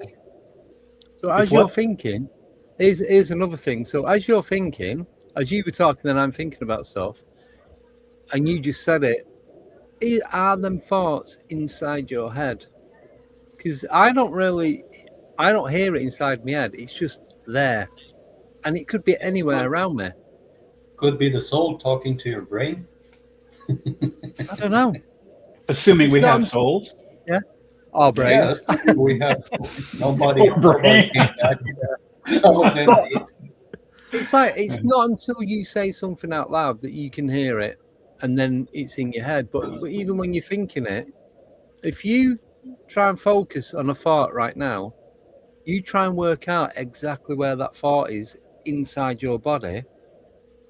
And I can't feel it inside me anywhere. So, like Rob was saying, is it on the outside? And a few other people, guests that I've had on lately, are saying the same thing, that your consciousness is outside the body. Which I think would be kind of cool, because that seems to imply, hopefully, an afterlife, you know. And what I think is consciousness expands beyond the body. It's within you, and it expands outward. That's what if it's the reverse? What if it's the reverse? What if the consciousness permeates the universe and it's infiltrating using your brain like a receiver, like a radio? It's very well known that the brain itself has the antenna, basal ganglia, as it's called. It does so, but it's a fascinating subject. So here's the other thing. Could be the end of something else. Maybe that's why some experiencers say, I've been on a Zoom meeting with a guy that met some beings, and they told him that we're all one. The one. Well, that's what I'm wondering. I mean, it could be that we, with consciousness, are like fingers on a hand. The consciousness exists in the universe. The universe may be conscious, and that it is experiencing itself through us and anything else that is capable of conscious behavior. There's one physics theory that says everything has some consciousness, even a rock. Yes. Mind you, they don't make good conversationalists, though. That's a joke. Depends, I don't know. Depends what answers you want. They sing nicely. Yeah. I don't know if you've seen that guy that connects electrodes to plant life and rock and whatever, and it sings through a device. So they sing nicely, and some of them, if you consume them, they take you places. Just quickly, I've got another question for you, for all of you. What do you consider is you? So when you look at your hands, your feet, your arms, your legs, and you're looking at them, that's you. But then it's like, that's my hand, that's my finger. But for me, it doesn't quite register like that. Yeah? I hope this makes sense, because in my head, it's amazing. I open my mouth and it's just gibberish. But you look at your hand, you look at your fingers, you like different parts of your body, you look at yourself in the mirror, that's me. But I don't feel like my body is me. No, it's just a vessel. It's like if I bang my elbow, it's not me that hurts, it's my elbow that hurts. I kind of feel like my body is an extension, like hard shell of what I really am. That's how it feels right now. And that's done probably, I'd say, the last 18 months. That's the path that I'm going down with it, the rabbit hole. So it's like you bang your elbow, you bang your thumb. It's not me that's hurting, it's my thumb that's hurting, and I'm just feeling the pain from that. Anyway, I'll leave that with you. I'm going to go to sleep now. Well, you know, Christian religion, at least, I can't speak for others because I don't know them that well, but they said the body is the temple of the soul. So if the soul is consciousness, then the body is the temple of the soul. So it actually isn't you. It is what houses you, according to them, you know. So, but... the you is how you feel inside. That's the you. Well, if you What could see have in the answers, mirror, if you could have answers to all of this, I'm sorry, what was that question again that the watcher asked you? I've forgotten the question now. The watcher? No, someone just called in or texted a message asking a question. What was the question again? No. You were answering it, I think. No, I was asking, like, are you your body? Is that what you... someone didn't, but didn't no, someone this ask is a from question? me. They did, but that's... Once I ask it, I clear it and it's gone. And then it would take me forever to find it again. Find it again, yeah. Well, I may be wrong about that too. It's early for me here, so coffee time. It's been a long day, long 2 days for me already, and I've still got 6 Have hours you been to awake? go. Have you been on air all of that time? No. I finished at 6 p.m. last night, went to a birthday party, got back. I thought it'd be about 10 o'clock. It was nearer midnight again, and then woke up. It's about 20 past 9 this morning. So, but it feels like I've been sat here. Ash just sits there like the Cheshire Cat, grinning. What do you think about it all? I'm just thinking, can I go back to UFOs? It's just, it just blows your mind, doesn't it? It just like literally hurts your brain trying to think about it. Kind of like top level, going back to consciousness stuff. I think consciousness is what connects all the supernatural, UFOs, ghosts. I think consciousness is what brings it all together. That's why I asked the question, do you feel like you're your body because of the consciousness? And the same with what we believe now is going on with the UFOs, with a outside craft, but it's being controlled by consciousness. Is it the same kind of thing? This is our UFO, and we are the consciousness that's controlling it. That's what I was getting at eventually. Could be. Yeah, I mean, our talk, me and Greg have started doing a new talk, and it's about it's called From Ghosts to Stars, and it's about the parallels between UAP and ghost the investigation side of it, not the experience of the investigation side of it. And one of the things we talk about there is sort of the CE5, again, the consciousness. We're using not our bodies, our minds. We're sending out these thoughts out to the universe and asking whoever they are to show themselves. It's the same thing, isn't it? Really, our consciousness, you want to call it that, is being sent out there to get their consciousness, whatever they are, to then show themselves using our energy / consciousness. It's just, and this all kind of hit a trigger point for me is when I was in Delamere Forest. We were filming with Danny Moss, and we're doing a CE5. We do a lot of paranormal investigations, a lot of UFO investigations, a lot of CE5 stuff. And when you're doing a CE5, you're sort of saying, show yourself to us, let us know that you're there, sort of thing. And then when you're doing a ghost investigation, you're in a haunted house or wherever you are, and you're saying, show yourself to us, let us know that you're there. It's like we're asking the same questions, but to what we perceive to be a different thing. One's to ghosts and one's to UFOs or whatever they are in space. But we're asking the same stuff, so why could they not just be the same thing? That was kind of the moment for me a few years ago when we were doing that. I was like, we're asking the same questions. So I did the same thing we're asking them to, and they just showed ourselves in whatever way we're asking them to show themselves to us. Like with the handprint on my back, I've likened that to it was on my back. So was it an alien hand? Because I relate more to aliens because I'm a UFO guy. If it's to someone who's a Bigfoot investigator, it might have been a Bigfoot hand on his back, or if it's a ghost investigator, or I don't think big would have enough space in your basement. Maybe a little bit. Ash only just fits in there. Oh yeah. Well, Greg banged his head every single time. I said to him last time, I went, "Don't bang your head." Literally, the first finger went in, banged his head. I was like, "You're gonna get knocked out in my basement. Like, you're gonna get you to sign something." Because every single time he's whacking his head, he's gonna end up with damage from my basement. Maybe it's our perspective that's wrong. I mean, if we go up to alien spacecraft or UFOs and say, and I did this once in a old Jewish cemetery in upstate New York along the Hudson River when they were having the big superstorm of UFOs there. We sat in this graveyard and we're flashing a 500,000 lumen light at the sky to try to attract them, saying, "Show yourselves." And then you guys do the same thing, and I do too when I do ghost hunting, which isn't very often. But maybe it's our perspective. Maybe we're trying to imprint how we think it should feel or be on them or it or whatever, rather than seeing it for what it actually is in itself.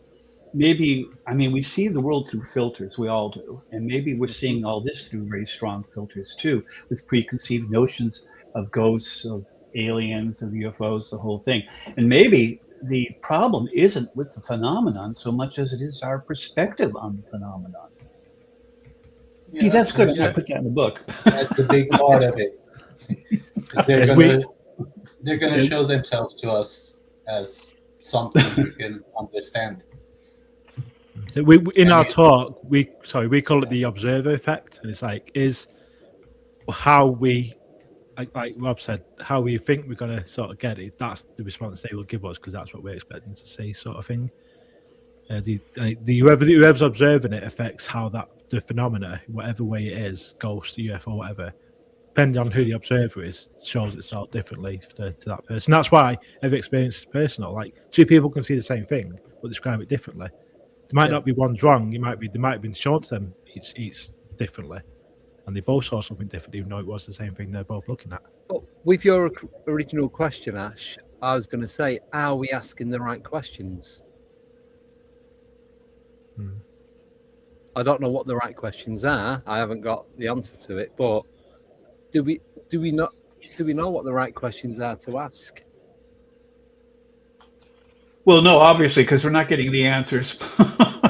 No. I mean, well, even if we did ask the right questions, do you think we'd get the answers? well, you know, Bob Lazar, I'm sure you guys know who he was. They worked at Area 51.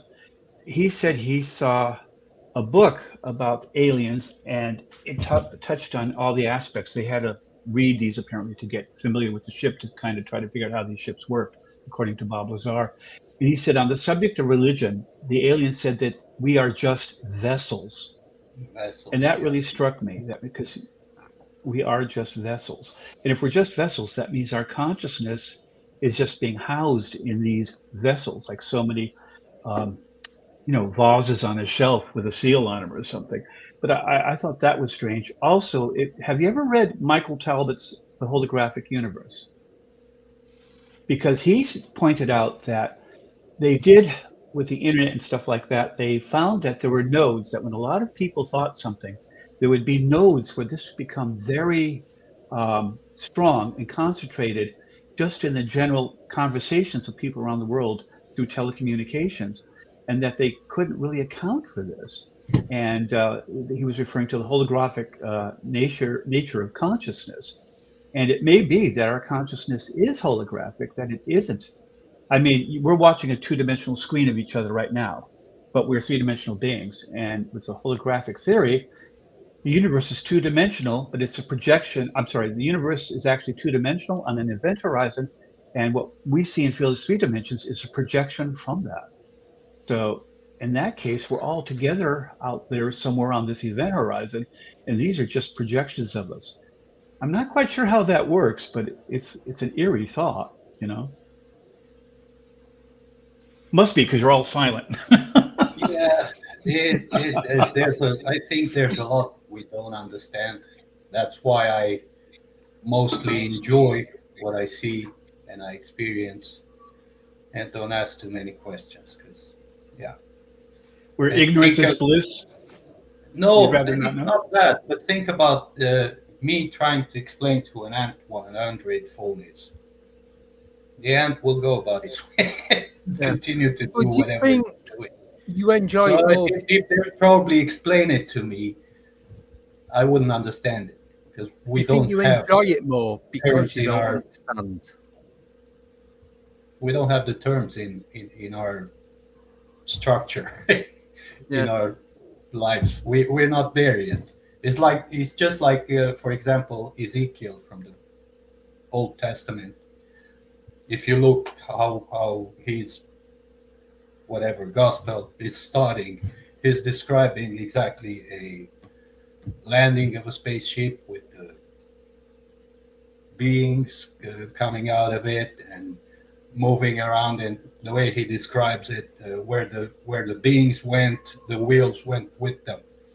He didn't know how to say a vehicle because there wasn't a vehicle present in that time, so he didn't have the notion of a vehicle, or the way they lifted up to the sky that the earth trembled and there was a lot of flames and fire and stuff. That's basic rocket liftoff in our days. But go back into antiquity, you won't be able to explain it with their words, other than fire and smoke and rumbling and earthquake, whatever. Yeah. But do you enjoy it more because you don't know what it is?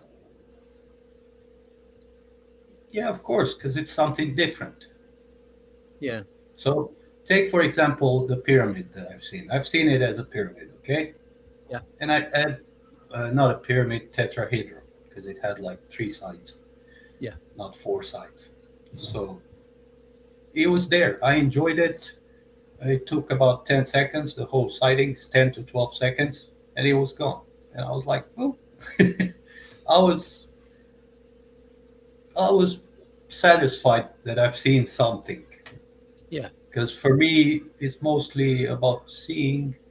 One of them was about, I really liked how it felt, and I didn't really like how it felt after it was gone, because I felt the disconnect after the connection. Yeah. That was the only one with the connection, except for the orb at night. That raises an interesting question. If people are being abducted by UFOs, and there seems to be a reasonable amount of evidence to support that, do they ever abduct disabled people, the blind, for instance? You ever heard of anyone in a wheelchair being abducted, or a blind person, or a deaf person? I haven't. And yet in America, they say over 1 million people have been abducted. Yeah, well, if you from the point of view of a scientist, which I think that's what they're doing, some of them anyway, trying to like research what's it made of. Wouldn't you want to research the entire race, not just those that fit the sort of maybe they consider them defective, and maybe they're interested in perfection. Well, I think they're say that. Taking it further, not backwards. You know what I mean? When I first started doing this channel, I interviewed a guy who didn't live too far outside of Rendlesham, and he said he used to get abducted on a regular basis, and he ended up getting a medical condition. I can't remember. I'll try and remember the proper term. It is polycystic kidney or livers. I can't remember which one. And he'd been to the doctors. He got diagnosed with this after he'd been taken quite a few times. He'd always remember being like pulled up out through the ceiling, the roof, and taken to his craft, and then dropped back down again. Go back to probably the very start of this channel, and he talks about it. But he said once he'd been diagnosed with this condition, literally stopped taking him. he wasn't interested. Well, that's weird. But that's just one person, but it's the start of something. Well, I don't know. I mean, I don't enjoy the UFO subject other than the sense that I enjoy mysteries. I don't get satisfaction out of seeing them. I find it rather unsettling. I mean, all the research I've done over the last 20 years does not thrill me as to what these things imply. We were just all agreeing, more or less, by de facto not arguing the point that abductions take place. That's a violation of human rights. Damage to property is a violation of human rights. Killing people, like in Lake Baikal, those divers down there, the plane over the Lake Superior that was merged with the UFO and disappeared, and no wreckage or the pilots have ever been found. It goes on and on and on. In Australia, a water tank in the middle of the outback was destroyed and all the water sucked out of it. What about all the cattle on that ranch? It seems like I'm not saying they're evil. I think that they don't care. I think I'm not even sure. Again, we're impressing our viewpoints on them. Are they good? Are they evil? They may not have a concept of good and evil. They may be not moral or immoral. They may be amoral, you know? Not all of them. If you think about it, our governments do it to us every day. So. Well, yes, but that doesn't make it okay, does it? Nobody said anything is fair in this life. Life isn't fair. I don't know. I was raised that we were supposed to be fair. You play fair. You live fair. You treat people fair. Not all encounters are negative encounters. Yeah. Or not all abductions are negative abductions. But if they do see us as that happen where people got shown interesting stuff, like aliens trying to teach them something. Yeah. What do you think, Ash? Do you agree with that? It's a difficult one. I see sort of both sides of it, and I think the point of sort of I think Joe was making about maybe they just don't care. Like if it's scientists, like when us as scientists do like experiments on animals and stuff like that, it's like they just get disregarded. Like they don't really care about them. It is animal testing. It was sort of the same process. You sort of apply that to the aliens, to the UFOs. And again, man, have that concept. We are like we do to animals. Like we put human emotions onto animals, even though they don't feel. But we are stopping that. I mean, it has declined markedly over the last 40 years, and we realize that it is immoral. If the aliens are so far advanced, surely they can understand that we're sentient beings at the very least, and should not be treated haphazardly or coldly, or without any regard for our life and safety. I mean, whether they intend to do it, whether they don't care, doesn't matter. If you're shot by a robber, do you really care what his background is? You're dead. Dead is dead. So my attitude is if we are ants and we're just being treated like animals in experiments and stuff, then the only one that's going to take care of us is us. We have to take whatever measures that we can to protect ourselves. I mean, if they're abducting people at random, and this can happen anytime, and we find out that this is really true, then would you want to send one of your kids to the store in the evening or by themselves and maybe never have them come back? I mean, you know, I don't find it really enjoyable. I find it tantalizing, interesting, provocative, but I also find it scary and to a certain degree dangerous. I'm not saying evil. Evil has an emotional connotation. I'm just saying I find it dangerous for the average human being as to how they're going to be treated. I, for one, don't want my rights as a human being violated by abduction. They mutilate cattle, they mutilate horses, and maybe they do just think of us as insects. But if we don't think of insects as insects anymore, how many times have all of us, and I mean all of us here have done it once or twice, avoided stepping on an anthill because we didn't want to hurt the ants? Or I do it every day at work. I move entire colonies. When I have to lay asphalt, all the earthworms and all the insects I find, I put them aside in the grass. Yeah, but well, that's my point. Yeah, that's my point. Yeah. What kind of work do you do? Mostly everything, like work in developing, like mostly asphalt, but constructions too, whatever you name it. I'm in the blue collar group. So yeah, rough work, whatever it is. Yeah, there's a theory that the government signed a treaty to say they can take, as long as they don't harm too many, so many humans stroke cattle, as like a quota every however many years or whatever the time span is on it. And not only cattle. Or I suppose a swap for their technology. Yeah, and not only cattle. That's sheep and all sorts of things. Yeah, anything. Because like, obviously you got the forest, I suppose, in Europe, America, Australia, Himalayas, Japan, China, like these big continents and countries where you can walk for hours and hours, days even, and never bump into anyone and not see any civilization, no buildings, nothing. So we don't know what's going on there because there's no one about to witness it. So how do we know that they're not taking animals or even fish, whales, dolphins? Unless you're there to see it happen, you don't know what's going to happen. And then if you do, are they going to take you because you've seen it? True, and we do have a lot of information about USOs, underwater, and so they could be doing anything under the sea, and we would have no idea.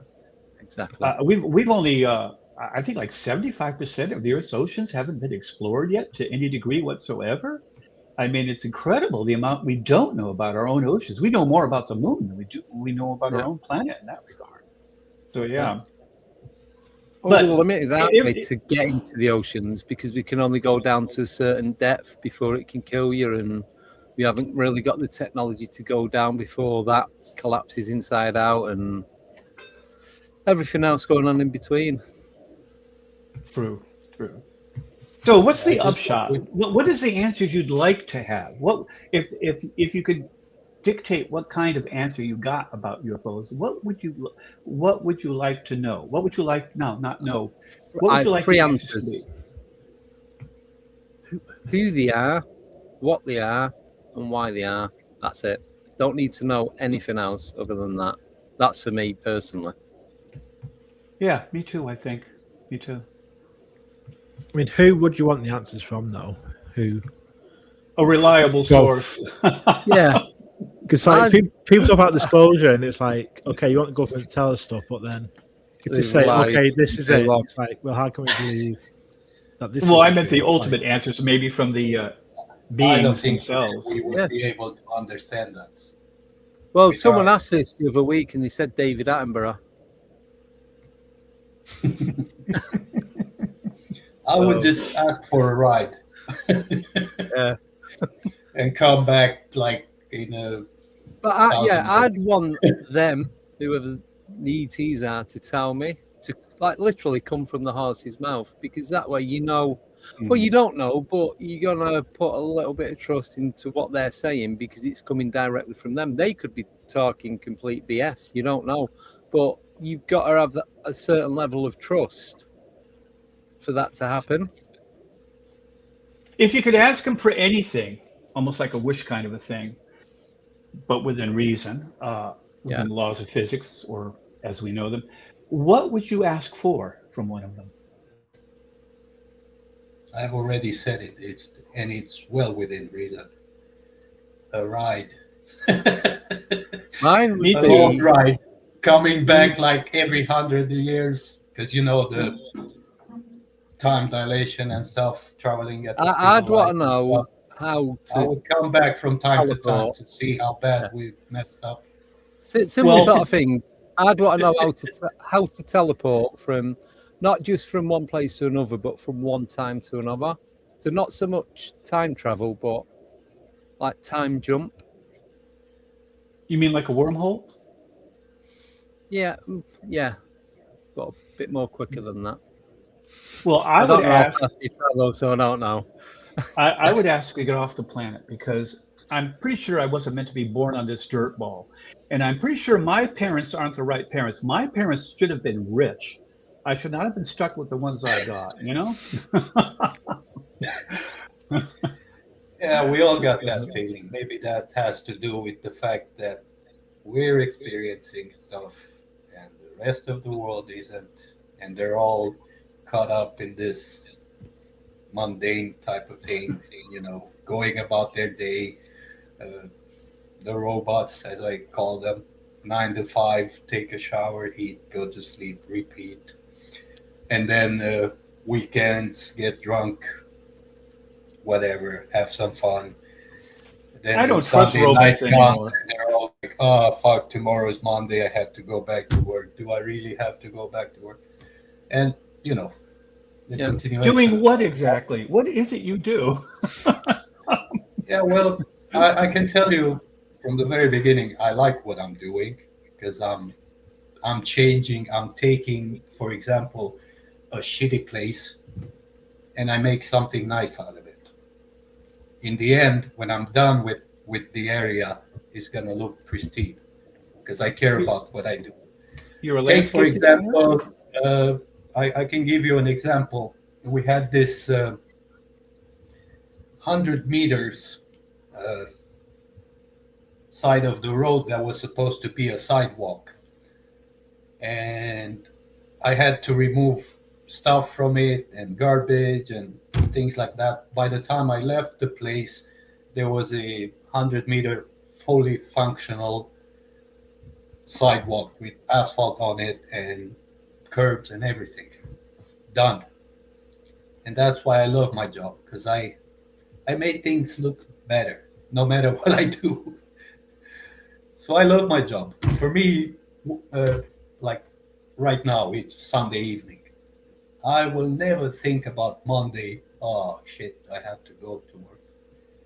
Because I love what I'm doing. So if you find of course, I would like to change planet 2 and be on one of those planets where it's all harmony and love and everybody understands what life is all about and connection. And I would love to be on one of those planets. I would never leave if somebody took me there. Yeah. But unfortunately, we're here. I could just ask for a ride. I'm making the best of it. Yeah. Ash? What question are we talking about? I have no idea. That's how I just threw you in because I don't know where we're at anymore. Rob, your microphone is muted. I was going to say, I'll have invisibility. We're still on that question. I'd have invisibility. That was going to be my answer. I was like, get a building, pretend to haunt it, I'm invisible and charge people. Like, that'd be my job. That's a naughty one. That's what you could really do. Naughty one. So you could do it like a haunted. So while you're invisible, acquire the money to then go out and buy the building as you are.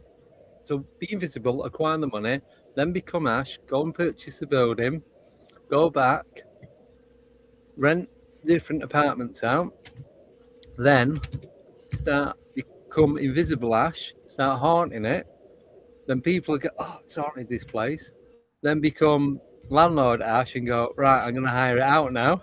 And then, so that when the paranormal groups are coming to investigate, invisible Ash, get on it. That's it. How do we know that that's not what's going on now?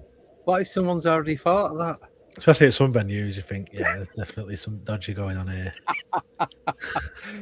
Yeah, but it could be a thing. We don't know that that's not. People might have the power of invisibility, and that's what they're doing. That's what a ghost could be. I'm not saying it is. I know it might sound ridiculous, but look at everything else going on in the paranormal that does sound ridiculous. So, but Rob's moved that cat about 12 times, and he's just laying in the bed every single time. That's going through a keep going through a wormhole. Oh, he's more than one his cat. microphone is turned off. Rob, you muted. You're muted. Nope, still muted. Sorry, the cat did that. No, it's okay. It's just that you kept moving the cat and then it was there again. It's like Groundhog Day. That's Angel, badly named cat. And the one that He's black, looking at you. He's not impressed. this black one is called Little Shit, and the one over there is Cork. So there's 3. I have a total of 14 cats, believe it or not. I know. I'm like the old cat lady.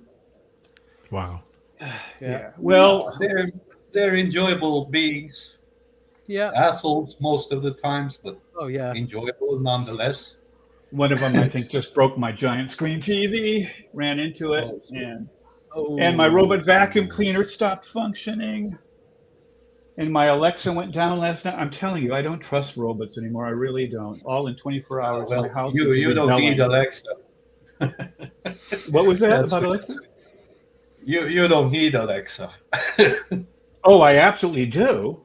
I mean, how can you get by without Alexa? Chrome or all the other ones that you're getting your information from, they're all listening on you.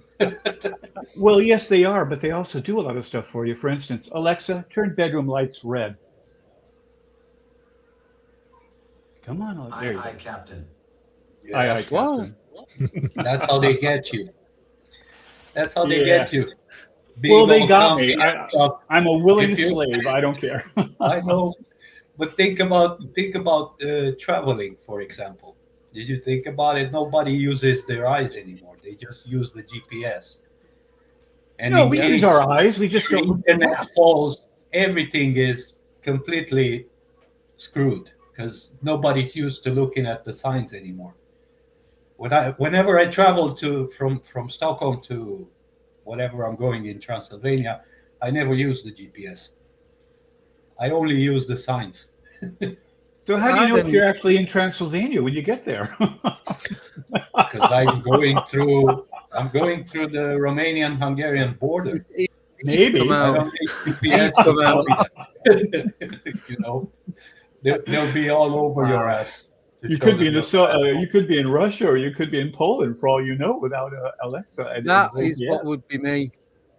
I'm a good driver, but if I was to drive from one country to another, I remember when I was living in Manchester, I was driving to Blackpool, and I was chatting to my mate who was with me, and when I looked up, was in Leeds, complete opposite direction. I know it's not a million miles away; it's probably the same distance either way. But when I got on the 60, I did a right instead of a left. Because I lived the other side of the Trafford Centre. So I got on there, and instead of going toward... Well, I went up towards...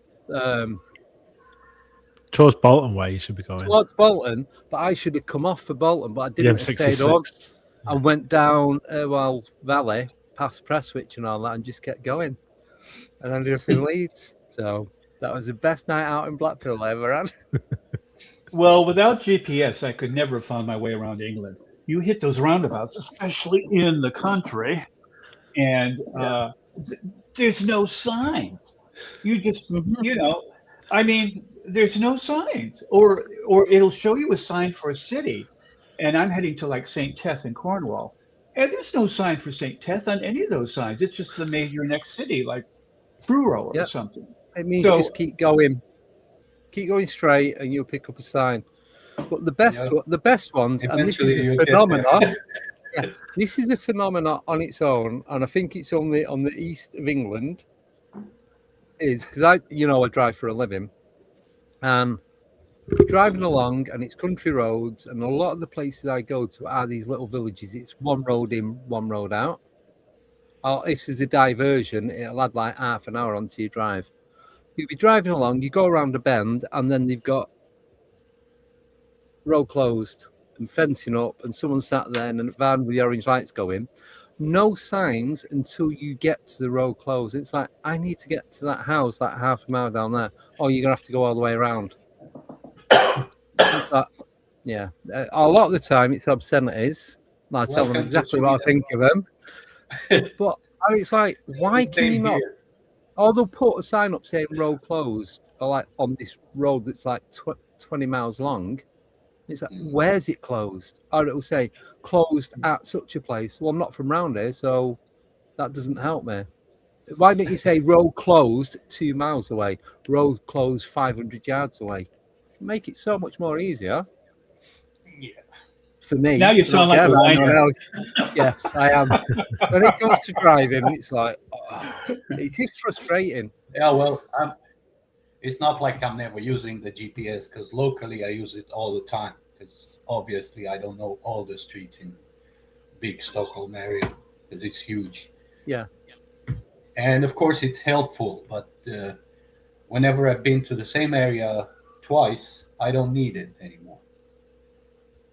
So I try to use, even if I don't remember 100%, I'm trying to use landmarks and all that kind of buildings, stuff.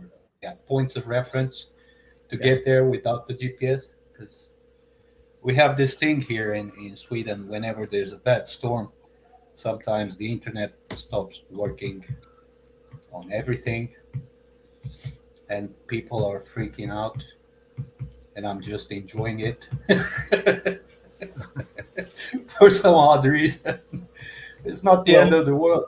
I mean, everybody here in knows it's America, gonna we come have back. to we go to a lot of different places and a lot of different cities, and there's no possible way I understand. I could get there without GPS. I mean, New Orleans, Washington D.C., New York, Atlanta, Raleigh, Nashville, Knoxville. I mean, it's endless. How could anyone memorize all those routes? You either. And I remember I traveled full time in the United States for 3 years in an RV. I lived in it full time, 30-foot fifth wheel with a dual foot. And I have to tell you that we used maps back then. That was back in the late 80s, early 90s. And it was horrible. It was absolutely horrible. Because if you don't know where you are, a map doesn't really help, does it? You have to know where you are so you can know where you're going. Yeah. Just follow that North Star. That's in the daytime? Follow the sun. I was going to say on a cloudy day. Or look at the moss on the north side of the trees, like in the Arizona desert, right? You know what? My cousin was doing that. He was driving. He was near the Trafford Centre, and he's driving along, and he's like, he's saying he was showing the missus the moon, and it was one of those. As he got closer, it was a Burger King sign. Because his eyes, he's like really bad eyesight, and he thought, "Oh, the moon's bright tonight." He got probably about 30 foot away before he could read what it said. Was he driving? Yeah. Oh my God. This was also the same person. He'd picked me up and we was going up towards Mottram, going through Staley Bridge and all that. And we got to this archway for the train track. So it was like lights either side. So he pulled up. I'm just passing and I just burst out laughing. So he pulled up behind 3 parked cars. And we were there about 5 minutes. I didn't tell him I weren't bothered. I was a passenger. I didn't need to be anywhere. And I just sat there laughing as he's parked up these cars. And eventually I went, "Are you not going to go? The lights have been on green 3 times." He's like, "I'm waiting for these to go." Look closely. There's no one sat in any of it. Yeah. Do you guys believe we might be in a simulation? It's possible. There has been code. Code. Do you think we have any evidence for it? Fabric of space. Recently found code written in the fabric of space. So, do you think we have any evidence for us being in a simulation? Possibly. I've had a weird encounter when I flew back from America last year. There's a molecule cloud. That's what I'll call it. Of like all these different coloured balls, all the same size, outside the toilet door, about 6 foot high, probably about that big, that high, that deep. And it was just there. Just woke up, thought I was still dreaming, rubbing my eyes, so they're blinking fast to try and clear anything that was in my eye. Still there. It wasn't until somebody walked past it just vanished. But just like different coloured balls and molecules, it was just there. And there's a number of different things that research of what it could have been, and one of them was a tear in the fabric of reality, so technically a glitch of the Matrix, or a leftover hangover from drugs. Unfortunately not. Yeah, no. Same here. It can happen under the effects of drugs, but that's not necessarily a negative thing. Because we all know that the brain, the way it functions, it tricks you every day, every moment. Yeah, it does. Yeah. And every day. So Well, actually, they do have some evidence for simulation. The DMT and LSD kind of zone you in on stuff that you're not supposed to see. But then you've got the like guys, those guys with the laser, DMT and they the take laser. the LSD and they see like the binary, the zeros and ones, binary code in the laser, like it's somewhere else in another room or another space. But are they So just it seeing could it? be. Why not? Are they just seeing it because they're tripping out a bit, and it's like you've had this substance and it's causing you to think see about that? it.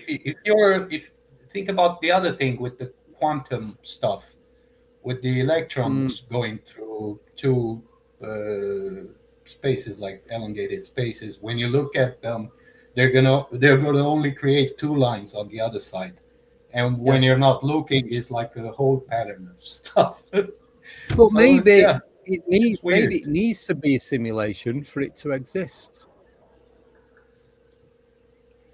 All I kind of think we about are what's creating the so-called simulation by our actions and thoughts, and I think that's what I am. Is that the manifestation intent? Yeah, that's All what I I was trying to say. All I can kind of think of I'm is not sort a of say scientist. evidence of simulation stuff is just the patterns always repeating, like everywhere, like from the tiniest atom to the biggest supernova, the same patterns are present. Yeah. And it's like that's why the only sort of thing I can think of in terms of evidence is why these patterns. What you see, I think like we look at the palm of your hand and the leaf of a tree, it's the same. Yeah, I was going to say like the But veins like that, and roots and when you look into your when eyeball, you and look space, into the stuff eye like and that. it looks like a nebula or something. Everything repeats, the patterns repeat no matter where you are, no matter how big or small, the same patterns repeat. And the smaller you get, the smaller we go in science, like minuscule, like atoms, smaller than atom size, it's the same patterns still appear. But have you seen when they zoom into a silicon chip and it looks like a city? And then they keep going and it changes and it's all these different things like natural and man-made different structures. When they In go a through it. microchip.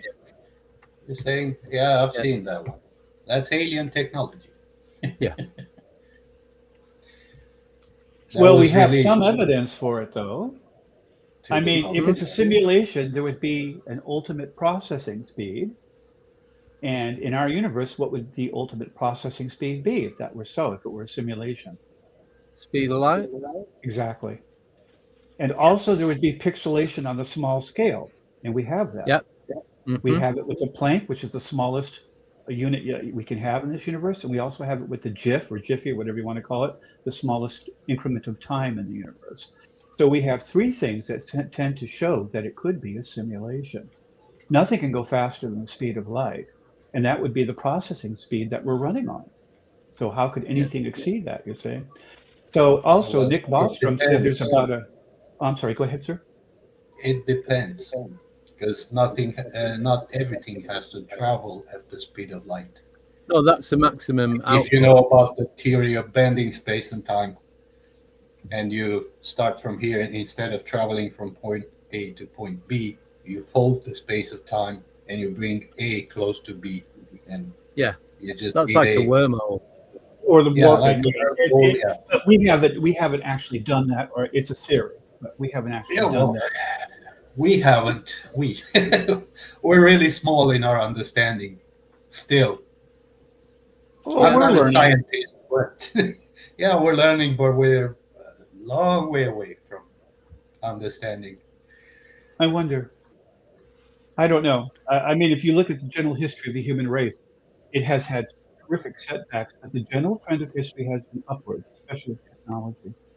And our technology has exploded. In 1957, that was the sum total of human knowledge. In 15 years, that doubled.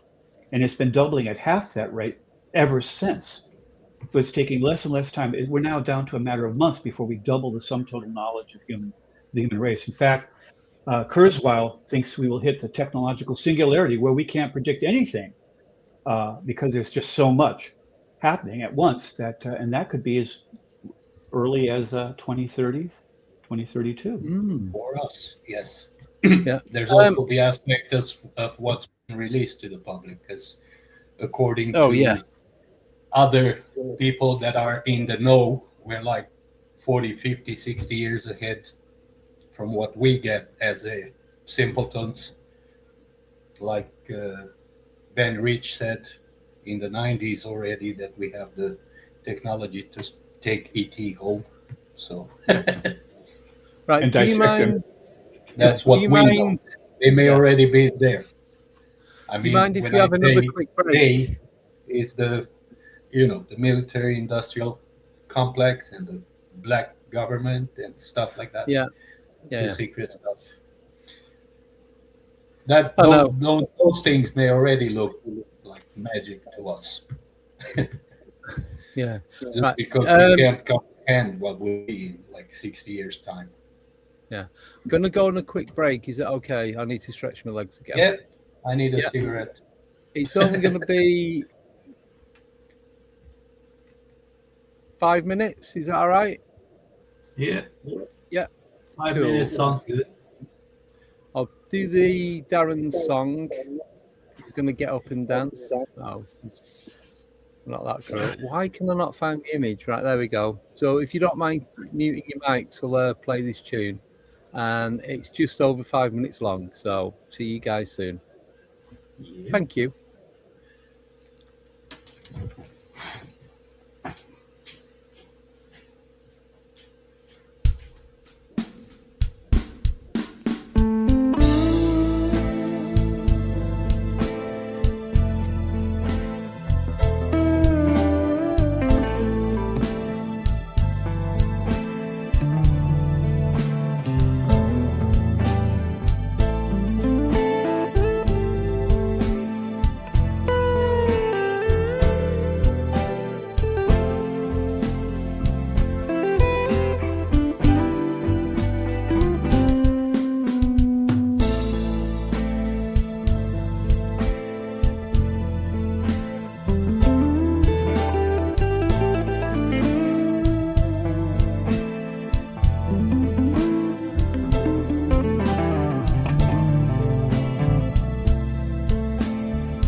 feel amazing in this new hoodie. The logo is so cool. Yeah, I feel unstoppable in this pullover. Best purchase ever.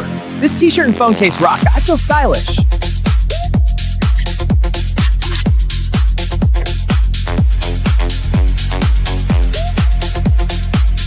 We look great together. Best!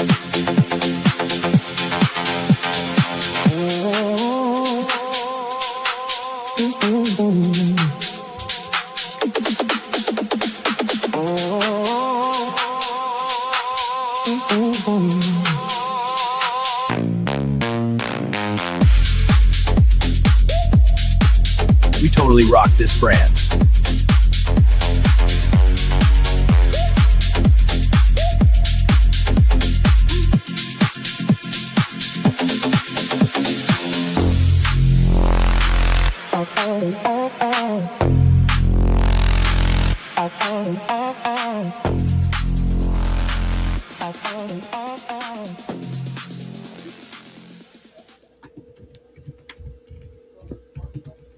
And we are back. So, just before I had one of my co-hosts back on, I am auctioning this off. Proceeds will go straight back into the channel to help the support of it. It's got RPG's signature on it. It's got Brian King Sharps, and it's got Ronnie LeBlanc and Lee Daniel Barnett on there. So far, the bidding has started by Stephen. So if you are interested, we can go from there. So I'm going to bring Nick on. Welcome, Nick. Thank you for coming back. I'm back. Have you had a sleep? Hi, Rob. It's my doppelganger. Oh, that's all right then. He's a lot nicer than the other one. Where have you got to in all the UFO chat? Have I jumped in at a natural? All I know, it's 4:15 and it's Sunday and back is killing me. But anyway, it's all good. So just wait. Oh, I should hopefully be back on soon. So gonna go from there. So we do have another couple of guests that are going to be coming on hopefully within the next half hour, 40 minutes. You guys are more than welcome to stay on with them. So they are both over, well, the three of them are over in the US. So I can still be here for like 45 more minutes. That I have to drive my kids to my. And then I'm gonna lurk in the chat, maybe. Yeah. Right. Ash has had to jump off. He's got to go out and do something, but hopefully he said he'll be able to jump back on in a bit. So cheers, Ash. Do appreciate it.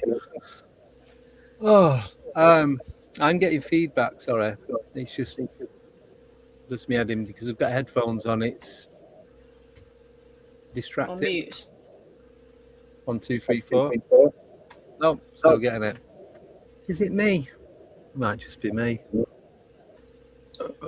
Yeah, I've got my headphones on now, so I shouldn't have any feedback. You should choose your microphone because he's probably using both. No. Yeah. Oh, change one of your mics, Nick. Say what? Go into settings. Go on audio settings. A bit of tech support going on here. You know, I charge £50 a minute, don't you? So go into settings, mic settings, audio, click on audio. You'll have 2 drop-down boxes. So you'll have mic and speaker.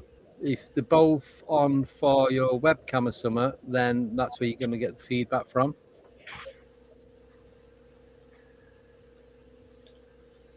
Well, who's getting feedback? Me. You? Just you. Okay. Yeah. Me too. Oh. 1, 2, 3, 4. Stopped. Yep. It's definitely Nick.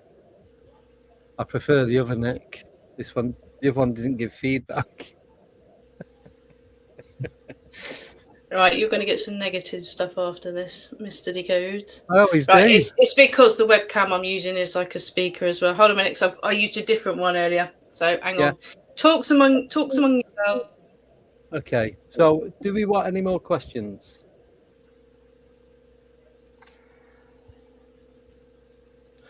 Oh, should we do a tech question or a weird stuff question for UFOs? You two choose. Yeah, well, shoot.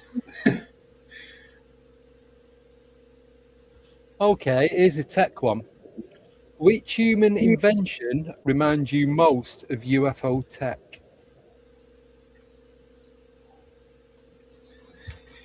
There's this guy called Charles A. Dalshau. If you're familiar with the Sonora Air Club, I've heard of it. I don't know a lot about it. Late 1800s, early 1900s, they were making they're creating a lot of weird aircraft, which were basically mostly helium balloons in weird shapes and sizes that people were reporting. So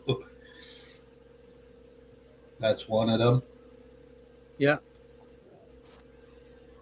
And if you look Rob? at the blueprints, I don't know. They I don't really look like today's UFOs, most of them.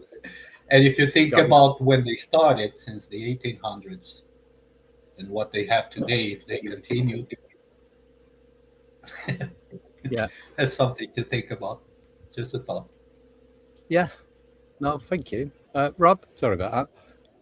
Well, the 1800s were airships, a lot of airships, and that could be a direct outgrowth of the hot air balloon of the 1700s. So although I question that strongly, because some of these airships seen in Texas around the late 1800s were far beyond what we consider a dirigible or an air. Yes. But for me, I think it mostly would be computers. I think the introduction of first the transistor by Bell Labs and then the microchip that really catapulted our society and our civilization forward. I mean, the average household has hundreds and hundreds of chips in it now, whereas in the 1970s we didn't have any. You know. Fiber optics is one of the things too. Yeah. So that, or again, stealth airplanes. I don't know. Our technology just seems to be exploding. You know, there's one theory that we're manifesting our own future. Again, that was one of the concepts in the holographic universe by Michael Talbot, was that if enough people think something is so, eventually comes so. And he made an interesting point. He said that when Morse code first came out for telegraphs, that it took a long time for the first class that they taught people to understand Morse code to be able to use it. It took quite a while. Yeah. And then subsequent classes after that began to do it much more quickly and more efficiently. Not training or teaching it differently, they taught it exactly the same. Again, this was the 1800s. So, but it became easier and easier for everyone to learn it. Yeah. See, I'd say the mobile phone. I know going down the computer route, but to look at what we had in the 80s. I know there's a lot of stuff that pops up on Facebook. You have a camera, you have a stereo, you have a TV, you have all these different devices, CDs, records, tapes, and you've got a camera and you've got it all in one place. And like we were saying earlier, to transfer it from one person to another, doesn't matter where you are in the world, it takes seconds. Obviously, the bigger the file takes a lot longer, but to have that in 6-inch by 6.5 inch by half a centimetre and 2-3 inches across, to carry all that information is just yeah. And I think that's what's changing things. Just out of curiosity, what do you think about robotics? We seem to be on the verge of having them now. I mean, I do have a robot vacuum cleaner. It also mops, but when it chooses to operate. But when you, well, it's fixed now. It had a little problem, but they do seem to have a software glitch sometimes. But and I wonder if the universe is the same way. Do we have software glitches? You were talking about seeing what look like molecules in the air. I mean, how about the rest of you guys? Have you had any glitches that you can think of or talk about that you personally? Before you answer, I'm going to bring the next guest on. Is it okay? So it's the one and only Miss Heidi Pop. Hello, Hi. welcome. You made it. Greetings. Better late than never. Hello. Thank you for coming on. Heidi, meet Joe, meet Rob, meet Nick. Hiya. How do you do? Nice to find you. Hello from across the pond. Where across the pond are you? I'm in Wisconsin now. Yes, right on the thumb. I'm in a major UFO hotspot. And I just got here January. I was 26 years Los Angeles, so big change. Oh, I was San Diego. Used to go to LA all the time. Yeah. There you go. I used I to date left one. somebody in Wisconsin. We're a little smoky right now. I left all the fires in Southern California for the fires in Wisconsin. The smoke. We don't have the smoke down here. We're in North Carolina. So, cats. 4 cats on the bed now. Their numbers are 5 actually. There's one on top of my printer. But I think they're fomenting a rebellion or something. But we were talking about. Well, first of all, may I ask you what your background in UFOs are? What is it you have investigated or do? Well, I feel I'm an experiencer as a kid, and so's my mom. And I've had those kind of tales, so I've been fascinated. And now, having moved back here, I really haven't gotten much into it yet, but I'm trying to find my people because everyone kind of have the knew LA me. accent. You're definitely the LA accent.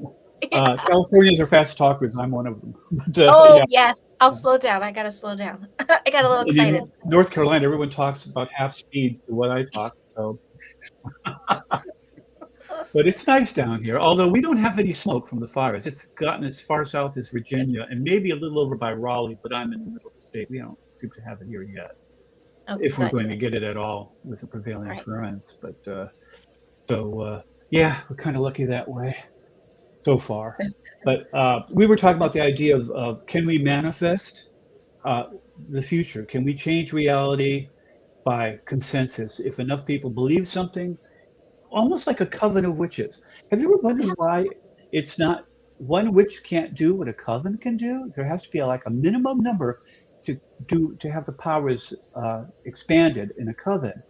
And this was by Michael Talbot. He says sort of the same thing. If enough people believe it's true, he thinks it can manifest as true. Like CERN, they said they were looking for a particle they couldn't find, and they started theorizing a particle, and darned if they didn't find it. Now, that's happened several times. Are they just finding the particles, or are they actually manifesting the particles? Makes you wonder. That is a big one. And it reminds me of Hollywood, where they, you can't tell the people, you have to show them. So sometimes some things are played out to seed the consciousness, and then here we go, start creating these wicked agendas. But that's my opinion, though.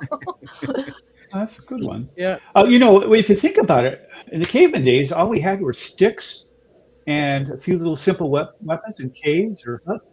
And now we glide across the ground about 3 feet above the ground in cars that never existed, that we manifested one way or the other. And the same with our buildings and all of our other technology. It never existed until we created it. So in a very real sense, I think we do manifest things.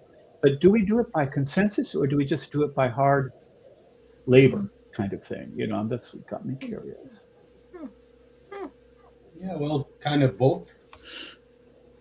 First you think about it, then you create. Yeah. The way I see it. And but we do that by sticks and stones. Yeah, we do that by physically. Know, as UFO researchers, that at some point in humanity, and I believe not only once, because I don't believe we're the only advanced civilization that the Earth has ever seen. I believe in previous civilizations that got eradicated by something or another. But there's evidence all over the place in our DNA that it was modified to be the way it is. Oh, wait a minute. Now you said evidence all over the place? Where is this evidence? In the DNA.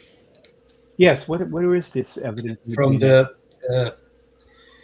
Anunnaki? The scientists that are researching the evolution of men from the Neanderthals and even before that, they all found that there's a gap that they can't explain.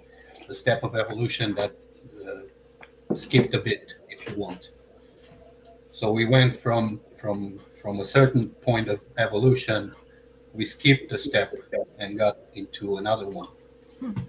But again, also I'm not talking a scientist.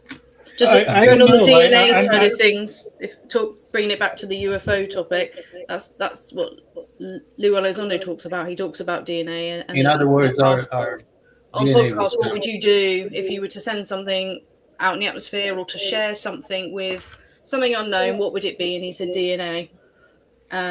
Out of all the things that he's been privileged to, DNA is key. There's also the consciousness side of things as well, but his was DNA. That's the key. So a lot of people are looking at nuts and bolts and all that sort of thing, but you take it back a step. I believe in that too. I mean, I know there's a lot of history that's been erased. I've been to Italy this year. I've been to Pompeii and Herculaneum. 79 AD, they were so vast. Their frescoes were amazing. And then what we've got in this country that we deem to be precious, old, and advanced, their frescoes in 79 AD were insane, amazing, and the mosaic, the way they were living, and we were still in mud huts in the UK. So there's advanced civilization with them. You know, they were doing drains and they were thinking about things in a way that we took some time to catch up on. You think before all that as well, before say there's been erasure of civilizations. We have been advanced before, and have we manifested it back? Have we had a reset? That's the key. We know what we're capable of, and maybe we're trying to get back where we could have been, should have been, but it has accelerated as well in the last 100 odd years or so, extensively. But DNA, people didn't communicate with Wi-Fi, they didn't need internet. All around the whole world, pyramids are being made, but then there was only supposed to be a handful of people in the world at the time, but yet they've managed to travel around the world and build these amazing things. And you think, we've always assumed you have to have a mechanical means of travel as well, but go back to how it was before to understand now. We think we need technology now for things, but how are people communicating? Building the stone circles around here, around the world. You know, think of Peru, pyramids, all of that. It's all there, but we were always told, oh, there wasn't many people on the planet then. In fact, people didn't know these countries, or say America, didn't exist, did it? Apparently. But hang on, there's colonies there, there's civilization there, there's tribes there. Same for Africa and that. But that is the problem. You've got to play the narrative, told a new story, a new history, but people were there. There's evidence there that people were there when we were told, nobody was there then. We're the first to discover it. So that's kind of where I am. I know we mentioned DNA, but I'm just thinking how advanced people were, our ancestors were. If they were allowed to keep developing, where would we be now? Would we be technological? Would we need it? Would we still be telepathic? Would we be remote viewing? Would we be astral traveling? Would we need technology to travel? Is this why our DNA has been capped? Because it's like Joe was saying, it's proof that the DNA's got a capping device on it. So is that why that's been put on there, to stop us from evolving anymore, or to control the evolution if we do evolve? I don't know. I've studied DNA pretty intensely. There is a lot of junk DNA, so it could be hiding in there, but I see no evidence for a gap. I mean, they just discovered that 500,000 years ago, one human species was built using wood to build structures long before we thought anything like that could have been possible or practical. We thought it was maybe at the most 40,000 years ago. This information comes from 500,000 years ago. So we have been around a long time. My only problem is the ancient civilizations, and I wrote a book about that too. I do think there was an ancient worldwide civilization, but I'm not sure how advanced it was or in what way. I mean, 3,000 years ago, the Egyptians were barging things up and down the Nile. People were sailing. The Nordic peoples were coming into the Mediterranean to Tyre and to Alexandria. So we had travel capabilities even 3,000 years ago. And the first things humans would learn to use are wood and rock and things like that, because that's what you got. That's what you work with. So I can understand them carving great structures out of stone. Whether or not they could use some special technological means to do that, I honestly don't know. I think there's some evidence to support that. but there's a lot missing that way too. We just don't know yet. And as for a gap in our DNA,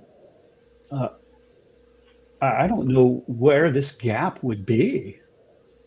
I think, is it to do with Joe from like ape to human? They can't find that. Is that what they mean? Or what we call the missing link? Is that what they mean, the gap in the DNA? It means how did we get from, if that's the evolution story to be true, jump. is that what it is? How we got from that to that? Is that what you mean when you mean there's a gap?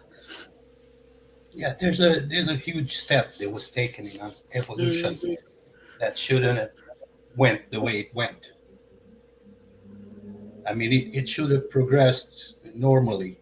So it jumped from this point instead of progressing normally. It jumped from here to there. Well, humans have been around, not Homo sapien, but humans of some species have been around for almost 3 million years, about 2.5, something like that, million years. So that's plenty of time to evolve. I'm talking about the modern Homo sapiens.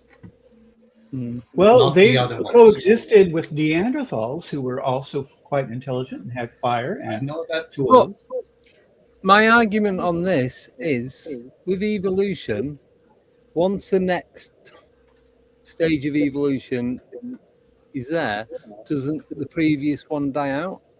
So if we did evolve from apes, why are there still apes? Why is there still the trail left behind where they shouldn't be? It should just Well, there's where the alter is. That's an alter, isn't it? That's why That's it's what not. I mean, that's a switch. There's an alteration, yeah. With all that another background is teaching, but like a very Rudolf Steiner hippy dippy teaching, and Ancient Civilizations was my favorite. But what I notice in delivering that information to kids, you see how in certain education models history is rewritten. But when you open all the books and you look at the ancients to bring back the paranormal, every civilization has a story of kind of the paranormal, it seems. Oh, absolutely. The sky people, the inner earth people, they're all there.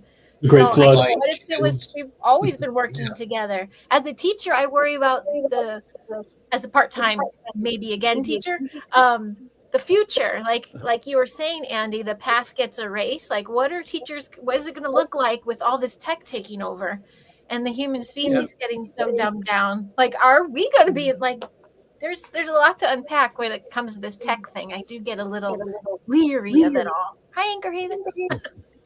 Yeah, well, they've done it before with the Babylon Tower. Yeah. Where they mix their languages and whatever to make them not understand each other because they're getting too advanced. But that is a religious old text that says that. Yeah. But that's not science.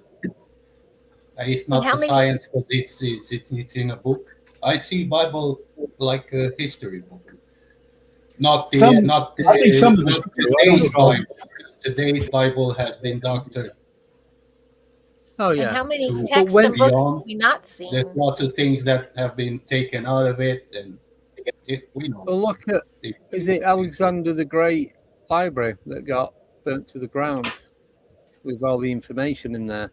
All the books that are supposedly hidden in the Vatican, in the miles and miles of underground tunnels. But then you've got, when did science actually become science? Late Middle Ages, early modern times it began. So I would say 18th century, the Age of Enlightenment, is when we actually began to use the scientific method. By the way, what grade did you teach? When I was looping with the kids, I started with them outside in 3rd, and then 4th and 5th. So 5th Ancient Civilization. I'm 5th grade. I taught 5th grade. Oh, nice. Beautiful. Yeah, interesting. It was a homeschool learning center in LA. So we kind of, we were under our own radar. So it was all about mythology at that age. And, the creation stories were 3rd grade, and the building and skill sets. And then we went into Norse, which was fascinating. And then into, I kind of grew with the kids and was learning alongside them. I think it's what you touched on as well, Heidi, in teaching. I was in the standard teaching system that you have in the UK, There's some questions kids come out with, myself, that teachers can't answer. And it's just the curiosity when you're learning about history. It's like, what happened with these people? Where did that go? I don't know. And that's the sad thing, is because you've got curious minds there and they're held back and they're naturally looking in the right direction. Their intuition's correct. They're asking people that they believe, to know and be their life teachers, and they can't answer those questions. So, that's the sad thing. They know there's gaps. There's gaps when you're learning about things. You're like, okay, then, and and moving along, and it's a bit sad, really, because in schools you do topics and you move on, and you can be thoroughly enjoying something. It's like, right, we're done now. We're moving on to this topic. It's like, Can I just stop us 1 minute? Sorry, Heidi, you've got an echo. I was trying to work out who it's coming from. It was nickname.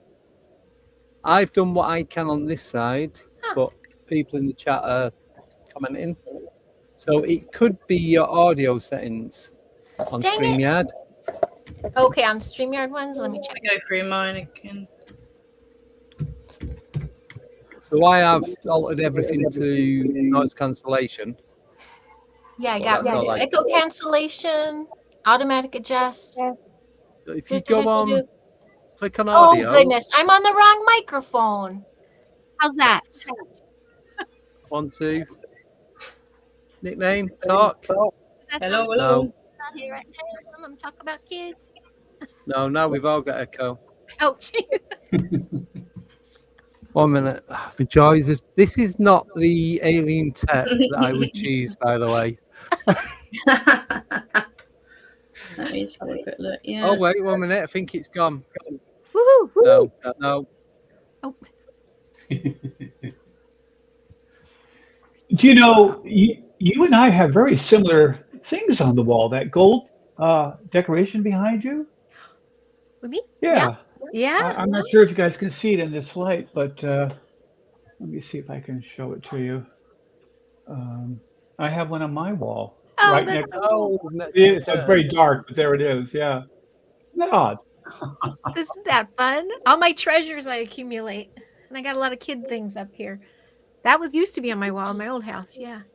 Do kids still give you gifts? Oh my goodness! Yes. Look at this beautiful thing. It's resin. This was my going away present for my classroom. Wow. They did resin flowers with their names, like Shrinky Dinks, and they put it on. Yeah, it's like a 3D picture. It's so cool. They did. It looks like a pastiche. Yeah. It's so beautiful. I was bawling. I've got gifts all around me. My son made me an octopus.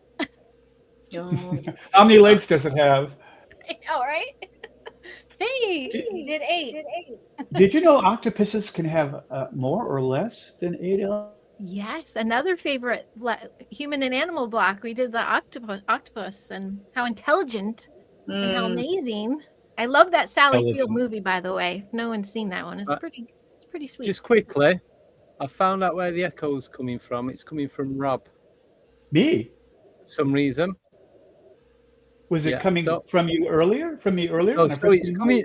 So it's Heidi's voice, but when Heidi was talking, I muted your mic and it stopped. Dope. So, do you hear it right now? No, it's only when Heidi talks. Sorry, Heidi. Troublemaker.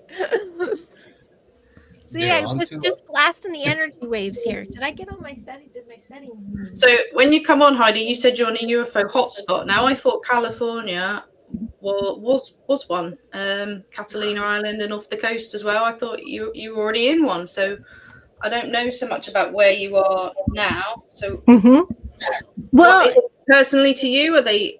Is it you attracting them, or is it? It's not over the coast, over here it's always certain areas that they talk about. They don't go into nitty-gritty of particular areas in America. There's the trending ones that we get to hear about over here, but I'm interested to know a little bit about where you are now. What you're experiencing when you're in California as well. Well, first I moved my gain. How does that sound? Is that worse or better? I'm not getting feedback now. Perfect. Oh, it's better like this? Yeah, I can't spot on. Okay, and there we go.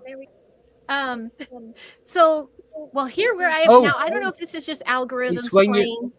It's when you move away from the mic. I think you've got 2 mics switched on. Let me see if that would create feedback. Okay. Dang it. How did I? Are you streaming to your YouTube? I am. Have you got YouTube on? I mean, only on here, not anywhere else. I'm an airplane. Right. So, have you got your YouTube channel on the screen? No. I'm Have only you in got StreamYard. So you've not got YouTube on at all, No, not even in the just here. background. But the microphone is close to the computer. Oh, it might be bouncing back your own sound, maybe. Yeah. What if I come over here? Is that a little better? I think it's fine. It's the viewers. Is it annoying the viewers? So let me tell you this. I'll walk around like a reporter. How's that? There you go. A really big microphone. Perfect. Look it on my lapel. We're not too awkward here. Oh, I'm so sorry about that, guys. My voice is already big, high as it is, and then to be all over the place, it's got to be a lot. Sounds fine to me. Okay. Okay. Well, so it could be an algorithm, but I keep getting these things about Wisconsin being, #1 American hotspot due to how many, now it could be a lot of drinkers, but due to how many people report sightings. But there are a couple towns, Elmwood in particular, which is further west. They have a parade coming up. It's every year. They have all the residents in town talk about it, about their generational families have had experience in town. And what they come to find out is some of the minerals in the land there are unlike anything in the country. You find them in the ocean floors, and it's like, how are they there in the middle of this town? And so these old school farmers, generational stories are like, ships land, they collect soil samples, and they take off. And so that's going on here. The peninsula that I'm on, back in the 40s or 50s, there, more stories of ships running along the peninsula there, but also the original people of MUFON, the Lorenzos, forgive me if I get that wrong. Kim and they're right here in my town in Sturgeon Bay. They were the original, APRO was the original name, the Aerial Phenomena Research Organization. And then in the I guess 70s, they moved to Arizona, and that's when they became MUFON. And then the groups divided, but it was kind of an original hub because they were having so much experience. They were trying to find other people that were having these kinds of experiences. So that's like 3 blocks over their original house. And then, for me and my mom had a lot of contact on the water because we have water on both sides. We're in Lake Michigan, which to me, a lot of activity under Lake Michigan, a lot of weird anomalies and things. There's also, I feel a military presence. So that's when the stories get twisted, in my opinion, because any human military involvement, I don't know, you've got a little dark up here for some people. Even when I was young, it was, the shadow people and sleep paralysis and white lightning in my room and all this crazy stuff. My mom had loss of time. She thought there was a hybrid program involvement. She saw figures all the time. And there's generations, but then there's just the rando person and who's like, I think I saw some interesting lights over the water. I was talking to them in my mind's eye, and they were dancing or doing what I was asking it to do, and they take off. And then everybody's always like, were you drunk? Because it's a big drinking area, and we don't drink very much. And these people, especially my mom's like, no, like I asked to see, and there it was. So when it got dark for me, my mom's like, say you're not ready, and like put your shields up, and just say you're not ready for it. And now that I'm back, I'm like, okay, where are you? Let's try again. And does it feel different from where you've been living to? Does it feel like home and back? Is the energy different, or? Yes, it's a very much lower frequency. I know landing in LA several times, I was there 26 years. I was in the Valley, but then the last 3, I was up in Santa Clarita, which is still LA, but very family, much more, manufactured area homes, but you're surrounded by the mountains. Like, I don't know, it just felt more grounding. But then we came here and we all started deep sleep, like much lower frequency, a lot less cell towers, a lot more natural. And so all our bodies are resting. We've been resting a lot. And then we had those crazy blizzards come and everything. So, but I guess I'm getting my body ready to try to make contact. I'm not sure. But at the same time, I'm really into the nature call. We do have incredible resources here, some that are coveted, especially at the tip. So Wisconsin, you know, is like a glove, and I'm like up here. At the very tip, there's a little island. They still find a lot of Viking relics and things, even though it's Lake Michigan. You know, there's waterways that can come in from the oceans. The cleanest, clearest water. Old like pagan buildings. Like it's a very interesting island, and a lot of contact out there, they say. So yeah, but as far as Wisconsin, there's a couple towns that they kind of have billboards, like they're kind of known for, just come check out a couple ships. And so it's like common, I guess, or normalized. Well, like you said about minerals as well, especially if they liken to under the ocean, because we know about USOs and that sort of thing. And I guess sometimes people don't associate with them coming to the land for sea minerals from the land. We think of it because they need something from the land or soil from the land. A lot of, humanoid beings are seen collecting samples, and vessels are overland. But have they ever considered that likens to the sea, so they don't need to get it from the sea? Or are they farming it there in Wisconsin? Is it always going to be there? And it's something else to consider, isn't it? Because we always think there's something different, because that's the way a human mind works. They want soil, they want something from the land, or they want something from the sea. But when you've got something maybe that's normally on the land that's under the sea as well, it can work both ways. Didn't we talk about this and in the previous show? And someone was saying it's salt. It's salt in the sea that they're after. Not with me, but wait, what was that? I was reading Laser's thing about getting my mic close to there. So what was that? Salt, they can fill their boots. Yeah. Oh, right. I know what. Have you got speakers either side of your monitor?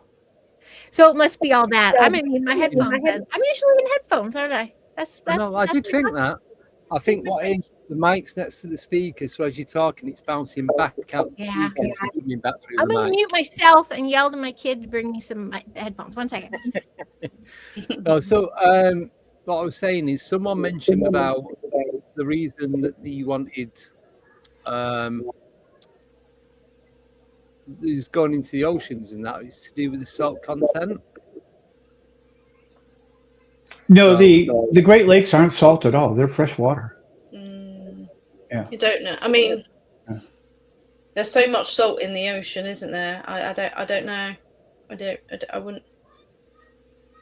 I don't know. It's just what. They do take water. But lakes as well. That's classic. Ingo Swan Lake, that's one of the third things that was taken to sea, wasn't it? Was a object over water, sucking up water, and so that's quite classic for people to see that. But different types of water. But like we were saying before about when Mark was on about taking different species of animals as well, not just humans, but cattle and just general animals. Yeah. So maybe they're not just taking the water; they're taking whatever is living in that water. Not just the fish, but it could be like the microbacteria or the algae or like the plants. Yeah, it could be a mixture of literally everything. Yeah, we assume it could be the water if they're in the water, but then like you said, there's something underneath that. But minerals, I think there's something with minerals and underground as well. Minerals underground. Maybe they can manipulate the water because obviously water can be solid, liquid, and gas. Maybe they have the ability to do something else with it to create like something we else. should make hydro. Yeah, exactly what we're not doing. Cheaper than petrol. So, actually, with the mutilation thing, have you guys heard about that mutilation that took place in the late 80s in near Sao Paulo, the reservoir there in Brazil? No, I've heard a lot. We don't talk about them too much on the UK channel because we get shadow banned for it. Yeah, so we don't even say the word a lot of the time. It's tricky to talk about in instead YouTube. of the M word, we say the goings on. The goings on? Yeah, it's just I don't think I know that specific one, but it happens a heck of a lot in the UK as well. Well, the one that happened in San Paulo was with a human being. Young kid fishing saw across the reservoir on the other side. He decided to go fishing over there, and he did, and he found the body of a man, and the body had been subject to a lot of goings on, including removal of the eyes, the tongue, the rectum, and the genitals, and the all the blood soft had, organ tissue. Yeah, don't be and specific. and And also the the blood, stream will get cut. and there were no marks except tiny little pinholes underneath the armpits and one in the groin, I believe. Mhm. And it looked as if he had been dropped there because there were bones broken from a great height. And that was corroborated by the, my mind's blanking, the person who did the, not dissection, but the autopsy. And he refused to report it. And finally, about 3 years later, in the early 1990s, he came out and showed photos and discussed everything. And so it isn't just animals that are subject to these goings Oh on. no, I know that. Yeah. Well, you've reminded me of the chap that was found on top of the coal that looked like he was dropped. Oh, now I know. Oh, we can hear you now. I can't hear anybody. Oh, good. Oh, good. Look at these. Oh no, bless her. Oh, but I what can't was it hear you called? all now. Adamski. What did I do? Here, I'm gonna leave and come back. 1 second. Okay. Bless her. It She's was, got so many headphones. She's got generations of headphones here, Annie. I just want to see what she comes with next. Bless her. It was a Polish guy near. That's it. It was an old, yeah. When you say the name. Todmorden, Adamski. Yeah. Yep. Adamski, wasn't he the contactee? George Adamski? We don't know. He was found on top of a coal heap in Todmorden in the northwest of. His name was Adamski, because that's the name of a famous 1950s, early 60s. No, this I'll look it up. Is it Alexander Adamski? I know Darren or Simon, if they're in the chat, they'll know exactly who I'm talking about. Yeah, he was Adamski, another Adamski. Yeah, there is the UFO case. He was going to a wedding of a family member of his wife. Zygmunt Adamski was his name. Oh, was it? Mm-hmm. And then there's all this weird goings on, and then he was found a couple of days later on top of this coal heap. The people that worked in the yard, they'd been in the morning and checked it. There's no way he could have climbed up because he didn't have any mat. He was laying his back, and he had this suit on with the shirt and all that. Pile of coal. He was found 20 miles away from his house. Yeah, but his shirt was buttoned up like one button up, so it was missing. Yeah, like you do when you're getting dressed in the dark or you've had a few. Yeah, and he didn't have any. There's no. His fingernails were immaculate. He didn't climb. It was visible. Didn't look like he climbed up it. No. There was no coal dust on the front of him at all, just on his back. He had mysterious burns on his neck, head, and shoulders. But he had some like this clear gel residue that had been put on top, and they checked it, but they didn't do any research into what the gel could have been. I think they did, but they couldn't discern what it was. I heard that they didn't do it. They'd not done anything. They seen it and wiped it off. It says forensic scientists couldn't. It says the coroner, James Turnbull, confirmed that some of the burns had been treated with a strange ointment that could not be identified by forensic scientists. This is Alan. Was this Alan Godfrey's case? Yeah, Alan Godfrey. Possibly. Yeah, it was. Yeah. He was the PC. That's the UK one. Yeah. But he was also the one that had the UFO encounter doing a night shift in just outside Burnley. Yeah.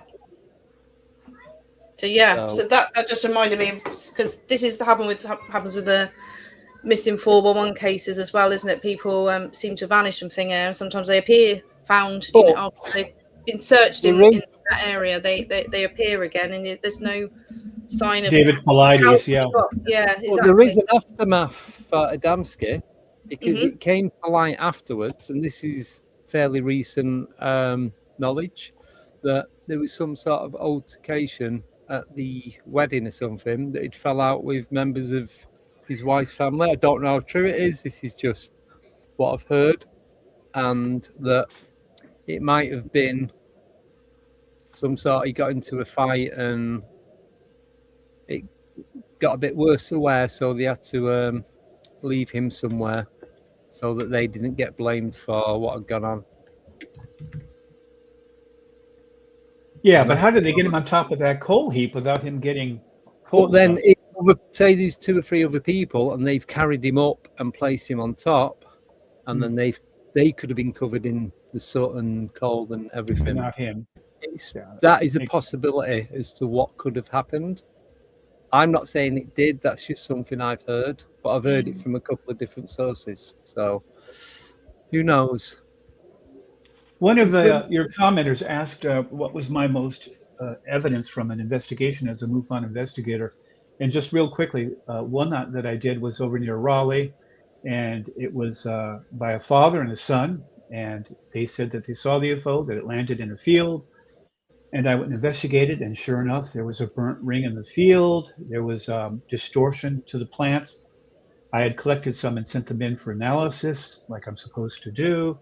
And they even had a couple of photos. So for me, that looked like it was a real experience. Most of the investigations we do in MUFON, they're not. They're not like 95% or otherwise explainable. But this one was one of the 5% that I really couldn't explain. And we had another one where a person claimed to be abducted, and we had our in-house hypnotist who is certified. He's not just one of these people who says, I'm a hypnotist. And they had a abduction story. So, but one thing I will warn everybody, if you have an experience and you have missing time, don't just run to the nearest hypnotist, because once you do, and once you've been hypnotized, it's so easily, it's called suggestion. And if they suggest that you've had an experience, your mind will create it just to make them happy, including past lives. So you got to be really careful with hypnotism, and you have to approach it and ask the right questions in the right way that aren't leading. So if you do have missing time, my advice is make sure that you don't go to a hypnotist until you have other people with you and you have a bona fide, certified hypnotist, not your local whoever. So yeah, because once you get those memories, they're there forever. 7 hours of missing time. Yeah, that's a lot of space to fill it. I get it. Yep. So, trying to hold my head up with my son's big earbuds. Hi, Aaron. So are you familiar with Jim and Carol Lorenzen? I get that right. Aaron Moriarty and I try. He's in the chat here. He lives up here too. We were looking for the original MUFON place or APRO place. Are you familiar with them? The Jim and Carol Lorenzen? Are you talking to me? Oh, yes. Sorry. Mr. MUFON. No, I'm not. I came into MUFON much later. In fact, I came in on the tail end, as I like to call it. My state director and I were good friends, and she got me into it.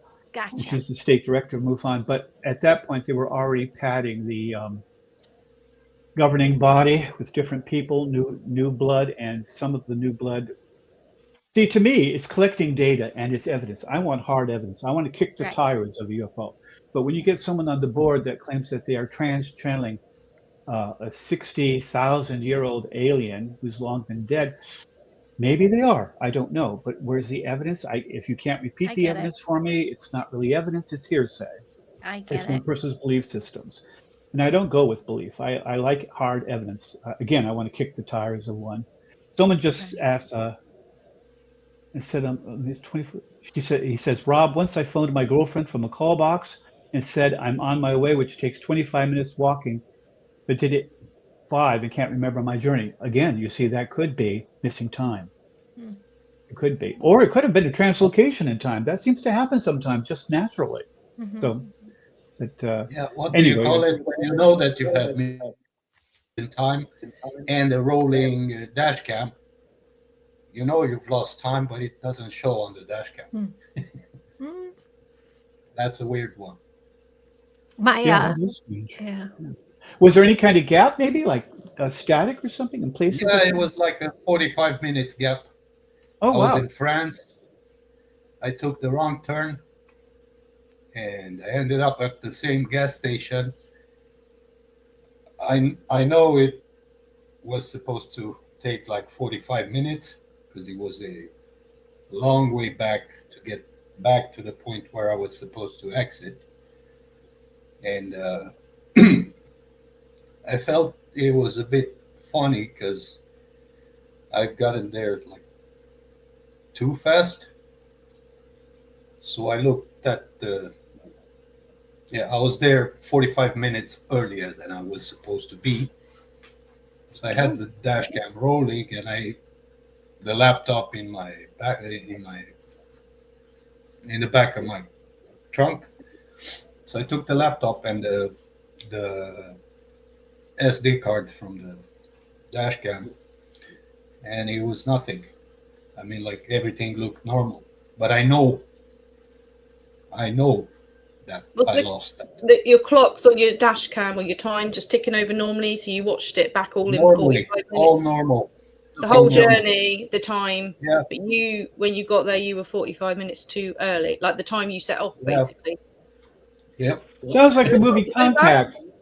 Remember, she was gone like for 24 hours or 18 hours or something, but they said on Earth she'd only disappeared. Yeah, but there's a recording of 24 But the recording was hours. interference. Yeah, but it was like 11 hours long. Yeah, so same thing. Yeah. So I just remembered that while we were talking after I got into the stream, because it was, there's stuff happening, and then you go about your day and think about it for some time, and then it gets back there in the archive. And you forget about it. Yeah. Yeah. And I still have the 7-hour missing time. So that's a good example of how a person. Oh, I'm sorry, go ahead. What? That's because you actually fell asleep for once. This guy's up at night. He's night watching when we're in bed. This guy all the time. I swear he did. Yeah. Right there and then I wasn't even watching. I was out having a good time. 1st of May up in the mountains with my brother and another guy, and as soon as I set foot on a dirt road, everything went. And when I came back to my senses, it was early in the morning, and when that happened, it was like 12 a.m. at night. Still in the mountains, same place or somewhere different? When the movie got cut, I was stepping on the road. It all went black. When I came back to my senses, it was the crack of dawn, and I was sure that I was going to my grandma's. But the problem is, I was in the northern part of Transylvania, and my grandma's was in the south part of Romania. So I was in the wrong place, but I was convinced that I was there. And looking at the scenery, I thought I took the wrong turn, and I went back to find the right trail. And I kept going back for hours and hours, because it was like, as I find out, I compiled a Google Earth map with where I ended up with a red line on it. And it's about like a straight line from point A to point B. It's about 8 kilometers, but the trail goes like, turns and turns and turns, and it's over 2 mountain ridges. So, and I don't know how I got there. Wow. And not where you wanted to be either. When you come around, you was like, I didn't feel like I was not. I mean, when I came to my senses, I was sure 100% that I was on my way to my grandma's. Right. Because it was the same, a wooded area and lots of trails. We got lost so many you wasn't times. in the direction you wanted to be. What? Was you not anywhere in the direction that you wanted to be? Was you completely somewhere else as well? No, I didn't. I was supposed to be by my tent. But I went up to that dirt road to take a leak, because but it was still visible, because there was a fireplace, a big one, like 6 meters in diameter, like we used to have them, a real fireplace just in case it started raining, so you still have some fire going. Yeah.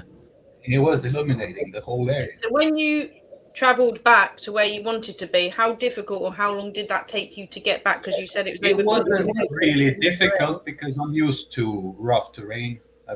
I've started climbing when I was 14, and but not 7-8 hours of missing time would be 7 hours, 8 hours walking back to where you. Yeah, from what I can approximate, because it took me about 1.5 hours to get back, and I didn't even realize where I was until I got to the lake to see the lake from the main road. There was an asphalt road and a forest road that led to the woods, on which I came down.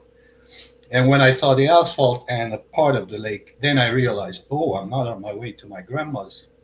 I'm actually here.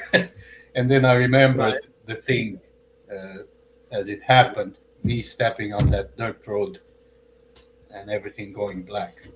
And I was like, all right, what the hell happened? And then I went, I couldn't explain it. So if you hadn't changed location, people said, "Oh, you fainted," or you had a medical episode. But because you were, and you was on your own, I assume as well. I couldn't have fainted and traveled 10 kilometers from the point where the tent was up to the point where I came back to my senses. It was about 10 kilometers. And you was on your own, was you as well? What? Was you on your own? When it happened, I wasn't on my own. It was my brother was with me and a friend, but they were doing something else. They didn't even realize I was gone. They weren't actually with you, so they didn't see you. They didn't see No, you leave. they didn't realize anything. When I came back to the tent, they were actually sleeping like babies.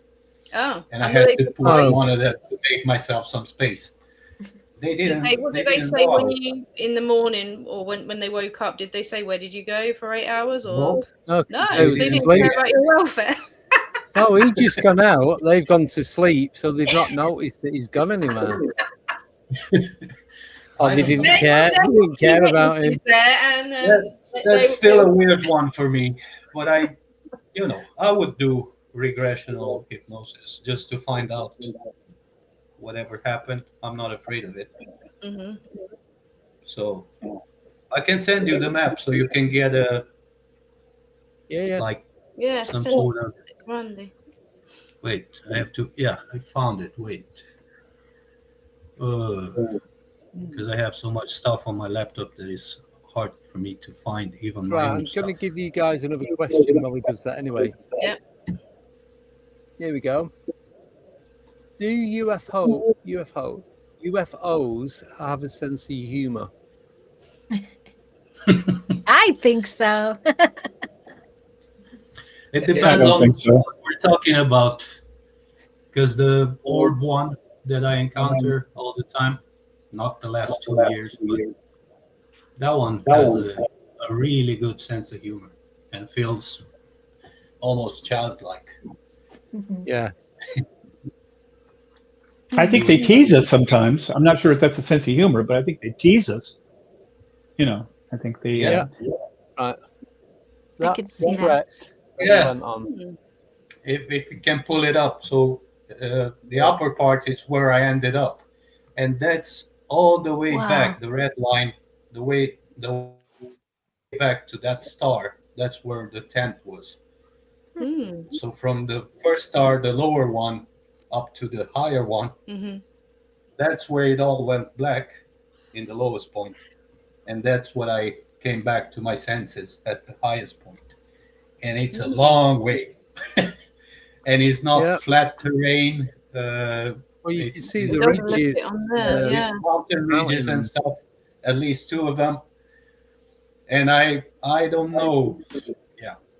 Is that area known for people going missing? Yes, it is.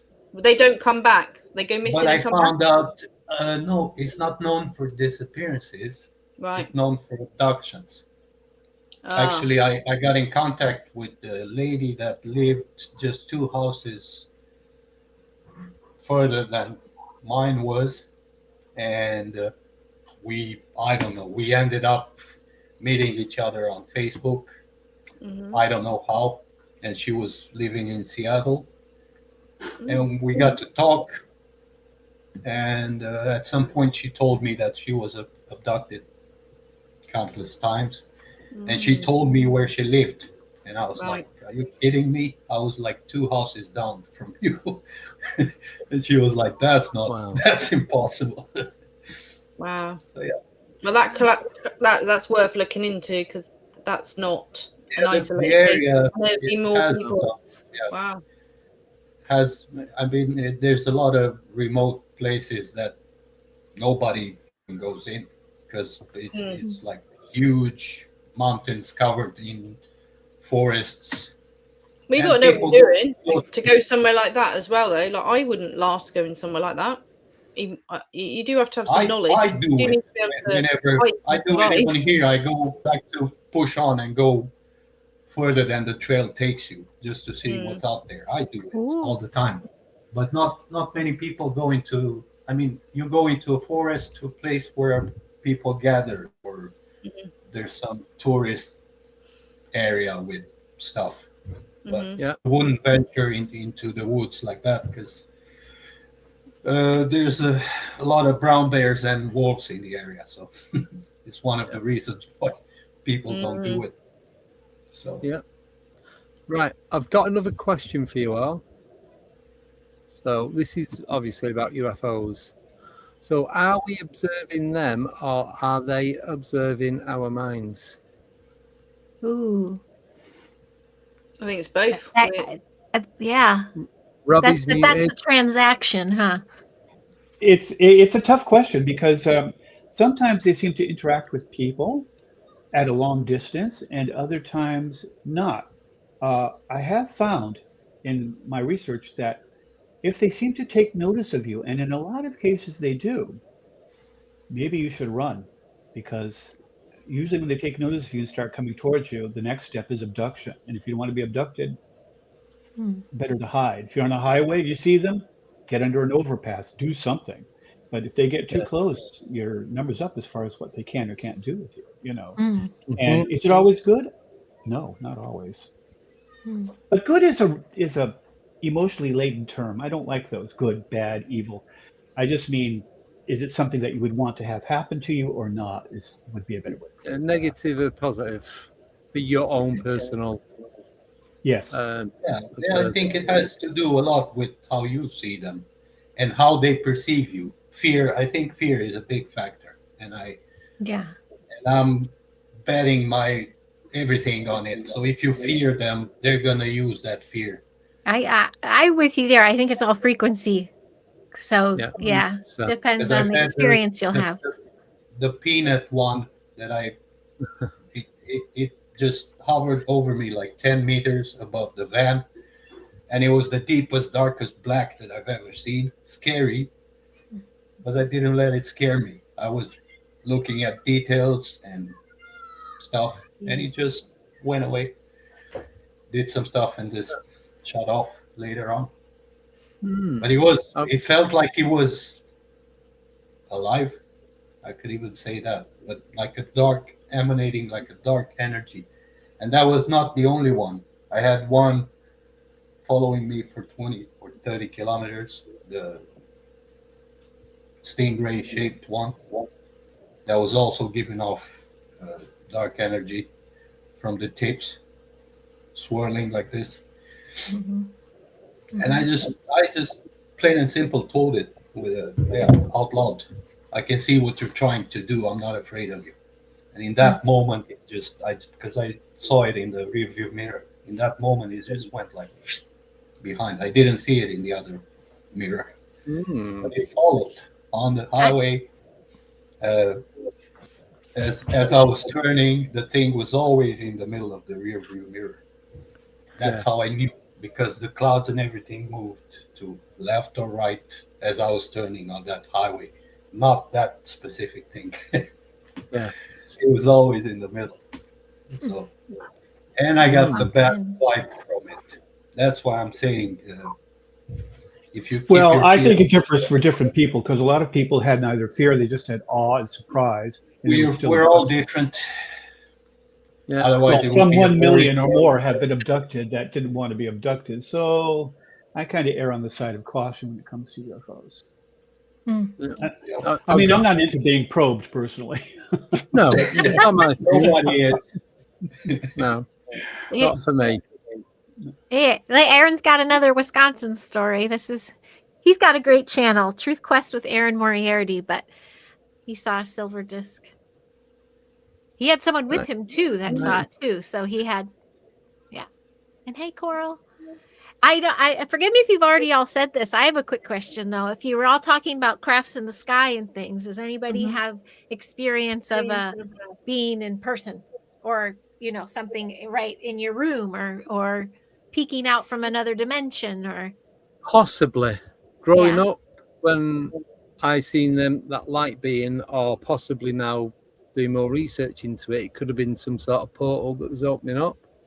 Let me see if you can find the image. So I seen one of these on the wall, but it was like pirouetting, just going round and round, and I'm just watching it.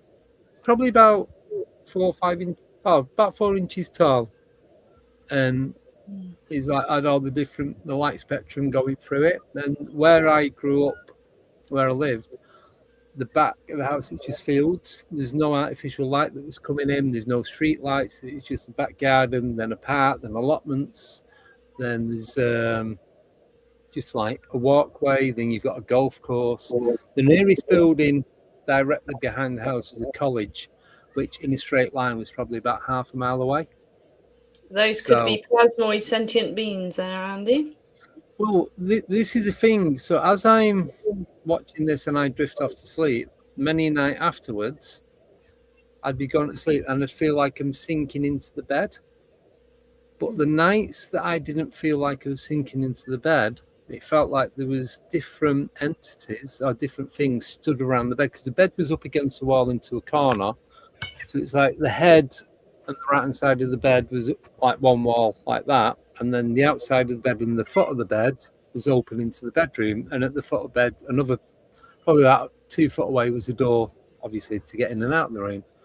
But I always felt like there's about 5 beings stood around it, and I always thought, I used to watch a lot of zombie movies as a child, but they never scared me, like the Dracula movies, like Hammer House of Horror and all that kind of stuff, Days of Zombies and all that. So I just pictured Dracula, Wolfman, Frankenstein, a zombie, and all them. Just I could feel that there's something there, but I was too scared to look from under the cover to see exactly where it was.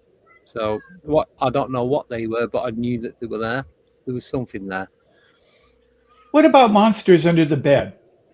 Why isn't every kid, I mean, even me, I felt my bed shaking one time and I was sure there was something underneath the bed. I was scared stiff, too scared to even pull the covers over my head. I just lay there shaking. And then finally then I began to wonder if it was me shaking the bed, but it didn't start out that way. So yeah, I've never had that. I've never felt like there's been anything under the bed. Huh? So I still do, but I only, think it's the only around the bed. Around the oh yeah. I mean, there's a presence and Transylvanian beds, because the underside was a place where you put all the bed sheets and stuff. Oh yeah. So it was closed. I never had that problem because it would probably suffocate in there. Poor boogeyman. Did you ever have an unreasoning fear, a deep and abiding fear for which you could not explain under certain circumstances? Yes, in a dream. I had this neighbor running after me all the time. And I would come to a point where I had to run up the stairs on a 4-story building and get up top. And he was still coming and still coming. And I got to the edge. So the only option was to jump, just to get away from him. And in the moment I mean in real life. I mean in real life, not a dream. I had a gnarly time with my son when he was little. It was a dark time for us, and so he didn't use a lot of words, but the way that boy would get scared, it was like something would jump out of a dimension and scare him. And eventually one point he's like, it's like a turtle coming to him without his shell on, like crawling to him. And then he'd always talk about a lizard, but he'd be playing and then all of a sudden freak out, like see something, like fix on something and freak out. And he was a toddler, so he's trying to find words. It was a dark time though. And I realized that's kind of when I dove nose deep into like protecting the house and like clearing the energies and all that kind of stuff. Cause there were night terrors. There were times I couldn't wake him up. And I'm like, where's he at? Like it was not a good time. That wasn't fun. So that's why I was wondering if anybody had that, I don't know, experience of that, because I've had really lovely experiences. I like to think maybe the orbs, you know. Can you hear me? How about shadow people? You ever have shadow people in your house? That's what I felt when but kind of where we are the nights. I saw little shadowy figures in the doorways and stuff. That was a difficult time for me. That eventually my mom was saying, you have to, you know, say you're Christ's child, you know, put your golden light up. You know, she's telling me she was not ignoring me, and so which kind of made it a little worse. It was like, oh my God, my mom believes me. Like, this is really happening. And so, yeah, because a lot of time we were up here in the summers. I was in Chicago, and so this was our summer hangout, and it would just be me and her. And she was studying all this stuff. She was finding groups to talk about this stuff. So almost like inviting it in. And here I was at night, like freaking out. I was like, what is going on in my room right now? So I feel like I didn't block it out. But it wasn't fun. It wasn't a good time. So I don't know. I was asking when you were talking about going under for that, or, you know, my friend wants to try brain spotting with me or something to like, do you ever want to look in that time and see what was going on? And I'm wondering, I would, but I'm not sure when, because I want to have that recovery time after, you know, like what do I uncover? Yeah.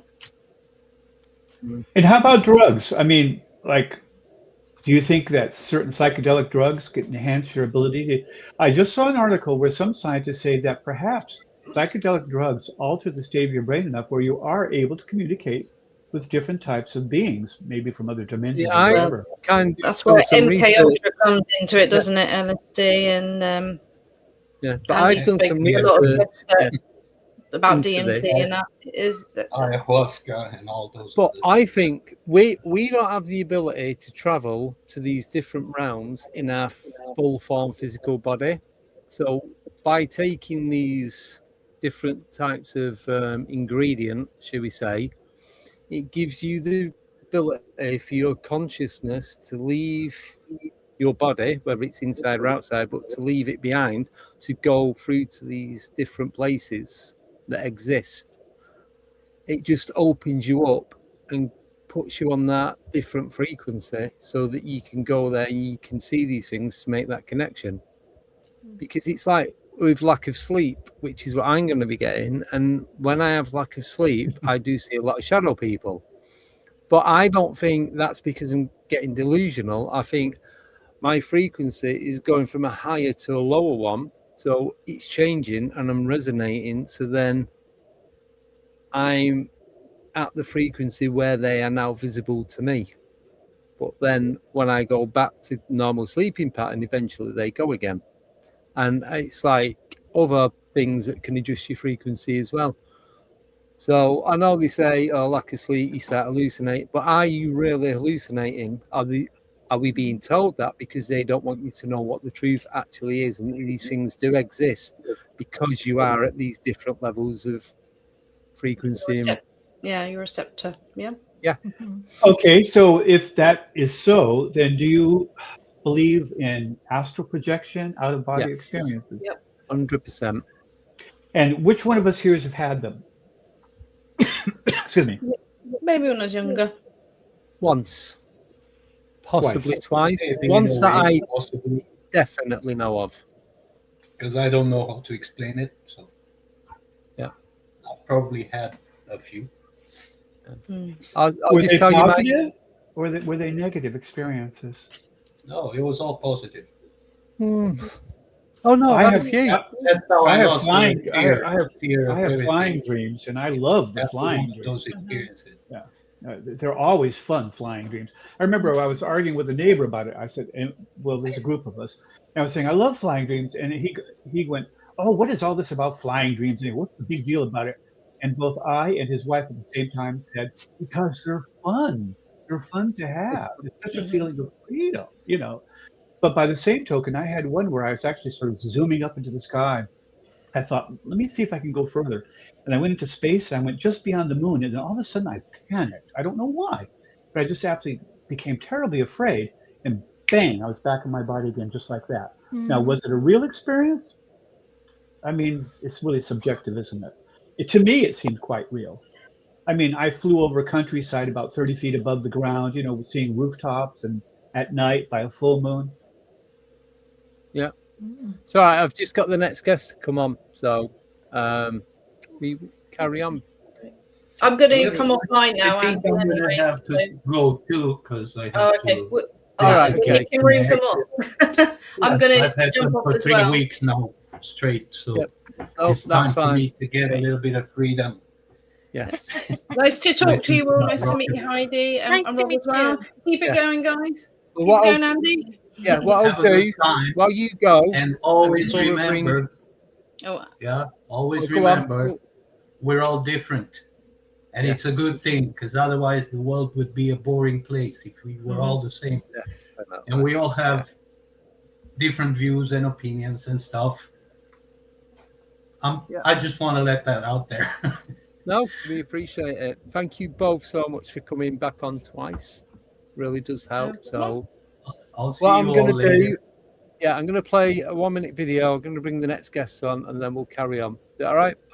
I have to stretch because I'm going to fall apart if I don't. Cheers, Joe. Cheers, Nick. Speak to you Keep both going soon. off as well. Cheers. Bye-bye. Bye bye. Right, I'm just going to play a. Let me find it. 1 minute 30 video. I'll bring the guests on and then we'll carry on. Okay. Cool. See you very soon.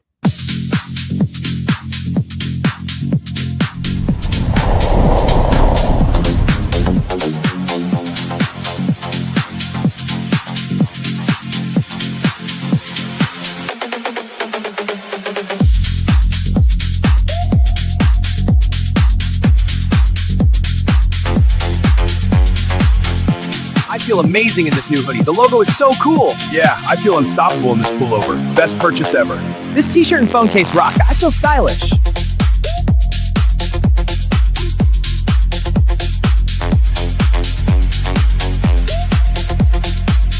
We look great together. Best!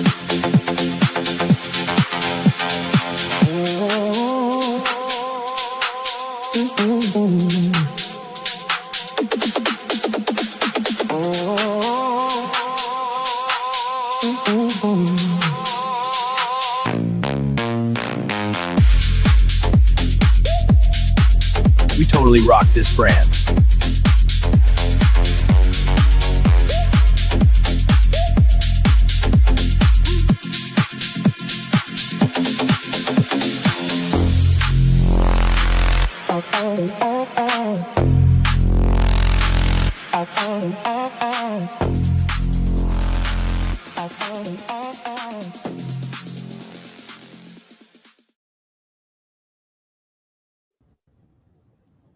Welcome, Carmela and Todd.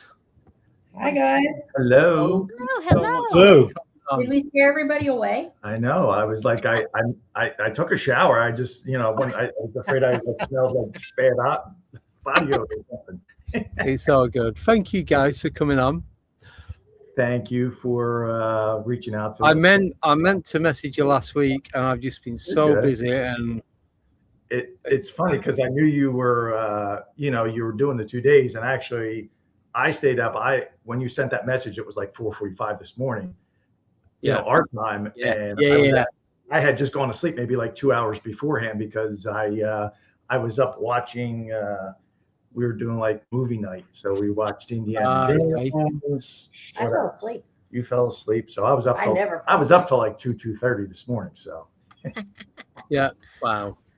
Well, thank you both for coming on. Do appreciate it. So No problem.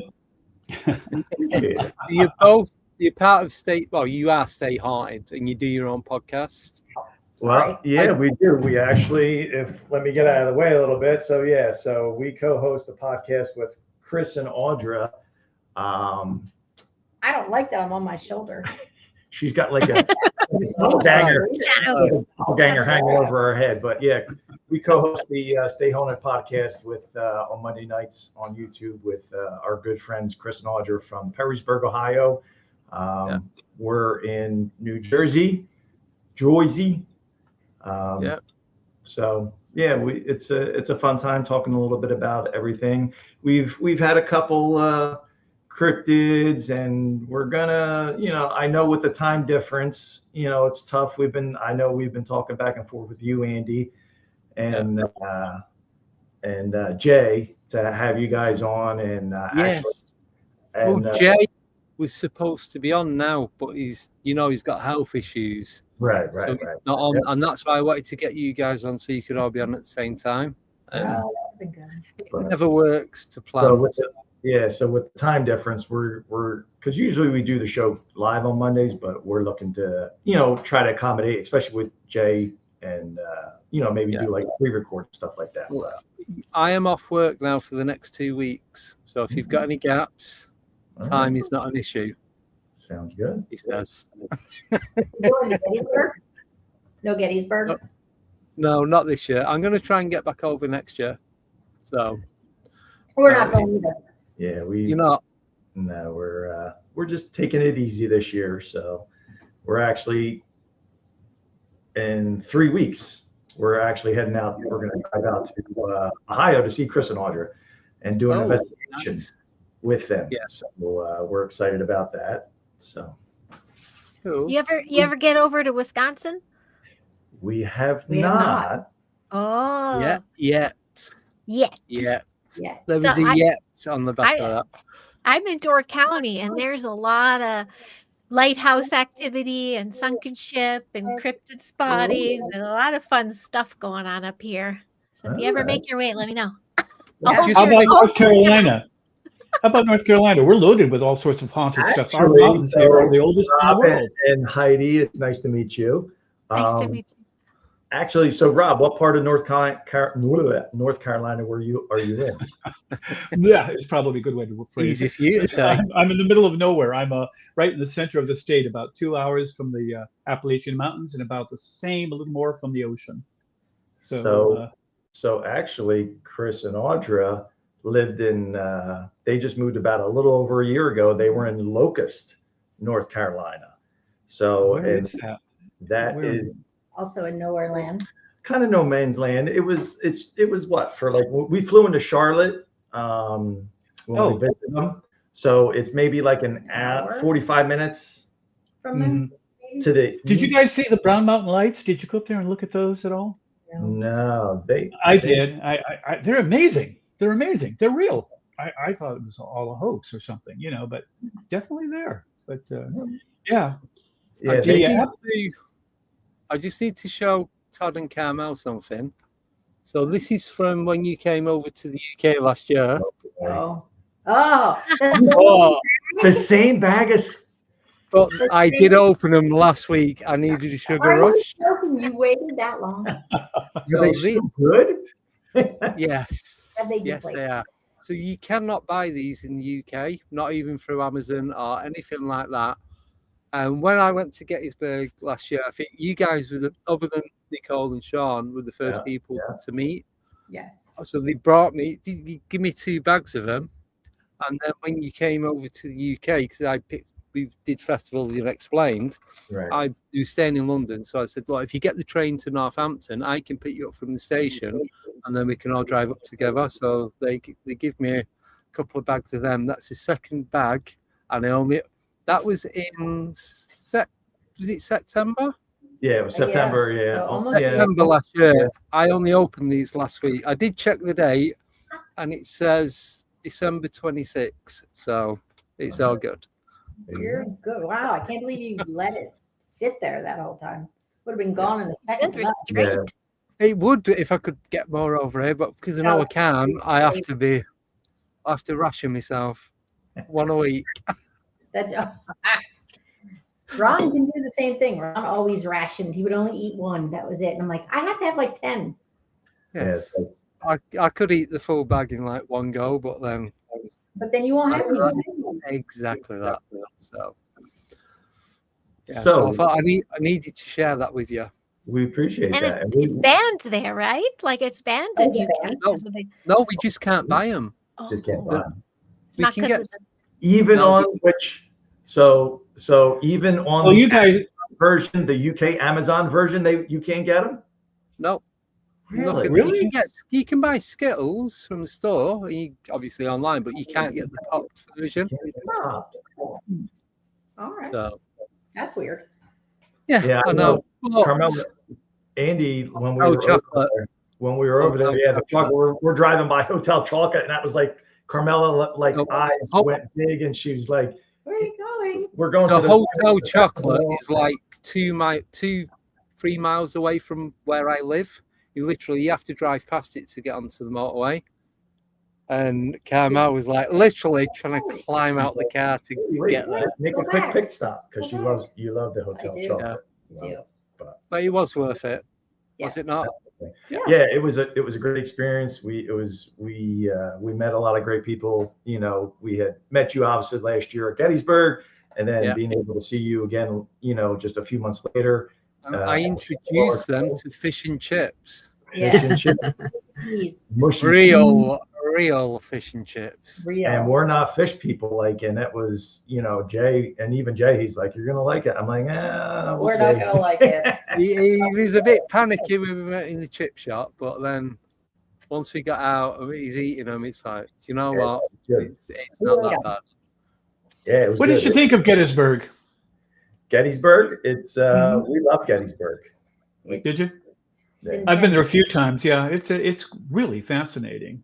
Yeah, the history, you know, obviously. There's one thing that I didn't get a chance to go to was the bridge. I can't remember the name of it. That bridge. I know you guys went. Yeah, we went. Out of everywhere, managed to go to everywhere else, like in and around the town, and that it's just that one. We never just didn't get the opportunity to just go. Well, it's in a weird place. It's not like it's around Gettysburg. You have to find it. Yeah. I mean, if you've never been there before, you know, usually you're able to kind of. It's not right anywhere in the immediate, you know, just outside of town. There's no sign saying the bridge is this way. Yeah. But speaking of bridges, isn't there one in Scotland where dogs keep jumping off of it? Yes. Oh, really? Yes, there is.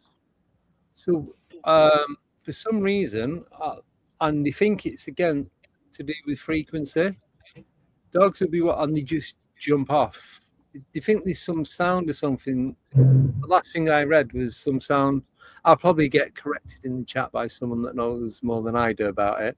But there's a sound that causes dogs to jump off, and it's something like a 40-foot drop underneath. Oh, God. I cannot remember. Just type in Dog Bridge, Scotland, and it'll give you all the details. Yeah. So there's more to it than that, but that's in short, that's what goes on. Aaron Moriarty said that his friend was sent back in time to Gettysburg to see Lincoln give the address. He was sent back by DARPA.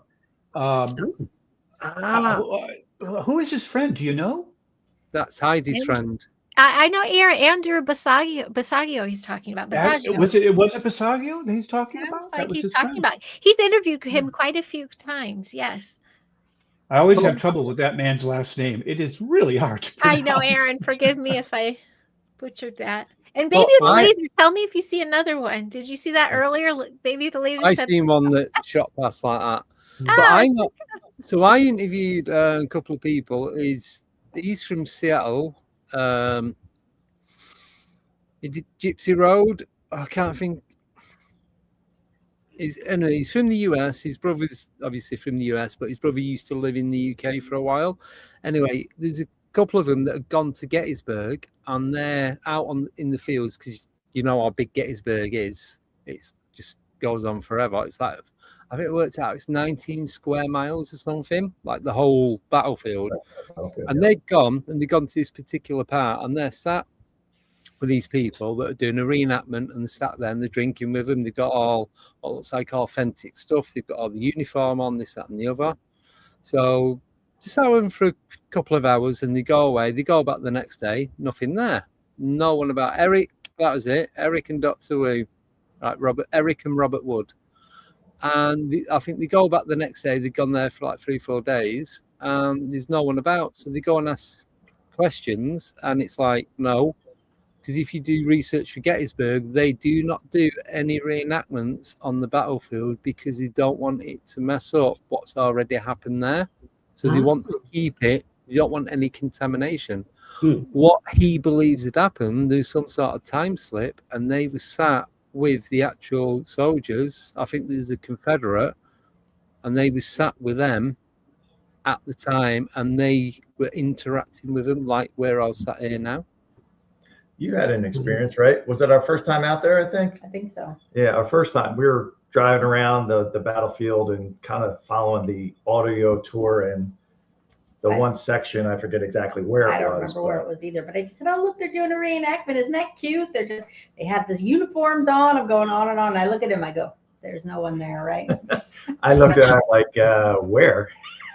like, where are you seeing them? I'm like, I don't see them. Never mind. And the other thing as well, I don't know if anyone knows, but you can't go on there at night. As soon as it's dusk, the park rangers are out, and if you're there, they will find you, and you will get arrested. And my question was, but would it not be worth getting arrested to be on there at night? And everyone's like, Andy, no, trust me, America's a bit different to the UK.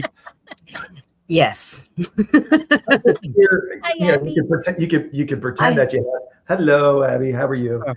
You could pretend like, I gotta pull over. I'm changing a flat tire, and then just happen to have some paranormal. I could go, I was in London a minute ago. I could get away with it with the accent, couldn't I? And you say some sort of time slip photo. You could try. What's the worst? Try. England has time slips. Bold Street in Liverpool has been known for several decades at least, have had time slips on that street. Yeah. And they don't know why. And also there was one in France, a big one with British tourists, I think 4 of them. Was that at Versailles? Yeah. So I have a question about the whole time slip thing, and I may have asked this question before, not here, but with other people. Yeah. So time slips. Deja vu. Do you feel like a deja vu? Like this has happened before? Do you think it's like parallel? Like a time slip. It's a previous or parallel timeline that kind of is coming through. Can I just quickly jump in on this? Over again. I think it was when Rob was on the other day. I don't know if it was you, Rob, or if it was Priest Robbie. But I was sat there, I was interviewing them, and they were saying something, and I just went all lightheaded, and I knew what the conversation was. I knew what the chat was going to be. Everything about it had happened before, and that lasted about. I just had to just sit there and do nothing, and then I mentioned it during the stream, and it's just one of the weirdest sensations ever, because I've not had that probably that I can recall for about 3-4 years. Yeah, not that intense. To get that full feeling is like I'm gonna pass out. It's like that, not feeling sick, but do you know when you feel that sick, you want to go to sleep? It's like that, but without the sickness. Yeah, it's the only way I can explain it. How about reincarnation? Do any of you believe in reincarnation? Yeah. Do you? Any evidence for it, like in deja vu or memories that you can't explain? I had memories, and I've ended up in the same place where I departed from, funnily enough, we found out. But I had memories of what I thought was D-Day landings, basically, where I didn't make it. But it wasn't. It was Operation Tiger, and it wasn't until we went on a Haunted Devon investigation. And I knew where we were going. It was a Dartmoor night. So the rules on a Dartmoor night is we all meet in a pub in the middle of nowhere, and then we convoy to wherever we're going, and we don't know where we're going. And it was a bit different because we started on Dartmoor, and then we started driving. It was before we got off the moors, and I rang Graham and I went, we're going to Slapton Sands, aren't we? And I didn't realize at the time it was the anniversary of Operation Tiger, which was the practice for D-Day landings. And I got there, and it was like I was walking in 2 different time zones at the same time, So I kind of separated myself from the group because it just felt so weird, and I couldn't really explain it. So I was walking in this time, but I was also walking and remembering and having sensations and feelings from a different time. And what I can remember, and what I remember from a very young age, and I used to freak my mom out and go, "This is how I died," as a 4-year-old sort of thing, 4 or 5 years old, which, you know, freaky to say to your mom. Is I remember a pain in my shoulder. I was in this metal container, and there's this big door that went down, and there was water. Handicraft. Yeah, I was coming out of it, and there was this pain in my shoulder, and I hit the water, and I couldn't right myself. I couldn't get my head out of the water, and I drowned basically. And at the end of the investigation, Graham, who was chair of Haunted Devon at the time, basically turned around and said what they did during Operation Tiger, because the Germans attacked during that. There was obviously live rounds going on. There was live fire because it was a practice for D-Day. Is they changed the fact that they put all the ammunition at the front of the soldiers' uniform, because when they fell in the water, they couldn't right themselves, and a lot of them drowned. So I was just sat there, and we were by the tank, and I was just sat there like, I just couldn't believe it. That sounds like a real epiphany. Yeah, I was just like, you know, because I always wondered why I couldn't get my head above the water, and I was afraid of water as a kid. I wouldn't go near the water. It was, my mom had to get me into mermaids basically as a kid to get me to go swimming. So yeah, it was really strange. And I ended up living basically in the same place where we were departed from. So I was an American soldier. I remember I lived in Ohio. I had 2 twin boys and a wife. I used to be able to remember names and everything like that, but all that's gone over the years. And I go to this place called Lupton House in Brixham, and they have a 40s night there. I go there for spiritual things. It's become like a little spiritual home. They have a lot of things going on there, courses, healing, workshops, that sort of thing. And that's where the American soldiers were stationed.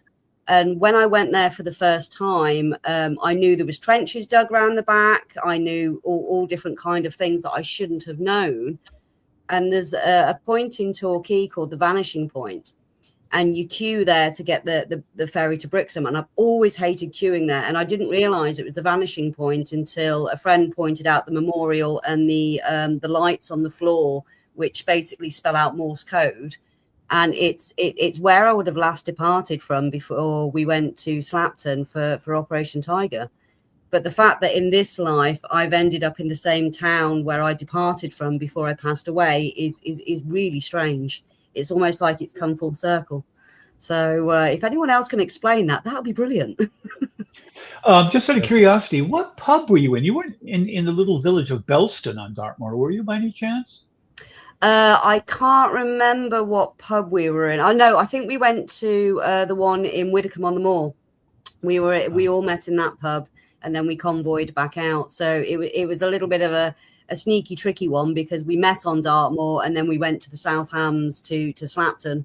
So yeah, but I rang up Graham and I was like, "We're going to Slapton," and he was like, "How the hell do you know that?" I said, "I have no clue, but we're going to Slapton Sands." So yeah. Slapton Sands? Yeah. I went there because of what happened there. I just had to see it for myself. Yes. I saw it in an episode of the British show. It's the detective during World War II. I can't think of the name of it. I think it was a one-word title. Really good show. Some guy by the name of Michael, I can't think of his last name, starred in it. But it takes place where he's a detective in World War II, and yes, it was series. Yeah, I know what you mean, but I can't think of the name myself. Yeah, but one of the big deals was the whole episode was about Slapton Sands. So yeah, the last time I went to England, I had to go down there and see Slapton Sands and what went on. I'm curious, Heidi, have you had any kind of reincarnation experiences or memories that you can't account for? I'm not sure memories I can't account for. I know even when I met my now husband, you know, we had this moment of a head touch where things happen, and I'm like, oh, I know, I've just knew him from before. He's my giant, I lovingly call him. So there is that. I know with Rudolf Steiner curriculum, there is a reincarnation discussion that's had. I'm not sure what age level that is, but that's kind of their philosophy, that we all are here, to learn these recurring lessons. And, those that come into our life may in a different form, like my mother, I've got to figure this one out, or she might be my kid next time, that kind of stuff. Foyle's War. Foyle's War. I have heard of it. I just don't have a clue. Yeah, it was a good series. I'm sorry, I interrupted you, Heidi. No, that's okay. I wasn't. Yeah, I there's just people you meet. You're like, I know them, and I don't know how. And you just, there's something energetic that you're like, I've been here, or I've been here before. Yeah. Yeah. But do you ever, with that question, do you ever miss somewhere that you've never been to? And you can feel it deep inside, and it's like, I need to go. I know I've never been in this life, but I know I miss it. Yeah, yeah. That happened in Snowdonia for me when I went to Wales. My husband was the giant who moved to us from Wales. He's Polish, but he did live 18 years in Wales. And when I got there, I'm like, I'm back. Yeah. Have any of us not been to the United Kingdom? It seems like we've all been there, and repeatedly. Yeah. Yeah. I can't wait to go back. Yeah. Well, it's like when I went to the US, I've been twice now, and each time I went, it's like I didn't say anything to anyone the first time I went because it wasn't anything to do with paranormal. This was about 7.5 years ago. And it's like, I miss this place so much. I know I've never been, but there's some sort of connection to it. I don't know what it, still don't know what it is. And then the second time that I went, when I met Todd and Carmela and everybody else, it's like, there's one night we was in the pub and we just sat there and we're all eating, drinking and talking. I just sat back and it's like, this is going to be one of the greatest moments of my life ever, because it feels like this is the place where I'm supposed to be. It's like you miss something that you've never experienced, or you don't think you've ever experienced it. I had one really powerful. I have memories sometimes I can't account for. I don't. Maybe my brain is beginning to go. I don't know. But one day I just decided to get in my car here in North Carolina and drive at random. I'm not looking at GPS or anything. And I know what I was looking for. I was looking for a long driveway bounded by trees that sort of wound back so you couldn't see the house. And when you go down the driveway, there's this big old Queen Anne style Victorian home. Yeah. And in the front of it, people are having a lawn garden picnic kind of a thing where they're just walking around with the woman with her umbrellas, long dresses, very early 1900s, I would say. And if you went into the house, you could go out the back. There were doors at the back of the house that were glass, windows really. They were windows, but they went almost to the ground. And these were open, and you could step out. And behind the house was a large green meadow with a small, not real small, but about, say, 18, 20-foot high trees that look sort of like lollipop trees, you know, the kind I'm talking about. And people were just wandering around and laughing and joking. And I was looking for this place, and I clearly could vision it in my mind, but I couldn't find it. I found places that sort of resembled it, the driveways. I was looking for the driveway, actually. And I spent about 3 hours doing that because I was so sure that this place existed and it had to be somewhere around here. And I didn't find it. But again, it's a little strange, I know, and a little weird on top of it. But yeah, I was the house could have been knocked down because after the war, estates weren't being used before, you know, the listed buildings and protecting of buildings came in this country. They knocked a lot of places down. So it might have been there, but it could have been knocked down and the building materials reused. Could be a bowling alley now, I suppose. Yeah, industrial estate probably. Car park or a Lidl or an Audi. Yeah. So I have a question. So you're talking about kind of previous experiences, and I forget who we were talking to just the other day about this, or somebody mentioned it to us. So Carmel and I, we've been together since high school, and we are literally 12 hours apart as far as being born on the August. Actually, our birthday's coming up. She's August 2nd. I'm August 3rd. And we, as long as we've been together, we almost finished our sentences. So I don't know if that's, you know, somebody, I forget who the heck it was. Oh, it was Scotty the medium. that's local to Jersey here, and he was like, "Oh, you two may have had, previous past life kind of rejoined up, so to speak, in this life." So it's interesting. Why are there so many sad mediums? I mean, isn't there ever a happy medium? Sorry. So. Oh dear. I just thought I'd like We need to update the sounds to a ba-bumch, Andy. And I do have some sounds for you. You can't gong me. I've just got on, mate. I'm not. Do you know what? I've not gonged anyone for quite a while, so you're lucky. So, where is it? Oh, here we go. Ah, you stealing monkey.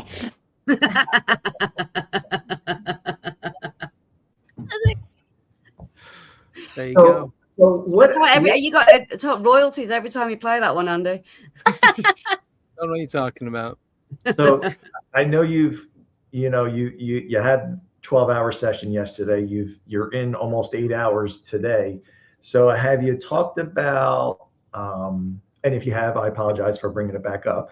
But as far as we haven't seen it yet. Barking. Yeah, that's our puppy dog barking. Disclosure Day.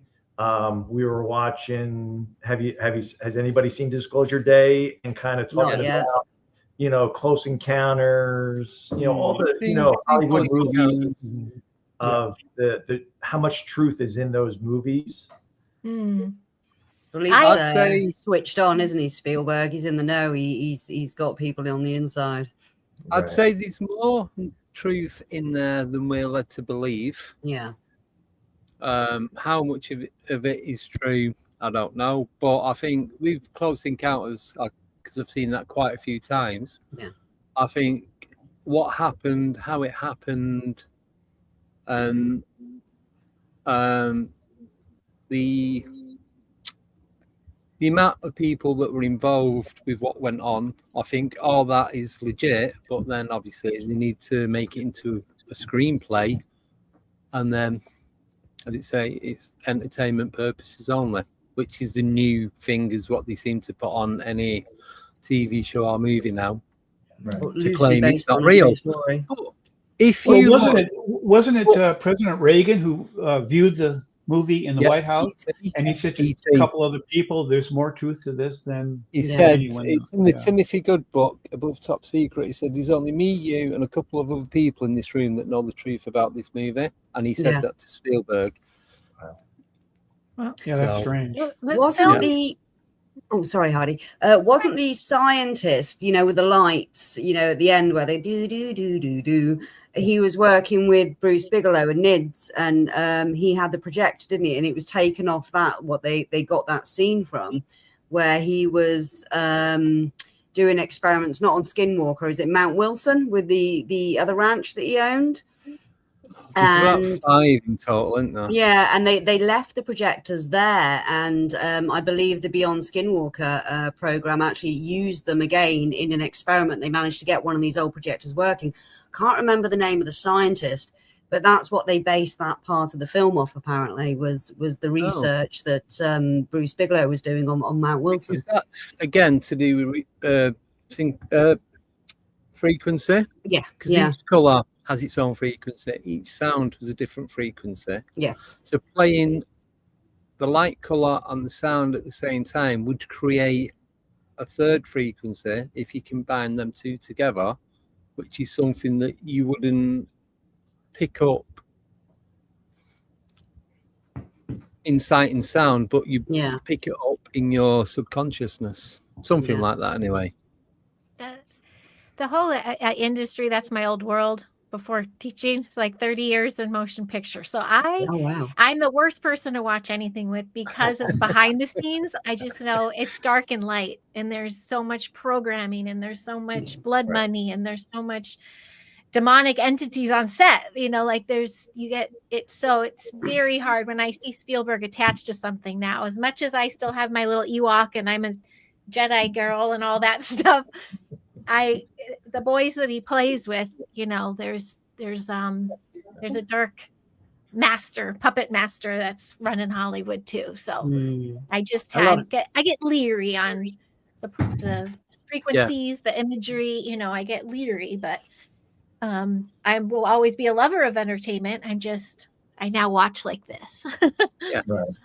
There's a lot I'm of the same curse way. movies as As a well, writer, I do the same thing. I just I tear plots apart and all that sort of thing. And what I really hate are these stories I'm seeing on YouTube now that are all AI generated. And boy, you can tell right away. They always start off the same way. I'm going to tell you about this, not because of this, not because of that, not because of this, but because, and they all start that way, Yeah. in one way, shape, or other. I don't. Well, I think AI is ruining the. It's YouTube, why honestly. we left LA. We lost my husband lost 8 months away. He was on Spider Noir. He did all these major big things. 8 months he couldn't get a call. It's all changing. And I'm from the old days too, where even when we lost film and went to digital, like that was a big thing when we had the strikes. But this AI coming in and the way that everything's changing, it's kind of like the diehard artist, just the boom guy and the light guy and the grip and all these parts are getting taken over now. And it's been really gut wrenching, but that's really our catalyst of our move. We were there for the industry, and the industry's changing. Well, all the government stuff we won't even get involved in, but yeah, LA's been in trouble for a while with that. California in general, but we got to start over. We got to pivot, and so yeah, I'm sad about that. So what are you doing now? What do you do now? My husband got some local work. He works at just a local industry, used his skill sets to find some work, and he's happy. The kids are happy. I'm finding my way. I worked for my sister for a little while, and that just did not work. So I'm recovering from that. And I started a retail. I've never done retail in my life. And then I'm going to try to go back into teaching. I'm working with a friend to get together that style I was in, which is very mind, body, will of the child. We're trying to do something with animals, and it's a co-creation from the start, but to actually get a little income, I'm sewing clothes to older to ladies. I don't know what I'm doing, but it's fun. Well, are you talking about starting your own business in that respect, or? Yes. I did a lot. I talked on Andy on his show before about that when I left in the industry in 2020, because you couldn't hide my smile and I gave hugs to everybody and all that stuff. I went back to working with kids, and it was a very high vibratory classroom. I was empowering the kids how to protect themselves and how to tap into their, we were even working with the mindsight kind of stuff. These kids were playing soccer with blindfolds on and everything. Like we were just activating children basically under the homeschool umbrella. So parents just are flocking to a new education system, and they don't have any of that here. They don't. I came in with the woo, and I found another woo girl, and she's like, let's do it. So we're gonna try and see who comes around. But I know it's a calling too. Parents get called to that kind of thing. Yeah. The traditional school setting, and especially being in New Jersey. New Jersey's all education and big NJEA. And I'm a teacher. I'm a vocational teacher. But I work in a non-traditional setting. I work in a correctional facility. So I work with guys that are getting ready to go home and get released back into the community. So trying to give them a training and a skill set. But yeah, not like my son. Like my son loved playing football, aka soccer, and went to college for 1.5 semesters. But he just didn't, the academic. He loved the sports and the companionship and the camaraderie with his classmates and his teammates. But the traditional, classroom portion just wasn't for him. So that's not for everybody. So homeschooling is, totally, hey, whatever works for that individual group of individuals. Let me try and fix this real fast. It's so good that parents are coming back to that consciousness, that mind, body, and spirit, especially, with children. There's a lot that pulls down our frequency, and there's a lot where they just want to get children to be 9-to-5 workforce, basically. Yes. They don't want them open. They don't want, I used to be a nursery nurse years ago, and I had to leave the industry because the way it was going, basically. Yeah. So my kids are really we're in a total different frequency now. We're just, it's very old farmer generational things. So there's not a lot of agendas at the schools. It's just a different vibe. But I'm like, Let's bring a little magic in now. Definitely keep the magic. We like it. I'm just going to turn off the camera real. Sorry to interrupt because we're out of focus, so the camera's being a little finicky. That's fine. I've got a question for you all anyway. Repop, turn it off, and I'm back on. Sorry about that. Yep, no worries. So, question to all of you is, why don't UFOs, as we know, interfere with satellites? How do we know they don't? That's what. So I mean, as we know. As we know. They seem to be hands off. They don't seem to want to interfere with our. I'm not quite sure how to put it. I don't think they mind interfering with our progress because we're seeing them all the time, and that interferes in itself. When people get hurt, that's interfering. When people get killed, that's interfering. When people are abducted, that's interfering. But for some reason, they don't seem to want to actually. Although they have interfered with our nukes a few times, but by and large, they seem to be more hands off. So maybe because they see how almost amateur it is, they're probably like, do they know they can just go here? And they're like, I don't know. Yeah. Like they're still using satellites. You know. Yeah, you know that's true. Some of their actions do seem very childlike, I would say. But did you know, just quickly, there are approximately 16 to 18,000 active satellites orbiting Earth. Yeah. And the rest. But there's like between 4,000 and 7,000 of them that are inactive. Well, Elon's just saw another 13 up there. I just saw a thing today where they're saying we're rapidly reaching that point where there's so many that they're afraid we're reaching it's some kind of effect. I can't think of the name of it, but they start colliding with each other and breaking up into tiny, almost molecular pieces, and then this will completely wipe out our ability to launch anything into that orbit area. Because do you know how many Starlink have got? Well, they got another 13 as of the other day. Well, each of you have a guess as to how many Starlink satellites? 14,000. And I love watching the launches and stuff like that. So I'll go for 12,000. Lately. So if they were launching, I mean, over 100. I mean, there's got to be a couple thousand up there, I'm guessing. Yeah. Heidi? 9,901. I like that. Very specific. Very specific. $1. I'm bidding prices right. I'm going one. So you can actively one track too many. There are 10,799. I win. I was the closest. Live Starlink satellites. Wow. That's incredible. That's not counting all the other stuff up there. Yeah. So there's about another 6,000 to 8,000 other satellites that are orbiting. And those are the ones we know about because there's a lot of military. They don't transpond. They don't have to, do they? So no. Even when you're watching Satellite Tracker doing a UFO watch or a sky watch, you see something go over that looks like a satellite. There's nothing on your app that says it's there's a satellite overhead. Good chance it's going to be defense related. I find it interesting when you see social media reports when Elon, launches when a new batch goes up and they haven't spaced out yet, and it's a little straight line, and people are like, "What in the world is going on?" Or the jellyfish effect, when they launch it, twilight. That was funny. One of those first ones with the jellyfish. I was in LA with my kids. And are in the front yard, and all of a sudden we hear it, and we're watching it, and then we see that jellyfish, and we ran through the house. Oh, no, I'm sorry. I was in the back. My kids saw it first. My son runs through the house, and he's like, "They're here."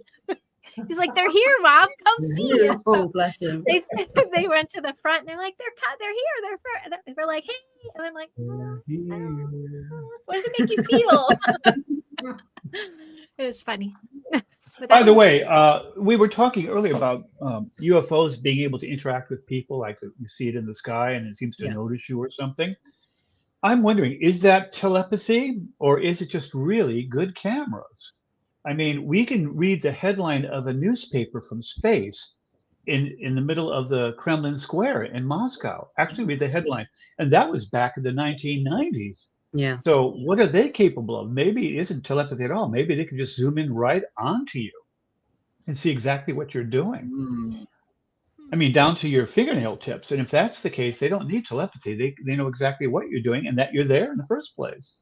Who says it's cameras though and not remote viewing consciousness, you know?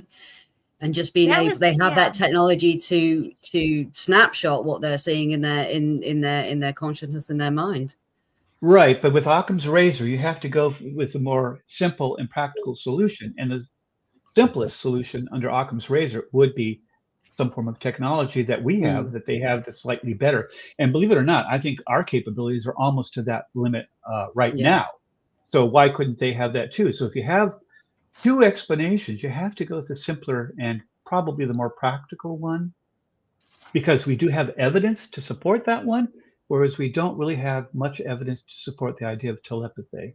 Well, we have hearsay, we have anecdotes, we have hearsay, we have anecdotes. We have no evidence in the sense that's repeatable, solid, or provable at this point.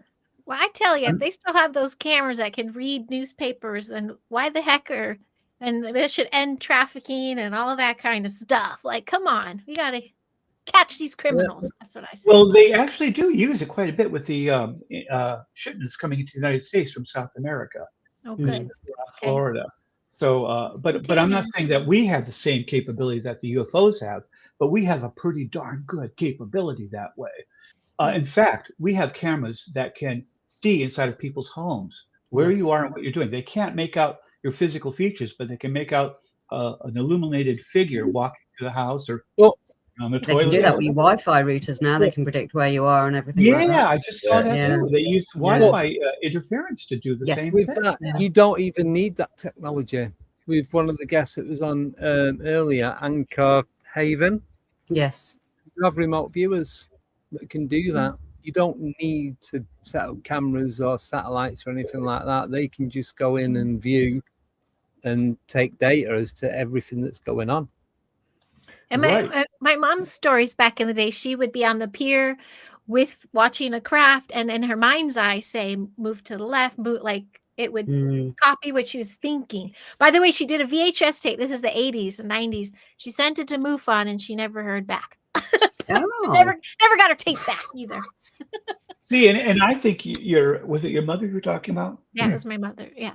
Yeah, I think it could very well be true, and probably in her mind, it's definitely true. Excuse me. But we need to be able to repeat that. We need to be able to have harder evidence to really. I mean, I could say that Donald Duck is the third god of the Talek set, and I absolutely believe it. Don't tell me he's not. Please don't tell me he's not. You're going to break Andy's heart now. That's his whole belief structure just completely dismantled. Well, actually, I think Scrooge McDuck is the third god, but yeah. Oh, that'll be as long as it's one of them. But my point is, it may be real to that person, and it may be real, literally. Although they've proven that reality non-locally is not real, so there you go. But the point there is, you can have an epiphany, and that's a very personal thing and very powerful. I've had them, so I know how they are, and they affect and change my life. But how do you translate that to some kind of visible proof to somebody else? It's very hard to do. It's very subjective. There was one person I was talking with, and they said, well, this was my experience. I said, yes, that's your experience. But the reason we're all asking you questions about it is because we didn't have that experience. We want to know what it was like up here in your head or in your heart. So it is very difficult, you know.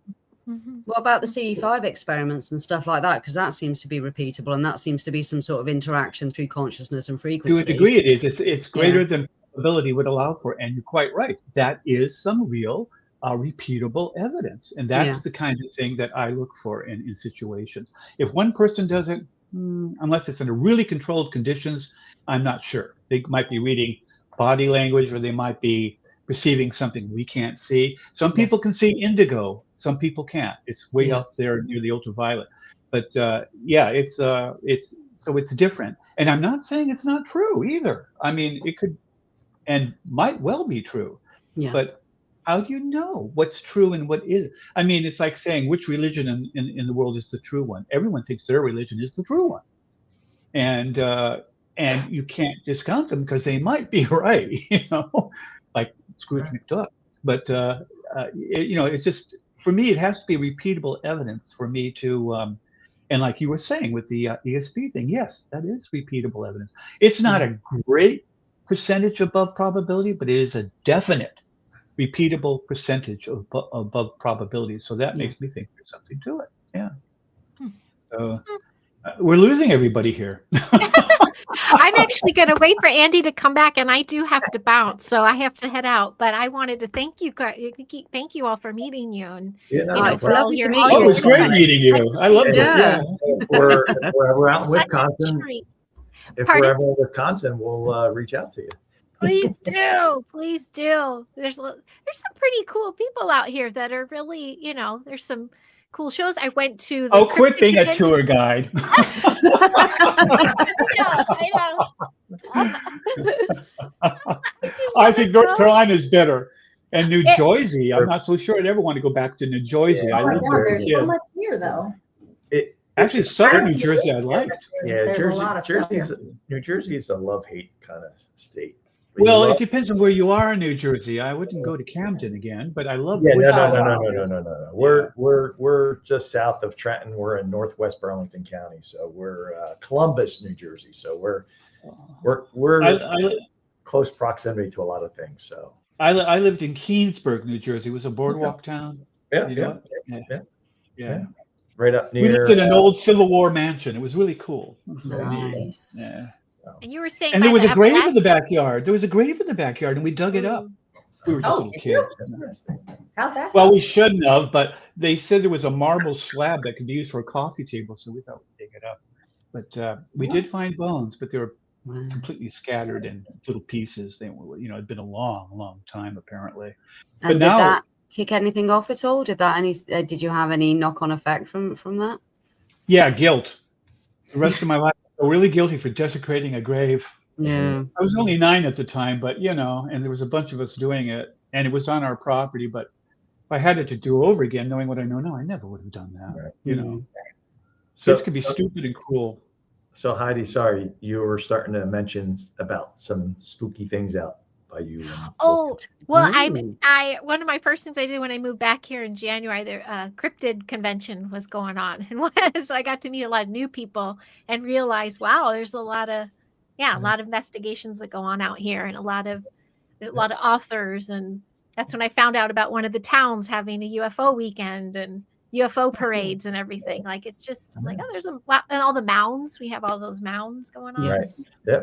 Oh yeah, could you explain a little bit more about that? Have they dug into those at all? Have they found anything? I mean, it's going to be fresh for me. I always assumed it was Indian burial grounds. Like, I always thought that was involved. I know my buddy Aaron, who was here earlier, was talking about a military one, but yeah, I don't have too much information on the mounds, but come out to Wisconsin. We'll go tour them with you. Yeah, maybe have some cheese. Yeah. Oh gosh, yeah. Andy, I was going to tell you I have to dip out, but I want to thank you so very much, and thank you for your patience with me yesterday. You're fine. That was miscommunication. That was me. Everything. It's just, don't worry, it's fine. But you're welcome. You're welcome. Before you go, Heidi, unless anyone's living under a rock, where can we find you on social media and your work and stuff like that? Thank you. I'm on YouTube, Heidi Pop WI. It used to be at Heidi Pop LA. Now it's Wisconsin, so WI. And I just vlog and share. I used to do a lot of interviews. Show. It's fun. I have a lot of random things, and I'm on all the socials. So there's not many Heidi Pops. There's me, and then there's a German Australian singer. We're the Heidi Pops on social media. You're literally on near enough every single day, or as near as, aren't you? Well, on socials for sure. Yeah. I'm checking it. Not live, but I'm trying to do live every Tuesday. Yeah. No, but you do a lot of the community page posting on YouTube channel as well. Yeah. Totally. I need to do more of. Yeah, there's Aaron. Bye, Aaron. Well, thank you very much, everybody. No, thank you. Lovely to meet you, Heidi. You the same. Bye, guys. Bye. See you soon. Bye. Actually, I think I have to go too. I have things I have got to do. like walk around, recirculate the blood system. That's where I just had to go. Sounds like that's what Andy's just doing. I was getting cramp so much, I just had to get up and go. I didn't even have time to tell you guys. So, yeah, you just sort of disappeared. Yeah, I just had to walk downstairs, stood on the kitchen floor where it's nice and cold, had a shot of tequila rose. There you go. Back upstairs. What I'm missing my glass of wine, man. That explains the shadow people. So. Rob, real fast, I have a quick question for Rob before Sure. we do this. So, as a member, investigator for MUFON and stuff. So, why do you think we've seen stories, reports of UFOs, sightings, and people have had abductions? Why do you think we haven't found any definitive kind of answer if they're willing to make contact with us, or do you think that's from them, they don't want to be known type of situation? I don't. It's really frustrating because on the one hand, they're interfering so much, and like I said, over 1 million people claim to have been abducted. So this is no small thing. Even if they haven't been abducted, even if they just believe they've been abducted, that's a major social phenomenon. Why aren't we investigating that more, either as a real event or as a psychological event? I mean, we should be, but they don't seem to want to interact with us. And people keep saying, well, they abduct us for research. They do it with cattle and sheep too. But how much research do you need? And we've completely mapped the human genome, and their technology should be way beyond ours. They should have done that ages ago. So what are they still doing with us? And why are they doing it? And even if it's a breeding program, if you've abducted over 1 million people, how many people do you need for a breeding program? Maybe with that, though, they keep messing up. Like with, suppose, the Frankenstein movie and Frankenstein's monster. If you watch Van Helsing, the way that Dracula's trying to recreate his vampire babies, and it keeps going wrong. They keep doing the wrong, I suppose, ingredient into it, and the popping. It's not towards the end of I don't want to be a spoiler for the movie, even though it's been out like 20 odd years. I was going to say, where have you been? It's not until towards the end of the movie where they manage to capture Frankenstein and they work out how he's being kept alive, what's going on with him, that they work out how to keep these vampire pods to make them keep going. So could it be something like that? They keep messing up and they're having to keep going back. It's only got a certain life span, but they want it immortal, maybe. Well, yeah, number one, that's fiction, and rather extreme fiction when it goes to that point. But by the same token, if they're as highly technically capable as we think they are, if they're so advanced beyond us, how could they be so bloody inept that they can't get it right after 1 million people? How long does it take? I mean, 1 million people, that's practically the population of Estonia or Lithuania. Do you think they're testing radiation levels? They might be repopulating somewhere. Well, again, with their technology, they've had to have gotten around. If they're from outer space, they've had to have gotten around interstellar radiation stuff just to get here. If they're from another dimension, that's a different story. But I just find it hard to believe. I mean, originally I used to believe the research thing. They want to know more about us, DNA, maybe use it to advance their own race. Maybe they're dying. But all this is conjecture and theory. We have absolutely no evidence to support any of that at all, other than the abductions are happening and the animal harassments are happening as well.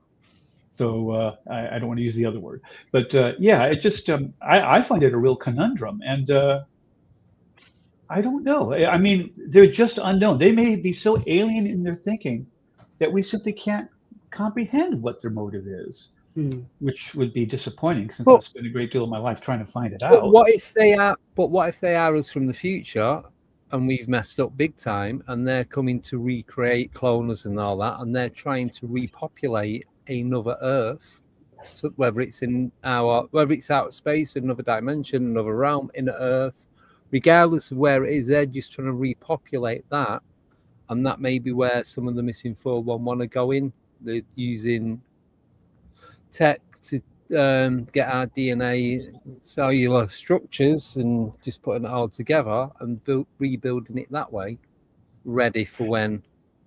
Well, I mean, any theory is possible until we prove it's not. But I mean, that is basically a great deal of conjecture and is extremely subjective.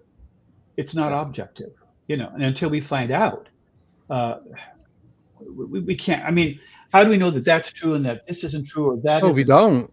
We don't.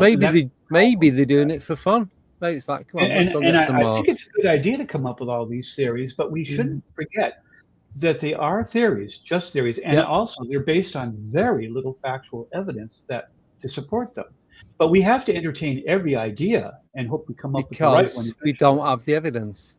Yeah, exactly. But then I'm an evidence sort of guy, and I guess if you're more of a esoteric type of person, you can just take these things for granted. But I'm more of a again, I want to kick the tires of a UFO. I want to, you know, make sure it's real and not just an hallucination or something to do with my drug habit. That's after the 24-hour broadcast. That's Yeah, there you go. During. That's when you start hallucinating. That's probably Andy, you know, at this point. He's sitting there going, oh, will this ever be over? No. Is this an out-of-body experience or am I still going? The last time I did the full 24-hour, I was awake for 43.5 hours. I'd done a shift at work, so I got up. Wow. Did 9-hour shift at work. Came home. It was like 3 o'clock. I had another 5.5 hours before I started the 24-hour podcast. Then did that. Then I was awake for about another 5 hours because obviously I was wired and I couldn't sleep. So I'm just laying on the sofa watching TV and eventually fell asleep and got about 7 hours sleep. Wow. I don't think it's ever caught up. What a sleep glutton. By the way, I just want to clarify one thing. It's not that I don't think these things might be real. I do. I think ghosts and hauntings, whatever they are probably real. There seems to be enough evidence and photographs and that sort of thing to prove that something strange is going on there. And the same with UFOs. Right. But I hate to jump to conclusions or start to transfer it into the world of the metaphysics until we're sure it belongs in the metaphysical world and not the physical world. I mean, we do photograph UFOs. They do reflect light, or we couldn't take pictures of them. Yeah, light has to bounce off them and hit our cameras. So they are real in that sense, but they could be, I don't think they are, but they could be mirages or that sort of thing. But I find that really, Occam's razor would say no, that they are more likely real than they are an illusion. So because so many photos have been taken and we've seen metallic glints on some of them and that sort of thing. So I'm pretty sure they're real and I'm pretty sure they're there. And I'm pretty sure someone's operating because they seem to be under intelligent control, unless there's some intelligent life form on this planet that we're just not aware of. And that could be true too, you know. So for me, it's a conundrum because I really would like the answers. Again, I mentioned this once before, I think, on the show. My brother had missing time in the desert with his friend. Yeah. He doesn't claim abduction, and but he did claim missing time, and it got him very interested in UFOs, and that's kind of what tipped me over into it more strongly than before that. But when he was getting quite old, I asked him if he could get the answer, would he want the answer? He said, only if it's a good one, because there's just so many possibilities and it might not be. I mean, I don't know. It could be demons. It could be evil. It could be the devil. It could be people from other planets. It could be trans-dimensional beings, but something's going on. And that's what bothers me. And people say, oh, accept them as their space brothers. I don't accept anybody as my space brother until they prove to me they're my space brother.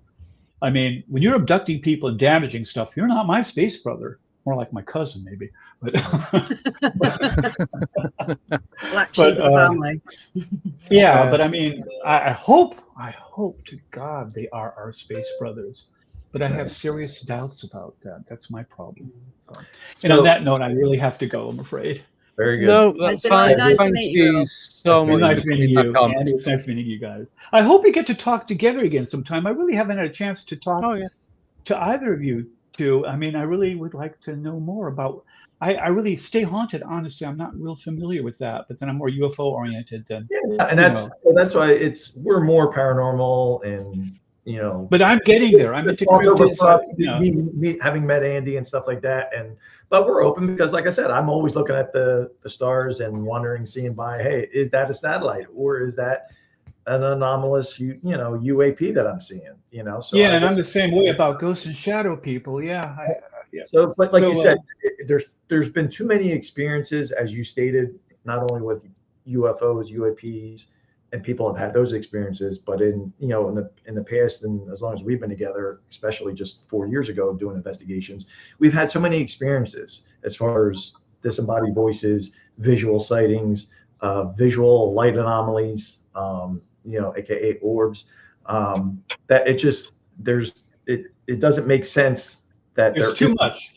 There's too much. There's just too much to just discount it. You're right. Yeah.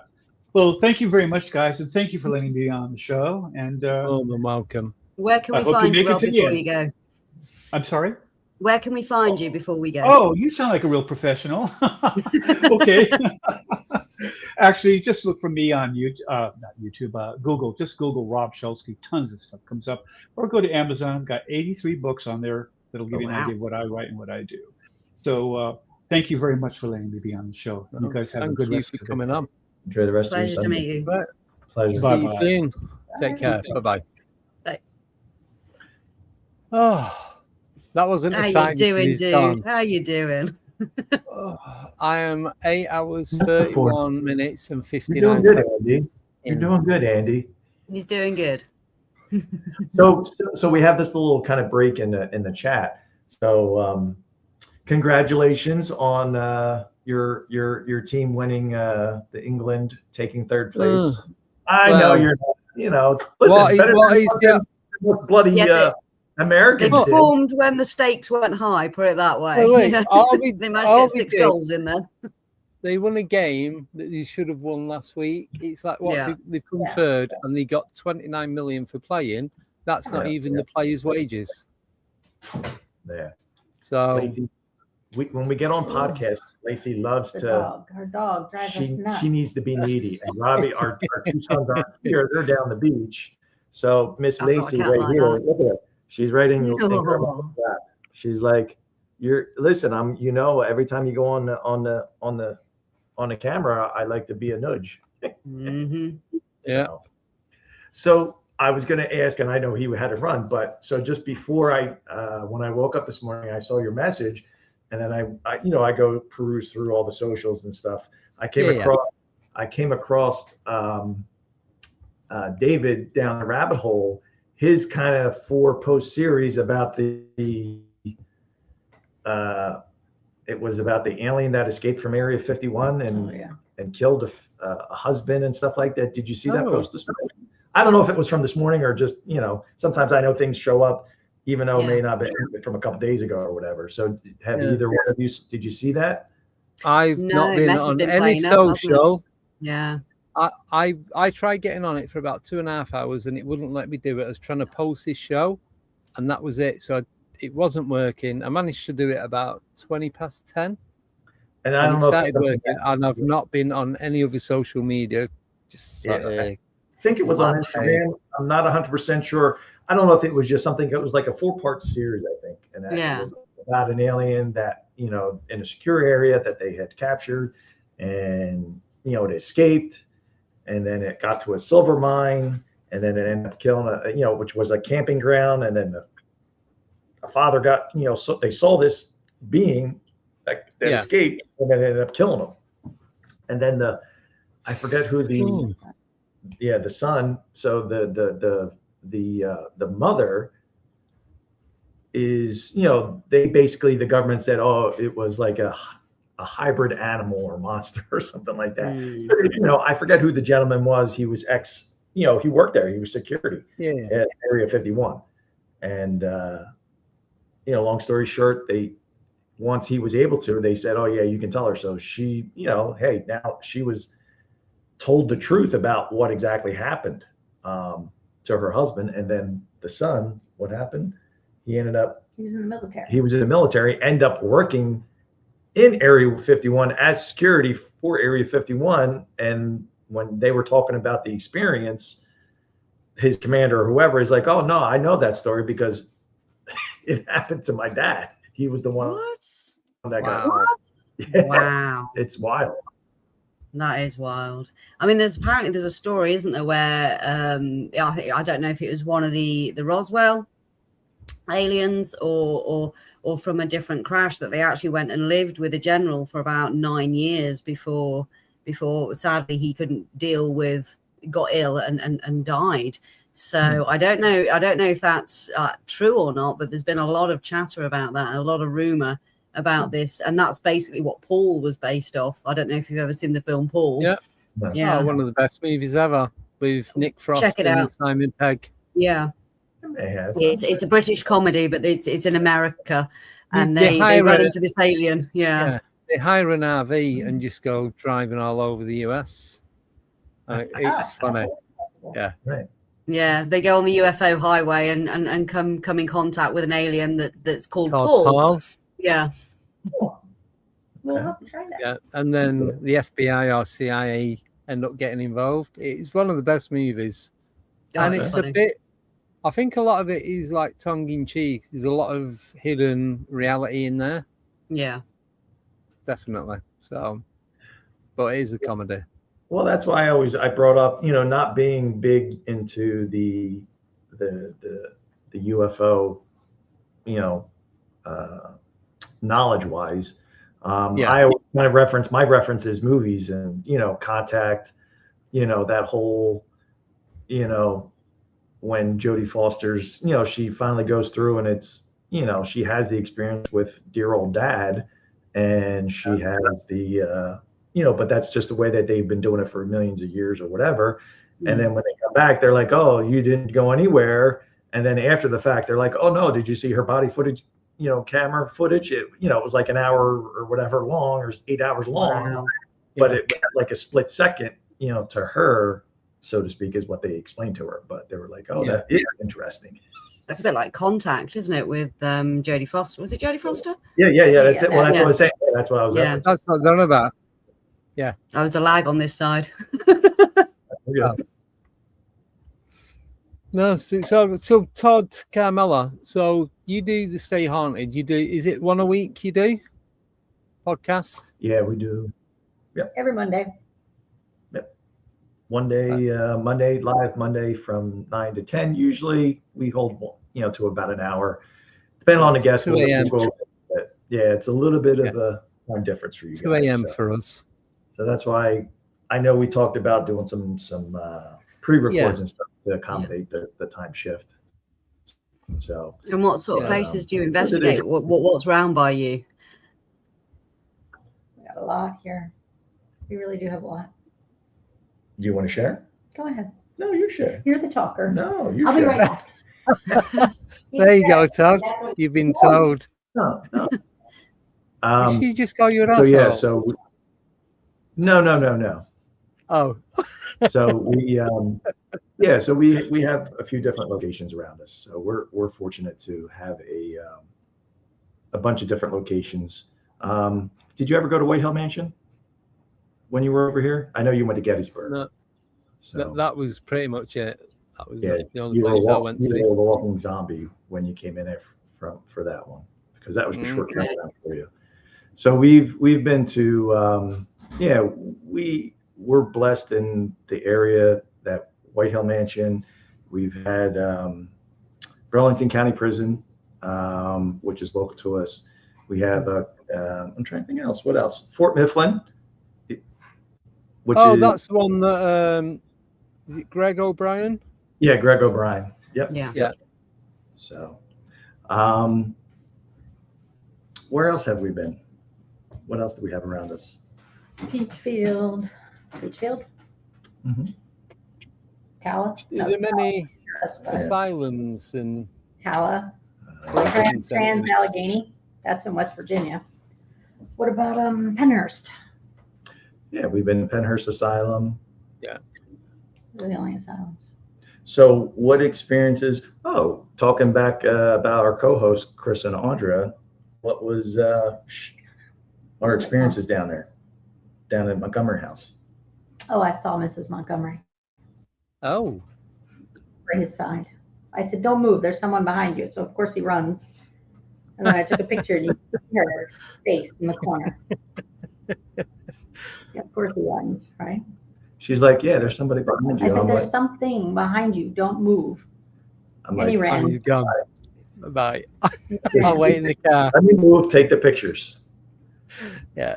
So Carmela I is. wanted you there for reference. Yeah, I know. Well, I'm trying to think if I had stayed there, would her face have appeared in the picture? Well, she was looking at you. Yeah. So I would say so. Yeah. Well, I'm just trying to think reference when I was standing in the door. If I would have blocked her, my big fat head would have blocked her image. Didn't you guys get stuff when you came over to the UK at the at the festival? Yeah, I can't remember the name of the place because it was the churchyard, wasn't there? Just through the when we came to grounds. the UK? Yeah, because you had the REM pod and it was just going off. Yeah.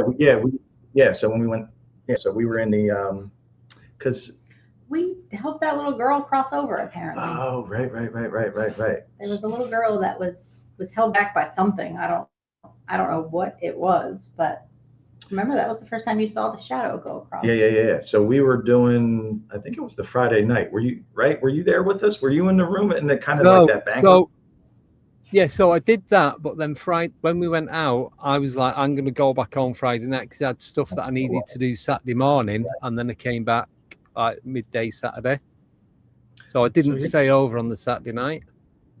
So Carmela has, as long as we've been together, she's sensitive and she experiences, right? So that's when we were there. You had that experience.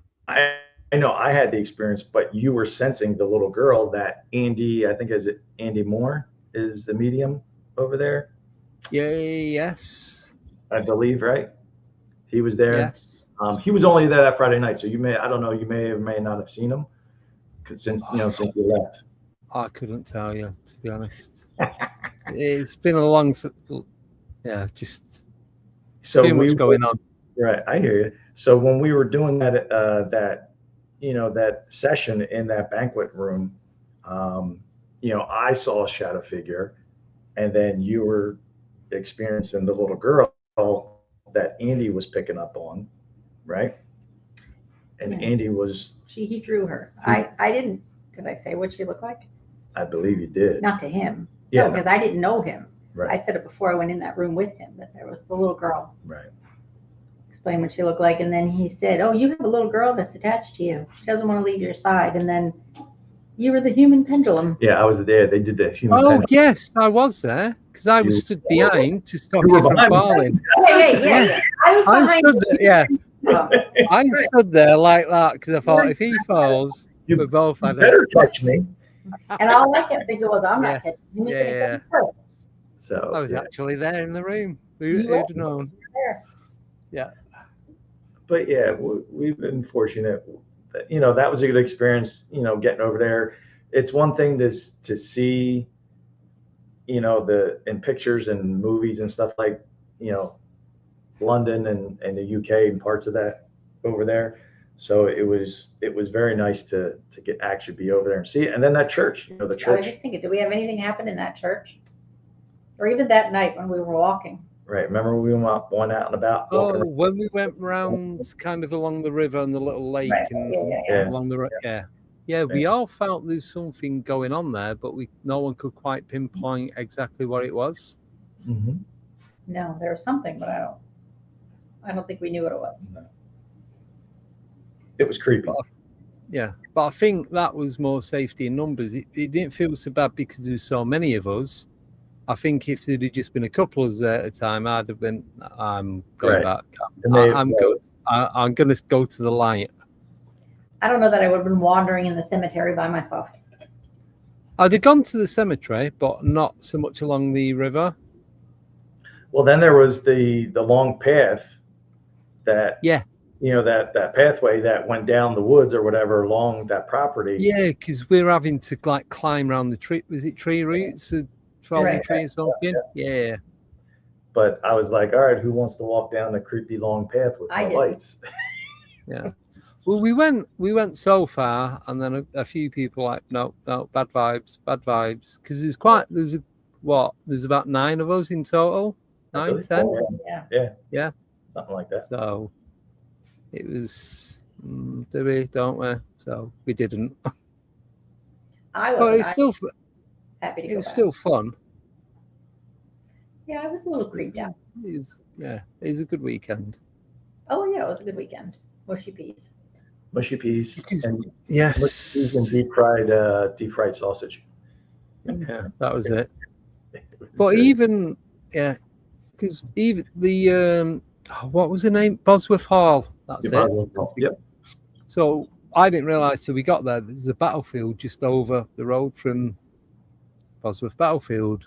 Anyway, and none of us really went into that to have a look. Well, I think that's that literally at the end of the path. That was that long path. Driveway. I believe Penny Morgan had talked about that because she, in her book, she had wrote. Yes, because you met up with her a few days later, didn't you, when you was back in London? Yeah. And so she had talked about it, and that there was, I think that was where, was it King Richard died? One of the kings or whatever. Richard had passed away on that battlefield, or was wounded on the battlefield, if I'm not mistaken. So, but I know the one room where the big fireplace was. We had some good interactions there with the REM pod, and I'm trying to think. Did we have the downstairs as you're looking at it's the one on the right hand side. Because we just kind of took over the hotel and just like went into rooms and just did what we did. What we wanted. Did what we wanted to do. No one bothered us. They just let us get on with it, I think. Yeah, no, it was, So, I mean, because that was, I don't know. I mean, there was people there for the weekend, but, who's roaming around at, 1, 2, 3 o'clock in the morning? Yeah. I think we was there till about 3:30, 4 o'clock, was it? And it's like, I need to go to bed. Mm-hmm. Yeah, you were a little bleary-eyed. I think we all were. Yeah. We were still on American time, so we were all right. Yeah. That was So congrats on your on the 6,000, right? 7. Oh, it's 7,000. All right. Congrats. 7. Yeah. Thank you. So I didn't know. So are you actually going into doing a radio show too? Also? Well, I was. I'm just going to bring one of the guests back on. So this is Mark Anderson. So he's based up in Scotland, and then I'll tell you. Hello again, Mark. Hey, Mark. Hi, everybody. How are you? Mark, Carmela, Todd. Yeah, good. Thank you. Nice to meet you. Right. So I was going to likewise. I was going to do the radio station via Citrus Free, and it's not so much their fault, but you pay a subscription each month, and you get unlimited airtime, and depending what tier you choose, depends how much bandwidth and all that you get. But then you could keep it as it is and just be like internet radio, or you could have it and they create an app for you, so you can go on Google or Apple and download the app and you can just listen to it instantly. So I'm setting everything up and they keep asking for all this different stuff, and I'm sending it, and then they ask me to create a Apple developer account, which I do. And then they go, oh no, you've got the free one. You need to get the paid one. It's $99. Now they don't tell you any of this when you're signing up to the radio thing. And it's not just $99, it's $99 every year to keep that app active. Oh, wow. So rather than them using their account to create that app for you, because you're paying them X amount a month anyway, you have to pay that $100 every year. And the year you don't pay it, they get rid of the app straight away, gone. So it would work out. Yeah, it would work out about £300 a year to start, and then obviously prices go up, so it's going to get more and more expensive the more you go into it. Loads of people saying about how good it is. It probably is good, but I'm looking at it as a bigger picture that to have the app, it's all right. You can have it on and just be a radio station. That's fine. But when you do a podcast and you upload onto Apple, they don't want a developer app for that. And you go on Apple Podcasts, you go on Spotify, you go on Audible, you go on all these other platforms, and that's using Podbean. That's $9.99 a month, and that's it. So it's like $12 a month.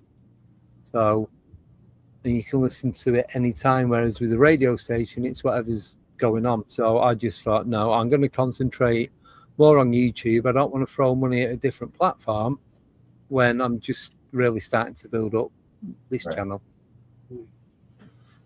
So makes sense. It ended there within a week. Makes sense. It was just because they didn't bother telling me all the hidden costs. So I'm like, well, it doesn't say any of that in any of your adverts or your posts on Facebook. It just says start a radio station, and then you've got these different tiers, and use a promo code to get it at 50% forever. So you put this promo code in and you get it at half price.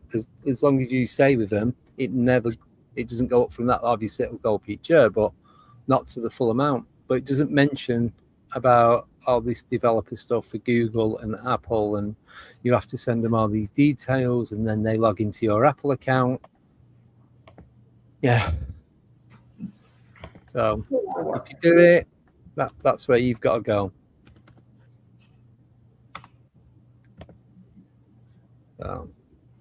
So what would we like to talk about now? I don't know. Ask away. Fire away the question. I will. Right. Let me get some more questions. Oh, I'm hosting. Right. Here we go. Quick, rapid fire. So,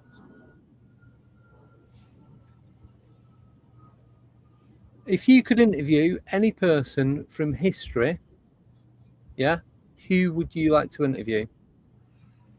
Dead or alive? Ooh. Don't look at me. Alive or either just somebody that existed or does still exist. I'd like to interview Travis Taylor, to be honest with you, and find out what's really going on Skinwalker. No. We met from there. We met at the last conference. He's still with us, Jim Segala, who was on there, Dr. Jim Segala. So we met him and had a nice little conversation with him. Well, I've interviewed him, and he's told me what's gone on at Skinwalker and what happens as opposed to what the cameras show you. Yes, Katie Page said there's a lot that's not shown because it's too much for the audience, basically. But then the stuff that is shown, but they kind of like twist it a little bit to make it more entertaining, should we say? Of course, he said this on air. Jim Segala's, we've had him on our podcast as well, and a lot of the things I was trying out, I think I was telling just for people went on before, I had a couple of ideas to use technology that was actually based on Jim's research. So GPS is one of the things that Jim was actually saying goes down. So things like mobile phones, for example, they get affected by GPS, and it's actually, you can do it with Android, but actually it's due to the Apple developer, you can't get access to their sensors. So a thing like an Android phone becomes a really good sensor for UFOs. I was actually trying to see if I could expand on Jim's research. So he's got like the MuPass style technology. I was wondering if I could make these things so they're actually almost live and wireless, but I couldn't do it. But he's phenomenal. He's such a clever man, Jim Segala. He's a phenomenal guy. You can't do it yet. Don't give up, Mark. Don't give up. I bet who would you interview? Me. I would. I'd like to interview Travis Taylor, not just for the Skinwalker stuff, but also he was on the UAP task force as well.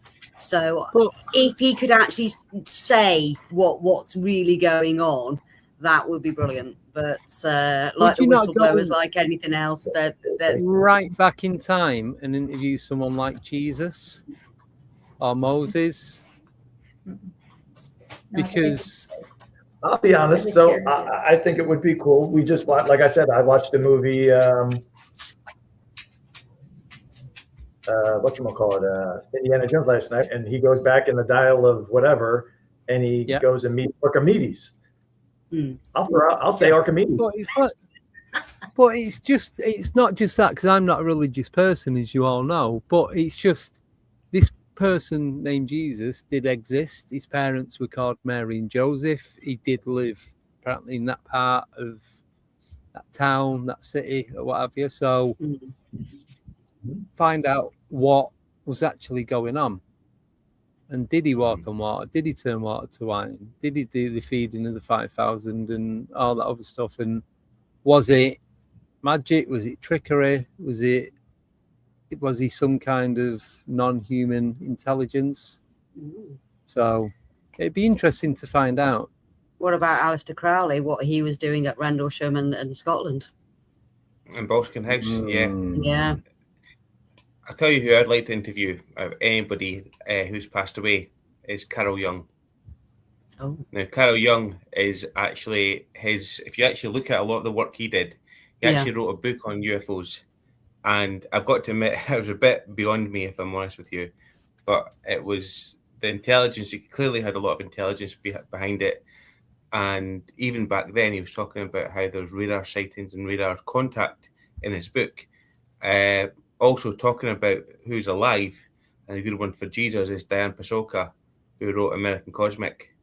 And she goes on to talk about people like Gary Nolan having religious experiences at the Vatican. And Gary is one of the best known people in the UFO community. So Carl Jung, not only did he was very connected to the occult, he had a real interest in UFOs. And I think he would have had a lot of insight into the phenomena. But going forward and seeing who I'd like to interview now, I'd rather be my top person would be Hal Puthoff. I think he's an absolute genius. Yeah. What about the guy who initially found the Roswell debris? Jesse Marcel. Yes. Would you want to interview him to find out exactly what it was that he did see and did find? And then if he could tell you everything with no, or not being restricted to what actually happened, like full disclosure from these people.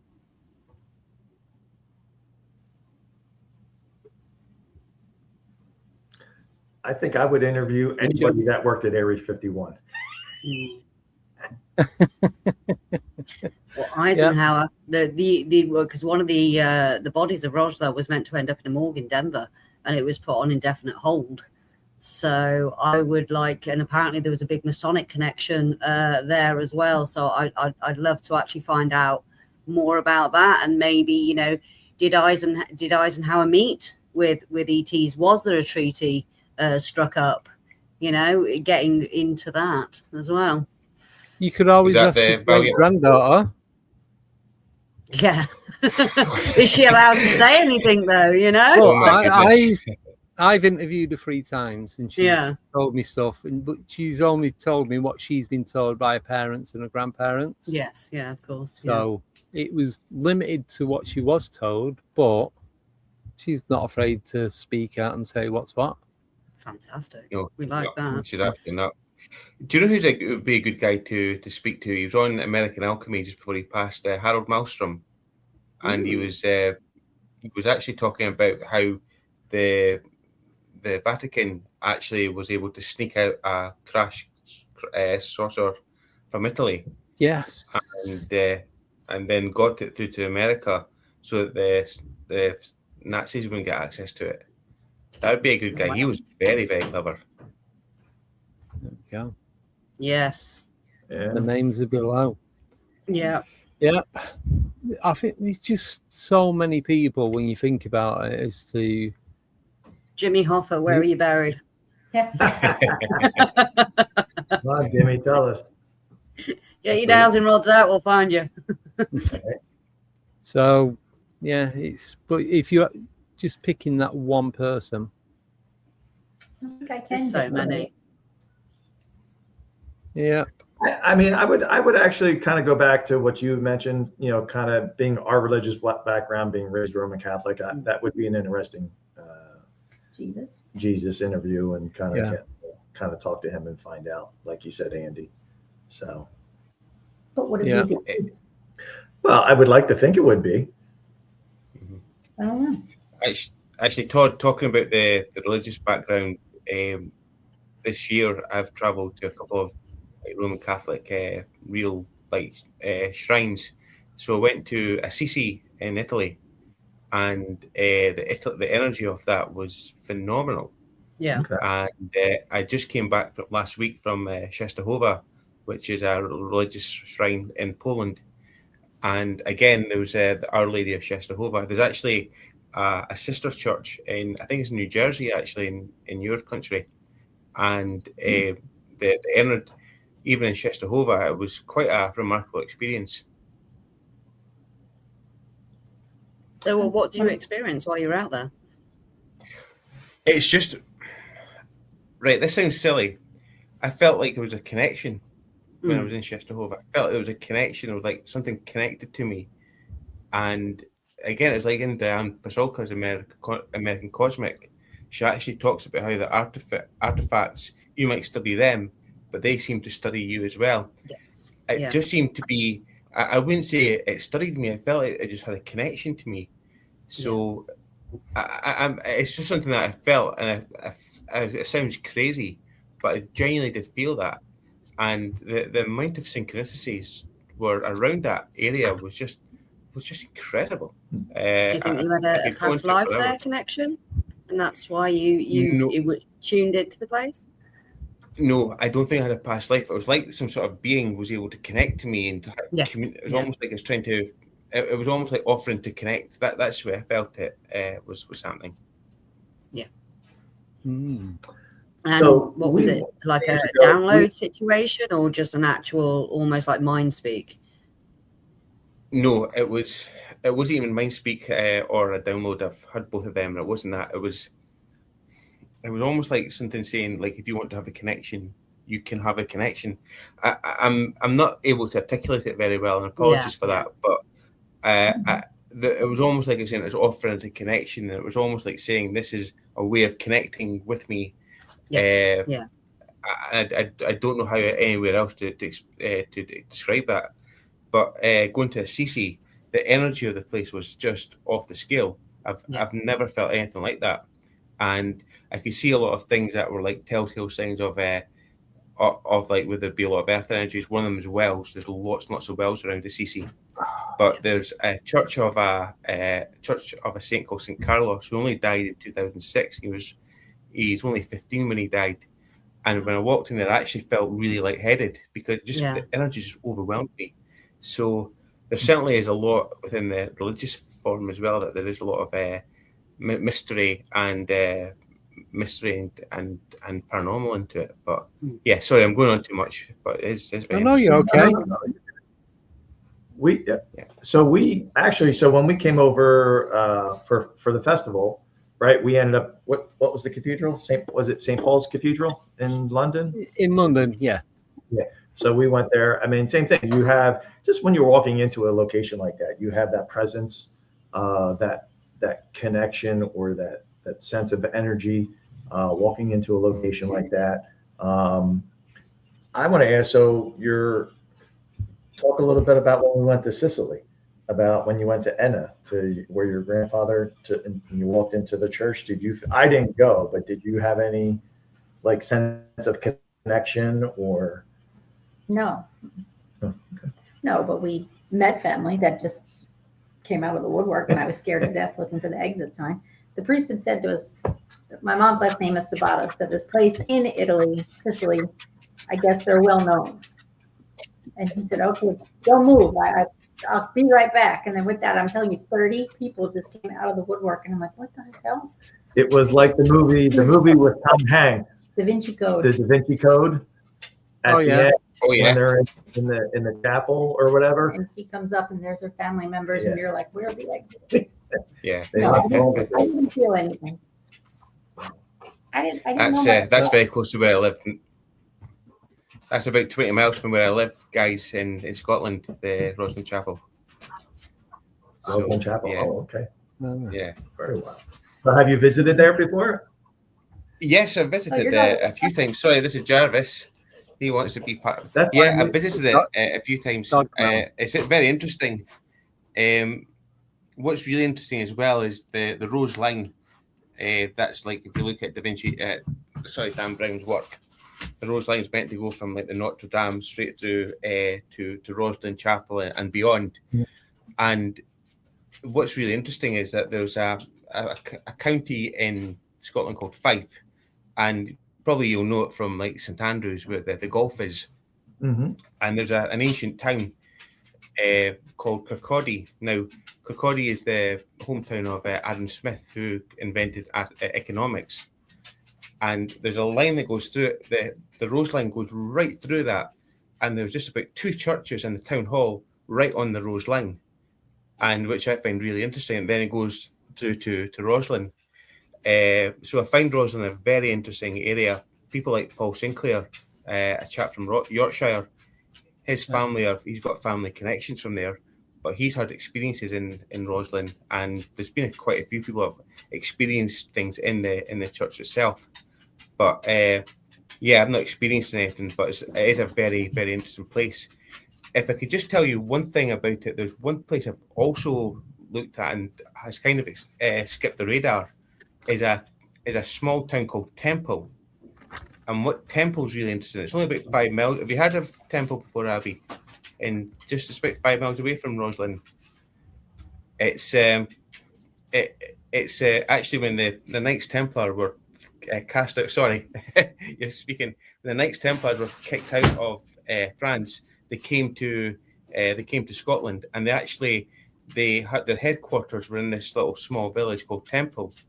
And if you can look at it now, and this is my impression, but if anybody wants to look on Google, if you actually Google Temple, you'll see the remains of a church.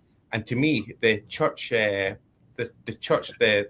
windows almost look like owl eyes. That's my impression on it. But if anybody wants to check it, the graveyard itself is stunning. They've got like really beautiful graves in and around Temple itself. So it does kind of get missed by a lot of people who want to see Roslin, and Roslin is really beautiful. But that's a nice little bit that's off the beaten path as well. Is it in Midlothian? Midlothian, yeah. And I'm just getting it up now. I'm just going to share it. Go for it. I like that though, because it's like, as I say, everyone goes to the well-known places, but sometimes the hidden gems are like, Temple. There we go.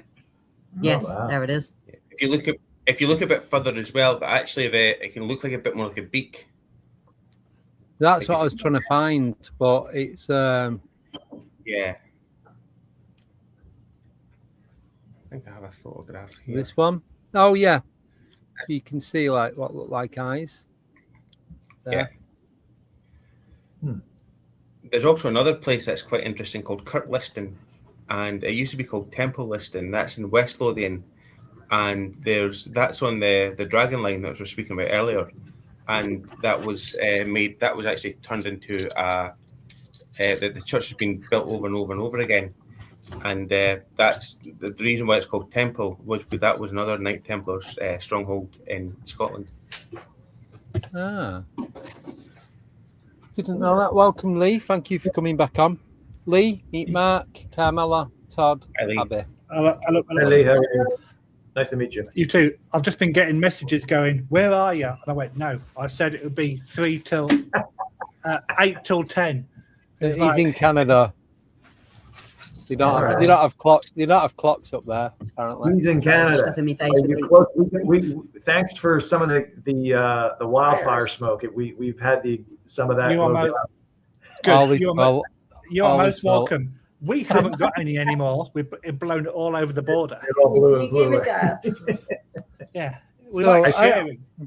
As you can tell, Lee has a very strong Canadian accent. Why are you, man? So Lee is originally from Lincolnshire.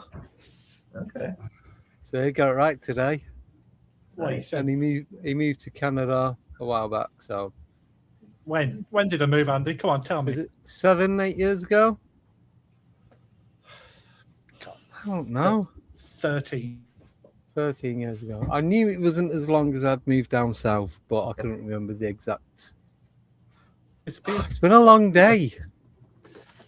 9 hours, 11 minutes. How's he been doing, folks? Has he been doing okay, or has he been lagging? I'm lagging. He's doing all right. He's doing all right. Doing a good job. Yeah, he's doing great. Yeah. Cool. Somebody be on my He's side. he's a braver person than me. 24 hours. That's yeah. All I'm going to say is it's the last time I'm doing a 24-hour one. I'll do a 5, 6 hour, but never a 25 ever again. 10-hour Halloween special. Yeah, that's you can But get the thing is, lost, though, a lot of you. The thing is, though, it's not even 24 hours in one go, is it? Because you can't do that, could you? Could you? I have done. I've done it twice, but I just had stuff going on this weekend that I couldn't not do. So it was just 50th birthday party. Did you get drunk? I had about 3 or 4 pints, and I'm feeling a bit squiffy. And I'm like, I'm done. I need to get up early. So it's not good when your co-host buggers off to a crop circle conference as well, is it? Really? can't get online because Wiltshire doesn't have internet signal. And then the other one gets a fever. So, None at all. you know, As soon as you go into Wiltshire, there's nothing. Nothing. True story. So Nicole had gone out to an investigation up in Boston on Friday. So she was messaging me. She goes, I'm only 20 minutes away from home. I'm going to go home, get a few hours sleep, and then I'll jump on. She goes, she's woke up. She had a fever. Her throat hurt. She couldn't eat. She couldn't swallow. That's what happens when strangers come to Boston.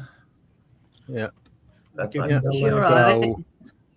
as far as I know, I was chatting to Sean, her husband, earlier, and he's like, I goes, how are you? And he's like, I'm built different. He goes, I'm always run down, so it doesn't matter. Bless him. Well, if you're watching, Nicole, I hope you're feeling better soon, and we miss you. Yeah. I said to her, don't worry about coming on, just jump on. Yeah, don't worry about jumping on, just get better, sorry. Yeah, no, we love. I knew what I meant. Sean, and I think we did an investigation with them. Oh, talk about frequency. What about frequencies? How they had that thing going, and it's Mid-Orange? Yeah, upstairs. Frequencies. Yeah. So the last investigation we did with Nicole and Sean and a bunch of other investigators, the Full Moon Ladies was at Mid-Orange, and the Bandoffs, Barefoot Paranormal, he had a frequency. He had a 33 hertz going, and talk about charging energy. She was jumping out of her skin. No, I didn't like it. Yeah, she didn't like it. No, I thought. What did you say? 330? 330 hertz? I think it was 33 hertz. I think it was either 30 or 33. One of the two. But it was a low kind of. I didn't like it. I had too much anxiety. I said, if I don't kill myself, I may kill you. Right. I mean, I wouldn't have done that. But I think it was setting off like almost an infrasound type of response in your body, or it was the atmosphere reacting to it. Because when you shut it off, I was completely fine. I didn't even know that the frequency was happening. I just walked in the room and I was like, wait a second, something's not right here. I said, don't you feel that? And you probably didn't even hear it. At first I didn't know. And then I'm just like, I can't be in here. Yeah, it was. It definitely charged the atmosphere. And the spirits, yeah. We were having a lot of interaction. We had negative too, though. No, it wasn't. I was going to say, what was the outcome of that? I think it was more negative. I mean, they were pounding on. We heard the door open. Door open and close. We had some disembodied voices. It wasn't like pleasant. Yeah. I'm trying to think. I think Sean actually saw a shadow. Sean saw a shadow figure, yeah. Really? Around the same time, the frequency. He's like he's not a skeptic, but he's like he's seeing is believing. Yeah, and he saw, and he was like, it was like a WTF moment for him. Like, what the fuck? Was it? That was his wake up call. Yeah. But I think he did get. I'm glad he's had some up. Yeah. So talking about frequency. Have you ever? Just real fast. So, have they done studies with frequencies and if that attracts UAPs or extraterrestrial beings? I've not, but when you were saying about the frequency thing, I'm going to be doing a couple of sky watches this week just for myself to start off with. And I've got the frequency app on my phone, so I was going to set it at different frequencies and do a CE5 and see if anything comes of it. And then obviously make note of each frequency that I use, time, date, location, and then just go from there. Sorry, what app's that, Andy? Yeah. Believe it or not, I'm not being sarcastic. It's just called frequency. I know it does sound like I'm being sarcastic, but I promise you I'm not. So it's that one there, just the one next to Adobe on. You see it? Next door to the Pornhub one. There you go. Actually, guys, I've got a funny story about that can kind of link infrasound with what Lee just said there. If I can just tell you, if that's okay. It's slightly rude, if that's okay. So that's fine. The best person to speak to about infrasound is a guy called Steve Parsons, who's based down. I think he's based down south. And I had Steve on my podcast, and Steve was the experiment he did was to actually try to put infrasound into Mary King's Close, which for people in the States, it's actually a street that was closed off in the Middle Ages in Edinburgh and was only opened up about 30 years ago. And what Steve did is he put on really powerful infrasound. So infrasound is anything below 30, between 0 and 30 and 20 hertz, sorry. And he put it on about 50%. And nearby, if you ever watched the Avengers, the Endgame movie, that's quite close to where Mary King's Close is. And there's actually, I think there's a scene of where the council office is. And at 50%, all the cups started to vibrate. And they actually got complaints from the Edinburgh Council to say, look, can you stop your experiment? Because it's actually causing like dishes to vibrate and cups to vibrate. So what? Anyway, sorry, Matt. What did he run it through? Was it just on his phone, or was he using an amp or speakers?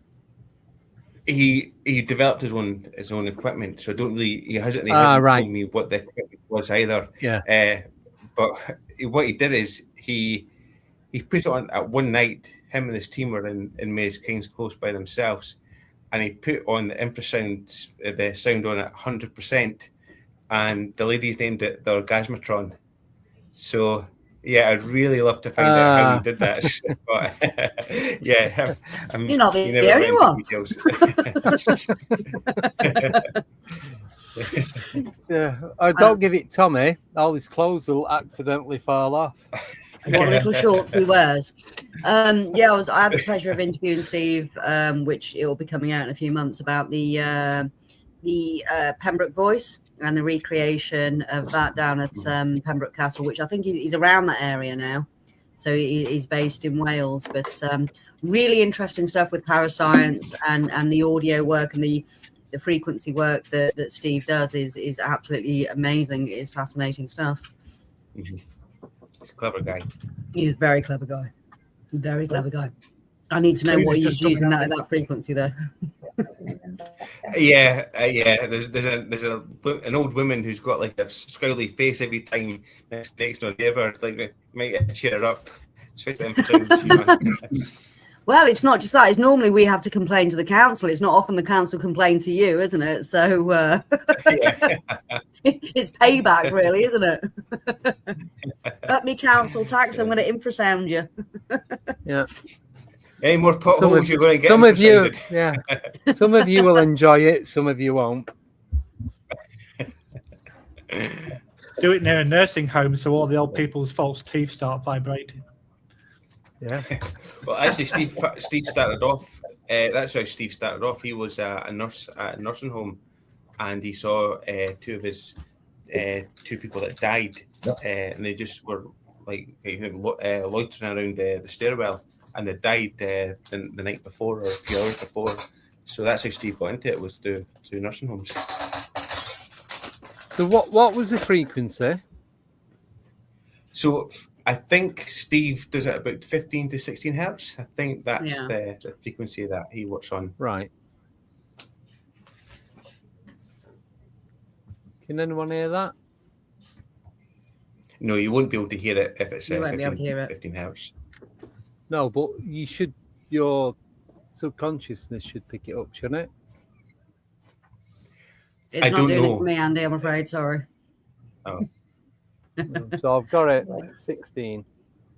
What are you feeling though? Because you're in the room with it. So how is it affecting you? I've gone a bit dizzy. Like, head's a bit. Ooh. So. That's the alcohol from last night, Andy. It's got nothing to do with infrasound. You know what? I've had alcohol today as well. I was going to say the tequila shots just kicked in. Yeah. The tequila shot kicked in. Yeah, I'm feeling a bit like woozy. Keep it going. Let's see what happens. What is it? It's 16 hertz, you said, Andy? That's what I was playing it at, yeah. I've stopped it now just to see. What is it? 3, 2, 1.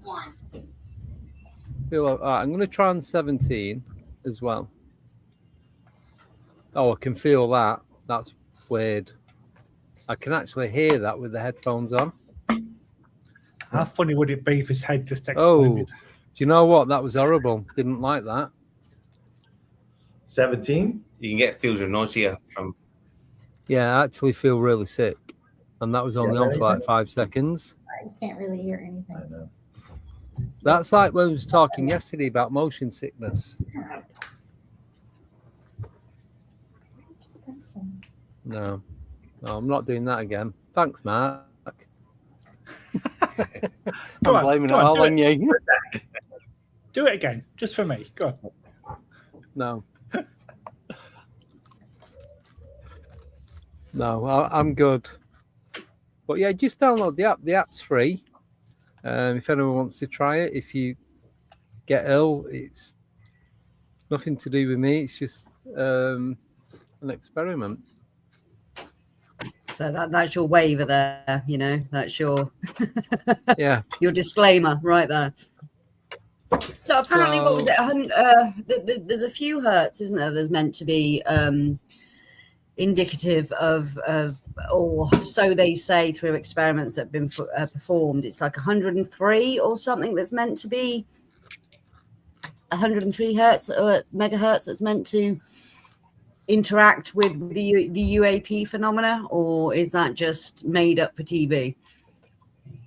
Is that the Skywatcher stuff? Yeah. That David Grush has been looking at. Yes. Yeah. I can't remember. They have been talking about different frequencies. There was the 166 frequency that was talked about. I think that was in like Ross Coulthard's book, but there was also the 133, and I think that's one that I'm sorry, I get it all mixed up. It gets all like put together, but there was another one. I think it was another frequency that came in, but there was I think the 166 was or something like that was talked about in Ross Coulthard's book. But I think the Skywatcher guys have been doing stuff as well. But I can't remember. Yes, they have. Yeah, it might be 133. I'm not entirely sure. Yeah. No, I've just got a message off someone who's watching the channel. I'm not repeating what he just said. So pop it in the private chat. I'll put it in the private chat. Put it in the private chat. I'll do it word for word, so just bear with me, everyone. Yeah, can we know how bad your spelling is? So Lee, what part of Canada are you located? I'm in Ottawa, Ontario. Okay. And have you had UAP or kind of different experiences? Well, is it prevalent there? I should ask. I live in an apartment block and it faces north, so that apparently there doesn't seem to be much activity in the northern sky. It all seems to be everywhere else. So from where I am, I don't see much. But we had something a few weeks ago where the wife goes, "Oh, there's something in the sky. It's not moving." So she messaged me because she was downstairs. So I got my telescope out, and it just looked like it was a ball of fire through the telescope. I went, hang on a minute. So I just got onto Google and Googled it. Sort of like, yeah, I think you'll find that's Venus. And then sure enough, when you Googled it, it actually came out that, this will disappear after 8 p.m. at night. And sure enough, by 8:15, it had disappeared. So we confirmed. But it's like I've told Andy in the past, if people see things and they're not really into their astrology or they're not into SpaceX or stuff like that, anything that's got a natural explanation could be, we think it's alien origin, but it's not necessary. It's just that you don't understand what's going on in the world. Mm-hmm. Interesting. So I'm full of useless information like that, aren't I, Andy? Oh, I thought you were just going to end that with one word when you said you're full of. I didn't know it was going to be another sentence. Sorry, I'm only messing. No, you're not. You're so mean to me. It got to that point of the podcast, Andy, where all reason goes out the window. Yeah. So, while I remember, obviously there's no stream tomorrow for the UFO Files because I'm going to be absolutely shattered and I've got just a ton of stuff to do this week. But the new podcast that myself, Lee, and Tommy have done is going out at 10 o'clock UK time, 5 p.m. Eastern time. It's a pre-record and it's just absolute chaos, to be honest. It's called Paranormal Summit or Other. And the Summit or Other is just us just talking about anything. But the first episode is more us talking about how we know each other, how we got into it, what our thoughts are, and who we are as people that not in the paranormal field. Just basically why we're dickheads, and then why we got into the paranormal. So it's an insight into us, and the next one we're going to be, obviously it's going to be more focused on being grown-ups. I wouldn't go that far, mate. It's going to be more focused on like guests that we've had on the show, what we spoke about, their thoughts and why we agree or disagree with them. We're not going to slag anyone off, but it's going to be a nice because we have some of the same guests on, we have different guests on. But it's like, say, Todd and Carmela come on, they talk about Stay Haunted and what they've done and where they've been. So I'll get some of that insight and I'll talk about that. It's like, well, Todd and Carmela did this. What do you think of why they've done it this way and the results that they've got? And then get their opinion on that. And so it's more that and like talking about subjects and our own theories. It's just a big crossover of the three channels into one, I suppose. And the first episode does have stories about Tommy getting naked. Yes. It has about you kidnapping celebrities and me being a good little boy. What? Didn't say a word. I got paid to kidnap celebrities. Yeah. It wasn't a lot of money. I should have kidnapped him, to be honest. But it's literally 2 hours. And like, I don't think we stopped crying through the entire 2 hours, did we? No. And Tommy even admitted that his short shorts were a little bit too short for him to raise his leg up and show us. Well, I don't even know what he was showing us, to be honest. It was just... I know what we got shown, but I can't remember what the initial There were orbs and not paranormal, but very, very disturbing. Yeah. There was a couple of orange orbs on display. That's all I'm going to say. God, I had my eyes shut for that bit. But did you guys know that Tommy can't do a podcast without wearing shoes and socks? True story. He has to have shoes and socks on when he's doing a podcast. But can I just... so there's a bit of an admission of something that I did, and it wasn't intentional.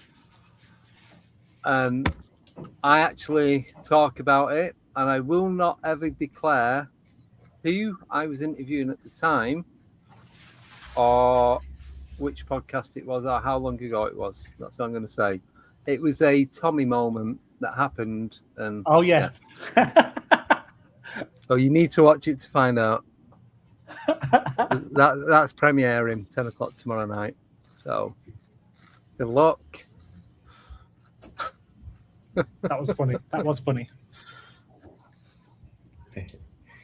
Whereabouts in the States are you, Todd? You must be near the lakes then, are you? If you're No. We're actually Carmela and I are located in New Jersey. So we're okay. about 45 minutes from the ocean.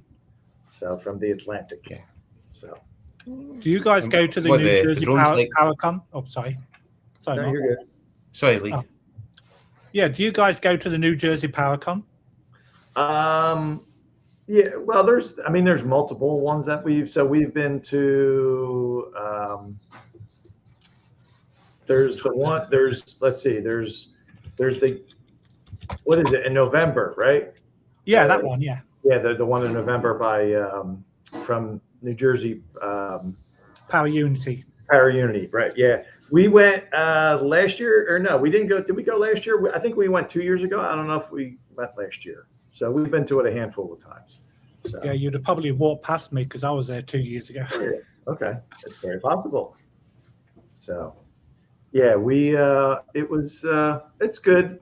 Same thing. It's networking. Kind of going to meet new people that you've never met before. Just like I'm sure in the field of UAPs, UFOs, conspiracies, and all that. So. It's always nice to kind of share stories and learn. Carmela and I, like I said, we've always had a passion for, kind of the unexplained. Just only about 4 years now that we've been doing formal investigations. So, and we're looking to share our experiences that we've had. And, hey, this is what we found. This is what we've done. We've learned from people and try to apply what we've learned from people. And, to make sense of these try to make sense of the experiences that we're having. So sometimes you can't though, can you? No. Most of the time. So come out next year to meet Jenny Colucci and Anthony. Yeah, we investigate with Jenny and Anthony, Mr. Simonelli. I'm trying to think. Yeah, it's been a little bit since we've investigated with them. I know most of everybody's heading out next week, this upcoming week, to Gettysburg for the Gettysburg Battlefield Bash. So, but well, I actually booked these 2 weeks off for me to go back to Gettysburg. I'd booked the hotel.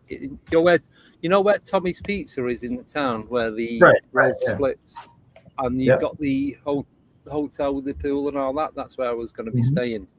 Okay, but there's too much going on over here for me to justify coming back. So hopefully next year. Yeah. He's a man in demand at the minute. Yes, he is. So we had met when we were over in the UK. We met Bob and Lynn Peters, at the festival last year, and it was a pleasure meeting them. And they actually, not too long after we met them, they came over, and then actually Lynn had just messaged me, I guess, because they're coming over, but they're not coming to the East Coast. They're heading further inland. I think they're going out towards Utah. So they were looking to see if there were any haunted locations or paranormal location. I said, I'm sure there is. I says, I'll do a little research. I said, we've never been that far west, or at least to Utah. So I'm sure it's a Native American, and then just the Wild West, and I'm sure there's kind of like a cornucopia of paranormal and UAP type of stuff if they're interested when they get out there. So. Well, you have like, for example, the Utah Basin. So you have like the Skinwalker Ranch, but also the Frog March Ranch as well. So there seems Blind to be Frog, yeah. quite a lot there. But there's Blind Frog. Sorry, but what about the drones in New Jersey? That was pretty crazy at one point last year. What, with all the drones? The drones and even the Yeah. Uh-huh. Well, no, Ed Carr, did you say Carmela she's making a nice, what are you making? Pot roast? No, what are you, pork roast? Oh, Carmela's making pulled pork, so that's why she stepped away for a second. It sounded she likes. Go on then. Oh, just a little dish for me. Apparently, I've got to send Paranormal Paul's pizza. Did you get any drones? What was that? Sorry, Abby. Paranormal Paul wants me to send him some pizza. I don't know quite how, but You could airship it, freeze dried, overnight it, or whatever. Astral delivery. So I'm trying to remember. I mean, I don't personally. I was never out. I didn't see any of the drones when the mysterious lights in the sky. I think that we have two sons. I think one of them. Sorry, Todd. No, I think our one son Robert may have. Seen, but it all came about that the drones were searching for the lost uranium that had gone missing from the East Coast. So they're using the reason they were so big. They had LiDAR, UV, and IR and thermal imaging fitted on them to search like the warehouses in and around the East Coast.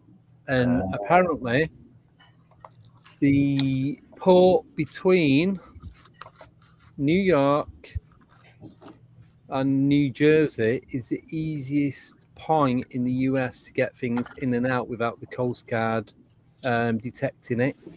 Whereas all the other parts of the US is more, I suppose, the security is more concentrated. Right. But that was the story that I heard from a few different good sources. So, as well. I don't know if you guys have seen, but one of the people that found Shag Harbor, one of the original investigators, has died today. Oh no! No, I've been stuck on it. I've no idea. I don't even know what the weather's like outside. Yeah, a guy called Laurie Wickens. He was one of the first-hand witnesses. He's passed away today. Yeah, he's passed away. Seems to be we're losing quite a lot at the minute in the field. Mm-hmm. Yeah. And the scientists as well. The update on Melissa, who worked at Gordon Bennett, Los Alamos, and the updates are on that, where the families hired a separate forensic team, and they went back to the spot where the police had recovered what remained of her, and there was still a lot of evidence left that they've picked up and submitted. And initial scans of what they have got, it doesn't look at the minute like the method that they think she passed away at all. So there's a lot of questions going on about that at the minute. Apparently she lost her clearance shortly before she disappeared, and there's a lot going on that. So I'm keeping very updated on that story to see what comes out. Quick question. Was it her that actually put in? Sorry, Matt. Yeah, I was just wondering. Was she the one that?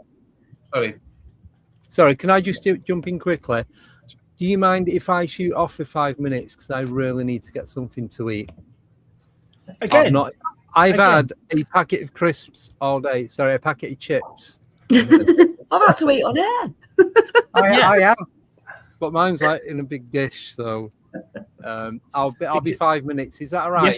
Yesterday it was. We'll let you off, Andy. As you've been working hard, we'll let you off. Sorry, Mark. I didn't mean to interrupt you, but she just disrupt food, so don't worry, it's too cold. Abby is not working hard. He's sat on his arse talking to us. This is not working. That is working hard. Right, I'll be as quick as I can. I'll just leave you guys to it. Is that all right? Yeah. Be nice. He did it yesterday too. Be nice. We can talk about well, Abby, one of the I've scientists. subjected you all to me eating pizza. Go on, Mark. Sorry, what were you saying? Yeah, so one of the scientists left a message, like a video, just saying, if I've committed suicide, it wasn't suicide. Was that the same lady that you're talking about? And she also had one of her hands had burns on it. Yes, that's it. She had almost like direct energy weapons, didn't she? And it's her mom and her sister that have pushed for further investigation because they weren't believing the unalived cover story that was going out. They said she would never have done this. She was a dedicated mother, a dedicated wife. There's no way in hell that she would just walk out, factory reset her phone, so everything was wiped off it, and go off to the most remotest part of federal land. I can't remember what the park was called where she was found, but it was a very, very remote place that it took a year for someone to come across her and find her. And there was a weapon left there, as if to suggest that she did this to herself, so to speak. But the initial scans of what's left with her head has said that there isn't any evidence of an entry, exit, or cranial damage due to a pew, basically. Keeping in YouTube guidelines. Her husband, who's still working at Los Alamos, is pretty much holding up the unalived story, but then again, like, he's still working there. He still has a living child to think about. You've got to wonder, has he been pressure being put on him basically just to say toe the line, otherwise bad things may happen? Right. Obviously this is all conjecture, but there is a lawyer that's got involved with it. There's the prosecutor and defense have got involved in it, and that they are really, really trying to find the truth. I mean, I know Jesse Weber from Sidebar is really covering this one, and I think he's on News Nation as well, and he's really, really into this story, and he's trying to get answers to what is going on, because she's one of many that have gone missing, and one of many that have gone missing from Los Alamos itself. I believe there was another one that went missing a month before her, and there's also General MacArthur as well, who's also linked to that base. So, and with her job, she was an administrator, so she was dealing with some highly sensitive documents, and the fact that she lost her clearance, it was taken away from her shortly before she disappeared, also raises a lot of questions as well. So wasn't it based on anti-gravitic technology that seems to be? That's what I'm hearing quite a lot, is that they're all working on some sort of anti-gravitic project. Well, because it's all classified, right, we don't actually know. It's conjecture on what they were actually working on, but a lot of anti-grav stuff. Yeah. I mean, she wasn't a scientist; she was an administrator, so she was dealing with the documents, the paperwork, and things like that. But she was also involved with the UAP stuff as well. So there's a lot going on out of Los Alamos, and there's been a lot historically going on over Los Alamos and the Manhattan Project and all the rest of it. So yeah, it's interesting. I mean, whether we'll get any answers from this, whether it will get covered up, but the fact that basically she's a federal employee, she works for the US government, she was found on federal land, and yet the FBI are not anywhere near this, and they won't touch it. So that in itself is a red flag, because they should be all over it. That's a federal, yeah. Sorry, Todd, I'm probably talking things far more than I will, but my understanding is that if it's things like that are a federal case, that should be an FBI case. Should be an FBI case. That's extremely bizarre. But it's been dealt with by the local police force, obviously, because they don't have the resources. They easily applied pressure on. to toe the line, but the family, the mother and the sister are really pushing to try and get answers for this, because they believe it's unjust to say that she went out and unalived herself, because it wasn't in her character, and the love that she had for her husband, her daughter, and her family. You know, it's and you know, she wasn't unhappy with life. She was scared, basically. Yeah. Yeah. And I remember seeing the video, like the way it reminds me is, you remember Close Encounters of the Third Kind, when Jacques Delay's character had the kind of like the had the sunburn. It was exactly that. Yeah. One hand was sunburn, other one wasn't, and that is that is something being like typical to some sort of radiation. Radiation. It's very, very bizarre. And she was making videos to try and cover herself. You know, if this happens to me, this has not happened to me, sort of thing. Yeah. But they were trying to make her sound mentally unstable before the end. Yeah, and remember at some of the Congress hearings as well, a lot of the witnesses, like even the Admiral, was talking about how there was threats given to them. So it's like these people are taking their lives into their hands by speaking up. I think this is why David Grosh is working so hard as well to protect the whistleblowers, get that protection in place, get rid of the NDAs, which are illegal because they're unauthorized programs anyway. So therefore, the non-disclosure agreements wouldn't stand. But it's the backlash, isn't it? It's what these people are dealing with. They've got families, you know.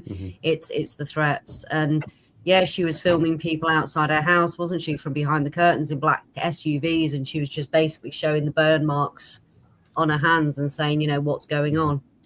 So we know about direct energy weapons, you know, we know that these things exist. So it's a case of what's going on, and let's just hope the family can get answers, and we can protect any other whistleblowers or scientists that may be privy to this information from harm coming to them as well. What's your thoughts on it, Todd? You must, like, you're into conspiracy theories, so you got any thoughts on it? So I'm trying to, I muted for a second because I know Carmela was in the kitchen working on our Sunday dinner, but she's a dental assistant, and I want her to come and kind of, if she can, and share a little discussion she had at her place of employment. They're talking about conspiracy theories and Los Alamos and the scientists. Oh, you mean my patient? Yes. So we have filters. This guy came in and carried his own filter that he put on his chest like this, that he was breathing in. He had a mask on that covered just his nose, and he works for aerospace. So he says. And his wife had come in after him. And they carried this. They were crazy. I mean, I don't know. Are we supposed to be breathing in this air? Well, they had 2 filters with them. But she said, what did I tell you? In California, Southern California and Texas, I thought she told me. Right. She's a dental assistant, so it was a patient that. So we were just, I said, oh, we do ghost hunting. And she said, oh, have you ever looked for UFOs? And I said, well, not really. Blah, blah. She said, why? When you go, I'll give you places to go. And I said, well, what did you see? And she said, she saw a lot, but she couldn't tell me what she saw. But her husband worked for Air. So, yeah, so that was interesting when she came home, and you know, she's always bringing home some type of interesting story from. But I wonder what the story is, and why does he have 3 filters, 3 things that he carries? One he puts on, that filters the air. He had a big one that he put on the side of him, and then he had that weird mask that just covered his nose. His nose, and went around, and he did not want to talk to us. He didn't want anything afterwards. We finished work, and he just got in the car and said he'll call later to make another appointment. So it wasn't anything medical looking, like for some sort of medical condition at all? No. Oh, no. Mm-mm. No, but she did say, because I said, well, why are you carrying around all this stuff? And she said, he can't get sick. And I said, well, what does that mean? And she said, he just can't get sick. I said, okay. I guess maybe, depending on the location where he works, maybe, you know. Oh, what does that mean? Your nose, your mouth is wide open. Like anything's getting in your mouth. I mean, you have a lot of crap in your mouth. Yeah. So is it like the I don't know, it's not a cannula, is it? The nose, the oxygen? No. They are called nasal cannulas, Abby. So it just goes to here. Yeah. It goes to here. It was from here to here. It was yellow. It was a regular mask that even I would wear at work, but smaller. and his mouth was open. But I mean, like, he hightailed it out. He would not stay and talk to us afterwards, and he wouldn't answer any questions. His teeth were horrible, by the way. It could that is potentially radiation poisoning. Like Chernobyl, like the children of Chernobyl are well known for having like reduced immune systems, and I think things like teeth do get affected by high radiation. I'm just I've not looked at it for a while, but could that be sign of radiation poisoning? Well, he didn't want any X-rays. He didn't want he wanted veneers on his front teeth, which I think is so odd, like the little caps that go on your teeth. Yeah. But he didn't want any X-rays. He didn't want us to tell him that there was decay. He didn't care. He just wanted the veneers, and he wanted out. But I mean, his teeth were really bad. So I don't, talk about infection. You're not going to get sick, but I mean, that's just a breeding ground right there. Well, yeah, bad teeth, it affects everything. Heart disease, the works. Right. So yeah. It was weird, but she has to be places for me to look. So when she comes back in, I'll ask her again. Give us a reason to travel out west. But she couldn't talk to me because I think her husband came in right after her, so she got quiet after she knew he was in the building. Carmela was, I think, she was getting into the nitty gritty and was going to maybe get a few morsels maybe out of her. And then she said, "Oh, he's here. Okay, we have to switch then." And then she had to get up and go. She couldn't hang out. Interesting. Be interesting. We'll definitely follow up with that and see what comes. Yeah. Lee, what are your thoughts on? Oh, sorry, Carmela. No, we enforce her, but we took X-rays on her, but not him. I mean, I'm telling you, his teeth are really bad. Like, he needed X-rays. He needed teeth out. He just wanted the 2 veneers in the front. Wants to look good when he smiles, I guess. He didn't give them to Tommy, did he? Bugs Bunny with a Daffy Duck mask. What can you say? That's right. That's good. I like that. I like that. Yeah. Like New Jersey air. Yeah, just to let you know, we've got another guest jumping on. What? How are you nice and full now, Andy? Yeah. Sausage. Your belly Can you wipe your t-shirt? You've got crumbs down the front of it. That sausage, mash, and beans, my favourite. I opened my garlic sauce off camera, and it just went everywhere, all over me. So I'm glad I was off camera. Oh, I'm full now. Other than that cheese on toast and a few little bag of chips and the odd Skittle, that is all first time I've eaten today. That's why I wolfed down that pizza, because I've been on the road. Well, on here and on the road today. So yeah. Yeah. Oh, it's all good. Sorry, I had to go and eat. It was just. You're good. Lee, what do you think of this then? The scientists and what's going on? Well, I've got I like to think I've got an extremely logical head on my shoulders, and I've also got a medical background. I was a paramedic for like 13 years. So to go with the nasal cannula, that doesn't make any sense whatsoever. Yeah. So I would actually verge on the fact that the guy's actually nuts rather than he's got a medical issue. Because you get some of these people that have like tinfoil hats, but there's no rational explanation. So I kind of edge on the side of, "Good afternoon, sir. This is a straitjacket. Will you start to see if it fits you?" That kind of mentality, but no, you go back to the science. It's just a germaphobe. Yeah, I mean, there's people that are just germaphobes. Yeah, but people with immune deficiency issues. If they're going to wear a mask, they wear a full mask. Yeah, but even when COVID was on, there was a guy that had a mask on. He went, "I'm not wearing a mask." Took a mask. Why don't you wear? He went for 2 reasons. Okay, what are the 2 reasons? Reason number 1, when I breathe out carbon monoxide. I went, "Wait, what?" When I breathe out that carbon monoxide, I don't. And I went, "Whoa. Oh, does he eat petrol or diesel? Yeah. Which one is it? I was going to say, where's the exhaust pointing in this scenario? And do we want to know? Out the side of his mouth, obviously. And then the second reason was, well, if I breathe out this COVID, it gets caught in the mask and I breathe it back in again. It's like, dude, that's not how a virus works. So there are people out there that are nuts, granted.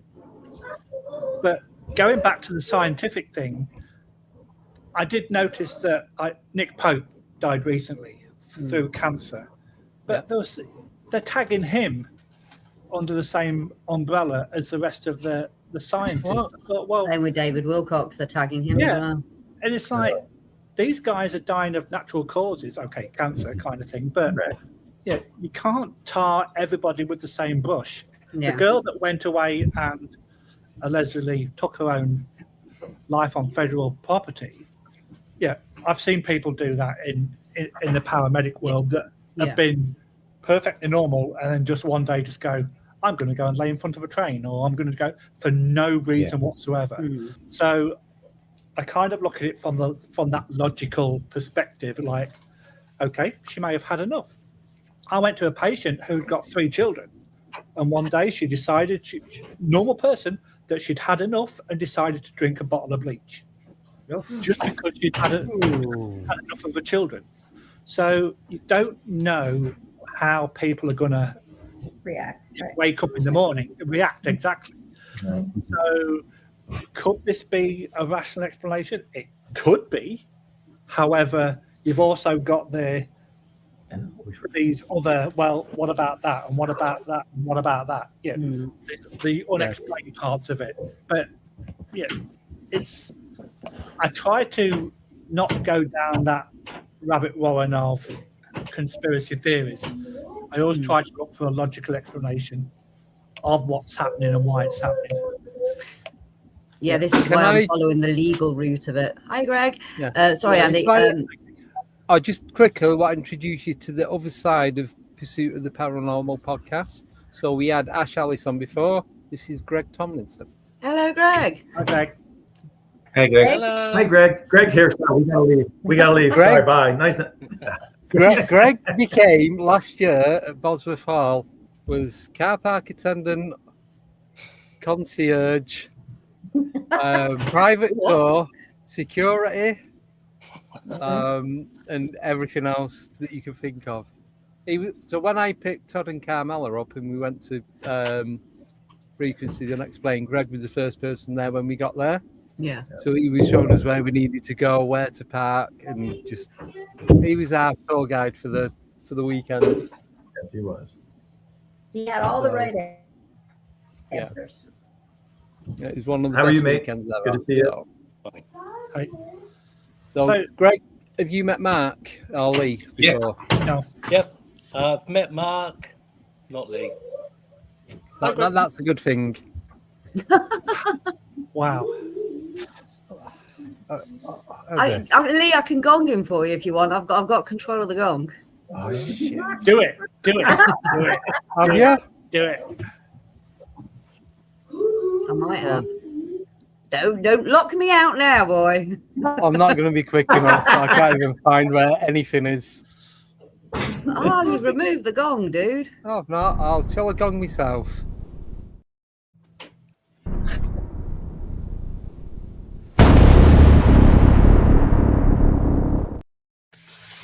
We found it at the same time we gonged each other. Yes, David I Monkey. want to see his head explode. Payback. So welcome. Thank you, Greg, for jumping Talking on. about car park attendants, it's like you're not that guy that was. I can't remember where it was, but he was a car park attendant at one of the amusement parks in the UK. And then one day he just disappeared, and he'd been there for years and years and years. And then when they looked into it, the amusement park thought he was a city worker, and the city thought he was an amusement park worker, but he was neither. He just turned up one day, started getting all these payments for car park. In fact, he did it for 5 years. Yeah. And he worked out he made about 10 million. Yeah. Wow. And then just bugged out one day. Never to be seen again. Yeah. Until now. And here he is. Yeah.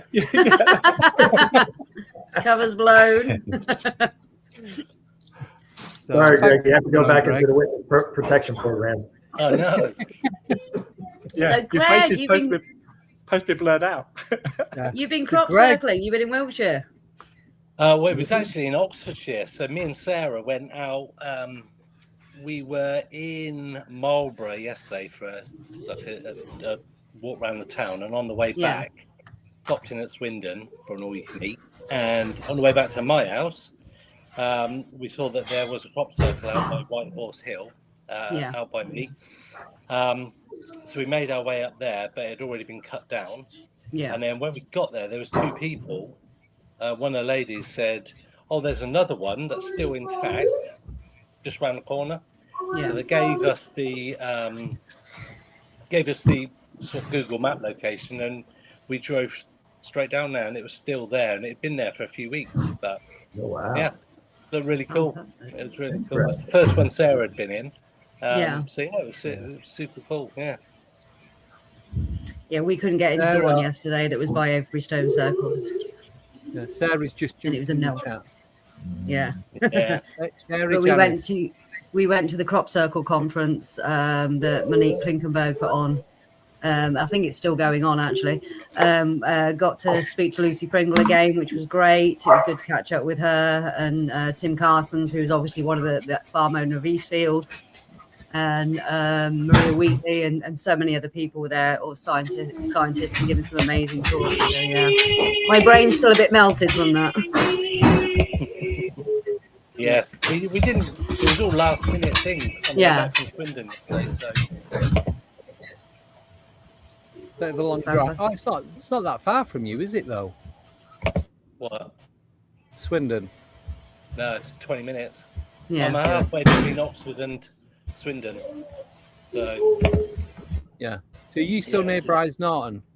I can see it. I'm not as close as I once was, but yeah, I'm in Farringdon now. So. Oh right, okay. Yeah, so I'm sort of literally halfway between. So when Sarah comes down, we've got Oxford and Swindon and Wiltshire and everywhere. Everything's on your doorstep. Yeah. So no, that's cool. That's cool. Excellent. So was that the first crop circle that you've experienced personally? No, it's about the fourth one I've been in. It's the first one Sarah has been into, but there's one, if you Google it, there's one called the jellyfish crop circle, and that's the one I've been into. And then there was one just in front of White Horse Hill that I went to, and it was really strange. But then ones we went to last night were, one of them was already cut down, the farmer had mowed it already, but the second one we could go into, and we had a good walk around that, and that was super cool. Do you get any feelings, energy shift or anything when you're walking around them? Didn't yesterday. I have done in a previous one, and I was explaining to Sarah that normally you have the top all flattened down, but one of the ones I went to, it looked like it had been like heated. There was like nodules at the base of the crop where it actually fused at a right angle rather than just bent, whereas last night it seemed more bent over, but who knows? We were saying that earlier today when Nick and Abby was on this morning. Yeah, we thought it had only been there for a couple of days, but it turns out it had been there for a few weeks, this particular one. Sarah's just said. Yeah, so the early version of it looked really good. The version we saw was a bit trampled. Yeah, Timu crop circle. Yeah. So, Mark, do you get crop circles up in Scotland? I've never heard of any, but very rarely. It isn't a common thing. One place I've got my eye on is a place in Fife, and again we're talking about the Rose Line. The Rose Line, it goes through. If it goes through like Roslyn, it keeps on going through Fife, and it goes through an ancient henge called Balfark, which is actually in a housing estate. And near there's a lot of paranormal activity happening there. So someplace that I'm extremely keen on, and there's lots and lots of just lots and lots of different things happening. And about a year ago, a chap who I've spoken to, he reported this crop circle, and an independent guy who who I've met and spoken to, he was a member of Bufora, and the same area. Bufora actually sent him out to investigate a crop circle in the same area. So this is an area called Markinch, and it's actually ironically named the place that's actually where the latest crop circle is actually a place called Star, which is really an ironic name. But there has been a crop circle last year. That's the only one I'm aware of. I think there's one or two in the 90s again, all in this region called Fife, but they're not very often. They're very, very rare. Yeah. Thank you. It's usually loads down by me because I'm sort of 5 miles from Whitehorse Hill. I don't know if you've seen that, Andy, Whitehorse Hill. I've probably been past. Yeah, 1,000-year-old chalk horse on the. Oh yes, I have seen it. Yeah, and there's two. There's one down near you, and there's one up near Middlesbrough, just off the A19. Is it the A19? Yeah, something like that. Yeah. It's and it's the logo of one of the local councils, Vale of the White Horse. You can see it on Forza, one of the Forza games. It's actually like a point of interest on the game that you can go to. But it's steeped in history there, and they've got Wayland Smithy, which is just round the corner where we park, and it's where J.R.R. Tolkien took some of the inspiration for Lord of the Rings. There's a long barrow there, which is like an ancient burial tomb. It's a very mysterious place there. So, well, did you know as well? Just quickly, sorry, Todd. You're good. I was speaking to Nicola a few weeks ago, and there are long barrows in Cambridge, just outside the city centre. Amazing! It's amazing. I didn't even know what that was till about this time last year. I've worked in Cambridge since 2011, so on and off in the last 14 years. I don't know. I'm tired. So, and I'm like, I probably know Cambridge now, that the centre and the outskirts and all the little towns and villages better than probably anywhere else in the UK. And I did not know until about 3-4 months ago. And it's crazy. The fact that you go somewhere, but you don't actually know the history of it until you start looking it up, because there's no signs to tell you there's anything going on, or because you have like the POI brown road signs, don't you, telling you what's going on, but no, nothing, absolutely nothing. That's I think that's a bit of a crime, and it's a very British thing, where we will walk past like thousands of years, like structures that are thousands of years old, and there's nothing to discuss it or display it or make realize how special it is. Like the biggest travesty for me is Macbeth. He had a castle near Perth in Scotland, and the actual Macbeth, so one of the most famous kings, that's due to Shakespeare's play, and there's a tiny little plaque where the castle would have been and said, "Don't allow dogs near," and that was it. Wow! It's just like you go maybe 5 miles in any direction and you'll see a stone circle or something like that, but just nobody seems to pay interest or any attention to it. It seems. Oh, sorry. Go on, Todd. You're good. Yeah, locally around here, I mean, we have in the town of the town of Columbus, where we're at. There's, as you go into town, there was, during the whole Revolutionary War thing and stuff, there was, there's a sign, that a little marker in a spot not too far from here. There was a soldier that was considered a traitor, took him over there to the trees, and then they hung him and stuff like that. So, you'll see throughout the state, they have little markers and stuff like that for historical events and stuff like that. So, well, we've got Delapre Abbey in Northampton, and they use it as a cafe. It's got gardens. You can go in, you can walk about. You can go in at night. I've done a couple of investigations there. There's a little pet cemetery there. It's only like 4 or 5 graves, but it's there. There's a lake at the back. We've had all sorts go on. There's no signs to tell you to get there. And then when you do get there, you find out that it was used as a hospital by nuns in the Civil War in, is it 1467 or something like that? But you don't know until you're stood at the building and they've got the banners outside telling you. Right. So it's just, I think someone needs to create a job.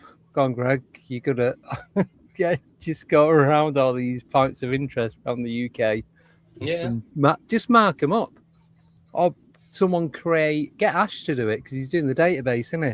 He could do a database of point of interest for in and around the UK of all these different locations where this stuff, historical stuff that have gone on and where there's things that are still happening.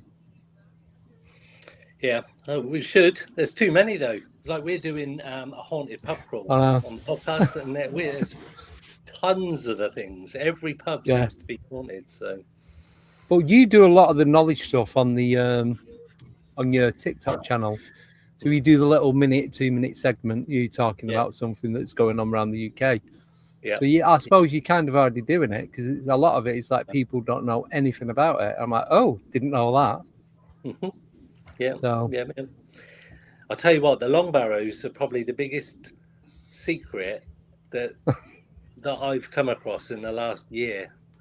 We go out and try and find the long barrows wherever we go. Like this one at Wayland Smithy, there's a long barrow. Then there's this one Avebury, there's the West Kennet long barrow, and that is amazing. That's absolutely incredible in there. Yeah, resonance chamber as well, West Kennet. So yeah, is that frequent sound work. Yeah. So what exactly is a long burrow? If you could describe it to. It's an ancient burial chamber, basically, that used to hold cremated remains, but people think there was another reason for them for being and the way they were built and the earth energies that go into it. Maria Wheatley goes very heavily into this in her research, and the way they used to commune with the ancestors and the fact that they are frequency resonance chambers as well. It activates theta and a lot of other different brainwave changes. It puts you into a very deep meditative state when you're in there, but also as well when you're using things like the or frequency bowls, sound bowls and stuff like that. It can actually generate altered states of consciousness or heightened states of consciousness. So yeah. But you won't know you're there unless you know it's there. There's nothing to tell you what it is. Even stood inside one on top of wherever 50 foot away, and there's nothing to say this is a long barrow. It's stupid. Hang on, I'm just going to share my screen, Andy, so I can yeah. Mine's running so slow. I think I don't think I've turned the computer off since Saturday morning. Surprised it's not decided to update halfway through. That or overheat. It'll be fine. There we go. Oh, come on. Not me. Not Gil. There's West Kennet Long Barrow there. So if I can, I'll probably freeze. There's a picture of the inside of the barrow. Okay. Didn't actually get to visit West Kennet. It's too hot to hike up that hill at the minute. But there's a lot of them around, as I say. Unless you know they're there. That one is easy to find because it's opposite Silbury Hill. Yep. So that one is an easier one to find. But that is a reconstruction, basically, of a long barrow. It is an ancient long barrow, but a lot of work's been done to it. They didn't have glass roofs, put it that way. So. Abby, what's the difference between a long barrow and a chambered cairn? A long barrow and a chambered cairn. A chambered cairn are smaller, aren't they? So, and they tend to only hold one or two remain sites. It's more of I think, to be honest with you, a speciality. So someone important is buried there. It's a singular grave, so to speak. Where a long barrow, and don't quote me on this, even though I've done archaeology, I'm going to get booted by my professor. But a long barrow. Yeah, a long barrow. You have many remains in it. If that makes sense, it is a place to hold many remains, and they're in Ireland. There's a round one in Ireland. I can't remember what it's called. Greg, can you remember what the one in Ireland's called? No. Is that the Queen Maeve? Is that the Queen Maeve one? Yes, it is. Yes. But yeah, and I think that's meant to. I mean, that's meant the complex around Ireland is apparently meant to have links to the Princess Scotia from Egypt, where apparently you get the word Scotland from. She was the Queen of Scotland, which she was the daughter of Akhenaten, and she fled after the fall of the Amarna period. So Akhenaten's a really weird pharaoh because he just decided to just take the religion and say no, we're having a singular god. That's very bizarre. And a solar god, basically. Yeah. And the Scots were an Irish tribe. Like I think even like Robert the Bruce actually said like something to the effect of Scotland being like the low country or the minor country, and Ireland being the major country. So it's that makes sense. I mean, the blue beads that have been found in Ireland, which are indicative of Egypt, and also the remains of an ape who was linked to the scribe in Egyptian culture and things like that.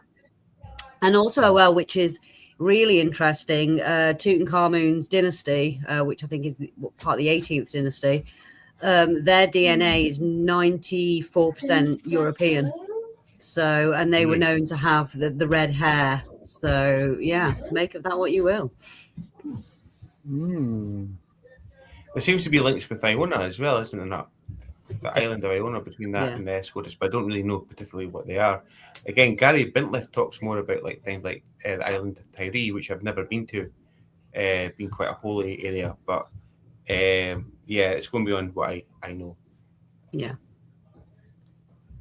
But it's interesting. I think the ancients traversed the globe. I mean, you've got the Gosford glyphs, haven't you, in Australia, which they said originally was a hoax, but oh god, I did a show on this years ago now.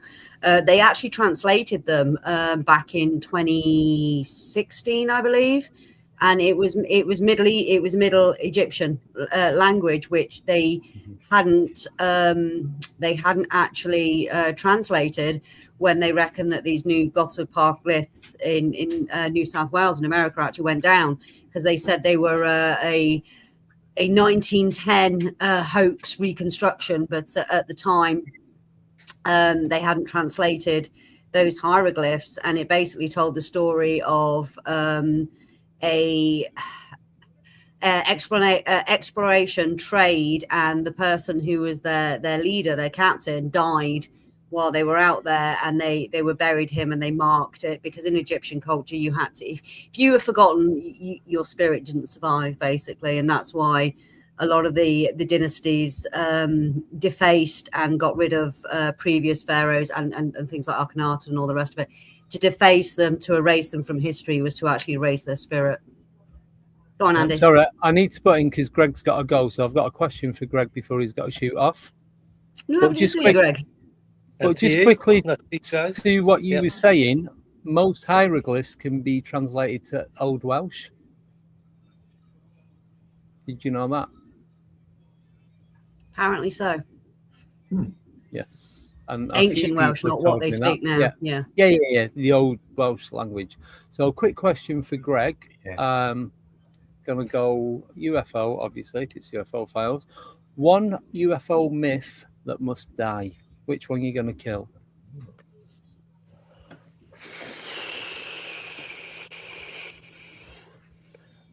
Good question.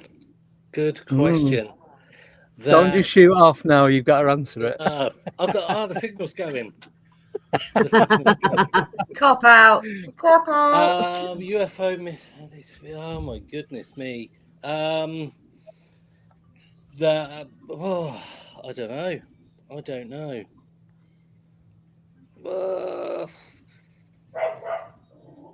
I genuinely don't. I don't know. Apart from don't believe everything you see on TikTok. Yeah. I'm gonna. Oh, yeah. You're what? Does that include your channels? Except ours. I can gong them again if you want. Sarah's, there you go. Let Sarah answer for you. They want to eat us. There's only one species of, or one race of alien. I believe there's multiple, and it's not just the greys. Yeah. Maybe that. Yeah, we'll go with that. I'd like to dispel the Official Secrets Act and let it all the information flow. Yeah, absolutely. Well, it will never answer. Never answer. It will never answer, and it'll never happen. Oh. Right, I'm gonna have to go. But thank you very much for inviting me on. No, thanks for jumping on short notice. I know it's only a little time, but I appreciate you coming on. Nice to see you, mate. Go and enjoy the crop circles. Yeah. Hopefully we get to meet up again soon as well. Yes. We need to go out and do that investigation, mate. Yes, we do. Yes, we do. Yeah. Not without me. All right. You can join us. You can join us. Anyone can join. Cheers, Greg. See you soon. Bye-bye. Bye. Bye. Bye. Right, and quickly, because Lee's been very quiet in the bottom corner, I've got a question for Lee. What? Because this will be a good question for you and for Todd. What is your most controversial opinion on UFOs? You can hear a pin drop, can't you? Controversial opinion. Well, the cogs That they are, yeah, as that they are traveling from millions of miles away, and they are not. Yeah, and in fact, they could already be here, or they could be us from the future. Yes. Is that correct answer? Well, it'll do for now. I'll see what Todd has to say, and then I'll mark yours. Yeah, I mean, being new, relatively, I mean, always hearing about UAPs and UFOs. I mean, I don't know if I have a definitive answer. No. He's copying out. He's copying out. No. So ask the question again. No. One more time. One more time. Ask me. Let me. What is your most controversial opinion of UFOs?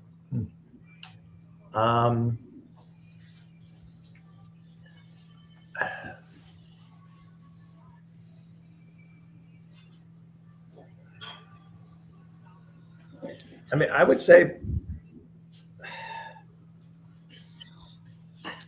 if they are out there, let them just be known to us, I guess. I mean, that would be my kind of take on it. I don't know if that's necessarily controversial, but just I want full disclosure. Yeah. Mark? Okay, this is controversial, and I'll try and put some evidence behind it as well. I think the vast majority of aliens aren't. No.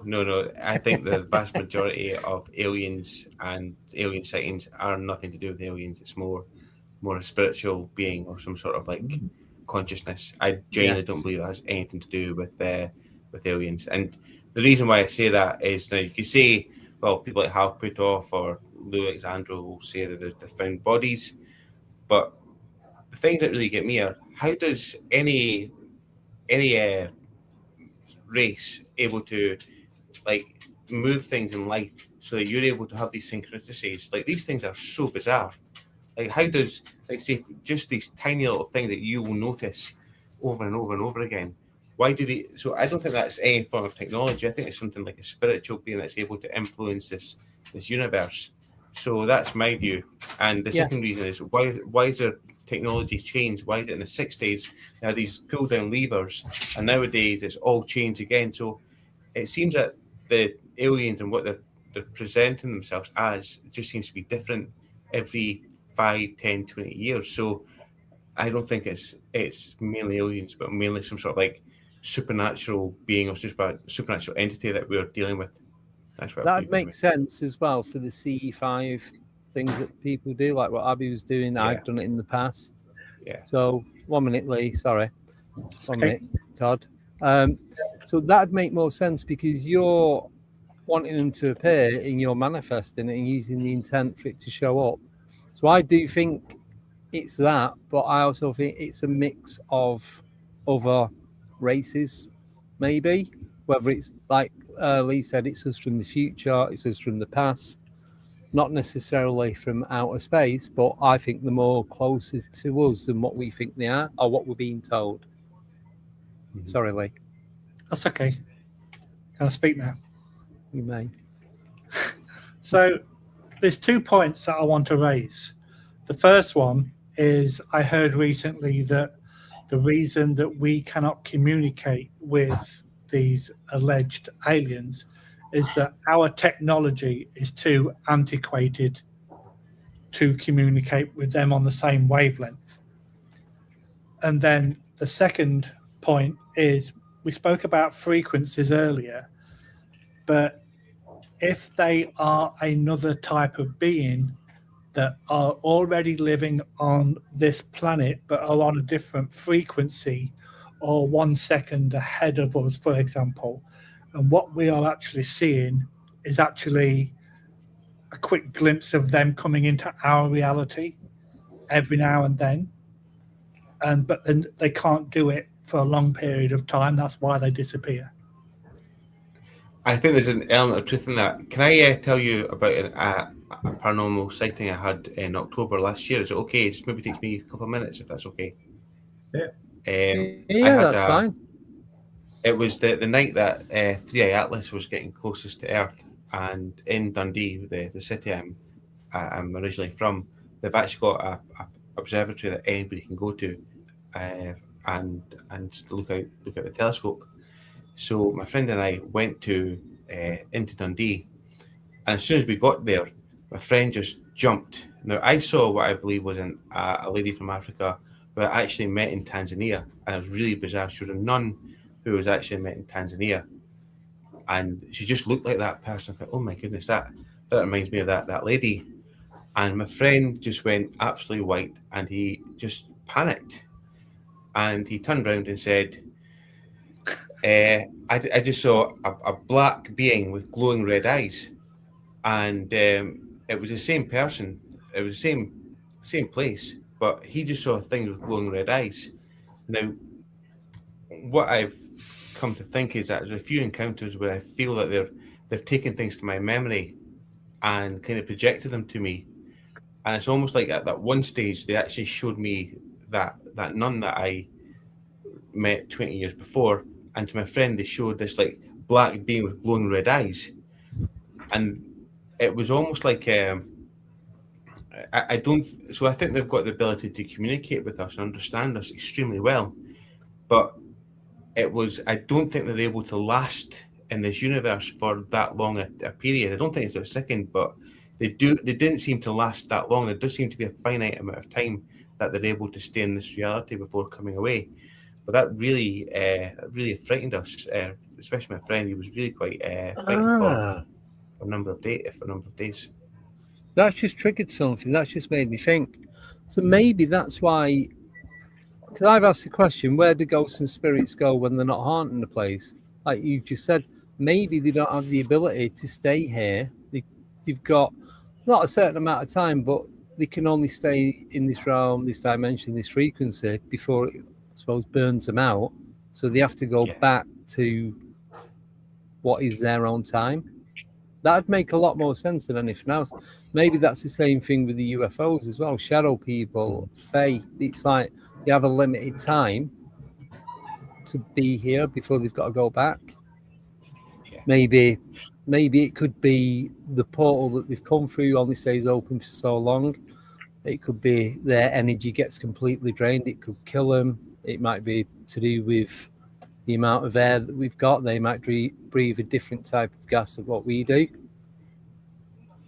I think, can I go into a kind of sciencey? Now, I'm not a scientist, so I think we're talking about superposition earlier on. Now, I had an experience before back in the 90s where when I saw this this thing, it was like it was like reality itself melted. It was the best way I've ever heard it being described is like the oh my goodness, I've forgotten what it's called. Yeah, it was kind of like reality melted. It felt like reality was an illusion, and I've wondered if they've kind of get taken. You're not quite in this universe. You're not quite in their universe. You're kind of like an in-between universe. And I've wondered that what's happening is that you're both in this universe and you're kind of slightly out of it. The way to describe it would be imagining you're looking something through a window. Basically, you're kind of standing in a garden, but you're kind of taken away from it. And you've not crossed the threshold. Yeah, the Oz factor. That's exactly. And I think what's happening is that what my friend and I saw were completely different. The being was able to present itself into two different things to two different people, and that's where it was able to actually kind of put into two different kind of mini universes at the same time. And that's how I was able to see it as something different from the way my friend saw it. But then you get into things like the Fatima, what happened in Fatima in the 1910s, where over 150,000 people saw things. People saw different things. It wasn't just that one person saw the sun moving. Some people saw the sun dancing or spinning. So I wonder if it's actually what people are seeing is different based on their perceptions and how it kind of interacts with us. Like an overlay. You're looking at the same thing, but you've got two of the same thing, but each one's acting differently. Yeah, it's almost like you're almost you're in a separate room, but maybe the window's slightly tinted. Yeah, that's maybe the way I see it. Yeah. So can I just? I was thinking about it a little bit more. I was kind of not clear on my thought as far as controversial UFO topic. So I'm going to throw out there that UAPs are not alien per se in what we think some supernatural or alien, but they're just really advanced government aircraft. Yeah. Ooh, skunk works. I mean, that would be. I mean, I'm sure that would stir the pot, right? I don't believe that. I was thinking about it a little bit more. Stephen Gray says the same, doesn't he? That most of the UAPs we see are from skunk works. They're reversed engineered technology that we are now putting out in the sky. Yeah, but you might have heard this yesterday, Abby. I said I managed to speak to a guy that's worked at the British aerospace industry for like 30, 40 odd years. Yeah. And I thought I'm going to ask him the question while I'm stood there chatting to him. So I said about UFOs and drones and that, and he's like, shook his head, started laughing and going, no, UFOs are not from outer space. Anything you see in the sky belongs to us. And he was 100% adamant that doesn't matter what it is or what it looks like, it comes from somewhere, some government on Earth. Then how do you explain the C5 and the interaction that you get? I don't. But they don't need to be things though. Actually, it could be a play on words. That like for example, any object could be something that is something like an advanced aircraft, but not a phenomena. Like phenomena is different from objects, and the things that I've seen, I don't think have been physical objects. They've been more like a light phenomena. So it could be just a very clever play on word.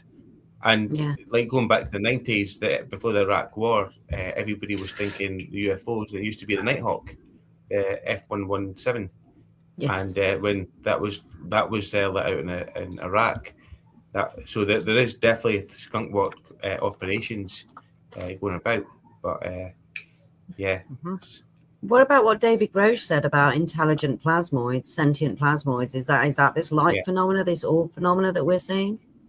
It could potentially be that, and also Hal Puthoff's written a paper on the sort of like intelligent plasmoids as well. So essentially, it could be an intelligent plasmoid, but again, I feel that's more speculation. Like it's only a hypothesis. You're never going to actually be able to get scientific proof on whether it's a plasmoid being. Like they can't even agree what plasma is yet, can they? So well, they sort of can. It's kind of like the fourth state of matter. Yes, I think from my understanding of plasma, it could be a vast array of different states, or not different states, but of different things, basically. And the physics of it is way beyond anything I could talk about with any authority. But some of the things that Putoff talks about is that they do seem to change direction, or they do seem to be acting like they're looking for prey, or things that we would see in an organism. So there is a bit of thing behind the sort of the plasmoid idea. Yeah.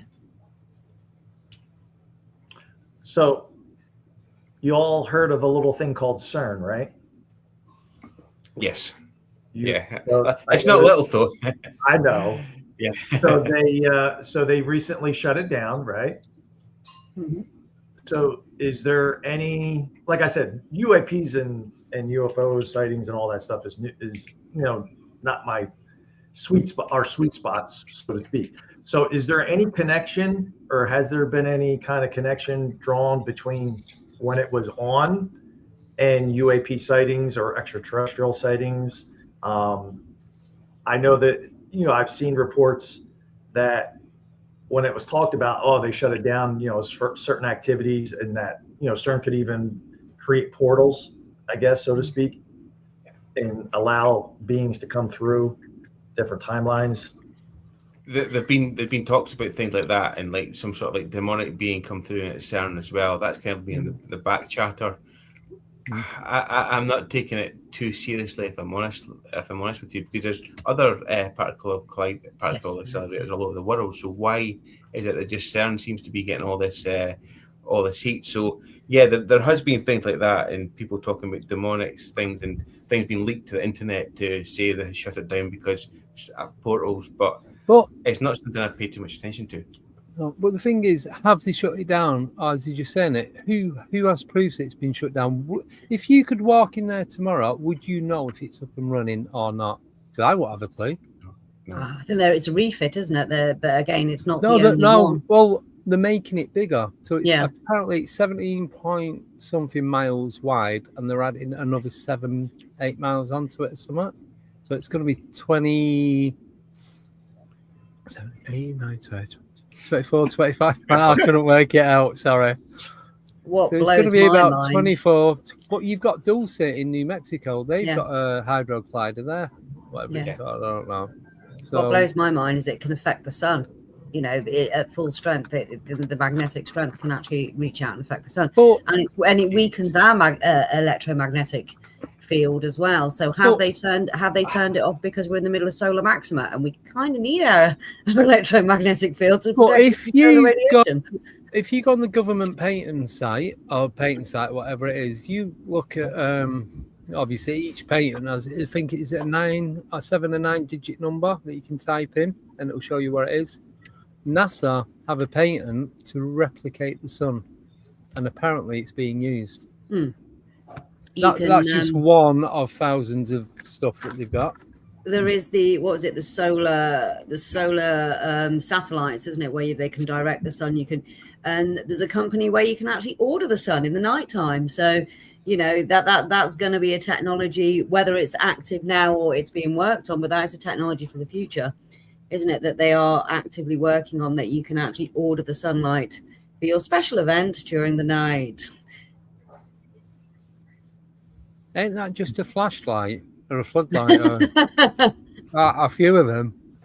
Yeah, you get it's the same thing. A tan-causing very big LED, or there's the headlights on the cars, isn't it, that blind you? Yeah, you know what? LEDs they're nasty. Yeah, I think someone's ordered that for the UK because they've got fed up with the shitty weather, and they've just paid them. Look, we just want it for 12 months, and then you can take it back. Everybody's getting extra crispy. I mean, I got absolutely fried yesterday, so as you can see, I'm a bit lobster-fied today, but they can turn it down a couple of notches. It's a little bit hot here in the UK at the minute. Not directed energy weapons, it's the sun. Yeah. Yes. Extra crispy. Do you want another question? Yeah. I'll need to get going in about 10-20 minutes, so that's okay, Andy. Yeah, no, you've got to stay for the full hour mark. You're going nowhere. Is it all right if I have about a 20-minute break, boss? Yeah, of course you can. It's not a charity, you know. Come on. It's slave driver. This one. Working here. No, just do whatever you need to do. Honestly, I just appreciate every single one of you coming on and coming back on. I really do. You might appreciate not saying that. Do whatever you want to do. Woohoo! Oh no, no. I do that. You'll get banned off the internet. Either that or is the subscribers will go. Tommy's not here. We're okay. Anything I've not got shorts on. You're all right. Required today. I do have. I'm trying to send you that UFO footage, Andy. If you send me your email, I'll forward it to you because I managed to convert it to MP4. My email is rolling across the screen continuously. alienateuk@icloud.com. Dyslexic, blonde. What can you say? Not got my glasses on. He's been up the hours. I am not even going to go there because it will backfire big time. It's not worth it. Okay, here's a question for you all. 5 years from now, where do you think UFO research will honestly be? Where do you think we'll be at with the UFO research? The 5th UFO file dump. You reckon? More black and white photos? Yeah, more really grainy. Yeah. Someone in the big Casablanca over in Washington going, well, we are going to disclose, but we're going to do it in 2 weeks. Yeah. And more AI pictures of them shaking hands with aliens. Yeah. Yeah, what do you reckon? I'd like to have more disclosure by then. I'd like to know, some about where the money's gone on these black book projects, technologies, non-human intelligence. But I just don't think we're going to get what we want. I think they're just drip feeding. They're spamming us. They're completely spamming us. Gaslighting. Yeah. Oh, Mark, I've sent you a private chat message, mate. I was just going to ask your advice on something. Okay. Yeah, of course. Well, we'll wait for him to read it out, then you can both go. Well, they message. It's basically some nice person has hacked Haunted Devon's website, and we're a bit left at the minute, so we're looking for a bit of help. Oh, I don't know much. You know about, what you need to do? Hacking. Yeah. Do a Liam Neeson. I'll just do a Tommy. Send him a tooth. No one will hack anything ever again. Yeah. I thought you meant something else. No, not the orange orbs, mate. No. That's nightmare inducing. Yeah. Abby, I can't see it, but if you can message you on Facebook, I'll be able to see it there. Yeah, brilliant. Yeah. So, you want me to answer the? Sorry. Yeah, go ahead, Mark. You go. Yeah. 5 years for now, I would say that the most exciting research is at Ash and Greg's. I think what they're doing is the right way. They're getting the data and they're putting it into a database, and they're actually using tools that can actually be interrogated. So what Ash and Greg are doing is probably what's right, and they're definitely doing better than anybody else in the UK.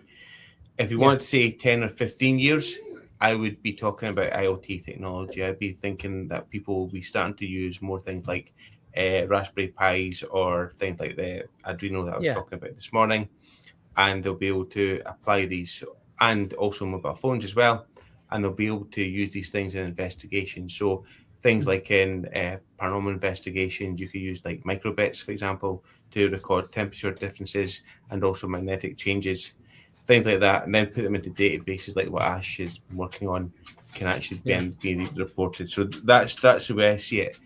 I genuinely think that if we start using things like IoT, we don't need disclosure, because we'd be able to have so much evidence by ourselves that would be kind of like, it would be like redundant by that point. Things about, just very quickly, IoT can also be used for like wearable technologies. So you can actually create like a little like wearable ESP32 and create into a little watch. So we'll have like things that monitor your heartbeat, even GPS location. So if you were to get abducted, you'll see that you've disappeared and what would be happening during that time. So that's my two cents on it. But would you want to know though? That's the thing. Would you want to know? Yeah. Well, the data would be phenomenal, and what you're talking about, Todd, as well, like Jim Segala, he's been looking at stuff like that, and some of the data that Jim's coming through with abductions is very interesting. Yeah. So even if even if you didn't want to know, if people were to volunteer, there does seem to be like high levels of electromagnetic radiation when people are reporting abductions. So it might not be that they're being abducted, but something's definitely happening to them. So certainly being able to find out and be able to have more data would be the best way to go. Certainly, and just now in 5 years' time, it's going to be Ash and Greg are definitely leading the way. Well, if they're looking for teams to help contribute to it, Haunted Devon, as I say, we're a paranormal. We're not a company. We're a club. We're a paranormal research group. We go out and investigate. So if you need different para groups to help with this data set, we're more than happy to volunteer. Yeah, don't ask me. I'm too busy. I don't even know what day it is. But I just wanted to say. But I just wanted to say what Matt was saying. It's like that's true because they're doing it all digital, and we had George Mitrovic on. Not Albert Rosales hasn't been on this one, but they're both writing books. They are constantly writing books and putting them out there. So, Albert's doing all the different humanoid encounters throughout the world, and he's doing them in chronicle order. George is doing more of a data pattern structure of all these different things going on. Same again, chronological order. But they're not getting the books out there. People are not wanting to go out and buy the books. I think same with John Hanson. Yeah, he was saying about people keep phoning up saying we'll come down, we'll have a look. And he said like there's a couple of famous names that had contacted him and just didn't bother. They came down, I looked around, it's like, no, not for me. I'm gone again. But I think to do it digitally would be the way forward because that's where we're going with our tech. People are not doing archives as such. People don't want to go in a room and sift through hundreds and thousands of paperwork because then you've got to check every single piece of that paper to see what's on it. Where if you do it digital, you can just, like if you go on ChatGPT or Grok or anything like that, you can type in exactly what you want and it'll bring up. If I've done anything on either of them, and I'm like, I have no idea. There's like probably about 500 different chats on there. Yeah. So I have to go into my search chat and go, I just type in what I'm looking for and it'll come up with a list if there's more than one. Click on it and everything's there that I need. And that's going to work exactly the same way as this database. I don't think AI is going to be that advanced in the next 5 years. And the problem is that AI really requires clean data. And the only people that are doing that really is Ash. And what you need is if you're able to actually have clean data, then you're able to put it into AI and then it's able to do its work. But the problem is that we don't have that much data. And if you look at New4X or Newfound's data sets, they're not good. There's so many inconsistencies. So if you see even nowadays the job market is people, you'll see data this, data that. People are realizing that for AI to work, you have to have good data. So things like data governance jobs are coming through. So next 5 years, Ash and Greg, but then moving forward, it's actually being able to understand data, and then we'll be able to get the AI and all that cool stuff to work. Yeah. I was just going to say in 5 years that AI is going to be able to tell us full disclosure. No, it's not, unfortunately. Well, it's okay using it to try and get through all the archives and stuff like that because they're online. I'd read somewhere, it must have been on Friday because it's the only day that I know that I've not been sat here, and it was in the last few days. And something about AI, there's going to be a new massive update there's going to be a few different updates over the next few weeks and next few months. It's going to have a massive leap from where it is now to where it's going to be, and that's for us, the public, the general public. It's going to be accessible. So it's going to be glitchy as hell again for a bit then. Yeah, but the thing about GPT, the reason why there's so many data centers being created is because like things like GPT models are starting to, they are starting to reach like the pinnacle of how far they can push it. So now to actually upgrade it, they have to actually create more and more data centers. And the reason behind that is that you just cannot train something like GPT on one data center. You take down the entire national grid. So that's why you're seeing lots and lots of data centers being brought up. So we are going to see a lot more AI coming through, but we're then going to hit a pinnacle. And the only reason to get that better is we're going to have better data and more data centers. So that's what's coming. There's a lot. You see a lot of protests. That's the reason behind it. Guys, I'm going to have to shoot off. My battery's about to die. And I need to take the dog out. So, lovely to see you again, Matt. Thank you, Matt. Yeah. Cheers. You take it easy, mate. Cheers, guys. Bye now. Bye. Bye. Cheers. Bye. Bye. So, and I'm going to take a 10-minute comfort break, if that's okay, my dear. No. Nah, I'll send you the UFO stuff in the meantime. Yeah, try and MP3 it if you can convert it. 'Cause it's I've MP4'd it. Oh, MP4. Andy, no, alienateuk@icloud.com. Right, okay.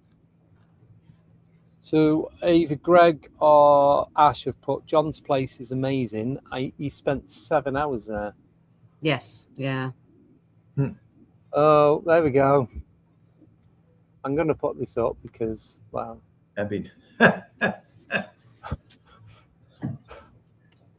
We need to poo. Not quite. No. I just need to stretch out. I've been sat in the car for hours. So yeah. No. As soon as I got here, I'm not home at the minute. So yeah, me and Nick didn't sleep Friday night. We were up until 2 o'clock in the morning watching UFOs. Well, what's he eating? He didn't even offer us one.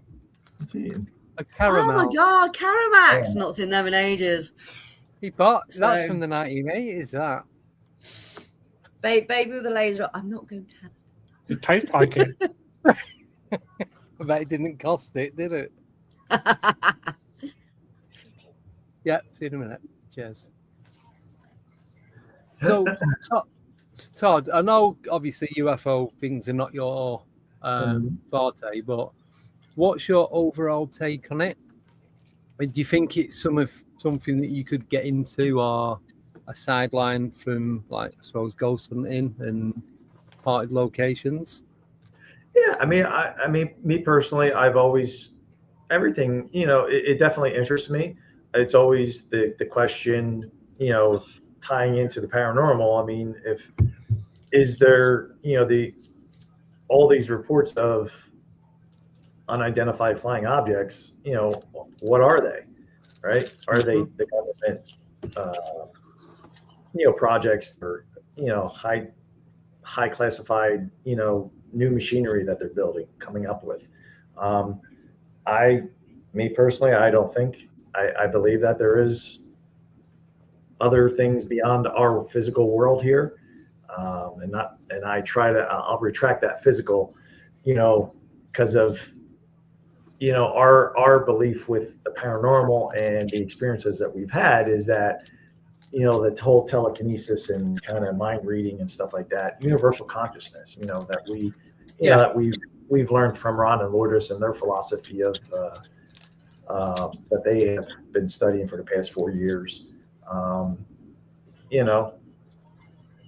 I go back to the movie, the Indiana Jones movie, Crystal Skull. At the end, the Russian woman, she's like, I want to know everything, and they're sending out the waves or whatever. Is that reality? Is that what happens now? Is that, or is that just something that, is that's just our minds making up, our consciousness kind of playing with us? Yeah, because your brain, if it doesn't understand something, it creates it into something that we do understand. Right. Pareidolia. Pareidolia. Yeah. So I mean, could it just be that? Yep. But if that's the case, though, I've interviewed a couple of people that have been abducted. What are they experiencing during the time that they've been abducted? Because if they can describe the inside of a spaceship, if they can describe how these creatures, aliens, whatever you want to call them, how they look, they can describe down to the clothes. So if it's not anything of a supernatural nature, what is actually happening to that individual? Yeah, I mean, could it be a trauma event, or Right. It could be something trauma. We were at an event, and like I said, it was something when you start to speak with people that have had experiences, it's a shock to your system if you've never, I don't know how it is for you, if that was like when you first kind of started to get involved and research UAPs and alien experiences and stuff like that. But my first experience, and it's a shock to your system when you're having a conversation with somebody that says it was a gentleman, and I forget the gentleman's name. He was there, promoting, different books that he had written and stuff. Yeah. Like his girlfriend had been abducted, taken out of the car. There was a time, loss of time period. She was taken up to the ship and used for breeding purposes. And then, for kind of what you talked about earlier, Andy, kind of for other and stuff like that. So like, me personally hearing that and not being a UFO person, that's kind of like a shock to your system. That person, that individual has a firm belief that occurred. Yeah.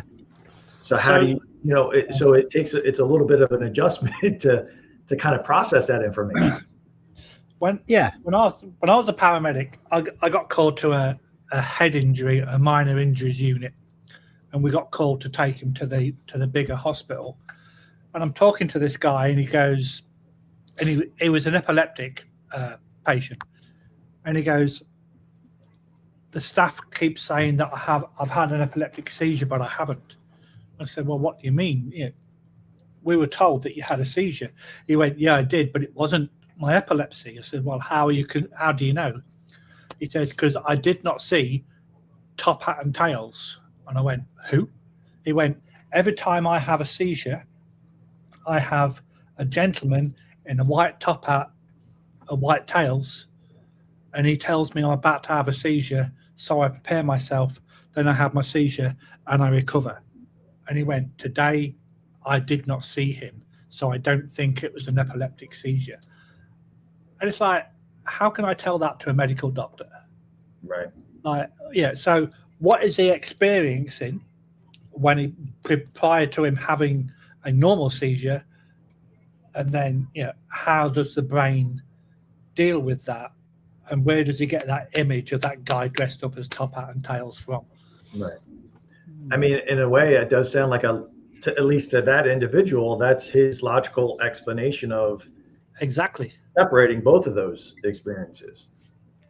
So what's to say that isn't the fact?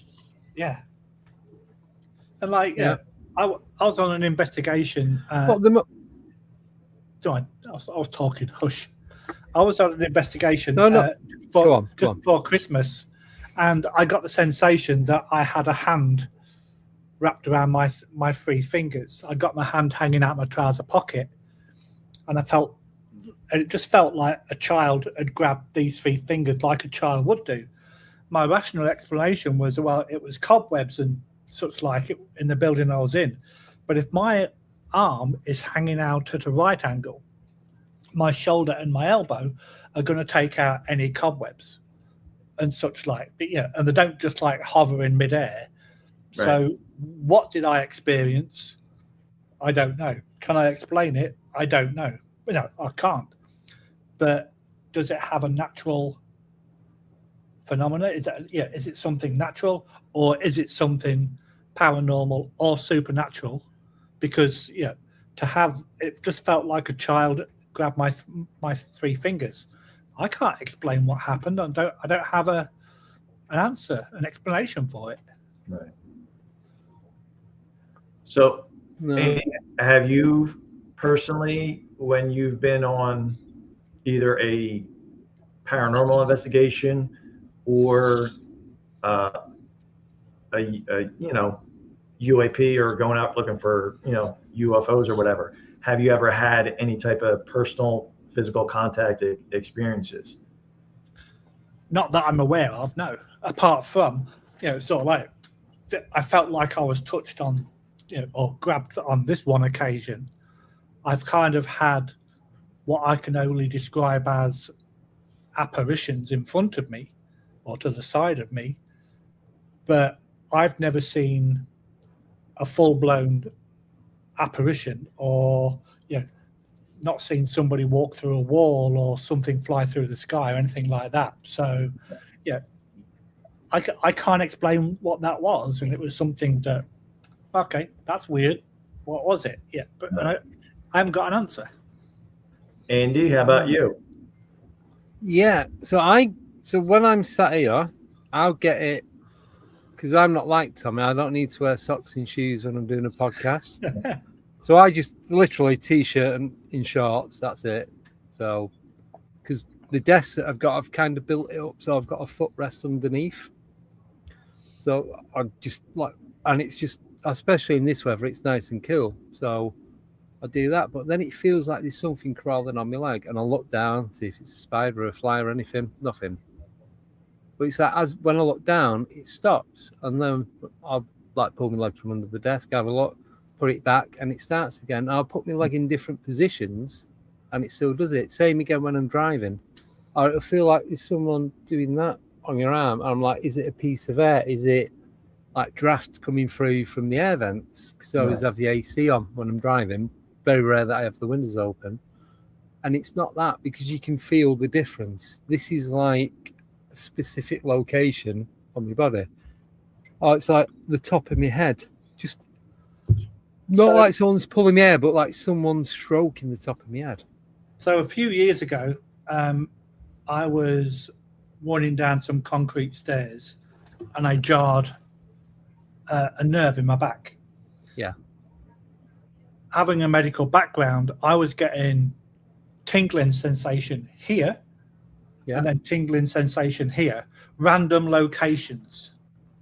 And when I finally spoke to the neurologist, he said, you probably jarred a nerve, and it's just firing off like random messages to random parts of the body. So I'm not saying that you've got any nerve. No, I'd rather it's that, because I did my back in, as you know, a couple of months ago now, and ended up having 2 weeks off work as on painkillers and had to have physio. I couldn't move. I couldn't stand up. It was one of those, I had to sit down or do whatever and get comfy and hope that I don't need to go to the bathroom or anything like that, because once I got comfy, to try and move again was an absolute nightmare. And it was, I think it was my right hand side, and it seems to be my right ankle where I'm feeling it. So I'm hoping it is that, and I'm not surrounded by spirits and poltergeists and stuff. You could be sat in such a position that if you stay there for too long, you are kind of like triggering that nerve to send a random electric signal to some part of the body that you may think it's a little wee beastie crawling up your leg. No, I'm fine with that.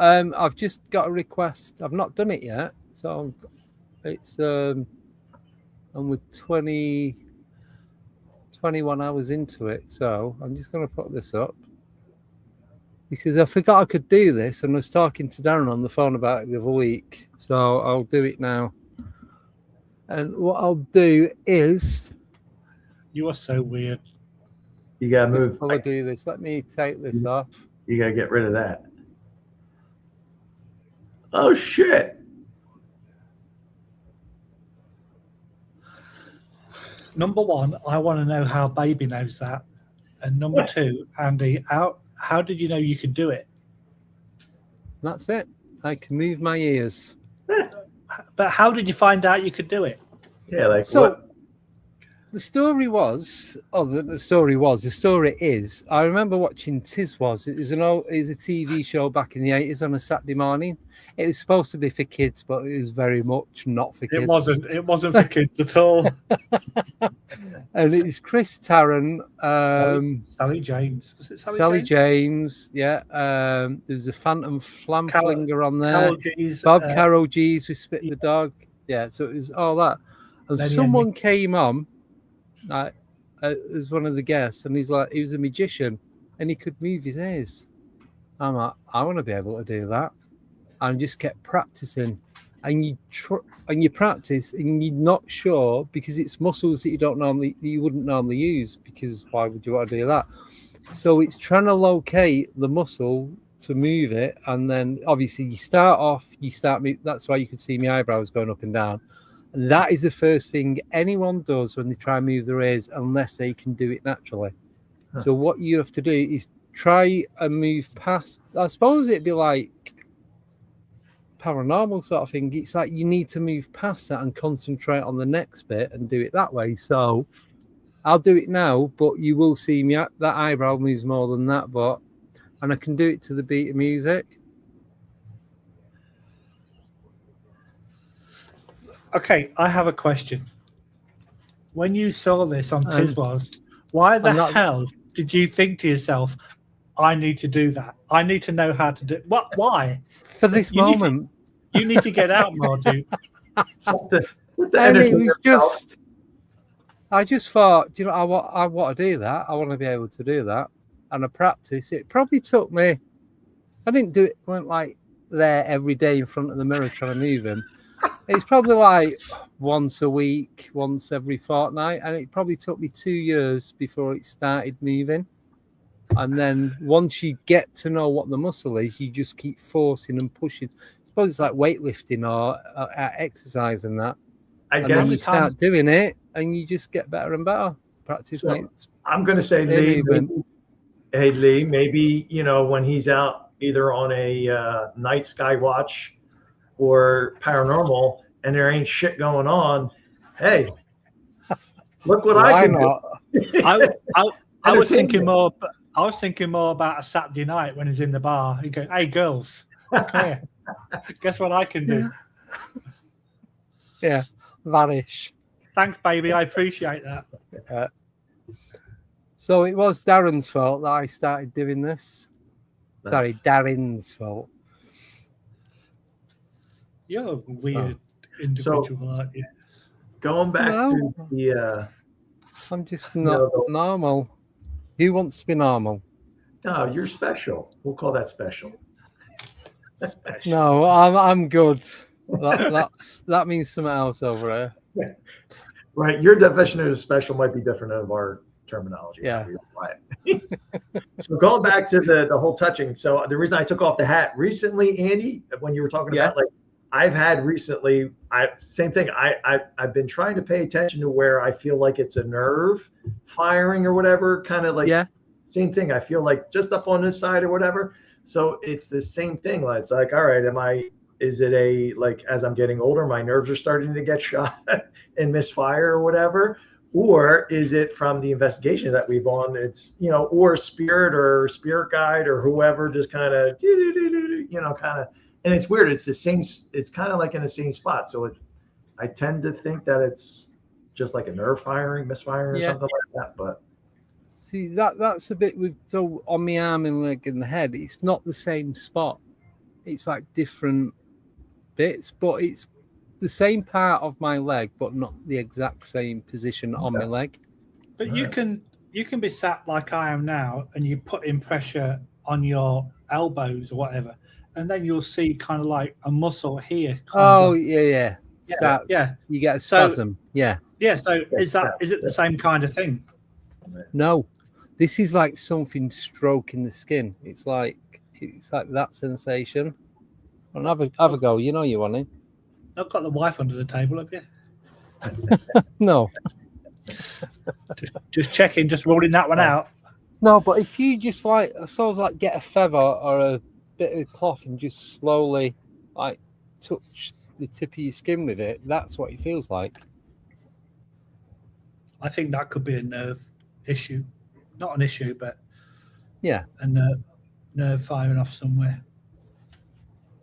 I'm hoping it is something like that and I'm not being touched up by spirits and ETs and God knows whatever else that we can't see. It's just if they get closer, they go further up your leg, you want to start worrying. Yeah.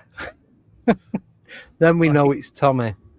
Yeah, like it's in Ghostbusters when his belt unbuckles by itself.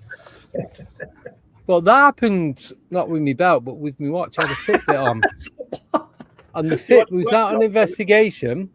and I was filming, so I was using my camera, and I had to put my hand on the wrist to catch.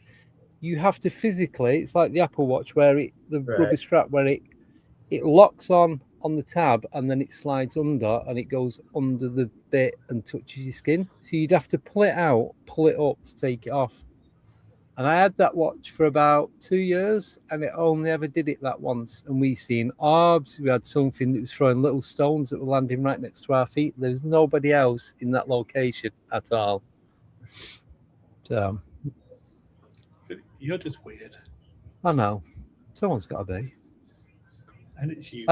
Just quick update. So we are auctioning this off. We've only had one bid so far because I keep forgetting to put it up. It's got 4 signatures on there. RPG from Expedition Bigfoot, Ronnie LeBlanc from Paranormal Caught on Camera and Expedition Bigfoot, Brian King Sharp for Sasquatch Odyssey, and Daniel Lee Barnett. So from My Bigfoot Life. So we've had one bid so far. So, and that is from, don't know, because someone's... Don't announce it, because like somebody else might want to bid on it, and then...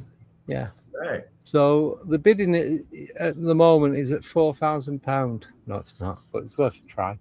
It's at £40. So if you want to go any higher than that, you can. 4,000 yen or something, which is like 4,000 Great British pounds.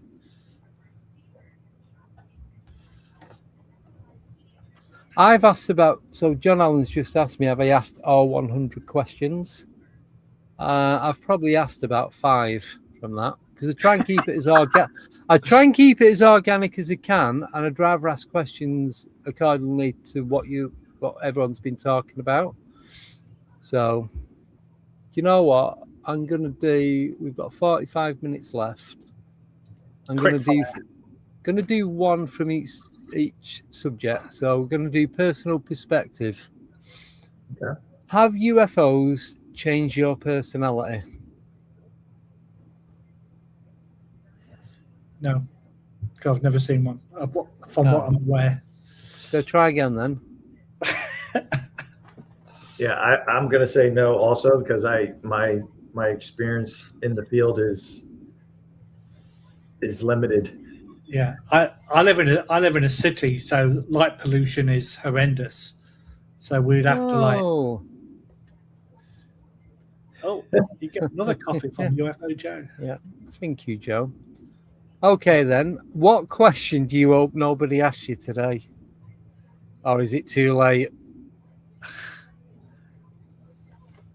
Well, I know Tom is not coming on, so we're safe. He's at work. Yeah, hiding. Isn't it bad that you and I both know his schedule? I know, better than he does. He's working till 1 a.m. There you go. I've got a question for you two. Go on. I think I know what the answer is going to be for you, Andy, because you're sad and you don't have a variety.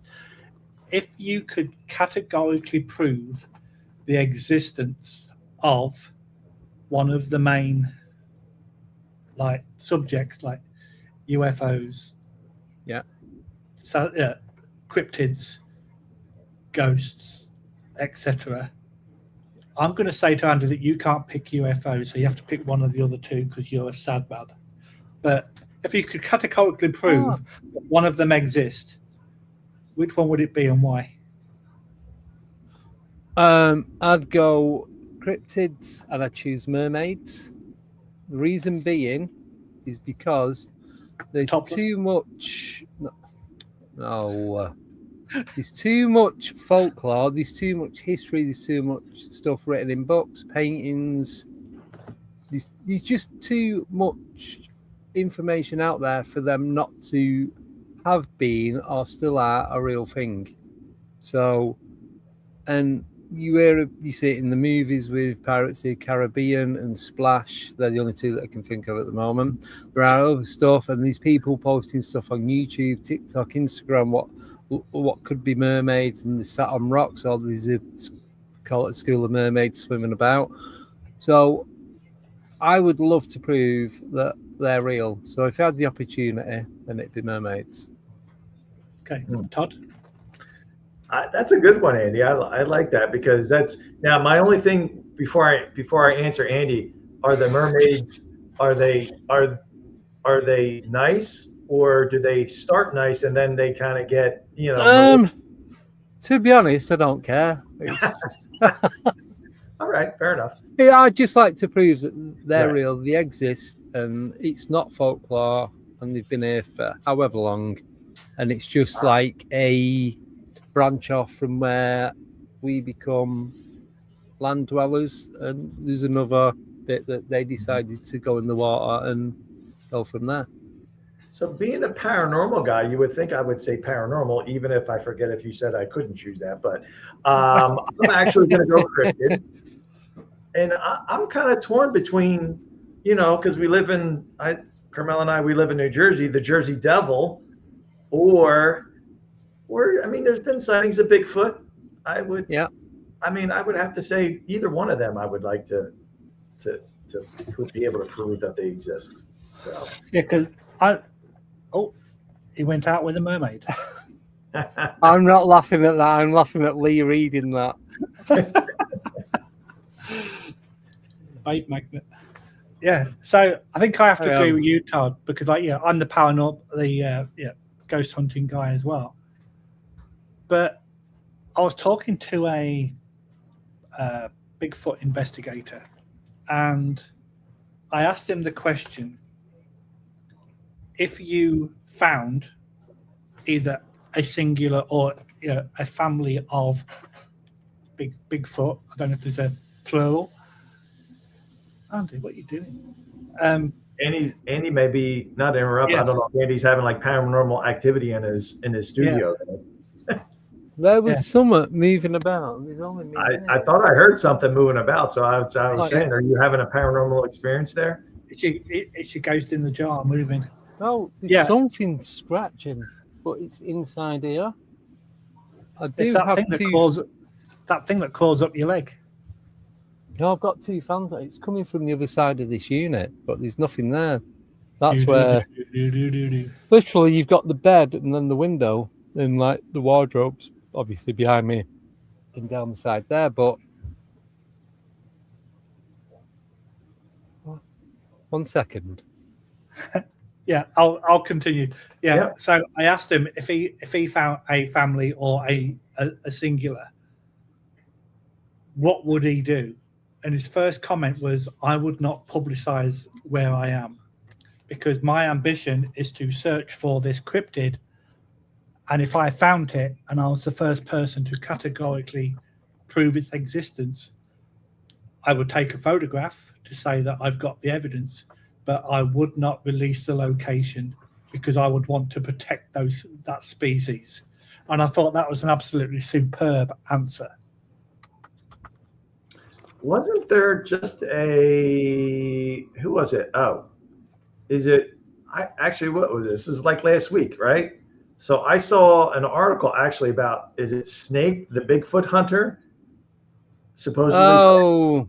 Do you know what I'm referencing about as far as the Bigfoot? Yes, the guy in the glass cabin. The Bigfoot in the glass cowboy hat.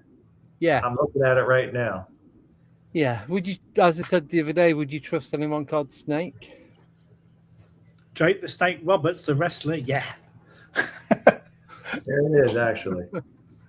So and it's supposed to be 8 foot long. Yeah, that's it there. And he stood next to it, or there's a woman next to it, and it's like, yeah, it's curled up a little bit, but it's I don't know. I'm not convinced. I was watching Jessica Jones, Cryptid Huntress, a podcast on Wednesday, Thursday, and she was talking with Barry Littleton. They was talking about that, and there's a lot of people in the chat giving their opinions on it. And she had all like the information. It has been sent away and it's been tested, and DNA's come back as so much percent Neanderthal, so much percent pre-Neanderthal, so much human. I think so much old monkey or something like. I can't remember the exact details, but if you go back and watch hers from last week, all the data's on there to tell you. And it's like, but what? How can you prove that these data readings from the DNA are real? Right. Just because it's on a sheet of paper, you can make anything you want using AI. So you proved it, Andy. Yeah, with my videos. Do you want me to show you how I've proved I'm it? not real. I am an AI construction. That's what we're talking about when you're not here, Abby. What have I come back into? 8 foot something? What? So this is real, but not real. Welcome to Alienate UK. On the beach, in a dress. Today we're having some fun by the sea. Stick around, more to come. Given vi aus Tanfide.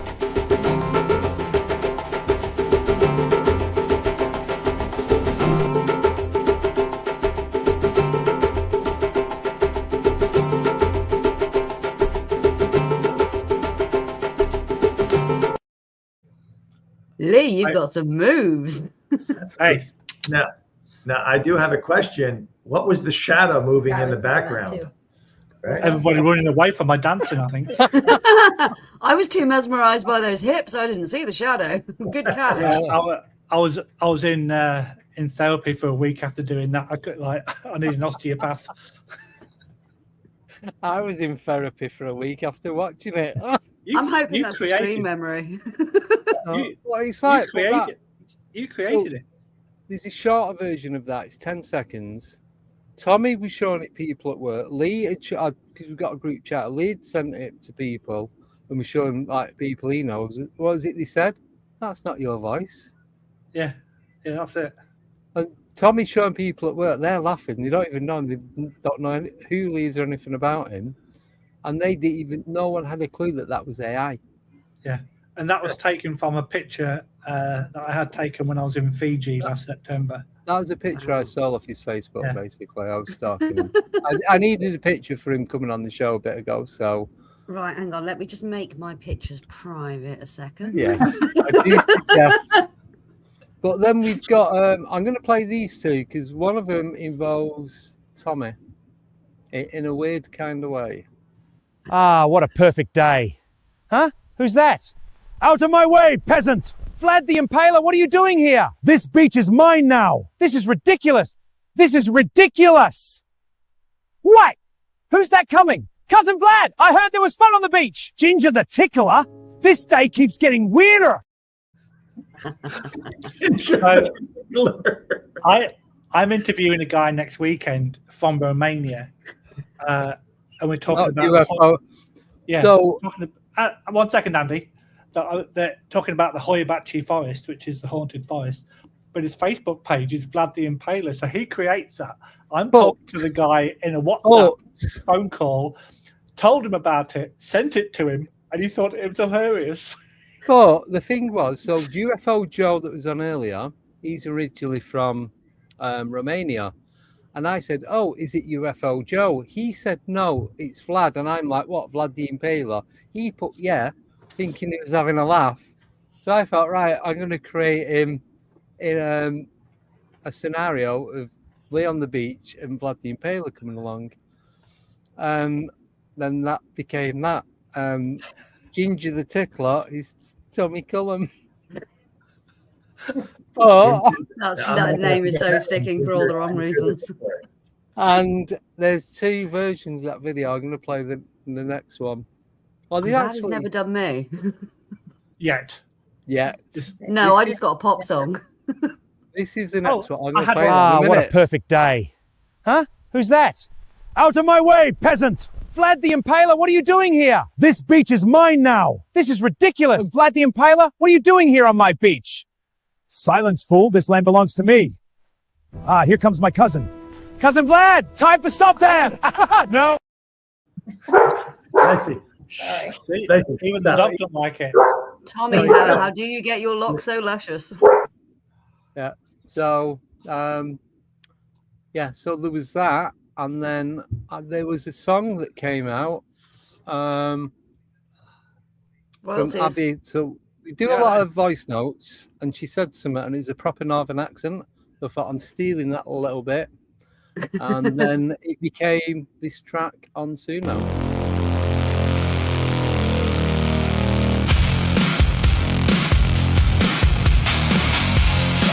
Stealing monkey. Yeah, stealing monkey. Yeah, stealing monkey.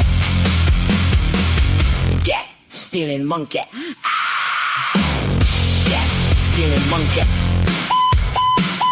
Yeah, stealing monkey.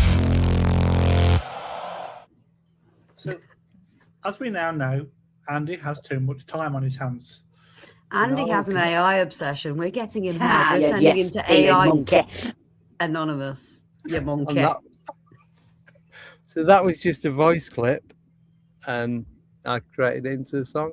But it's so easy to do, and if you give me the ammunition, Yeah, no one send Andy a voice note. That's what happens when you're when you're having a bit of a collaborative banter. Yeah. So can I do one more before we? I'm going to do two more. Is that right? So before you ask Andy, so because Lee's question, I'm curious to see what Carmela and Abby's response would be. So the cryptid, paranormal, or I forgot all about that. UFO. So, ladies, if you could categorically confirm the existence of either UFO, cryptids, or ghosts and spirits, which one would you prove and why? Oh. I'd have to say paranormal because I don't know the other. Okay. And I see and hear things. That's what I would say. As you've gone for the paranormal, Carmela, I mean, me as an investigator, I'd go for the paranormal as well.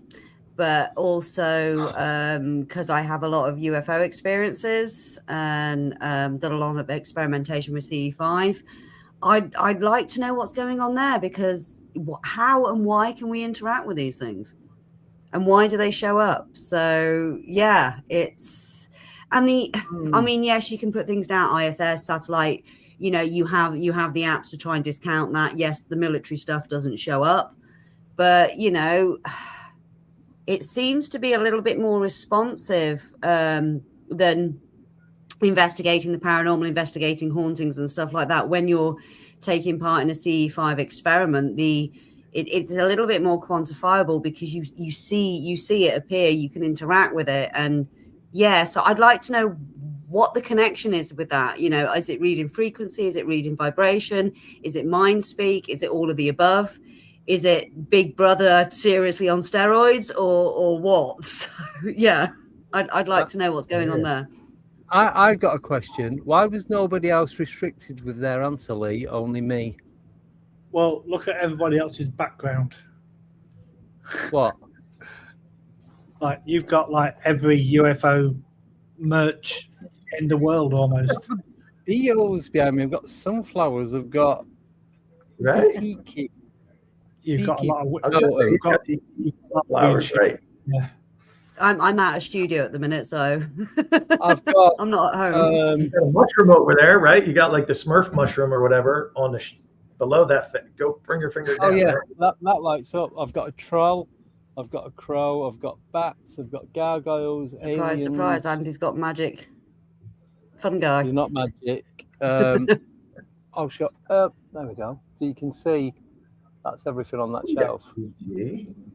Show us your sky, Andy. Nice. The sky is. There you go. So. See, I rest my and case. that bit is like.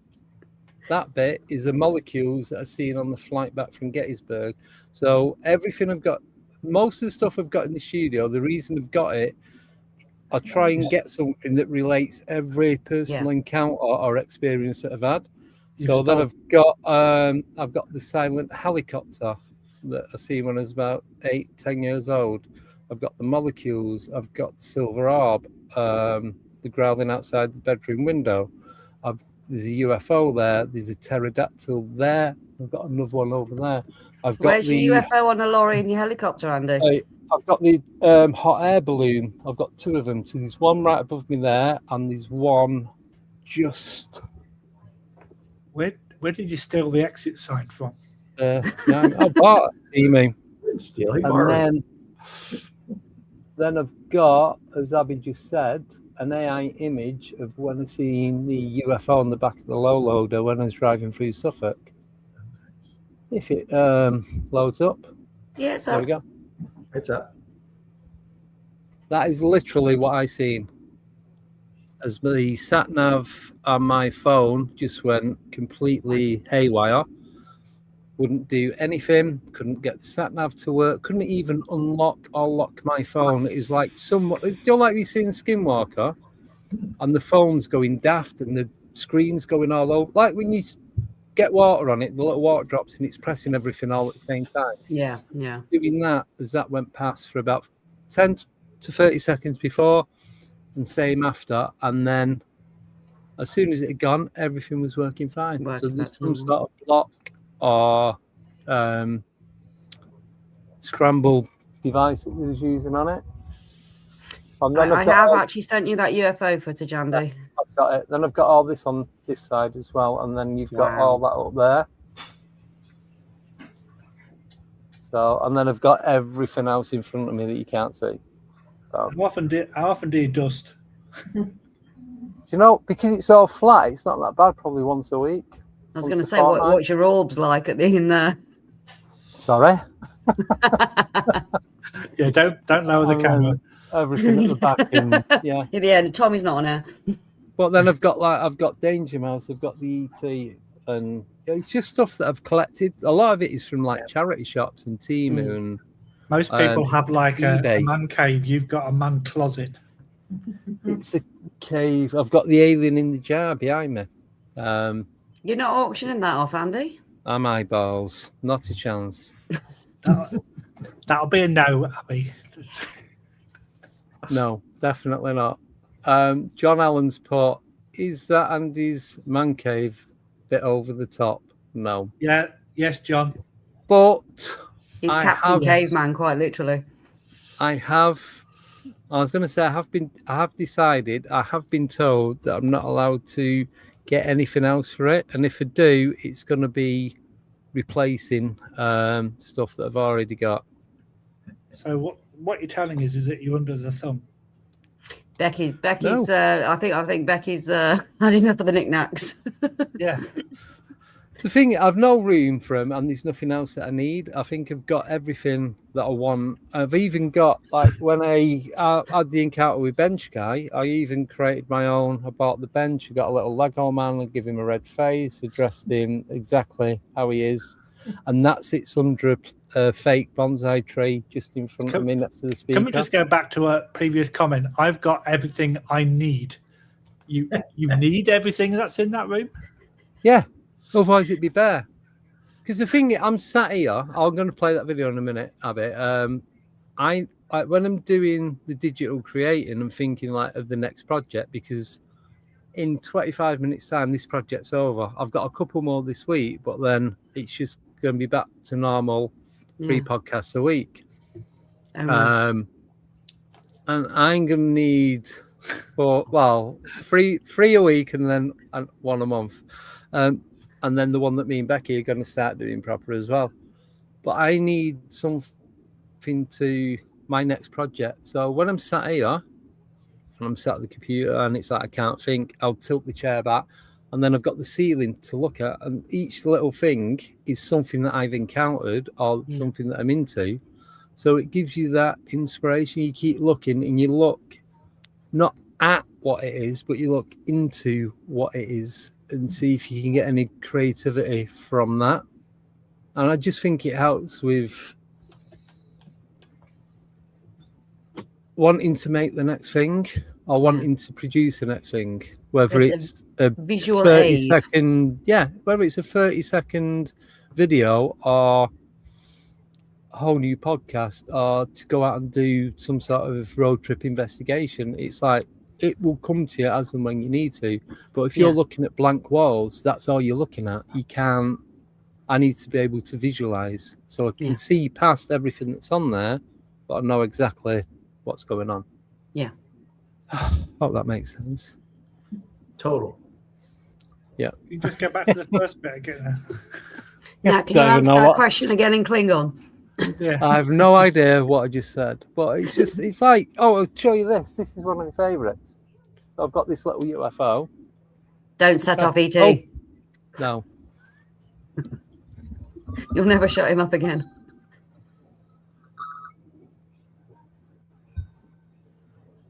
Need to get a decent eye candy.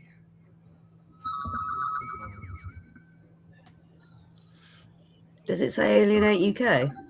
No, it just plays some random 1970s UFO sound effects.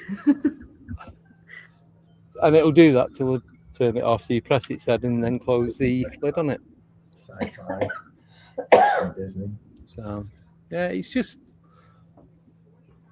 it's good. This is me. It's good. Can you tell Andy's been doing this? He needs some sleep. Yes. Yeah. I don't know what he's complaining about. I frequently used to do 12, 14, 16-hour shifts. What are you complaining about, boy? Come on. Oh, you couldn't pay me enough to do that. I'm liking the ribbingly. It's good. It keeps him in check. I try. Somebody has to, right? We give it back.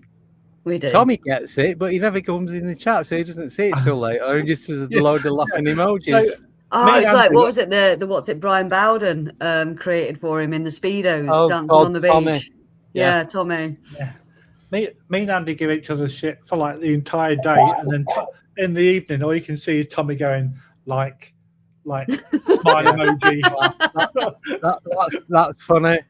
Yeah, and all that kind He's of a stuff. cryptid, is Tommy. He's the lesser spotted Cullum. He is. Hey, you need to do a He video is. of the lesser spotted column. Yeah. Well, You're going to end up with something Twilighty, though, if you put that into ChatGPT or Grok. Oh, it'll come up saying that goes against that violates our terms and conditions, and you're not able to do that. You need to check with your country laws. So I don't know what other countries you're allowed to do stuff like that in, but it doesn't tell you where you should go to do it.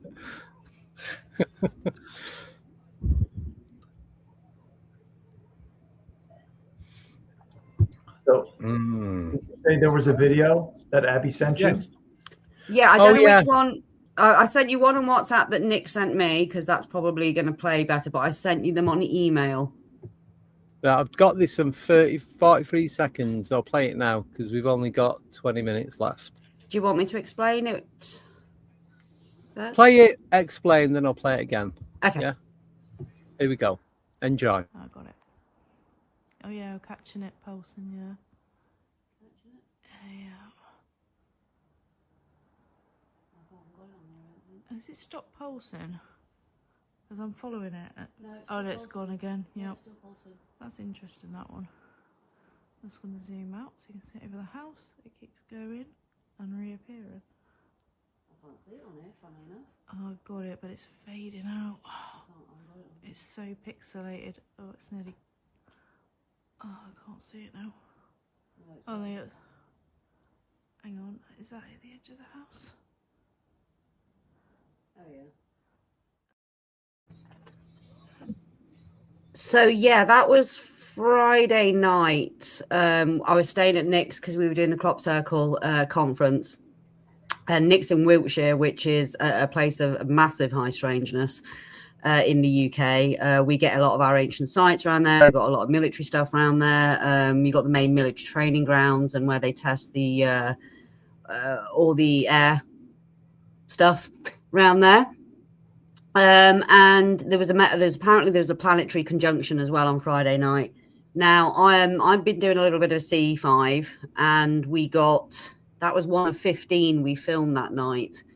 I've got some on my phone, some on my other phone, and I've got to collate it all together. Some we missed altogether because they were there and then they weren't before we could get our phones out. They'd gone. But we filmed the same thing last night as well, and I've got it on my. I've tried to send it, but yeah. And what it was doing was, it was changing speed, going fast and slow, but it was like turning on and turning off again, turning on and turning off again. And we had the same thing again last night, but it had a different trajectory. And we also had the Not Star that we've called it. So everything was flying over in a certain direction. And then we noticed probably about 1:30 in the morning, something was traveling this way over Nicola's house. And we both saw it moving. Nick grabbed the camera. She went to film it, and then it stopped. And it stopped dead.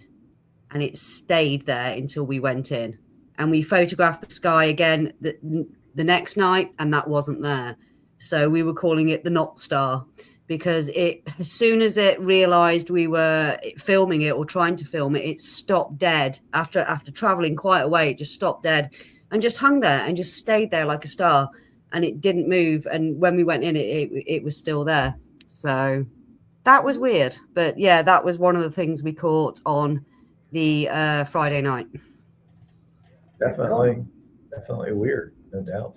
So, question for Lee. I meant to ask you this the other day. With the job that you do, obviously, you work at the airport. I thought you worked at the airport. No, I work in an office, not at the airport. But no point asking them. Don't matter. No, go on. I was going to say, because I thought you worked at the airport, so I was going to say, do you get to speak to many of the pilots of the air staff about stuff that's going on in the skies? No, completely different branch. Right. We don't mix with them at all. What did we watch? All right. No, fair enough. Thank you. Watching something, and the pilot talked about this all week. You have to arrest them, but that's another story. Huh? Watching the show. You arrest the pilots? I don't, but other people do. Oh. There's no Jersey Devil. Bill. Right. He talks about what he's asked pilots about. All right. So we had at the Nick Pope was supposed to speak back in June at the Cryptid and Paranormal Conference in Princeton that we attended. So unfortunately, he wasn't. He passed away. But Bill Foscate, are you familiar with Bill, Andy, or any Lee, or right? Bill who? Sorry. Bill Foscate. He's an air traffic controller. No, sorry. So he's from Jersey. We help him promote the conference and stuff. We had him on the podcast a couple times, and we were talking about, because he's an air traffic controller at I think he was in the New York area at the time. This is going back to 1980s or 90s or something like that. And it was like 2 or 3 in the morning, like low air traffic. And he said that they had an experience. A pilot radioed in, "Hey, are there any other aircraft out here with us?" And I forget the exact story, but he's like, "Well, what are you seeing?" And he went through, and there's a cylinder type of object out our window or whatever, moving at a high rate of speed. And it was an interesting conversation. And so Bill was like, "Do you want to report it?" And they were like, "Do you want to do the paperwork? Do you want to do the paperwork?" And they're like, "Never mind." Yeah, never mind. No. But sorry, go on. Sorry. Yeah, no. I'm just saying, an interesting story. So, I mean, we've had a couple, guests, on the show and stuff that, that delve into the cryptid and UFO realm, so to speak. So that was just an interesting story that he had shared with us. Yeah. No, thanks for that. I can't read anymore. It said, "Can I just say on behalf of all the mods, thank you to all who came in the chat over the last 2 days. Thank you for keeping the chat respectful and your questions to the panel. Thank you to the silent watchers." There you go. And we've got another one here as well. Silent watch. I've tried taking images on 8 different cameras in Canberra, Australia, of 3 circling UFOs over our house. All I saw on the images was faint gaseous energy. Come on, Abby. It's getting late, isn't it?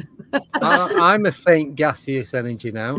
I was going to say, clouds circling over our house for 5 hours. That's interesting. That is interesting. So this is a zoomed in of what Nicola's just said. Yeah. So that's, you can see yourselves. Oh, is that's the North Star? Yeah.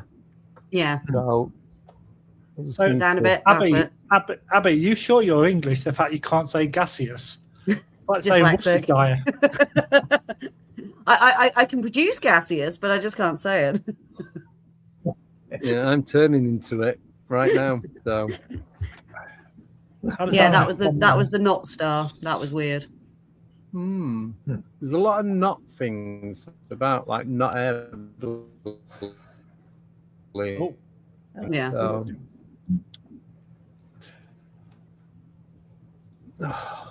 sorry.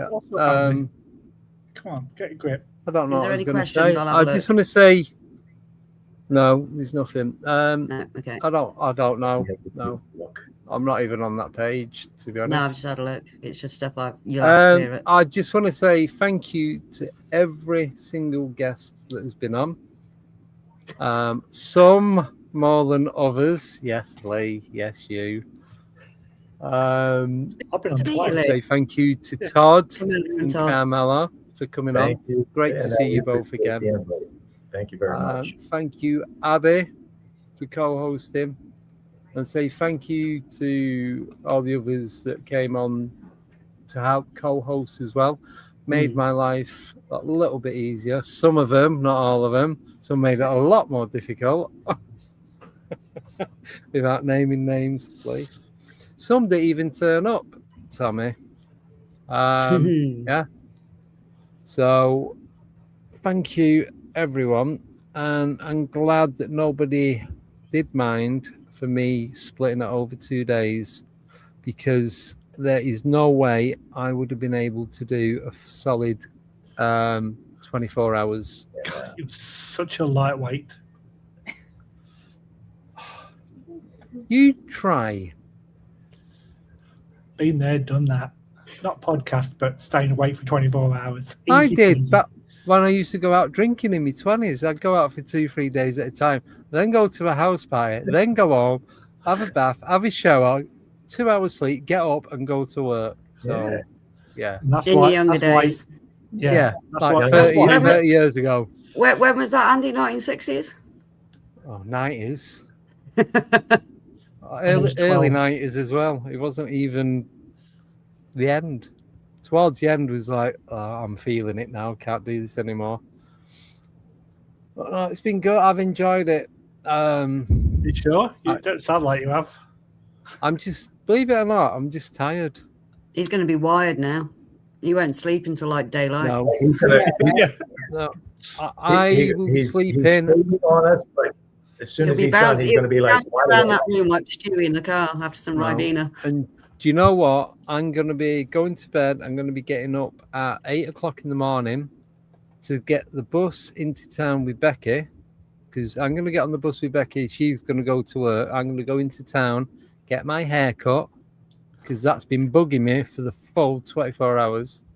Yes, get my hair cut, Lee. There is at the sides. I was going to say, which one? It's frustrating. And then obviously sort the insurance out on the car, get rid of the tax on the old car, and then just wait to go and pick the new car up. So that's it. So thank you, everybody. And I just want to say thank you to Sarah for becoming the new mod and helping us out big time. We've shared that on all the channels. And Darren and Steve and Og. And I don't know who else is the moderator anymore. I have no idea. So don't bother. Don't. I'm actually going to turn my phone off. I never turn it off. I'm turning it off. 6 a.m. No, well done, Andy. You know, I mean, I wasn't here yesterday because you can't get a signal in Wiltshire for 11 No. money. But I did say ambitious. that to you. Yeah. If you're But I am going to say this is the last one of 24 hours. Oh, it's technically it's 22 hours because we did end early yesterday. But Simon's ringing me now.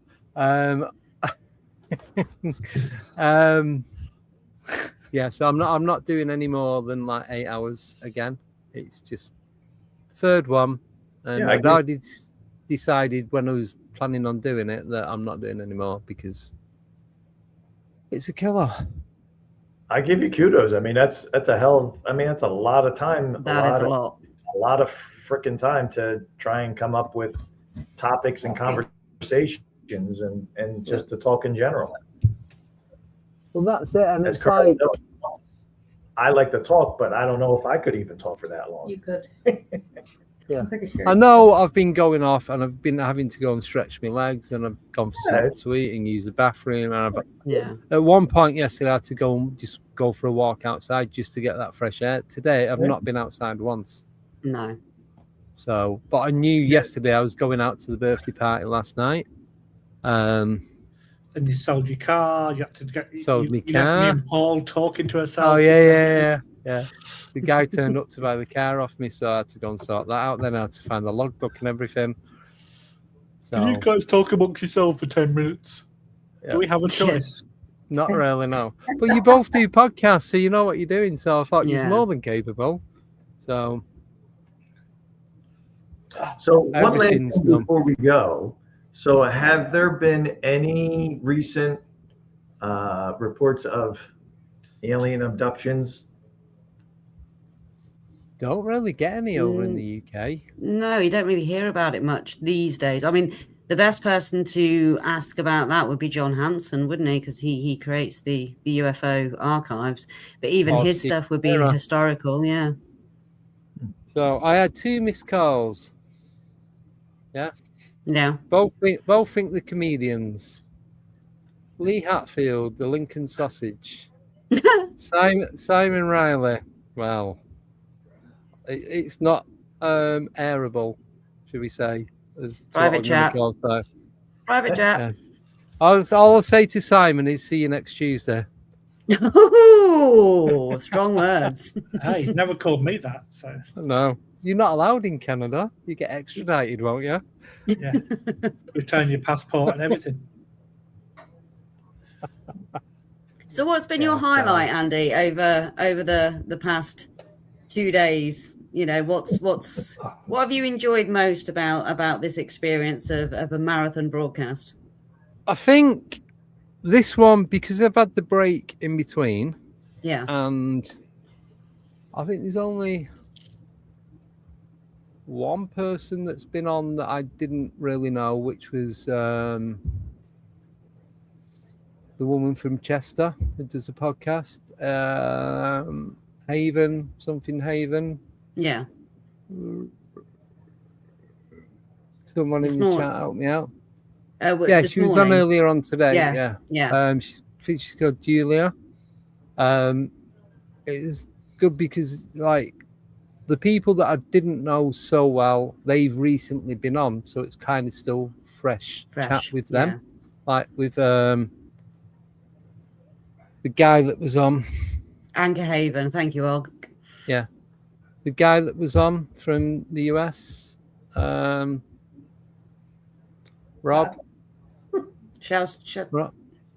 Ron.